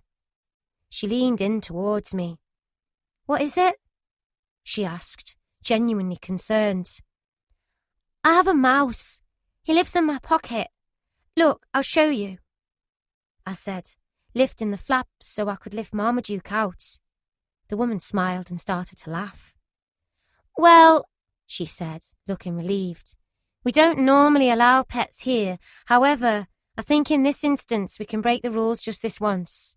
But we'll have to get him a cage so he has a home. She made a few phone calls, and before long, Marmaduke had a home of his own. With him settled, I walked into town to the shops with one of the other girls. I still couldn't get used to my newfound freedom. After spending the best part of 2.5 years behind locked doors, a whole new world had opened up to me, and I intended to grab it with both hands. Soon, Monday arrived, and the other girls left to go to college because they were all 16 and over. I stayed at the hostel and busied myself, washing my clothes and playing with Marmaduke. The following day, I was sitting in the kitchen, chatting to the others, when a member of staff walked in. He was holding a pile of letters, and he started to hand them out. I was new, so I didn't expect anything, but the man turned to me. Oh, Barbara, I almost forgot. There's a letter for you. He handed me a pale blue envelope. And it's an international one. But who's it from? I asked. I don't know. Open it and you'll find out. I'd very rarely received letters in the previous home, apart from the odd parcel Dad had sent, so I was puzzled. I stared at it, as though it was treasure in my hands. There was writing on the front where an address had been crossed out. It had come from Blackbrook, but had been forwarded on here. It felt thick, as though there was lots of paper folded up inside. Maybe it was from Christine. Maybe she got my letter after all. The suspense was killing me, so I tore it open. My eyes scanned the first page. Hello, Barbara. I hope you're well. I looked at the address at the top of the letter, West Midlands, but I didn't know anyone there. I read on, trying to decipher the scrawled handwriting. It asked me how I'd been and told me that she'd been trying to get hold of me, but it had been Karen, my sister, who told her where to find me. I fast-forwarded to the last page, and there it was, written in black and white. Your ever-loving mother. I almost dropped the letter in shock. It was Mum, and she was alive. Not only that, but she was looking for me. I knew Karen had been lying. Mum had wanted me, and now she'd written to me. This letter proved I'd been right all along. I held the letter against my heart. I could barely believe I was holding something that my mother had once held in her hand. It was the closest I'd ever been to her. I looked around for a member of staff. Where's Walsall? I asked. Oh, about 30 miles away. I couldn't believe it. Mum was only 30 miles away from me, and I had her address, a post office in Warsaw. Wow, I thought. Mum owns a post office. I told the staff that I was going out for the day to meet my mum. They didn't try to stop me, but gave me money on the understanding that I'd stay in contact and call them if I got into trouble. I promise. I pulled on my new brown skirt, baby blue blouse and pink cardigan, and fixed up my hair so that I'd look my very best. This was the biggest moment of my life. I was finally going to meet her. I asked the bus driver where the post office was and showed him the letter. Don't worry, I'll drop you off right outside, he offered. Thank you. It's just that I'm going to meet my mum. I smiled. She owns it.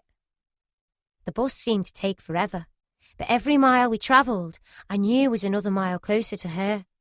Getting off the bus, I walked into the post office, but it was busy, so I took my place in the queue. I craned my neck, and then I saw her, a lady behind the counter with bright red hair. My heart was beating as I neared the front. I waited my turn, walked up to her, and placed the letter on the counter. I'd expected her to come rushing out and hug me, but instead she looked at me blankly. Can I help you? I'm looking for my mum, I said, my eyes searching hers for some recognition. All right, where does she live? I pointed at the letter. Here, I think. The woman looked puzzled as her brow furrowed. My heart sank because I knew in that split second it wasn't her. Can I read it? She asked. I nodded with tears pricking at the back of my eyes. What will I do? I come all this way. What if I can't find her? The postmistress read the letter and then looked up at me. Oh, I see. No, what you need to do is go straight over the road and walk up the lane. You will find them all up there. I wanted to ask her what she meant by them, but the next person in the queue had already stepped forward, so it was time to leave. I wasn't quite sure where to go, but I followed her directions and passed half a dozen smart houses on the left. I wondered if my mother lived in one of them, but then I spotted more trees in a field beyond. A long road stretched out in front of me, but I continued to walk. Before long I could smell bonfires, and then I heard voices laughing and joking. There was a small canal bridge, so I crossed it, corner and cleared some trees. I saw it before me. A huge gypsy camp, with around 100 caravans parked up on either side of the road. I heard the neigh of horses that had been tied up on long pieces of rope, pegged to the side of the road. There were lots of dogs. They started to bark as soon as they saw me, alerting the camp that I was there. I felt extremely nervous, but I was desperate to find my mother. A scruffy little girl with long red hair rode up alongside me on a horse. She had a dirty face and a trail of snot streaming down from one nostril. Where are you going? She asked. She was only about 8, but I was flabbergasted because she was riding the horse bareback. I'm going to meet my mother, I replied, walking away, but she continued to follow. I was holding the pale blue envelope and she spotted it. What's your name? She asked suddenly. Barbara, why, what's yours? The girl stopped in her tracks and pulled the horse to a sudden halt, and then she jumped off. She looked me right in the eye. You're my sister! My mouth fell open, but before I could answer, I was surrounded by other gypsy children. The dogs were going mental, barking at the sudden rush of excitement as the girl led me over towards the gypsy camp. One of the children went to fetch an adult, and a tall bear of a man dashed over and stared at me. Oh my God, he exclaimed, putting a hand to his mouth. Yes, it is, it's Barbara. Before I could say a word, he threw his arms around me tight. News had spread and soon women and children had come rushing over to say hello. I was handed wads of notes, jewellery and other trinkets as everyone rushed to welcome me into the camp. I felt overwhelmed as I was pulled this way and that, but the man led me towards a caravan and out of the mayhem. I'm your Uncle John, he said, beaming at me. And this, he said, gesturing towards an old lady sat in the corner of the caravan, is your grandmother. The old lady looked up at me and, grabbing a rosary around her neck, burst into tears. She bowed her head and crossed herself, thanking God for my safe return. Soon the kettle was boiling, and endless cups of tea had been made and drunk, as my grandmother told me how she'd always prayed for my return. "I can't believe it," she said, cupping a gentle hand against my face. "You don't know how long I've waited for this moment." Her caravan was homely, with a wood-burning stove in the corner and crocheted cushions scattered everywhere. "But I can't crochet corners," she confessed, "so I called them my spare wheels." She kept chickens for eggs and made fresh soda bread every morning, giving the loaves to other families on the camp. She knew everything about plants and trees and was the doctor of the camp, making up ancient concoctions to cure illnesses. She was without doubt the most wonderful person I'd ever met in my life, and it was quite clear everyone else felt the same. The kids of the camp adored her, while the adults had the utmost respect for her, the matriarch. I sat with her all day, laughing and joking and talking about family. As we chatted, I was shocked to discover I had 6 half-brothers and sisters. "So where's my mum?" I asked finally. "Oh, she's out, but she'll be back soon," Uncle John replied. I could barely wait. Soon it was dusk, and all the adults went to the pub, with the women going off to play bingo. Uncle John took me to my mother's caravan so that I could wait for her. It was a beautiful caravan, with mirrors and highly polished chrome both inside and out. There were grand tea sets of Crown Derby on show, and the lights worked on gas, even though there was none to light them. My sisters and brothers told me the caravan next door was where they slept, and the show one used by Mum and my stepfather. I also discovered that I was the oldest. "So what have you been doing all this time? Where have you been living? Do you live in a house? I bet you've lived the life of a princess," one of my younger sisters said, as they fired one question after another at me. If only they knew about the hospital, I shuddered. It's all in the past now, I reasoned. This is my new life, here with my brothers and sisters and Mum. Around 9 o'clock, the caravan door opened and a woman walked in. It was pitch black, but I knew in an instant it was her. It was my mother. I was sitting on the edge of the bed, as nervous as hell, trying to make her out in the shadows. I saw a ringlet of long hair nestling against her throat as she lunged forward to grab me. "Oh, my baby," she said, throwing her arms around me dramatically. It was the moment I'd waited for all my life, but suddenly, sat there on the bed, I felt really uncomfortable. Her exaggerated burst of emotion had felt totally false. "Come on," she said. "We're going to the pub." I sat there, feeling shy and uncomfortable in the middle of the pub, surrounded by strangers. As the hours passed, everyone became drunk. Someone had started to sing, and soon everyone had joined in. There were endless stories of family and of Ireland. I belonged there, but I felt strangely removed from it all. Mum looked just as I'd expected, tall with curly long red hair. In fact, I was the spitting image of her. I also met my stepfather in the pub, but disliked him instantly. I couldn't put my finger on it. I just got a really bad feeling about him. "Come on," Mum said. "We're back after the caravan." I followed them both, but she directed me towards the old caravan where all the children slept. "Would you like a nightie or pyjamas?" she asked. "Pyjamas?" She cackled with laughter. "Get in that bed. Pyjamas? You'd be lucky around here." I realised she was not like how I imagined her. She was callous and cold, the total opposite of my grandmother. Broken-hearted, I crawled into bed, surrounded by 6 strange children, who were now my new family. The following morning, Mum came into the caravan and started to cook breakfast. I realised how hard-faced she looked as she talked of women she didn't like and of bare-knuckle fights. "Get in the car," she said after breakfast. "But where are we going?" I asked, climbing in. "You'll see." As we drove there, she asked me if I wanted to stay with her. I hesitated. I barely even knew her. "We'll have a grand time," she promised. "You won't have to go to school, but you can help look after the horses. Just think of all that freedom, Barbara," she said, as she continued to paint the perfect picture to entice a 15-year-old girl. We pulled up outside the Office of Social Services, and my mother proceeded to inform them that from now on I'd be living with her. "I'm going to take care of her now. She's my daughter." The social worker was perturbed and invited me into a side room. "Are you sure, Barbara?" she asked. "She's my mum. Everything will be fine," I insisted, even though I wasn't entirely convinced myself. But my longing to be part of a family was so strong that I was willing to take a chance. Mum grinned as we got back in the car and drove back to the camp. "That told them," she smirked.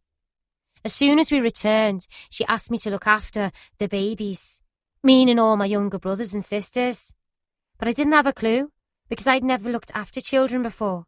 I could barely look after myself. My stepfather took an instant dislike to me and told me that I was good for nothing. "You're only good for one thing," he sniffed, although I didn't have a clue what he meant. "Make me a cup of tea." My younger sister took me under her wing and showed me how to clean the caravan. "It must be scrubbed and gleaming, and you must have the fire lit before Mother comes back, or we'll be in for it," she warned. I swallowed down my nerves. It seemed my gut instinct had been right. When she returned later that evening to cook dinner, she looked at the trailer and turned up her nose. "It's filthy," she scolded, looking around for my younger sister. "Come here, you," she said, trying to grab her. "You know how I like it. This isn't good enough. You should know better. You better learn quick or it'll be you next," she told me. The other traveller girls came over to chat to us the next day as we scrubbed and polished the caravan to Mum's exacting standards. In truth, the show caravan was so clean that every surface had shone like a mirror, but she'd inspect it with eagle eyes. It felt as bad as being inside one of the children's homes. Every day I scrubbed, cleaned and made constant cups of tea for my stepfather. He made me feel uncomfortable, and I avoided being left alone with him. Instead, I'd find sanctuary inside my grandmother's caravan. He didn't hit me, but he tormented me, and he particularly liked me to rub his head every night when my mother wasn't around. It made me feel uncomfortable because it seemed too intimate, the sort of thing a wife should do for a husband. The following evening, after my stepfather came home from the pub drunk, he sat down and demanded that I rub his head. Only this time I was prepared. Before he'd come in, I'd smeared my hands with hair removal cream and I worked them deeply into his hair and across his scalp. The following morning, he woke to find half a head of hair nestled on his pillow. I tried not to laugh as he patted a hand over his bald patches. "I think I'm getting sick," he gasped. "I need to get myself to the doctors." He'll never ask me again, I thought to myself. Shortly afterwards, I packed a bag and ran away. As I stood there trying to hitch a lift at the side of the road, I thought how ironic it was. I'd spent my life running away to find my mother, and now that I had, I couldn't wait to get away from her. I telephoned my father, but he didn't want to get involved. I think he was angry that despite all his best attempts to secure me in a better place, I'd thrown it all away for my mother. I hitchhiked to London, where I lived on the streets. I spent my first night sleeping on a park bench near Trafalgar Square, covered in bits of old broken cardboard. One day, I stayed in a hostel in the centre of the city. The following morning, I got chatting to a kind homeless man in his 20s. He was called Taffy. We'd just said goodbye outside the hostel when a Chinese man approached me. "You want work? You want money? You want a good job?" he asked. I nodded. It was all I'd ever wanted. He told me to follow him into a nearby phone box where he made a phone call in Chinese. Afterwards, he put down the receiver and turned to me. "Okay, you've got a job. You come with me." I grinned, absolutely thrilled. It had been that easy. I was just about to walk off with him when Taffy came over and tapped me on my shoulder. "Whatever you do, don't go with him, because every girl who does is never seen again." "But I'm going to get a job," I protested. "Please don't go. I'll look after you. I'll help you get a job, I promise. Listen, this is no life for a young girl. Why don't you smarten yourself up and try and get a job in a hotel? They're crying out for girls like you." I thought for a moment. "What, you really think someone would give me a job?" I don't think so. I know so. Sure enough, I landed a job working in a hotel, which suited me fine because I needed a roof over my head. I also needed somewhere to hide from my mother. I worked hard and had saved up a bit of money. With some experience under my belt, I knew I'd easily get another job, so I left and went to stay with my grandmother. Days later, my mother arrived at the camp looking for me. I ran again back to London, where I begged from tourists. I shoplifted nice clothes to sell and to wear until I found another job. I'd saved up enough money to pay my fare back to Liverpool, where a friend from Blackbrook lived. I secured a job in a chip shop, which I loved, but then I found better work in a Greek restaurant.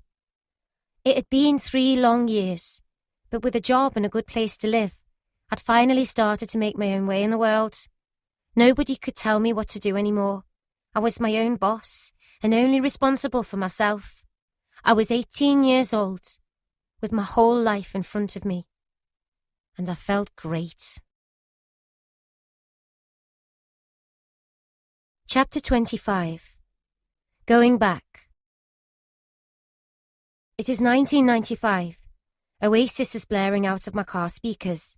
I am driving along when I pass a red brick fire station in Ollerton, Liverpool. I hadn't even been thinking about the hospital, but the sight of those bricks and building with its large windows triggers something inside my brain. In a split second, I am back there. Dr. Milner is lying on top of me, raping me. I can feel his hot breath on my face. I'm stopped at traffic lights, but now I cannot move. Car horns beep behind me, but I'm frozen. Thankfully, my friend, who is sitting in the passenger seat, helps me park the car up. Even then, it still took me another half an hour to stop shaking.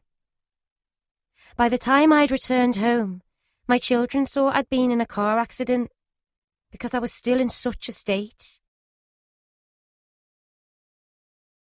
Over the intervening years, the hospital had never left me. Shortly after I started working at the Greek restaurant as an 18-year-old, I had fallen in love with a wonderful Greek man who I met there and with whom I sailed around the world as a stowaway on the boat he worked on.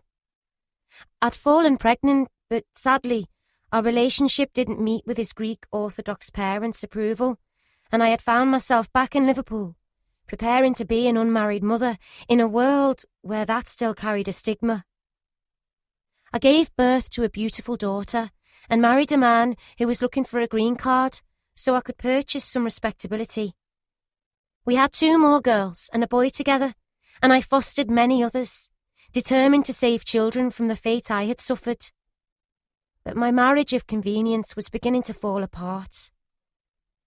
I was still haunted, and I hadn't realised how powerful those demons were until that day when I'd brought the traffic to a halt. I visited my GP and told him what had happened. I'd expected sympathy or understanding, but he seemed totally unconvinced. "There is no history of you being at that hospital," he insisted, looking at my medical notes. Instead, he prescribed me antidepressants and sleeping tablets. I realised then that I couldn't let this go. I had to do something. I had to fight back and expose Milner and that hospital for what it was. I went to see my uncle, my dad's brother, and told him I'd been drugged as a child inside Aston Hall Hospital. I wasn't sure what I could do or who else I could go to, but my Uncle Paul was well educated, so I was certain he'd know what to do. He telephoned the hospital, and we were both invited to go in for a meeting. We found out that Dr. Milner had died back in 1976, so I knew I wouldn't be able to get the justice I so badly craved.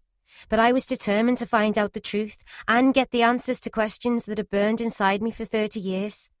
I had to be strong, if not for me, for the other victims that were suffering in silence. As we drove up the long tarmac drive, I felt my stomach turn over. "Are you all right?"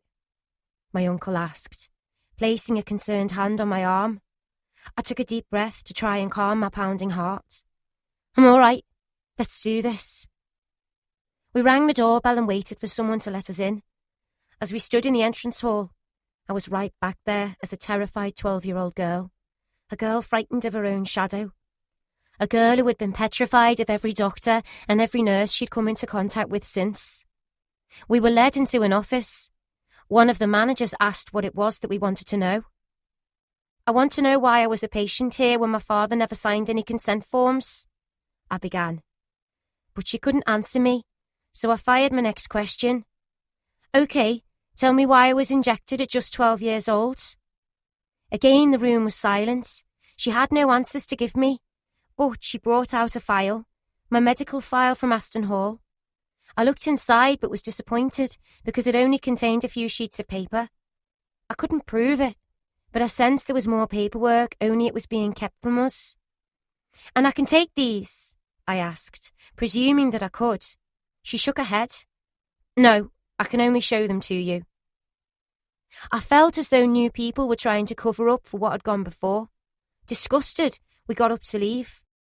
As I did, I spotted a nurse walking towards me. Although she was greyer and older, I recognised her immediately. She'd worked at the hospital back in the day of Dr. Milner. I made a snide remark, but she refused to listen and astonishingly started to defend him. Dr. Milner was a pioneer in his field, she began. I'd had enough. I was no longer a scared little child. I was an adult now, and I wasn't afraid of her or anyone else. That child had gone. She'd gone and found her voice. A fury boiled up inside me as I turned and pointed my finger right in her face. A pioneer, you say? And tell me, he was a pioneer in what exactly? Because he knew what he was doing. I knew I had to leave before I said or did something I might regret, but the nurse was determined to have the last word. As I walked across what had once been a ward, but was now an office, she called after me. Shall we destroy your files? Was that a threat? I thought, as I turned to look her in the eye. Do you think I would give you that pleasure? I said, spitting the words out. No, keep them, because I'm coming back. As I turned and headed for the door, I pictured myself standing there as a terrified 12-year-old girl, staring at the wall, staring because it was the only thing that couldn't hurt me. I stopped in my tracks and turned to the nurse. Always remember this. Children have memories. I remember you, and I will never forget what you did to us all. In a fury, I lifted up my hand and grabbed a handful of my hair in my fist. Go on. Try and pull my hair now. My uncle realised I was about to explode, so he led me from the room and tried to calm me down. Not like this, Barbara. I knew he was right. I had to do it properly. On the 20th of March 1995, he wrote a formal letter to the hospital, asking for answers on what drugs had been given to me as a child. But we didn't receive any real answers. It spurred me on, because I knew I had to expose the hospital for what it had put me and hundreds of other innocent children through. My fight had just begun. Chapter 26. The Fight of My Life. I tried to fight, telling GPs and anyone who would listen about what had happened at Aston Hall, but I continued to hit a series of brick walls. There was no mention of the hospital in my medical records, not a trace. It didn't make any sense. I even started to doubt myself. Why wouldn't it be in there? Maybe everyone was right, maybe I was crackers. But I knew what I'd been through, how they'd locked me up, and what Milner had done. Even though I insisted I was telling the truth, it seemed that no one believed a woman who'd once been locked inside a mental hospital. It was as though people had already made their minds up before I'd had the chance to state my case. Around late 1997, the internet was just coming into general use. Although back then, it was a dial-up connection, so it was temperamental to say the least. Spelling had never been my strong point, so I typed in the words Ashton Hospital instead of Aston, and found nothing. The flashbacks and nightmares continued, but I didn't have computer training, so I wasn't sure how and where I'd find information. Meanwhile, my relationship with my husband continued to worsen to the point where we lived as strangers. I desperately wanted him to leave, but he refused. In the end, I started drinking heavily. I'd buy vodka, and soon I'd got into a daily routine of drinking and sleeping, anything to block out the anxiety and the flashbacks of my time at the hospital. After 4 months, I decided that I needed to sort myself out, so I booked a holiday to stay with relatives. I stayed for almost 2 months. The sunshine, fresh air and space gave me the chance to breathe and clear my head. It also gave me the strength to do what I should have done years before. Tell my husband to leave. I flew back into Manchester Airport and returned home a different woman. My husband got up and walked into the kitchen to make me a coffee, but when he handed it over, he did what he always did and took a mouthful first. It was his way of controlling me, but not anymore. I don't want it, I replied coldly. I'd had enough and he knew it. He got up, picked up his cup and walked out. As he slammed the front door behind him, I ran over to it. Goodbye and don't come back. It was 1998 and he'd left for good. Our son was just 13, but I knew our lives would be better from that moment on. I felt he tried to poison people against me, including my own children, by labelling me Mad Barbara. In the meantime, I continued to foster children. Over the years that followed, I fostered around 10 children, officially and unofficially, and I was proud to do so. If anyone was in need, I'd try to help out. If I could prevent just one child from going into care, then it'd be worth it. In early 2000, I started to suffer with gynecological problems.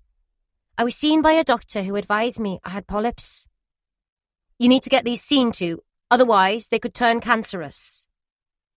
But the thought of going into a hospital had filled me with terror, so I put up with it, hoping that it would all go away once I'd reached menopause.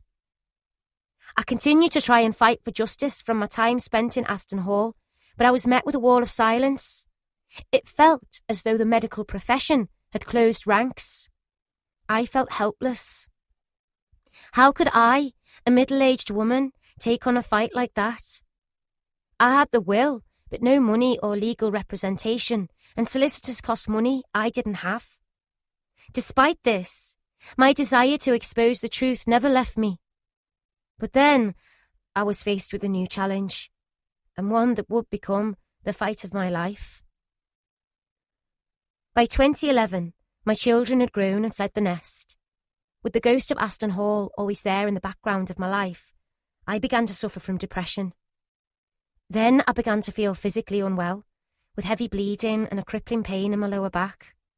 Something was wrong, but I was too terrified to go and seek help because it'd mean going to see a doctor in hospital, and Milner had left me with an acute fear of both.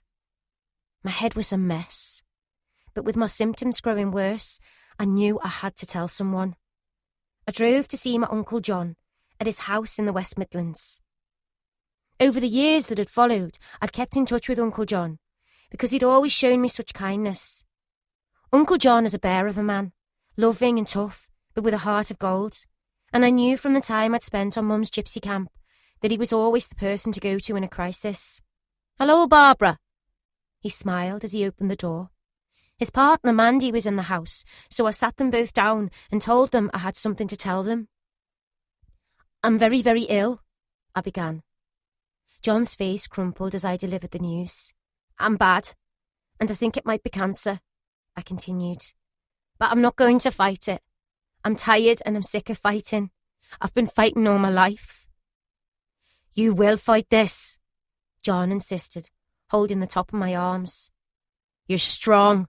I know you can fight this." Then he threw his arms around me and started to cry. "Don't cry," I begged, because I couldn't bear it. I loved him so much.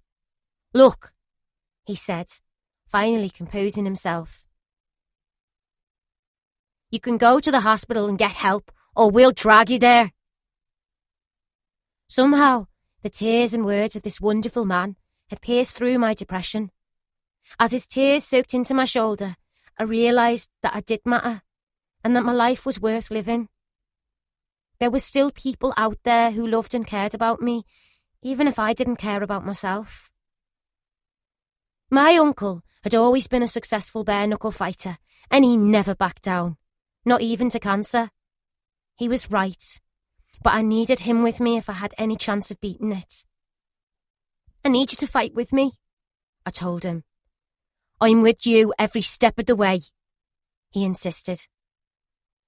For the first time in my life, I had a moment of pure clarity. I had to fight. I had to fight it so that I could live and expose the truth about what had happened to me all those years before. I had to get the truth out there, if not for me, for the hundreds of other children who had suffered. It would be the fight of my life, but I needed to live so that the truth could be heard. I swallowed my tears and drove home. I lay down on the sofa, but was woken shortly afterwards by crippling stomach pains. I looked down to see the cream sofa had been covered in blood clots the size of chopped liver. The extreme blood loss terrified me. Even though the thought of going to a hospital had frightened me more, I knew I had to do something. It was either that or bleed to death. You've left it so long that they probably won't be able to help you anyway, a voice inside my head taunted as I travelled to the hospital. As I walked inside Liverpool Women's Hospital, I felt my breath become shallow as I tried to calm my pounding heart. I looked over and spotted a doctor walking towards me. He was middle-aged with grey hair and glasses. I stopped dead in my tracks, unable to move, because I thought it was him. It was Milner. Keep calm, Barbara. He won't be here. Milner is dead. He died a long time ago. He can't hurt you now. The doctor didn't even register me as he passed by and turned left down another corridor. I felt the panic subside and my heart slow. You have to do this. You have to tell someone. There's something wrong, and if you don't get help, you will die. I steeled myself and forced one foot in front of the other as I made my way to the front desk. I told the lady all about my symptoms. 11 long years of blood clots and crippling abdominal pain. I was called into a treatment room by a nurse. A female doctor came in moments later.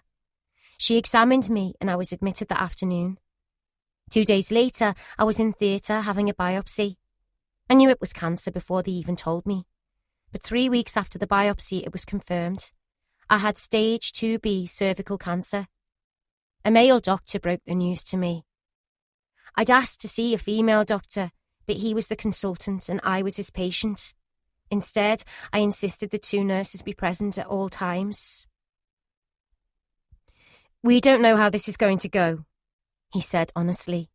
The tumour is inoperable. Basically, it's wrapped around the whole of your cervix. Am I going to die? I asked numbly. I certainly hope not, but I suggest we give you chemotherapy to try and stop it from spreading and internal radiotherapy to try and shrink the tumour. It was a sobering experience being diagnosed with cancer. All the small worries in life suddenly disappear because they're not relevant. Nothing matters anymore, only living. In a daze, I headed back to my car.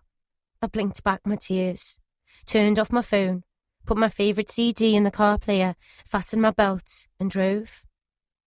I didn't have a plan. I just drove. One road melted into another as I drove around for hours. I'd hit rock bottom, and there was nowhere else left to go. Then I thought of Uncle John and how upset he'd be. I thought of Milner and what he'd done to me. And then I thought of all the other children who'd suffered inside that hospital. As I thought of them, I dug deep and found an inner strength, one I didn't even know I had. I knew then that I had to fight the cancer and stay alive so that I could fight and get justice for all those silent victims. Chapter 27. True Survivor. Alertă în raionul Cahul. It took me 4 long years of grueling hospital O fată de visits, treatments and checkups, but I was finally told I was in remission for cancer. Somehow, I'd survived. My Gyda'r gwti and their eyes are just Fight to stay alive gave me a new impetus to fight for the truth for all the children who'd been experimented on at didn't even know I had. I knew then that I had to fight the cancer and stay alive so that I could fight and get justice for all those silent victims. Chapter 27. True Survivor. It took me 4 long years of grueling hospital visits, treatments and checkups, but I was finally told I was in remission for cancer. Somehow, I'd survived.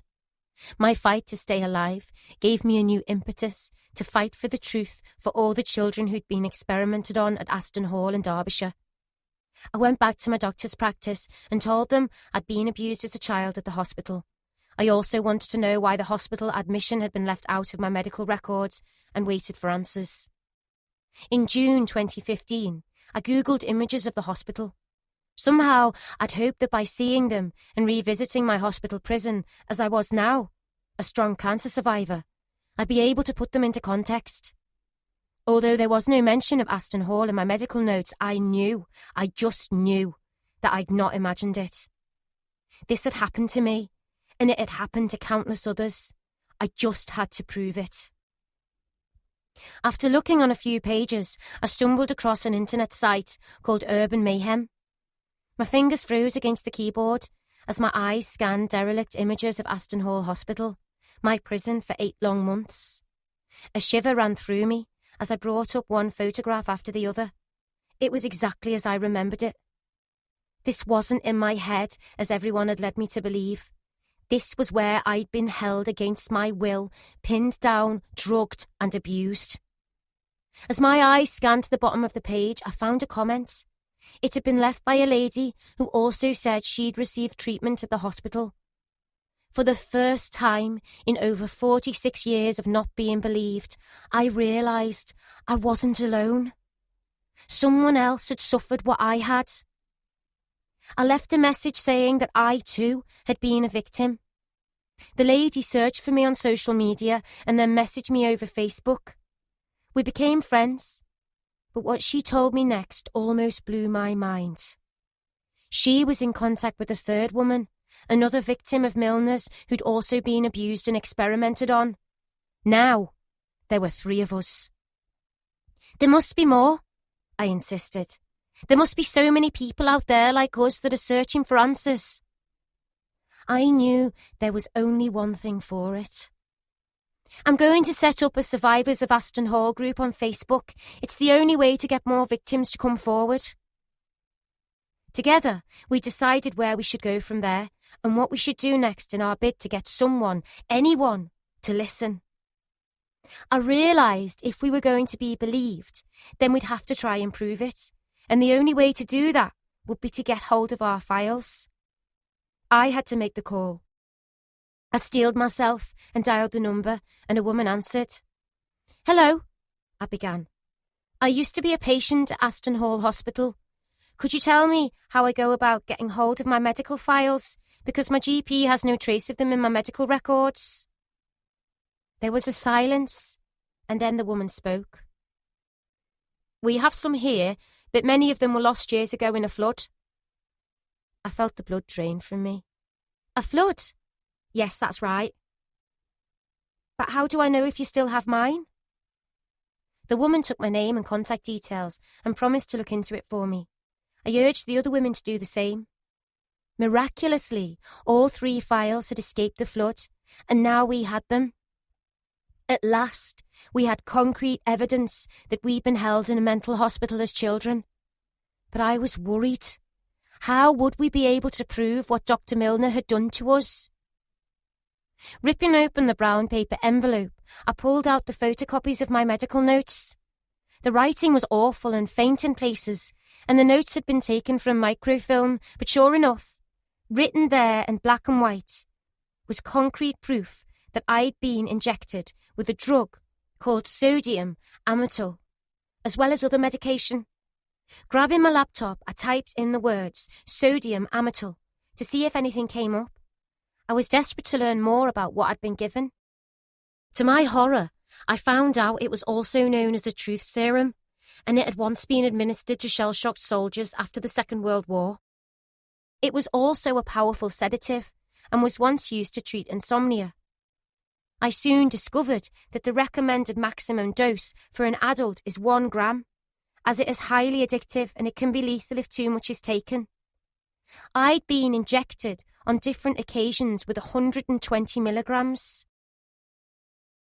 But if it was a truth serum, then why had Dr. Milner knocked us out with ether, especially if we'd already been injected with a sedative? It didn't make any sense.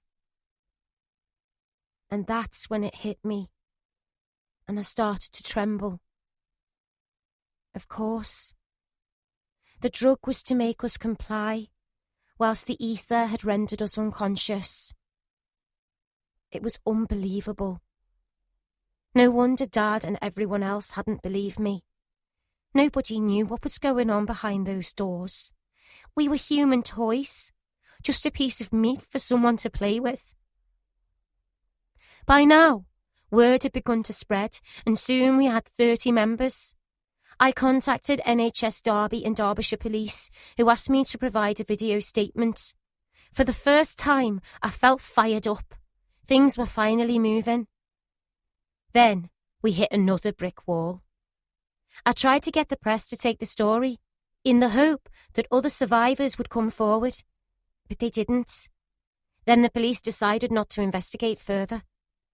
I was heartbroken. Because after all these years, I felt everything come to a grinding halt. But I found help in the most unlikely place.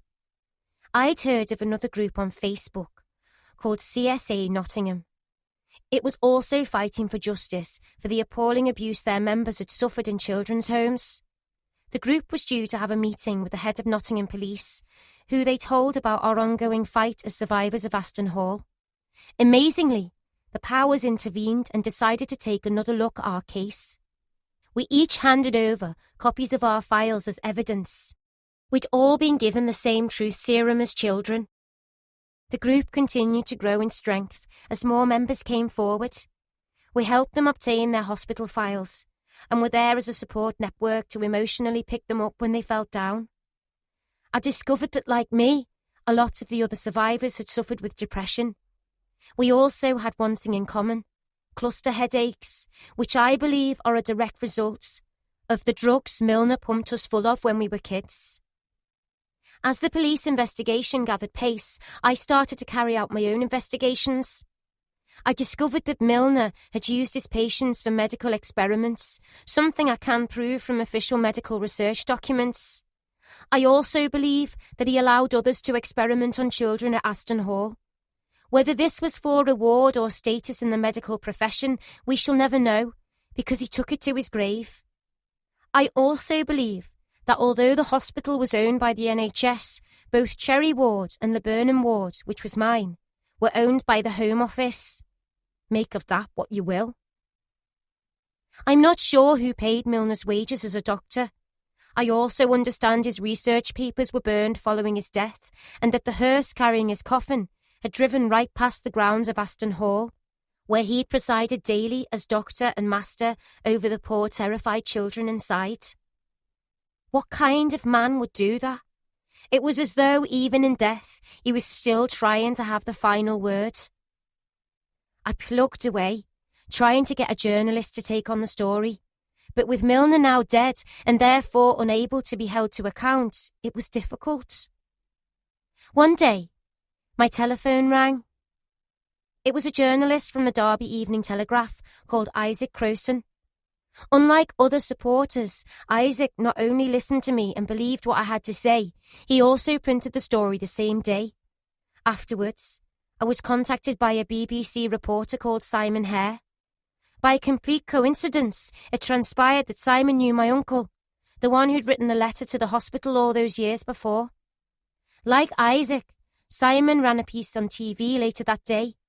Meanwhile, the Derby Evening Telegraph began to receive a huge response to their story, and soon I had 48 survivors join the group, with more contacting the police or NHS Trust Direct.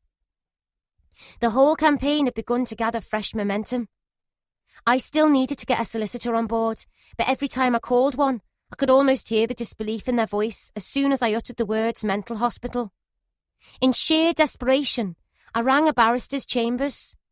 By chance, the telephone was answered by a barrister who asked me to come in the following day because he knew a solicitor he thought would be able to help. As I relayed my shocking story to the two men, they listened. They not only listened, but Stephen Edwards, my brilliant solicitor, agreed to take on my case and those of the other survivors. He soon became a tower of strength to us all. One day, my phone rang. It was Isaac, who had some news. Our plight had been taken to Prime Minister's Question Time and the Houses of Parliament. The MP for Derby had spoken directly about the ongoing investigation to David Cameron, who was then Prime Minister.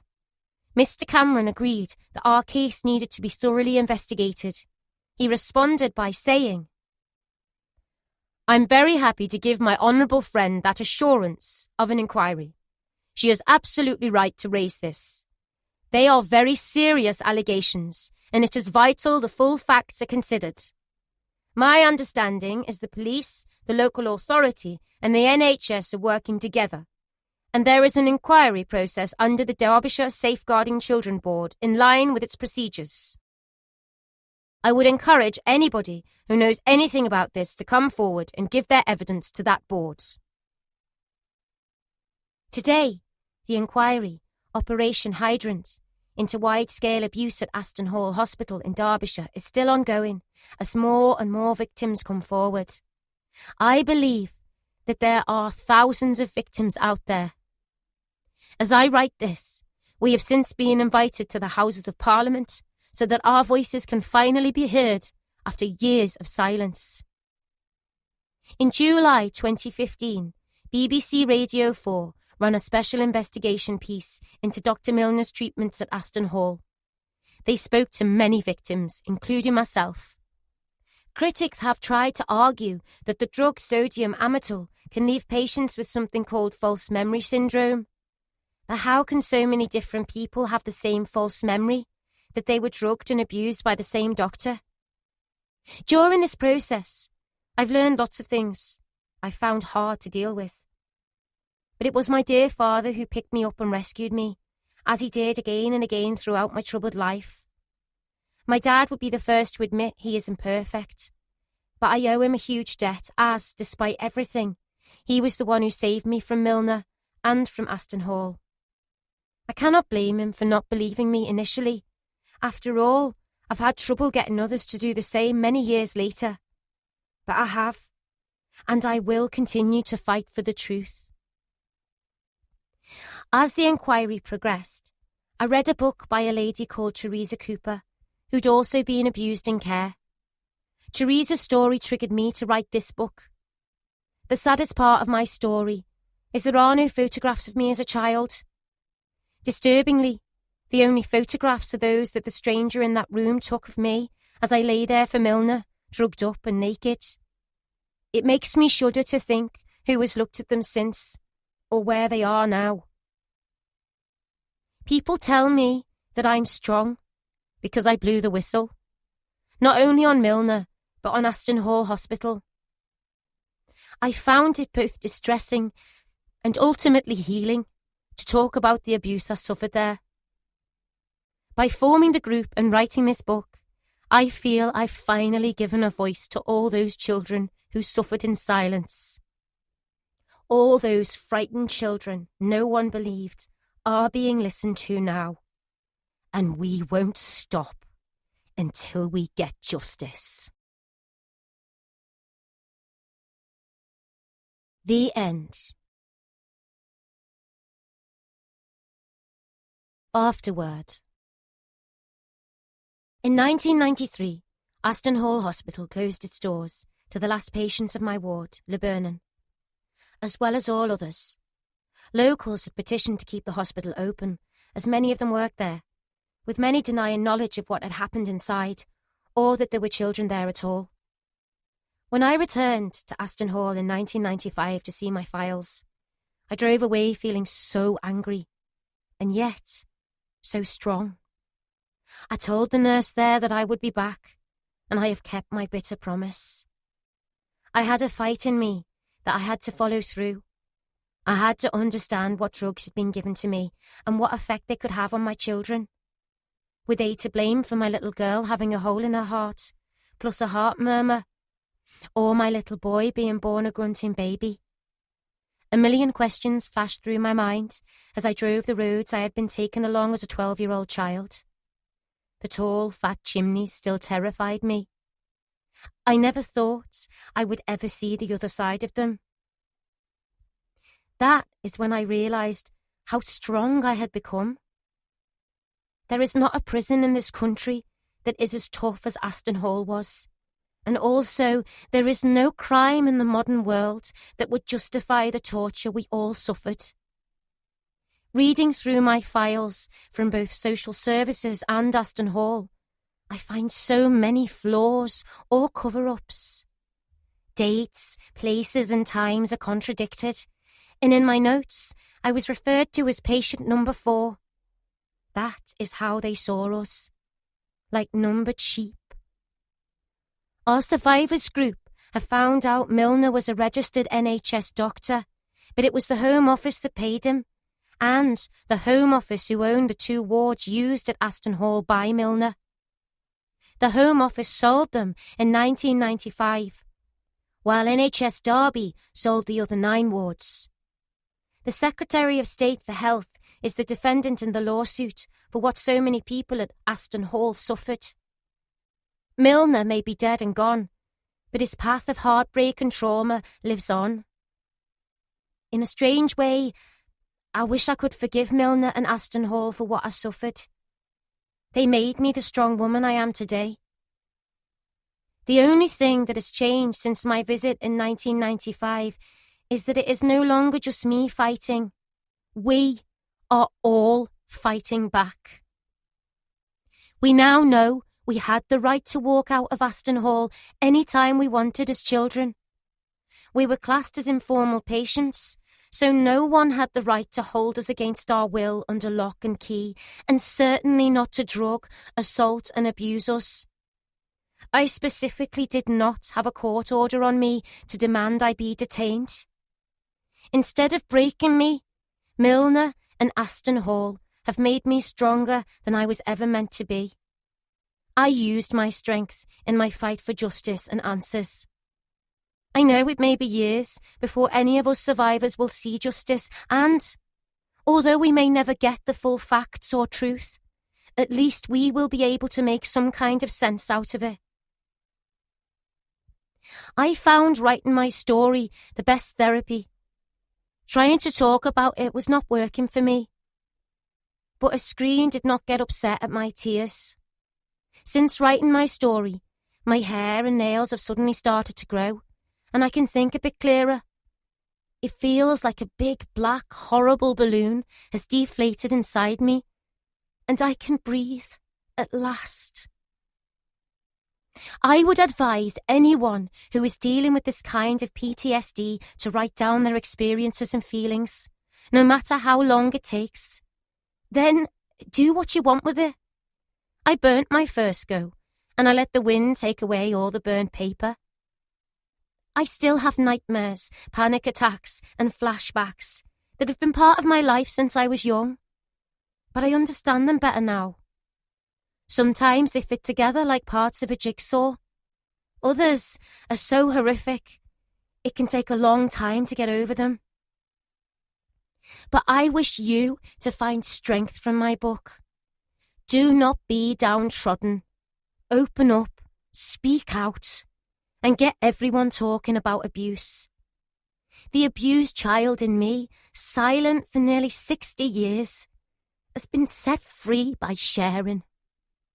Us survivors know we cannot change the past, but we can expose the truth and share our story. We just might make a difference for tomorrow's children. To any survivors or family members listening, please find strength from it and the positive in it. Remember, you are only alone until you speak out. Then you will find there are thousands of survivors who understand. Many more survivors are coming forward with their own horror stories of Aston Hall, spanning over the decades Milner was medical superintendent. The sad thing is, many of his victims don't feel able to come forward and speak out, because their family do not know they were ever admitted to a mental hospital, and must live with their secrets hidden inside them, unable to get support. I have spoken to many other survivors, and after hearing their stories, I now know I was one of the lucky ones. Many suffered far worse treatment than me. Each day, more evidence of Milner's abuse is being revealed. My own story has been told, but the full and horrific truth of treatment at Aston Hall Hospital is yet to come out.